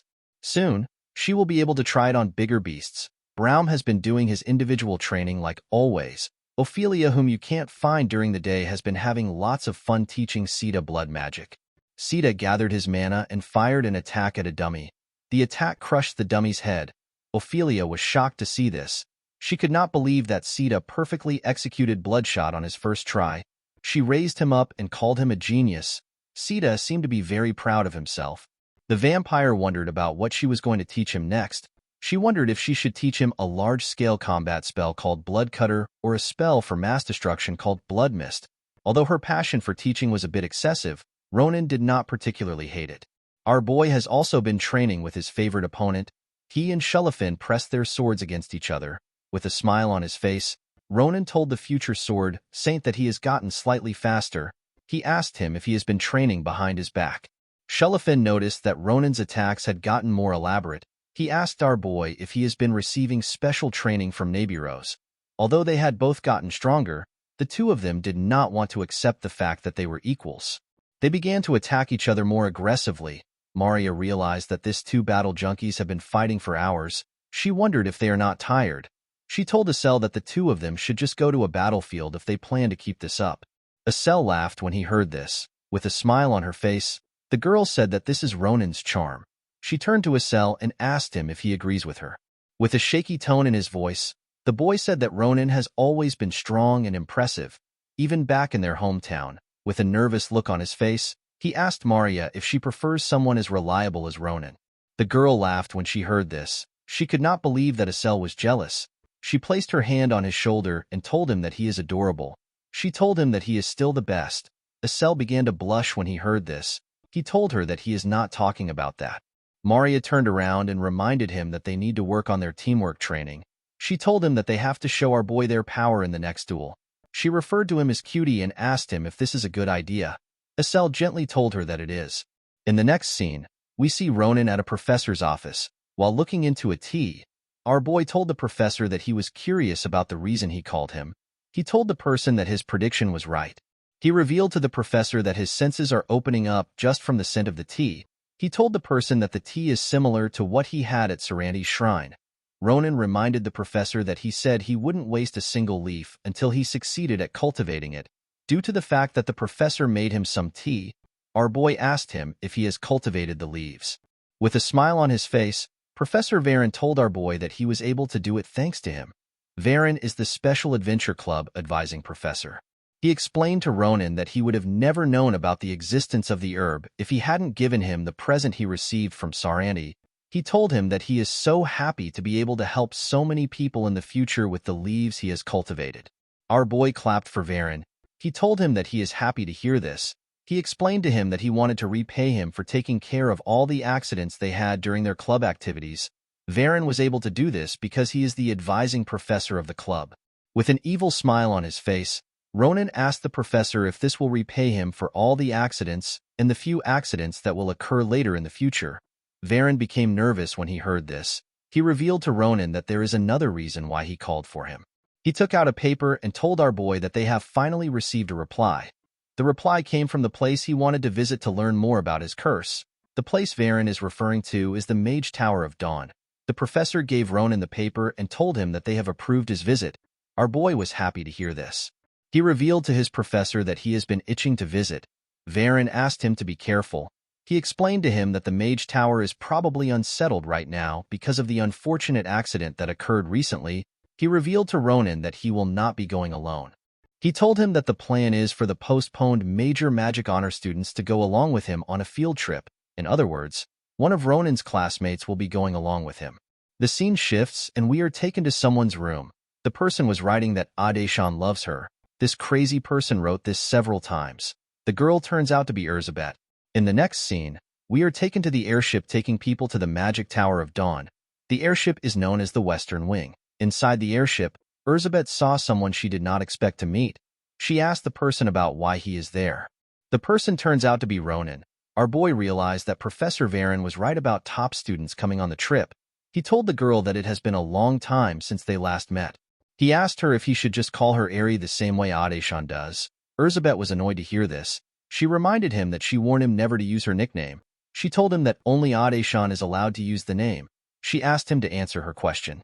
Ronan told her that the airship's destination is the same as his. He revealed to her that he has some business to attend to at the Magic Tower of Dawn. Elizabeth was surprised to hear this. She found it weird that a student of the martial arts department would have some business at the Magic Tower of Dawn. She believed that such a thing would be more suited for Asel. Ronan reminded her that his circumstances is a bit complicated. He revealed to her that he actually gave Asel the offer to follow him. The boy told him that he wants to focus on training with Maria for the time being. Ronan found it weird that Elizabeth was sitting alone. He asked about where the other first-year students are. He told her that Varen said that a few students of the magic department would come. With a smile on her face, Elizabeth said that it is obvious that she would be alone. According to her, the Magic Tower of Dawn is highly regarded for their fire magic. Only 10 students out of the practical flame magic were given the opportunity to go for the tour. Due to the fact that she is ranked first across all the grades in the magic department, Elizabeth was given the opportunity without any stress. She said that it is a qualification that other first years wouldn't even dare to dream of. With a confident smile on her face, Elizabeth said that she is enjoying the first meditative tea that she has had in a while. Ronan laughed when he heard this. He told her that she is actually just an outcast with no friends. With a smile on his face, he asked her to chat with him as they travel. He revealed to her that he is actually also alone. He told her that he will hang out with her. He asked her if she is excited. Elizabeth was annoyed to hear this. While yelling at the top of her voice, she asked Ronan to get lost. While looking at her classmates, Elizabeth said that they are quite frustrating. She could not believe that they were bantering when the entrance of the noble Magic Tower of Dawn is just right ahead of them. The girl expected her classmates to use the time they have to think of a question related to magic.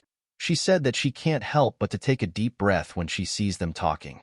She told Ronan that she does not like trying to get along with the bums. She asked him if he agrees with her. Our boy told her that he does not completely agree with her. Elizabeth was not surprised to hear his answer. She believed that it was natural for someone she acknowledged to think this way. She told him that he is the only person whom she acknowledges in the academy apart from Adeshan. Elizabeth told our boy that he has been having a very impressive run recently. She could not believe that he was able to go toe-to-toe with Shelifin in front of everyone. He also helped Jaipa with the cult's terrorism attack, and he successfully took down a lot of cult members. She explained to Ronan that the Akalusia have taken an interest in him because his achievements are reaching the royal palace. The moment she said this, Elizabeth realized something. She asked our boy to tell her when he plans to give her an answer to her invitation. She reminded him that it has been several months since she made the invitation. She asked Ronan if he is trying to feel out her family. She told him that it will be an amazing opportunity for him to join her family. Ronan could not believe that Elizabeth was yapping after saying that she does not need anyone to chat with. He knew that he cannot say he is still feeling the akalugia out after all this time. He decided to change the topic. He told the girl that he has something important to ask her. He asked her to tell him why she likes Adeshan so much. The girl became nervous when she heard this. She asked him to tell her why he is asking. Ronan told her that he is just curious. He explained to her that the result of Adeshan's efforts are just starting to show. He found it weird that someone like Elizabeth would like a repeat student. Before getting her new abilities, Adeshan was not talented. She was barely even an ordinary student. Our boy believed that Elizabeth must have seen something in his Grand Commander for her to like her so much. With a gentle smile on her face, Elizabeth told our boy that Adeshan has always been different from everyone. Elizabeth met Adeshan when she was just admitted into the academy. She was looking for the library for research materials, but she got lost after wandering around. The first person to kindly approach her and show her the way was Adeshan. While walking with her, Adeshan told the girl that she saw her performance during the admission test. The Grand Commander was shocked to see how Elizabeth dominated the stage. She could not believe that a brand new first-year student is already so good. With a smile on her face, Adeshan told Elizabeth that she cannot pick up her jaw every time she sees the fight. Elizabeth was not interested in what our girl had to say. She had already heard the praise so many times. Everyone always adds something after complimenting her. They say things like the bloodline of the Akalugia family is different or the innate talent of the family is unique.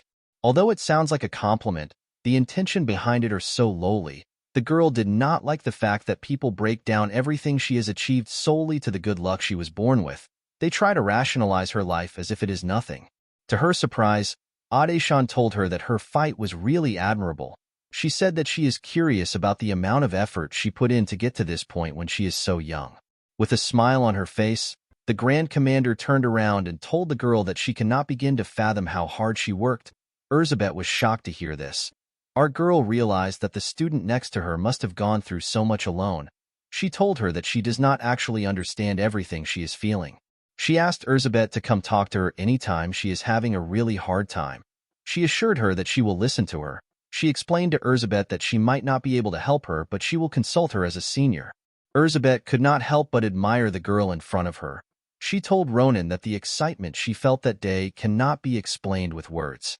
Like a crazy fangirl, Elizabeth said that the biggest reason she likes Adeshan is because she is the most beautiful woman in the world. Our boy was shocked to hear this. Elizabeth explained to him that Adeshan has jet black hair that is as smooth as silk. She has a tall, slender frame that radiates elegance, while looking like a crazy person. The girl said that no one will ever compare to Adeshan's beauty. She said that she is feeling entranced just by thinking about the Grand Commander. Ronan could not comprehend what he was hearing. He realized that she was behaving like Shullafin. He did not know why geniuses act like crazy people. Our boy decided to ignore her crazy self. He knew that his relationship with her will be of great help to Adeshan someday. While he was thinking, Ronan sensed something. He quickly stood up and asked Elizabeth to stop talking. He asked her to take out her staff. The girl did not understand why Ronan was agitated. She asked him to tell her what happened. Our boy told her that there is no time to explain. He told her that something is coming. He grabbed her and moved to the top of the airship. Elizabeth was annoyed to see that he lifted her like a bag of flour. She told him that he does not have any chivalry towards a lady. Ronan ignored her and asked her if she has enough telekinetic power to fly a person. He asked her to get ready because something is coming. Elizabeth did not know what he was talking about. She asked him to tell her what he has been referring to. She said that she can only see the cloud. The moment she said this, she saw a huge fireball moving towards them. The girl was shocked to see how large the fireball was. She fell to her knees. She did not understand why a spell only used in air interception battles was here. Ronan placed his hand on his sword and reminded her about what he said. He took out his sword and began to run. He told her that he will leave the rest to her. Elizabeth was shocked to see this. She did not like the fact that he was doing as he pleased. She raised her staff and activated a spell known as Invisible Hand. Immediately she did this. Her mana covered him. Our boy jumped off the airship. He managed to stay in the air with Elizabeth's telekinesis. The moment he got close to the fireball, he covered his sword with his energy. He tore the fireball apart. Unfortunately, smaller fireballs managed to pass by his side. Ronan was shocked to see this. He never expected for there to be so much debris. He realized that the airship will be severely damaged once the fireballs touch it. Before the attacks could hit the airship, they exploded. Our boy was shocked to see this. Elizabeth asked him to stop making such a weird face. She could not believe that Ronan did not expect her to be able to take care of this much debris. The girl used her magic to create several fire arrows. She reminded Ronan that she is Elizabeth Akalugia. Elizabeth used the fire arrows to destroy the remnants. Ronan was happy to see this. He commended her on her power. He was happy to see that the girl wasn't only good at bragging. While screaming at the top of his voice, he called her Ari and told her that she is amazing. Elizabeth was annoyed to hear her nickname. She reminded him that she asked him to stop using it. Ronan returned back to the airship. He was relieved that they managed to get past the attack. Ronan found it weird that the Magic Tower of Dawn would use such an attack for a welcome ceremony. He believed that it was too much. While looking at the Magic Tower's building, our boy wondered about what was happening inside. While he was thinking, a large magic circle appeared above the building. Someone spoke through the magic circle. The person asked them if they are all right. The person explained to them that they have confirmed an order to shoot down an airship from their magic tower. Ronan realized that the person was using wide area communication magic. The person explained to them that it was never their intention to shoot. He said that it was an incident that nobody could have predicted. While the person was talking, we see someone looking at the airship from the window of the tower. The person speaking assured the students that they have taken every safety measures that they could take. He asked the students to be at ease and to land their airship. He told them that they want to apologize and explain everything to them in person. The airship landed and the students stepped out. The students did not know who fired the huge fireball at them earlier. They did not understand why something like this would occur at the Magic Tower of Dawn. Most students were more curious about who took care of the fireball. They wondered if it is okay to continue to stay at the Magic Tower. While they were talking, Ronan and Elizabeth stepped out of the airship. Elizabeth found it disappointing that one of the 5 great magic towers caused such an absurd incident. She said that she will make an official complaint through her family if they do not receive a reasonable explanation. Ronan assured her that he understands her anger. He asked her to let them hear their host out. He revealed to her that he might have an idea about what happened. The scene shifts and we are taken to the past. We see Ronan and Professor Varen talking. He asked Varen if the reason he has not been allowed to visit the Magic Tower of Dawn involves Nebula Clagier. The professor nodded at him. According to the professor, after the Academy attack incident and the Grancia family infiltration, the entire empire has been trying to track down the cult. While the investigations were going on, the Magic Tower of Dawn carried out its own internal investigations. The Magic Tower managed to root out 3 members of Nebula Clagier. However, things did not go as planned. Before they could arrest the cornered cult members, they used self-destruction magic to blow themselves up. Fortunately, the magicians who were there reacted quickly. There were no casualties from the incident, but around 1/5 of the land near the tower got destroyed. Although the magic tower had now stabilized, Varen still advised our boy to be cautious. He told him that he does not know the reason why the cult infiltrated the magic tower, but since their plan failed, there is a chance that they will still return. The scene shifts and we are taken back to the present. We see Ronan standing at the entrance of the tower. Although it was just a guess, our boy believed that Nebula Clagier must have been involved in the attack aimed at the airship. He did not believe that something like that was just a coincidence. Ronan realized that he needs to make the first move if he notices anything suspicious today. While he was thinking, the gates of the building opened and someone ran out. The person apologized for making them wait. He also apologized for the attack aimed at their airship. The man explained to them that the master of the Magic Tower of Dawn is currently away. He introduced himself as the substitute. He said that his name is Aun Filera. Aun is the vice magician of the Magic Tower of Dawn. He begged the students to forgive him. Ronan was shocked to see the man. He never expected to meet him here. In his previous life, the most famous person in the entire empire when it came to fire magic was Aun Filera. He is also known as the Heat Bird. Our boy did not expect Aun to be from the Magic Tower of Dawn. Aun explained to the students that he wants to give them a proper explanation about what happened, but they have not gotten a lot of information. He revealed to them that they have actually acquired the mana impact that they assume belongs to the culprit in the room with the launching mechanism. He told them that they are currently checking the mana impact with all the members of the Magic Tower. He assured them that the culprit will soon be arrested. Aun bowed his head and explained to them that they will repay them for the other damages they have faced in reparation. He assured them that the magic tower will strengthen their internal security and ensure that there will be no deviations from the field trip plans. He begged the students to let go of their anger. The students had no choice but to calm down. A magician as great as Aun was begging them. Even Elizabeth was surprised to see that a magician of such a high caliber was apologizing. Seeing how sincere he was, the girl decided to let go of the matter. Ronan was certain that Aun is a trustworthy person. During the battle against Ahiyuti, Aun was at the front lines trying to buy time for everyone. He fought as a vanguard. In the battle against Ahiyuti, where one's life is on the line, Aun lit his body on fire several times to save his comrades. He did this until his own life became ashes and flew away. He never hesitated to use his power. Ronan believed that it was impossible for such a noble man to be part of the cult. He decided to look somewhere else. Aun moved close to our boy and Elizabeth. He identified them as the people who blocked the attack from earlier. He bowed his head and told them that their magic tower is greatly indebted to them. He could not believe that the two of them were still students. Aun called their names and told them that he wants to thank them from the bottom of his heart as the substitute tower master. Ronan was surprised to see that Aun knew his name. He believed that it was natural that he knew Elizabeth because she is an Akalusia. He did not know how Aun knew his own name. With a smile on his face, Aun asked our boy to not be surprised. He told him that he has heard of him from the academy. He asked the two of them to follow him. He said that he wants to express his thanks and tell them something else. The man took them into the building. He took them to a place filled with thousands of books. Elizabeth was quite shocked to see this place. Aun explained to them that this is the center of the Magic Tower of Dawn.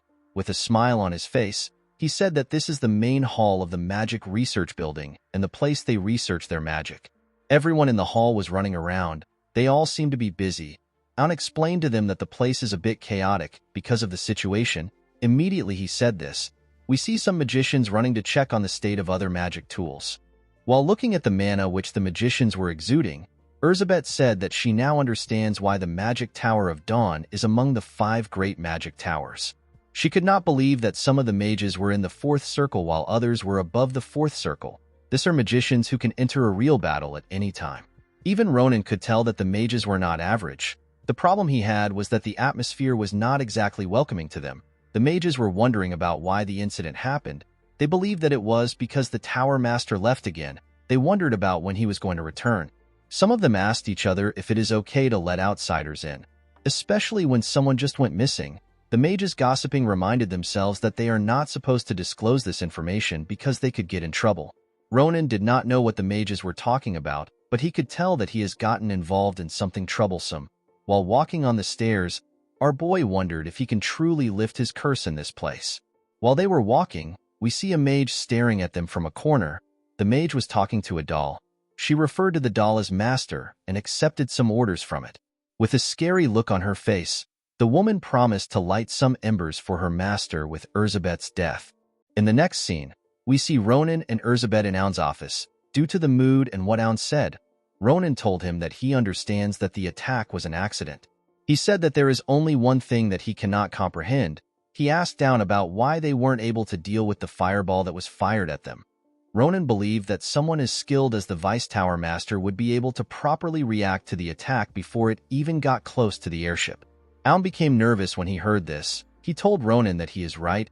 He explained to him that any magician of the tower could have dealt with the attack the moment they sensed it.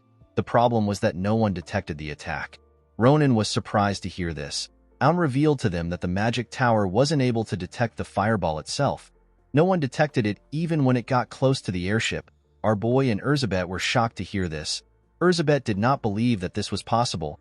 She found it odd that no one saw such a powerful spell.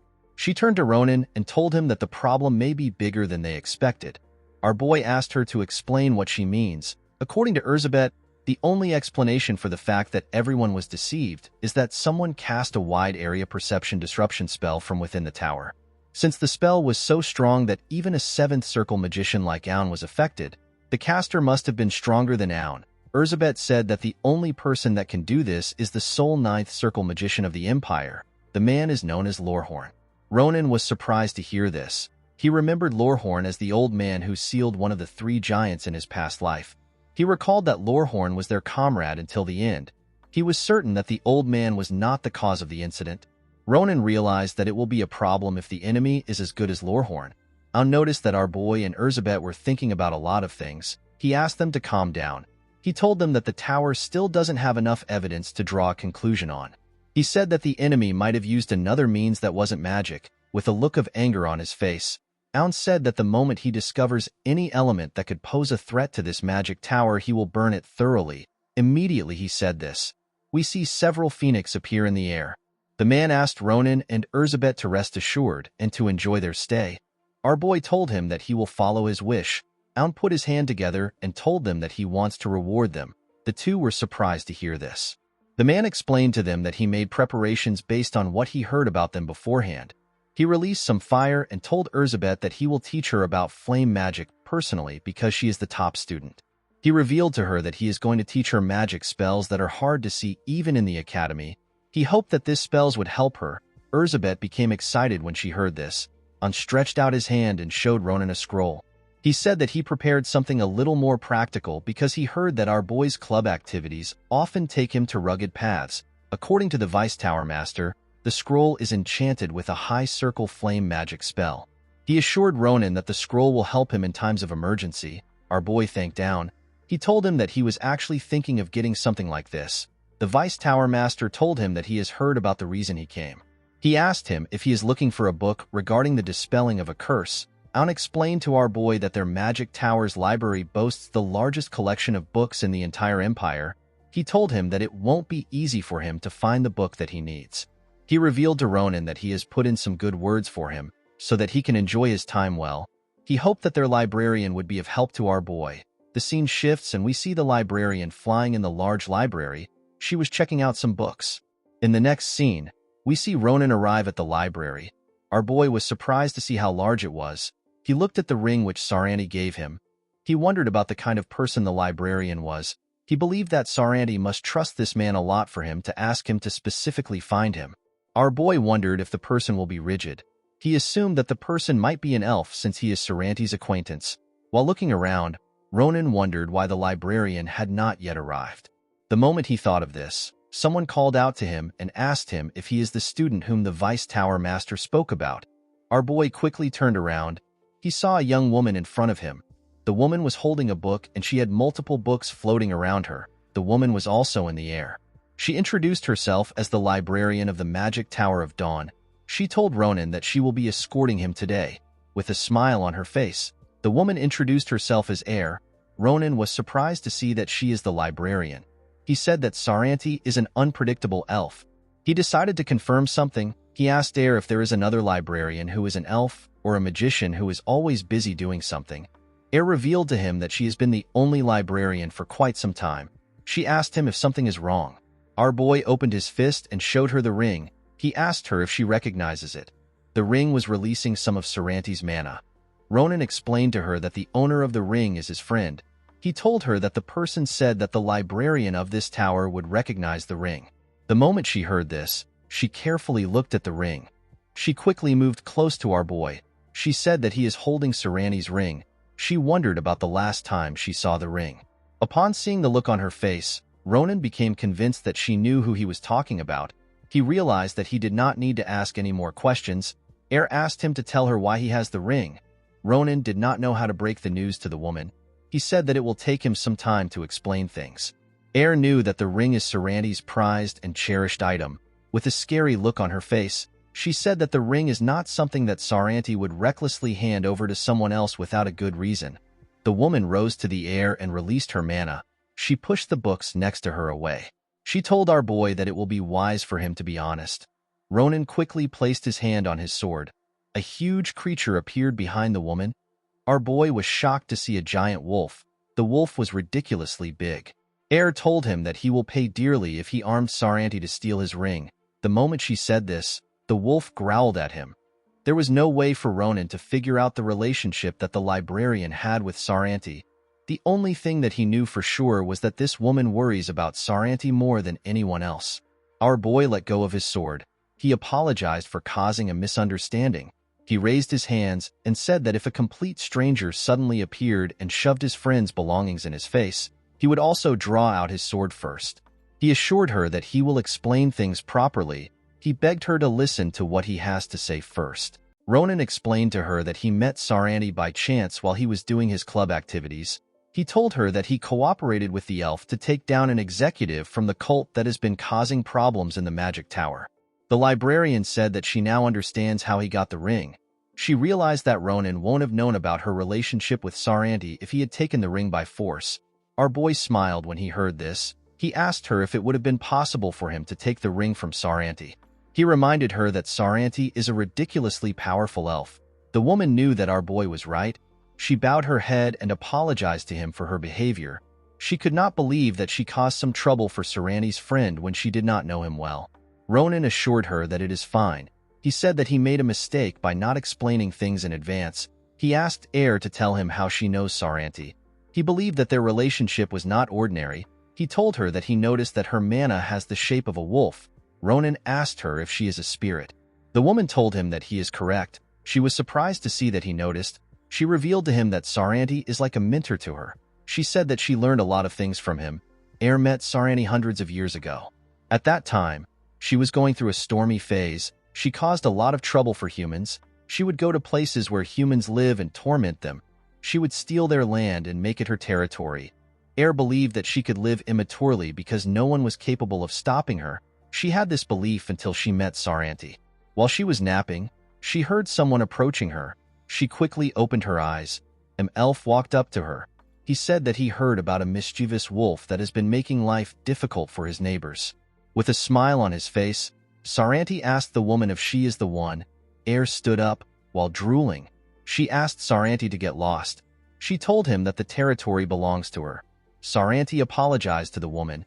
He released his overwhelming mana and destroyed the surroundings. He told her that she will need to follow him if she doesn't want to get hurt. He asked her if she is going to cooperate.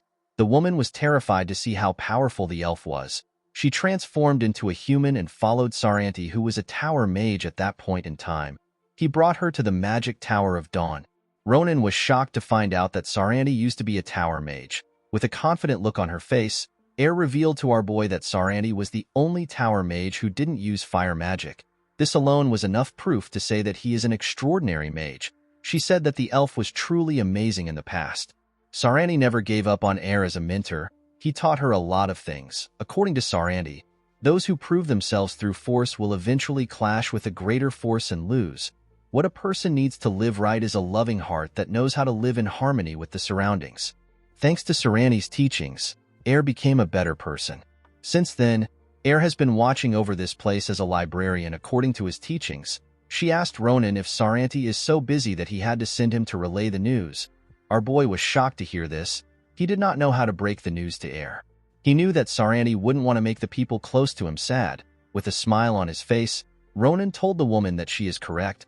He explained to her that Saranti is very devoted to serving his god.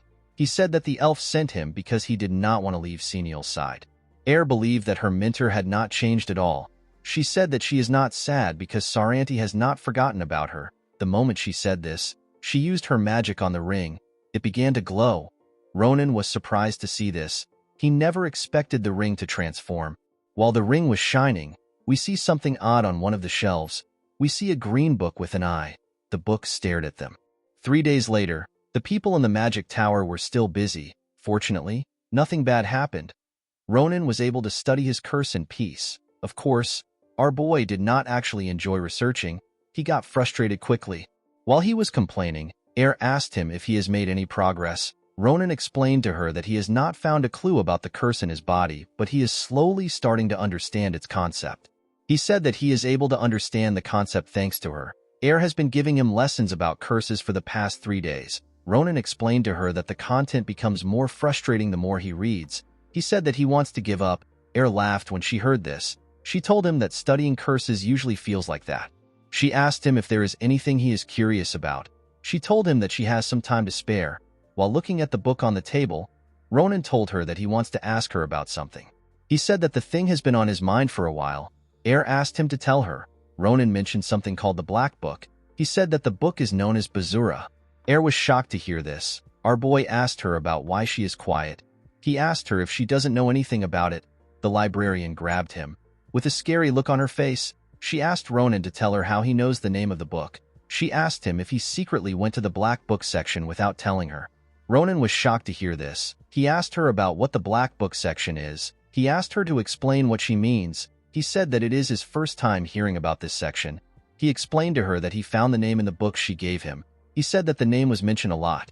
Air was surprised to hear this. She was certain that the books did not have this knowledge in them. She used her magic to raise the books and scan through them. She revealed to Ronan that the name is not mentioned once in this books. Our boy was shocked to hear this. He opened the book in front of him and told her that the book talks about the name in detail. To his surprise, the letters had disappeared.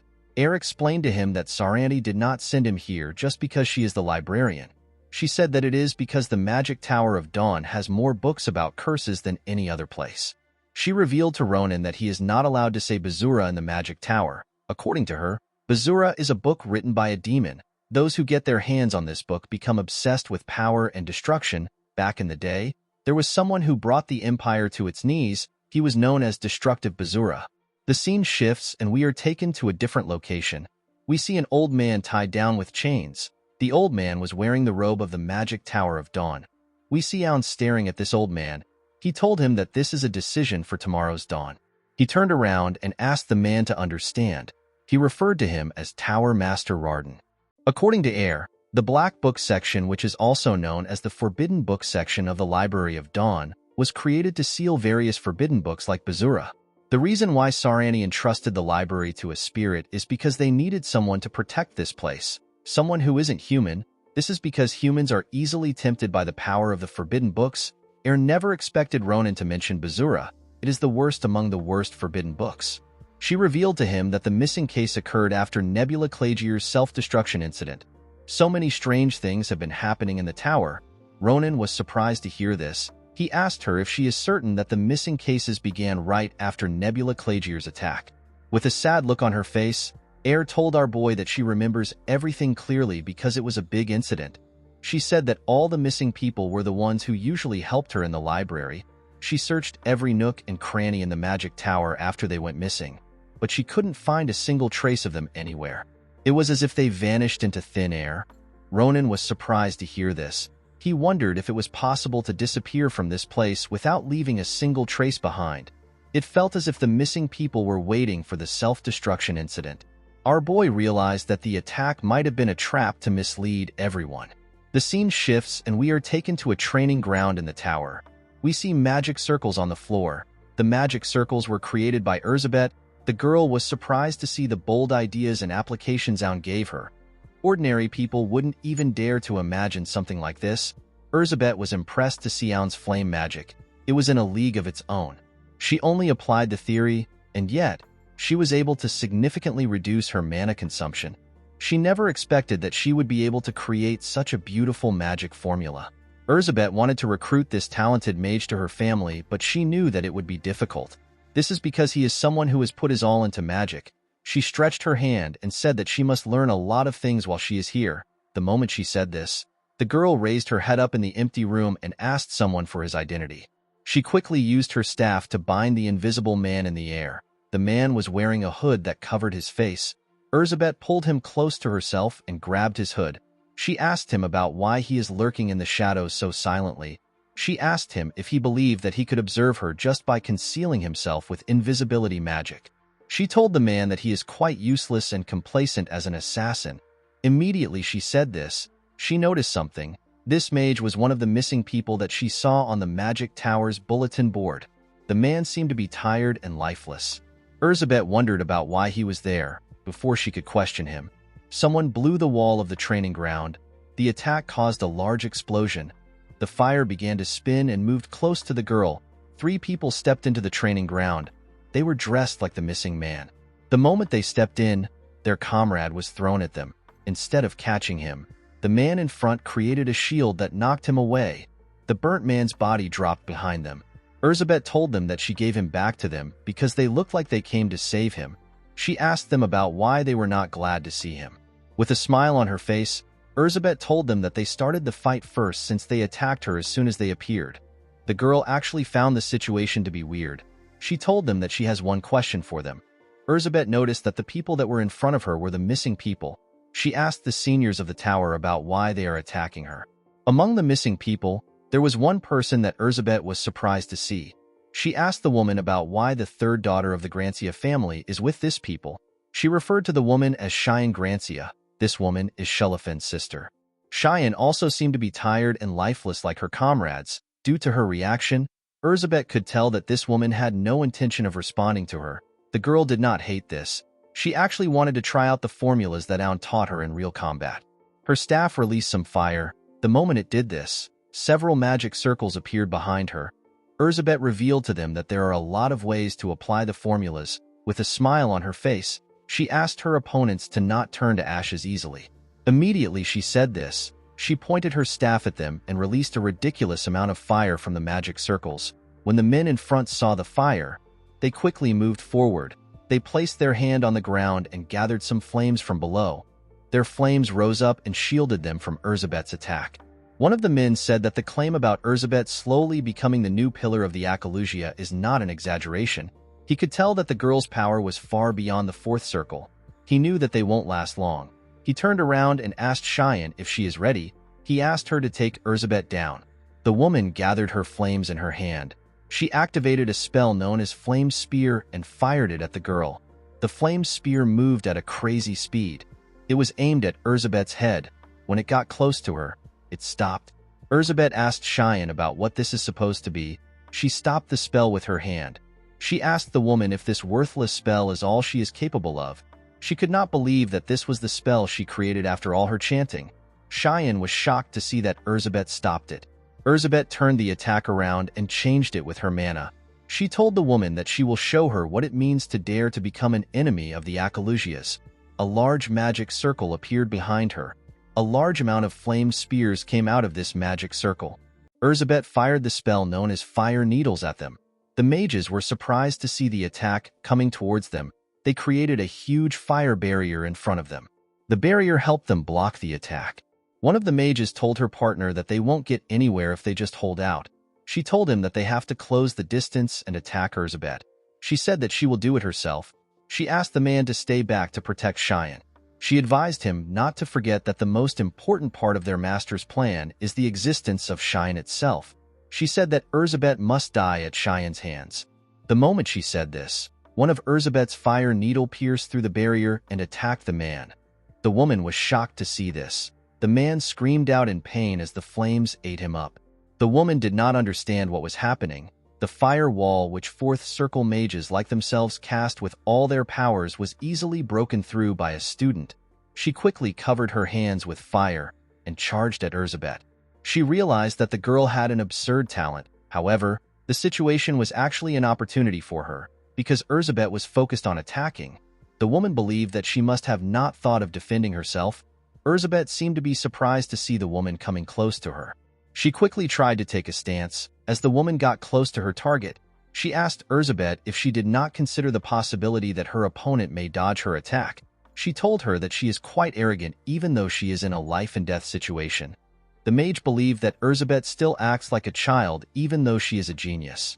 When she got very close to the girl, she created a flame sword with her magic. Before she struck Elizabeth down, she told her that the price of her immaturity will be heavy. Immediately she said this, she swung her sword.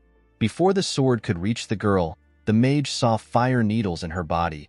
She grit her teeth to endure the pain. Elizabeth laughed when she saw this. She told the mage that she is foolish for rushing to attack just because she saw an opening that she created on purpose. With a smile on her face, Elizabeth asked the mage if this is what it means for a moth to be drawn to flame. The woman became terrified. She did not understand what was happening. She asked the girl to tell her how she did it.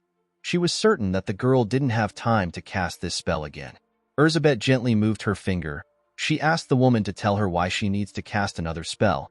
She explained to her that all she needs to do is change the trajectory of the spell that she already activated. She said that she did this with her telekinesis. She drove the fire needles deeper into the woman's body. The woman screamed out in pain. She could not believe that Elizabeth was able to control magic with two different elements at the same time. She believed that this was impossible. Elizabeth walked past the woman. She revealed to her that she can actually control 3 elements. She told her that she won't be able to see it because she has her own problems to worry about. The moment she said this, Elizabeth turned the fire needles into pure fire and used it to burn the mage. The fire was ridiculously large. Elizabeth knew that this was overkill, especially since she was trying to catch a mere moth. She turned to Cheyenne and told her that they can finally have a conversation now that the pesky troublemakers are gone. The woman glared at her. Even though the girl burnt them to crisp, she knew that they won't die from something like that.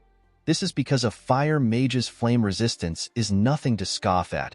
The only thing they will be feeling is excruciating pain. Elizabeth moved closer to Cheyenne and asked her to start talking while she is showing her mercy. She knew that Cheyenne was not clueless even though she is young. Elizabeth explained to the woman that there will be a bloodbath across the entire empire if the Akalusia and the Grancia clash. No matter who comes out victorious at the end, all that is left will be a catastrophe in the name of mutual destruction. Elizabeth was certain that this underhand ploy was not planned by Cheyenne. She believed that the woman was a whelp. She asked her if this was their leader's plan. The girl did not think that the leader planned this. Something was off. Since there is barely any benefits to gain from the war compared to the losses, and the scheme seemed to be poorly planned to be considered an assassination. Although she did not like to acknowledge it, Elizabeth knew that the Grancia are not the type of people to try this kind of scheme. If they were the type to do something like this, they wouldn't have even dared to dream of becoming the sole rival of the Akalusias. After considering different things, the girl came to a logical conclusion. She moved close to the woman. With a smile on her face, Elizabeth said that some insolent being who wishes for the two clans to go to war is controlling Cheyenne. She asked the being inside Cheyenne for its identity.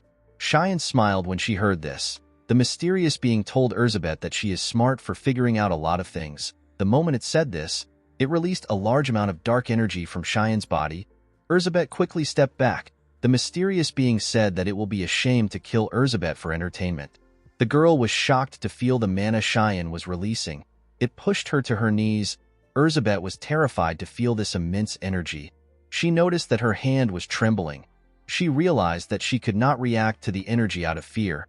She noticed that the dark energy was under her hand. She quickly raised her head up. She wondered about the identity of the person in front of her. A larger amount of energy was released from Cheyenne's body. The energy created a portal above them. The mysterious being put its hand out through the portal. The being referred to Elizabeth as a little lamb drunk on meek powers. He asked her to raise her head and engrave his image into her brain. Elizabeth was horrified to see what was above her. This being had huge wings. He referred to himself as the one who will become the master of the world. With a creepy smile on his face, the man said that his name is Bazura. Bazura had the image of the Tower Master. The difference was that he had huge wings and black eyes filled with blood. In the next scene, we are taken to Aun's office. The mage asked Air if Ronan is telling the truth. He asked Ronan if he truly discovered Bazura's name in an ordinary book. Our boy told him that he did. He told him that it would have been impossible for him to know the name of a forbidden book. Aun realized that Ronan was right. He wondered about how this happened. Air said that the power that sealed Bazura might be getting weaker. She told the Vice Tower Master that they need to confirm it as soon as possible. Aun said that it is impossible for the seal to be weak. He revealed to Air that he went to check the seal by himself yesterday. He assured her that it is fine. The librarian was shocked to hear this. With a look of anger on her face, she asked Aun if he has been going to the forbidden book section without her permission. She reminded him that only the Tower Master and she may accompany him to that section because of how dangerous the forbidden books are. She said that she cannot ignore his behavior. She told him that they must report to the Tower Master immediately. Aun clenched his fist. He apologized to Air for deceiving her. With a look of frustration on his face, Aun revealed to the librarian that the Tower Master is already in the forbidden book section. He told her that he is sealed with Bazura. Ronan and Air were shocked to hear this. A year ago, it was announced that the Tower Master was departing for a trip of enlightenment. He never actually left the tower. Instead, he walked into the deepest and darkest part of the tower. He removed the seal of the worst forbidden book. The book is known as Bazura. He did this in order to master the ancient knowledge contained within the book. Air asked Down if this is the reason why they haven't heard anything from the Tower Master. The woman did not understand why Ronan would seek the book. She asked Down about what made the Tower Master covet the knowledge of the forbidden book. Ronan had already mastered the flame and illusion magic, which is said to be the peak realm of magic. Air did not understand why he would seek more knowledge. Aun told her that the Tower Master must have thought he could control Bazura because he has reached the peak. He said that Ronan always said that knowledge within the forbidden books were too valuable to go to waste. Ronan believed that the knowledge was used for evil because it was used by the wrong masters. He often said that a dangerous power can greatly benefit the world if it is utilized by the right person, among everything. He believed that the knowledge of Basura, which is said to push the caster's potential to the absolute limits, would surely bring a great blessing to the land. Ronan told Aun that he does not need to hear anything else. He told him that he gets the idea. He asked Aun if the Tower Master also failed. The Vice Tower Master said that they underestimated the power of Basura. The book had malice that was far beyond what a human could handle. Even Ronan could barely resist its power. This is because it was the ultimate manifestation of extreme demonic power. While he was struggling, the Tower Master instinctively knew that he would soon become a vessel for Basura. He quickly activated a forced summoning scroll used for emergencies. He summoned Aun to the Forbidden Book section. With a shaky tone in his voice, Aun asked Ronan if he released Basura's seal. The Tower Master told him that he has no excuses. He said that his stupidity has involved him in this situation. He asked Aun to seal him while his consciousness remains. He told him that the world will be in great danger if he misses the opportunity. Aun began to tremble when he heard this. He told Ronan that he won't be able to save him if he does this. Aun did not have the confidence to seal him away. Ronan yelled at him. He told him that this is not the time for him to worry about his comfort. He said that he prefers to die 1,000 times than to see the magic tower stained with evil as a price for his arrogance. He begged Aun to seal him for the sake of the magic tower. Aun grit his teeth. He told the Tower Master that he understands. He activated a spell and said that everything is for the sake of the dawn of tomorrow. He sealed the Tower Master and Basura together with one of the most powerful magic ever used. Aun told Ronan and Air that he will announce this information to everyone in the tower. He grit his teeth and said that he actually understands where the Tower Master is coming from since he is also a seeker of knowledge. He just couldn't bring himself to tarnish Ronan's honor with his own hands. Air was shocked to hear about what happened.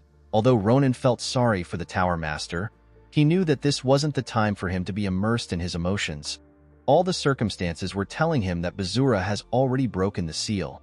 Although Aun saw the sealing with his own eyes, Ronan believed that they couldn't completely trust his words. This is because Basura's power is strong enough to twist everyone's awareness inside the tower.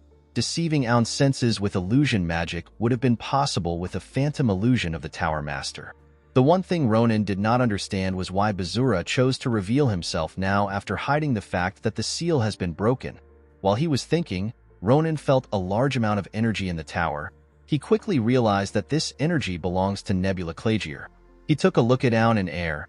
They were not the ones emitting the energy. Our boy could sense a strong energy swirling around them. Even Brigia did not have this much nebula energy.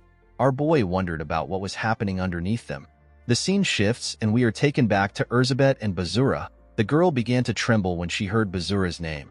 She remembered that the information about Basura was something considered extremely dangerous even in her family. It was the forbidden book that even the Tower Master couldn't investigate. She wondered about how such a being could appear before her. She noticed something troubling about Basura. Although his current appearance was slightly different, Erzsébet was certain that this is the Tower Master. Due to the look on her face, Basura could tell that Erzsébet knew the owner of the body he is in. He landed in front of her and told her that he will reward her for keeping him entertained for a short while. With a smile on his face, he told Erzsébet that he is in the body of the Tower Master, a member of the magic community close to the pinnacle of human achievement. He said that Ronan did not know his place and dared to covert his power. He ended up getting everything stolen from him. Erzsébet was shocked to hear this. Basura grabbed the girl's chin and told her that Ronan is a fun doll to play with. He told Erzsébet that the Tower Master is just like her. The girl clenched her fist out of anger. She said that she never expected courtesy from a forbidden book that was sealed a long time ago. She told him that it is rude to grab a lady like this. Erzsébet decided to rationally think of her situation. She knew that if this is the Basura she has heard of, she and the entire magic tower don't have any chance of winning. Due to this, the girl became suspicious. She wondered why such a strong entity was using this petty backdoor scheme. He could have just stepped in himself and ended everything.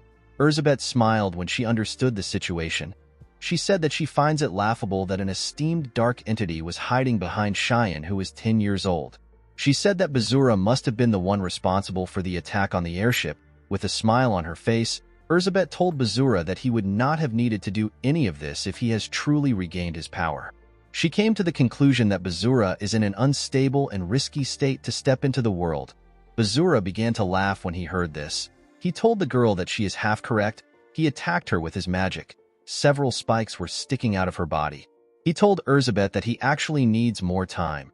He revealed to her that Rarden's consciousness is resisting his power even as they speak. He said that he is putting in a lot of effort to completely merge with the Tower Master. The moment he said this, fire appeared on his hand. He said that Rarden is desperately trying to burn his own body whenever he gets the slightest opening. Although he found it pathetic, it was still a big problem for him. Bazura removed the fire. He said that the time has come for all this bothersome things to end. He said that a shining vessel that is incomparable to Rarden has appeared.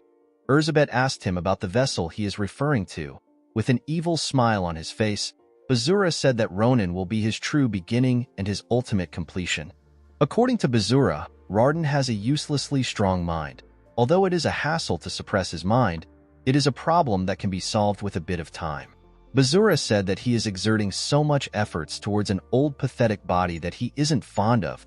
However, he has no choice but to use the body. While he was getting rid of Rarden's consciousness, he targeted an airship to remove his boredom and provoke a signal of war. With a smile on his face, Bazura said that he discovered something as if it was destiny. He discovered a fresh and radiant body that was incomparable to Rarden. The body had an overwhelming latent power. At first, Bazura doubted his own eyes. He had never seen a treasure like this even after searching for hundreds of years. After a few days of careful observation, Bazura decided to bestow upon Ronan the honor of becoming his vessel. He told Erzsébet that the war between the two families is nothing more than a boring matter. He said that it wasn't a complete waste of time because he found a vessel with such an excellent latent power. He told Erzsébet that she is the vessel. He snapped his fingers and told the girl that she is too precious to be used for amusement. Several hands made out of his dark energy came out of the ground. The hands grabbed Erzsébet and held her down. Bazura told the girl that he is going to generously grant her mercy and give her an offer. He asked Erzsébet if she will pledge her loyalty to him and become his servant. He gave Cheyenne a dagger and asked Erzsébet if she will rather die by Cheyenne's hands and spark the flames of war that will burn down the empire. With an evil smile on his face, Bazura asked the girl to make her choice. Erzsébet became nervous. She tried to break free from the restraint, but she was not strong enough. With a smile on her face, she told Bazura that he has a poor sense of awareness for someone who has lived for a long time. She asked him to tell her why he thought that she would be swayed by such options. She asked Bazura to kill her. She said that anyone who is scared of death doesn't have the right to bear the Akalugia name. She asked him to do what he wants. She assured him that nothing will go as he wishes. Bazura stopped smiling when he heard this. He called Erzsébet a boring girl. He said that his interest is gone now. He moved his finger and asked her to die. The moment he moved his finger, Cheyenne took a stance. Before the dagger could touch Erzsébet, Ronan broke into the realm they were in. He quickly charged at Cheyenne. He grabbed her hand and called out to Erzsébet. The girl was shocked to see him. He referred to Cheyenne as a vaguely familiar child. He told the two girls that they owe him. Bazura wondered about how Ronan was able to get there. Our boy turned around and tore Bazura apart. He did not know when he got beheaded. All he knew was that everything was upside down. He could not believe that Ronan actually broke through Rarden's illusion that has been enhanced by his power. Even though it had no physical form, Bazura still believed that it would have been hard to break through it. He smiled when he looked at Ronan's back. He was happy to see that his vessel was so outstanding. As the illusion slowly cleared up, Aun and Air arrived at the training ground. They could not believe that Ronan was right when he said that the entire training ground was blocked with recognition-inhibiting magic. When Aun and Air felt the mana wavelength, they realized that it belonged to Rarden. Air told the Vice Tower Master that Bazura must have broken the seal. Aun did not know what to say. Air suggested that they summon all the mages of the magic tower in order to come up with a countermeasure. Erzsébet laughed as she laid on the ground. She said that she looked so pathetic that she cannot help but laugh at herself. She remembered feeling a large amount of pain when Bazura's magic pierced through her body. She could not believe that everything that happened was an illusion. She never expected an illusion to be powerful enough to deceive her senses. She told Ronan that she won't forgive him if he tells Adeshan about her incompetent and pathetic loss. Our boy was surprised to hear this. He could not believe that she was thinking about this in her current situation. He asked her if the girl next to her is truly Shelefin's little sister. Elizabeth said that she is. Cheyenne is very talented in magic, so she started studying in the tower at an early age. Elizabeth said that she never expected to meet the girl under such unfortunate circumstances. She decided not to make an issue out of it because Cheyenne was being controlled by Bazura. Ronan gave her a thumbs up. He said that the Akalugias truly live up to their renowned magnanimity. He called her Eri and told her that she is very cool. Elizabeth reminded him that she asked him to stop using her nickname. She said that only Adeshan is allowed to use her nickname. Although she looked like she was out of energy, she wasn't hurt anywhere. Our boy was relieved to see this. He realized that the bodies that looked like lumps of charcoal were the missing individuals who vanished right after the church's terror attack.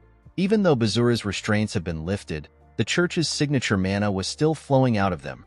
Ronan became certain that the missing individuals were spies of the church. He found it weird that only those who were helping the librarian with her duties went missing. Ronan wondered if the forbidden book section was their goal from the beginning. He realized that the terrorist attack that occurred that day wasn't a simple suicide mission. It was actually a diversion tactic to draw the attention of everyone in the tower. While he was staring at the bodies, Elizabeth asked him to get out of the tower. She revealed to him that he is Bazura's target. Ronan was shocked to hear this. He asked her to explain what she means. Elizabeth told him that there is no time to explain. She told him that he must have also felt it. She revealed to him that the body he just slashed is not Bazura's main body. It was just an illusion. She reminded Ronan that a mere illusion was able to overpower her. She said that Bazura is on a whole different level. If Bazura were to claim Ronan's body and achieve true completion, the tower will not be able to escape destruction. Our boy was shocked to hear this. Elizabeth begged him to get out of the tower right now. In another part of the tower, Bazura smiled. He said that he cannot allow our boy to leave. Ronan was shocked to hear his voice. Before he could do anything, Bazura's magic covered the training ground. Our boy noticed that Elizabeth and the other people around him were frozen. He wondered about what was happening. Bazura revealed to him that he did not just do this to them.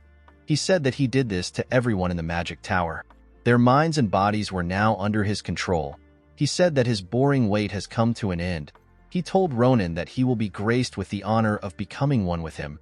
He asked our boy to come to him.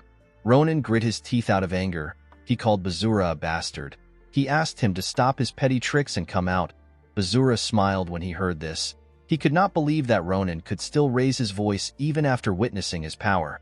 He told him that the training ground is too shabby for their monumental meeting to take place. He told him that it is better they meet somewhere that is more befitting. The moment he said this, someone arrived at the training ground. Our boy turned to see the person. He quickly realized that the woman in front of him is the last missing person. She told him that she will escort him to her master. She asked him to follow her. Ronan asked her to tell him why he would follow her to a terrible place. Although he said this in a confident manner, he actually had no other choice. He put his sword away. He said that he was planning to find him if he didn't crawl out. He asked the woman to take him to where Bazura is. The scene shifts and we see Ronan and the woman arrive at the entrance of the forbidden book section. Our boy was certain that he was in the right place because of the mana that was coming from inside. When he stepped inside the room, he saw something shocking. He saw Ronan tied to a chain. He was begging Bazura to save him. Ronan said that he was too arrogant. He said that it was stupid for a mere human to covet Bazura's power. He begged Bazura to show him mercy. Ronan was annoyed to see this. He grabbed his sword and tore through the illusion in one strike. He asked Bazura to stop with the stupid jokes. He referred to him as a bastard and asked him to come out. Bazura smiled when he heard this. He told our boy that this is his own illusionary way of welcoming him. He asked him if it is not entertaining. The moment he said this, a large amount of dark energy appeared at the center of the room. Ronan quickly stepped back. He used his hand to cover his face. When the energy faded away, Ronan saw Bazura sitting on a throne. With a creepy smile on his face, Bazura welcomed our boy. He referred to him as his radiant vessel. He told him that it feels different to be meeting him like this. He said that he wants to share his feelings more intimately with him. He raised his finger and said that he needs to first get rid of the troublesome element. He asked the woman to kill herself. The moment he said this, the mage snapped her own neck. as blood came out of her eyes. She said honor for Bazura. The moment she said this, she fell to the ground. Ronan asked Bazura about what he is planning. He asked him about why he killed his subordinate. Bazura told him that he is funny. He said that the woman is not different from the old owner of the body he is in. She was nothing more than an insect who didn't know her place and dared to covet his power. He told Ronan that he still vividly remembers the nonsense they spouted when they first came to him. They asked him to add his power to their grand cause to receive salvation. They said that it was the only way to survive. Bazura could not believe that insects were speaking to him rudely. He said that he could have turned them into lumps of meat in an instant, but he decided to show them mercy by allowing them the honor of following his command. He asked Ronan if his question has been answered. Due to what he said, our boy was able to tell that this bastard was not on the side of Nebula Clagier. The only thing he didn't understand was why Bazura was emitting a large amount of Nebula's energy. He decided not to think too much about it. He told Bazura that he has had enough of his excessive narcissism. He pointed his sword at him and told him that he will teach him about what he needs to learn. Bazura laughed when he heard this. He told Ronan that he has a truly lofty spirit. He said that someone who will become his vessel should possess this amount of guts. He asked Ronan if he is not afraid of the hopeless gap in power. He told him that he can take his life with just the snap of his fingers. The moment he said this, Ronan disappeared from his front. He reappeared above him. He was about to cut his head with his sword. Our boy told Bazura that he would have killed him a long time ago if he could do this. Bazura smiled when he saw Ronan's sword in front of him. He said that this is interesting. Our boy managed to split his body and his chair apart. When he raised his head up, he saw something shocking. Bazura was in front of him. He was still sitting on his chair and he was perfectly fine. He raised his hand. He told our boy that he will fix his arrogance. Ronan was shocked to see what Bazura fired at him. The bastard asked our boy to run as wild as he wants and realize how helpless he is. He fired a huge monster mouth at him. He asked him to see the insurmountable difference in their powers. Before the mouth could swallow him, something began to glow in his pocket. It released a green light. The thing turns out to be Serani's ring.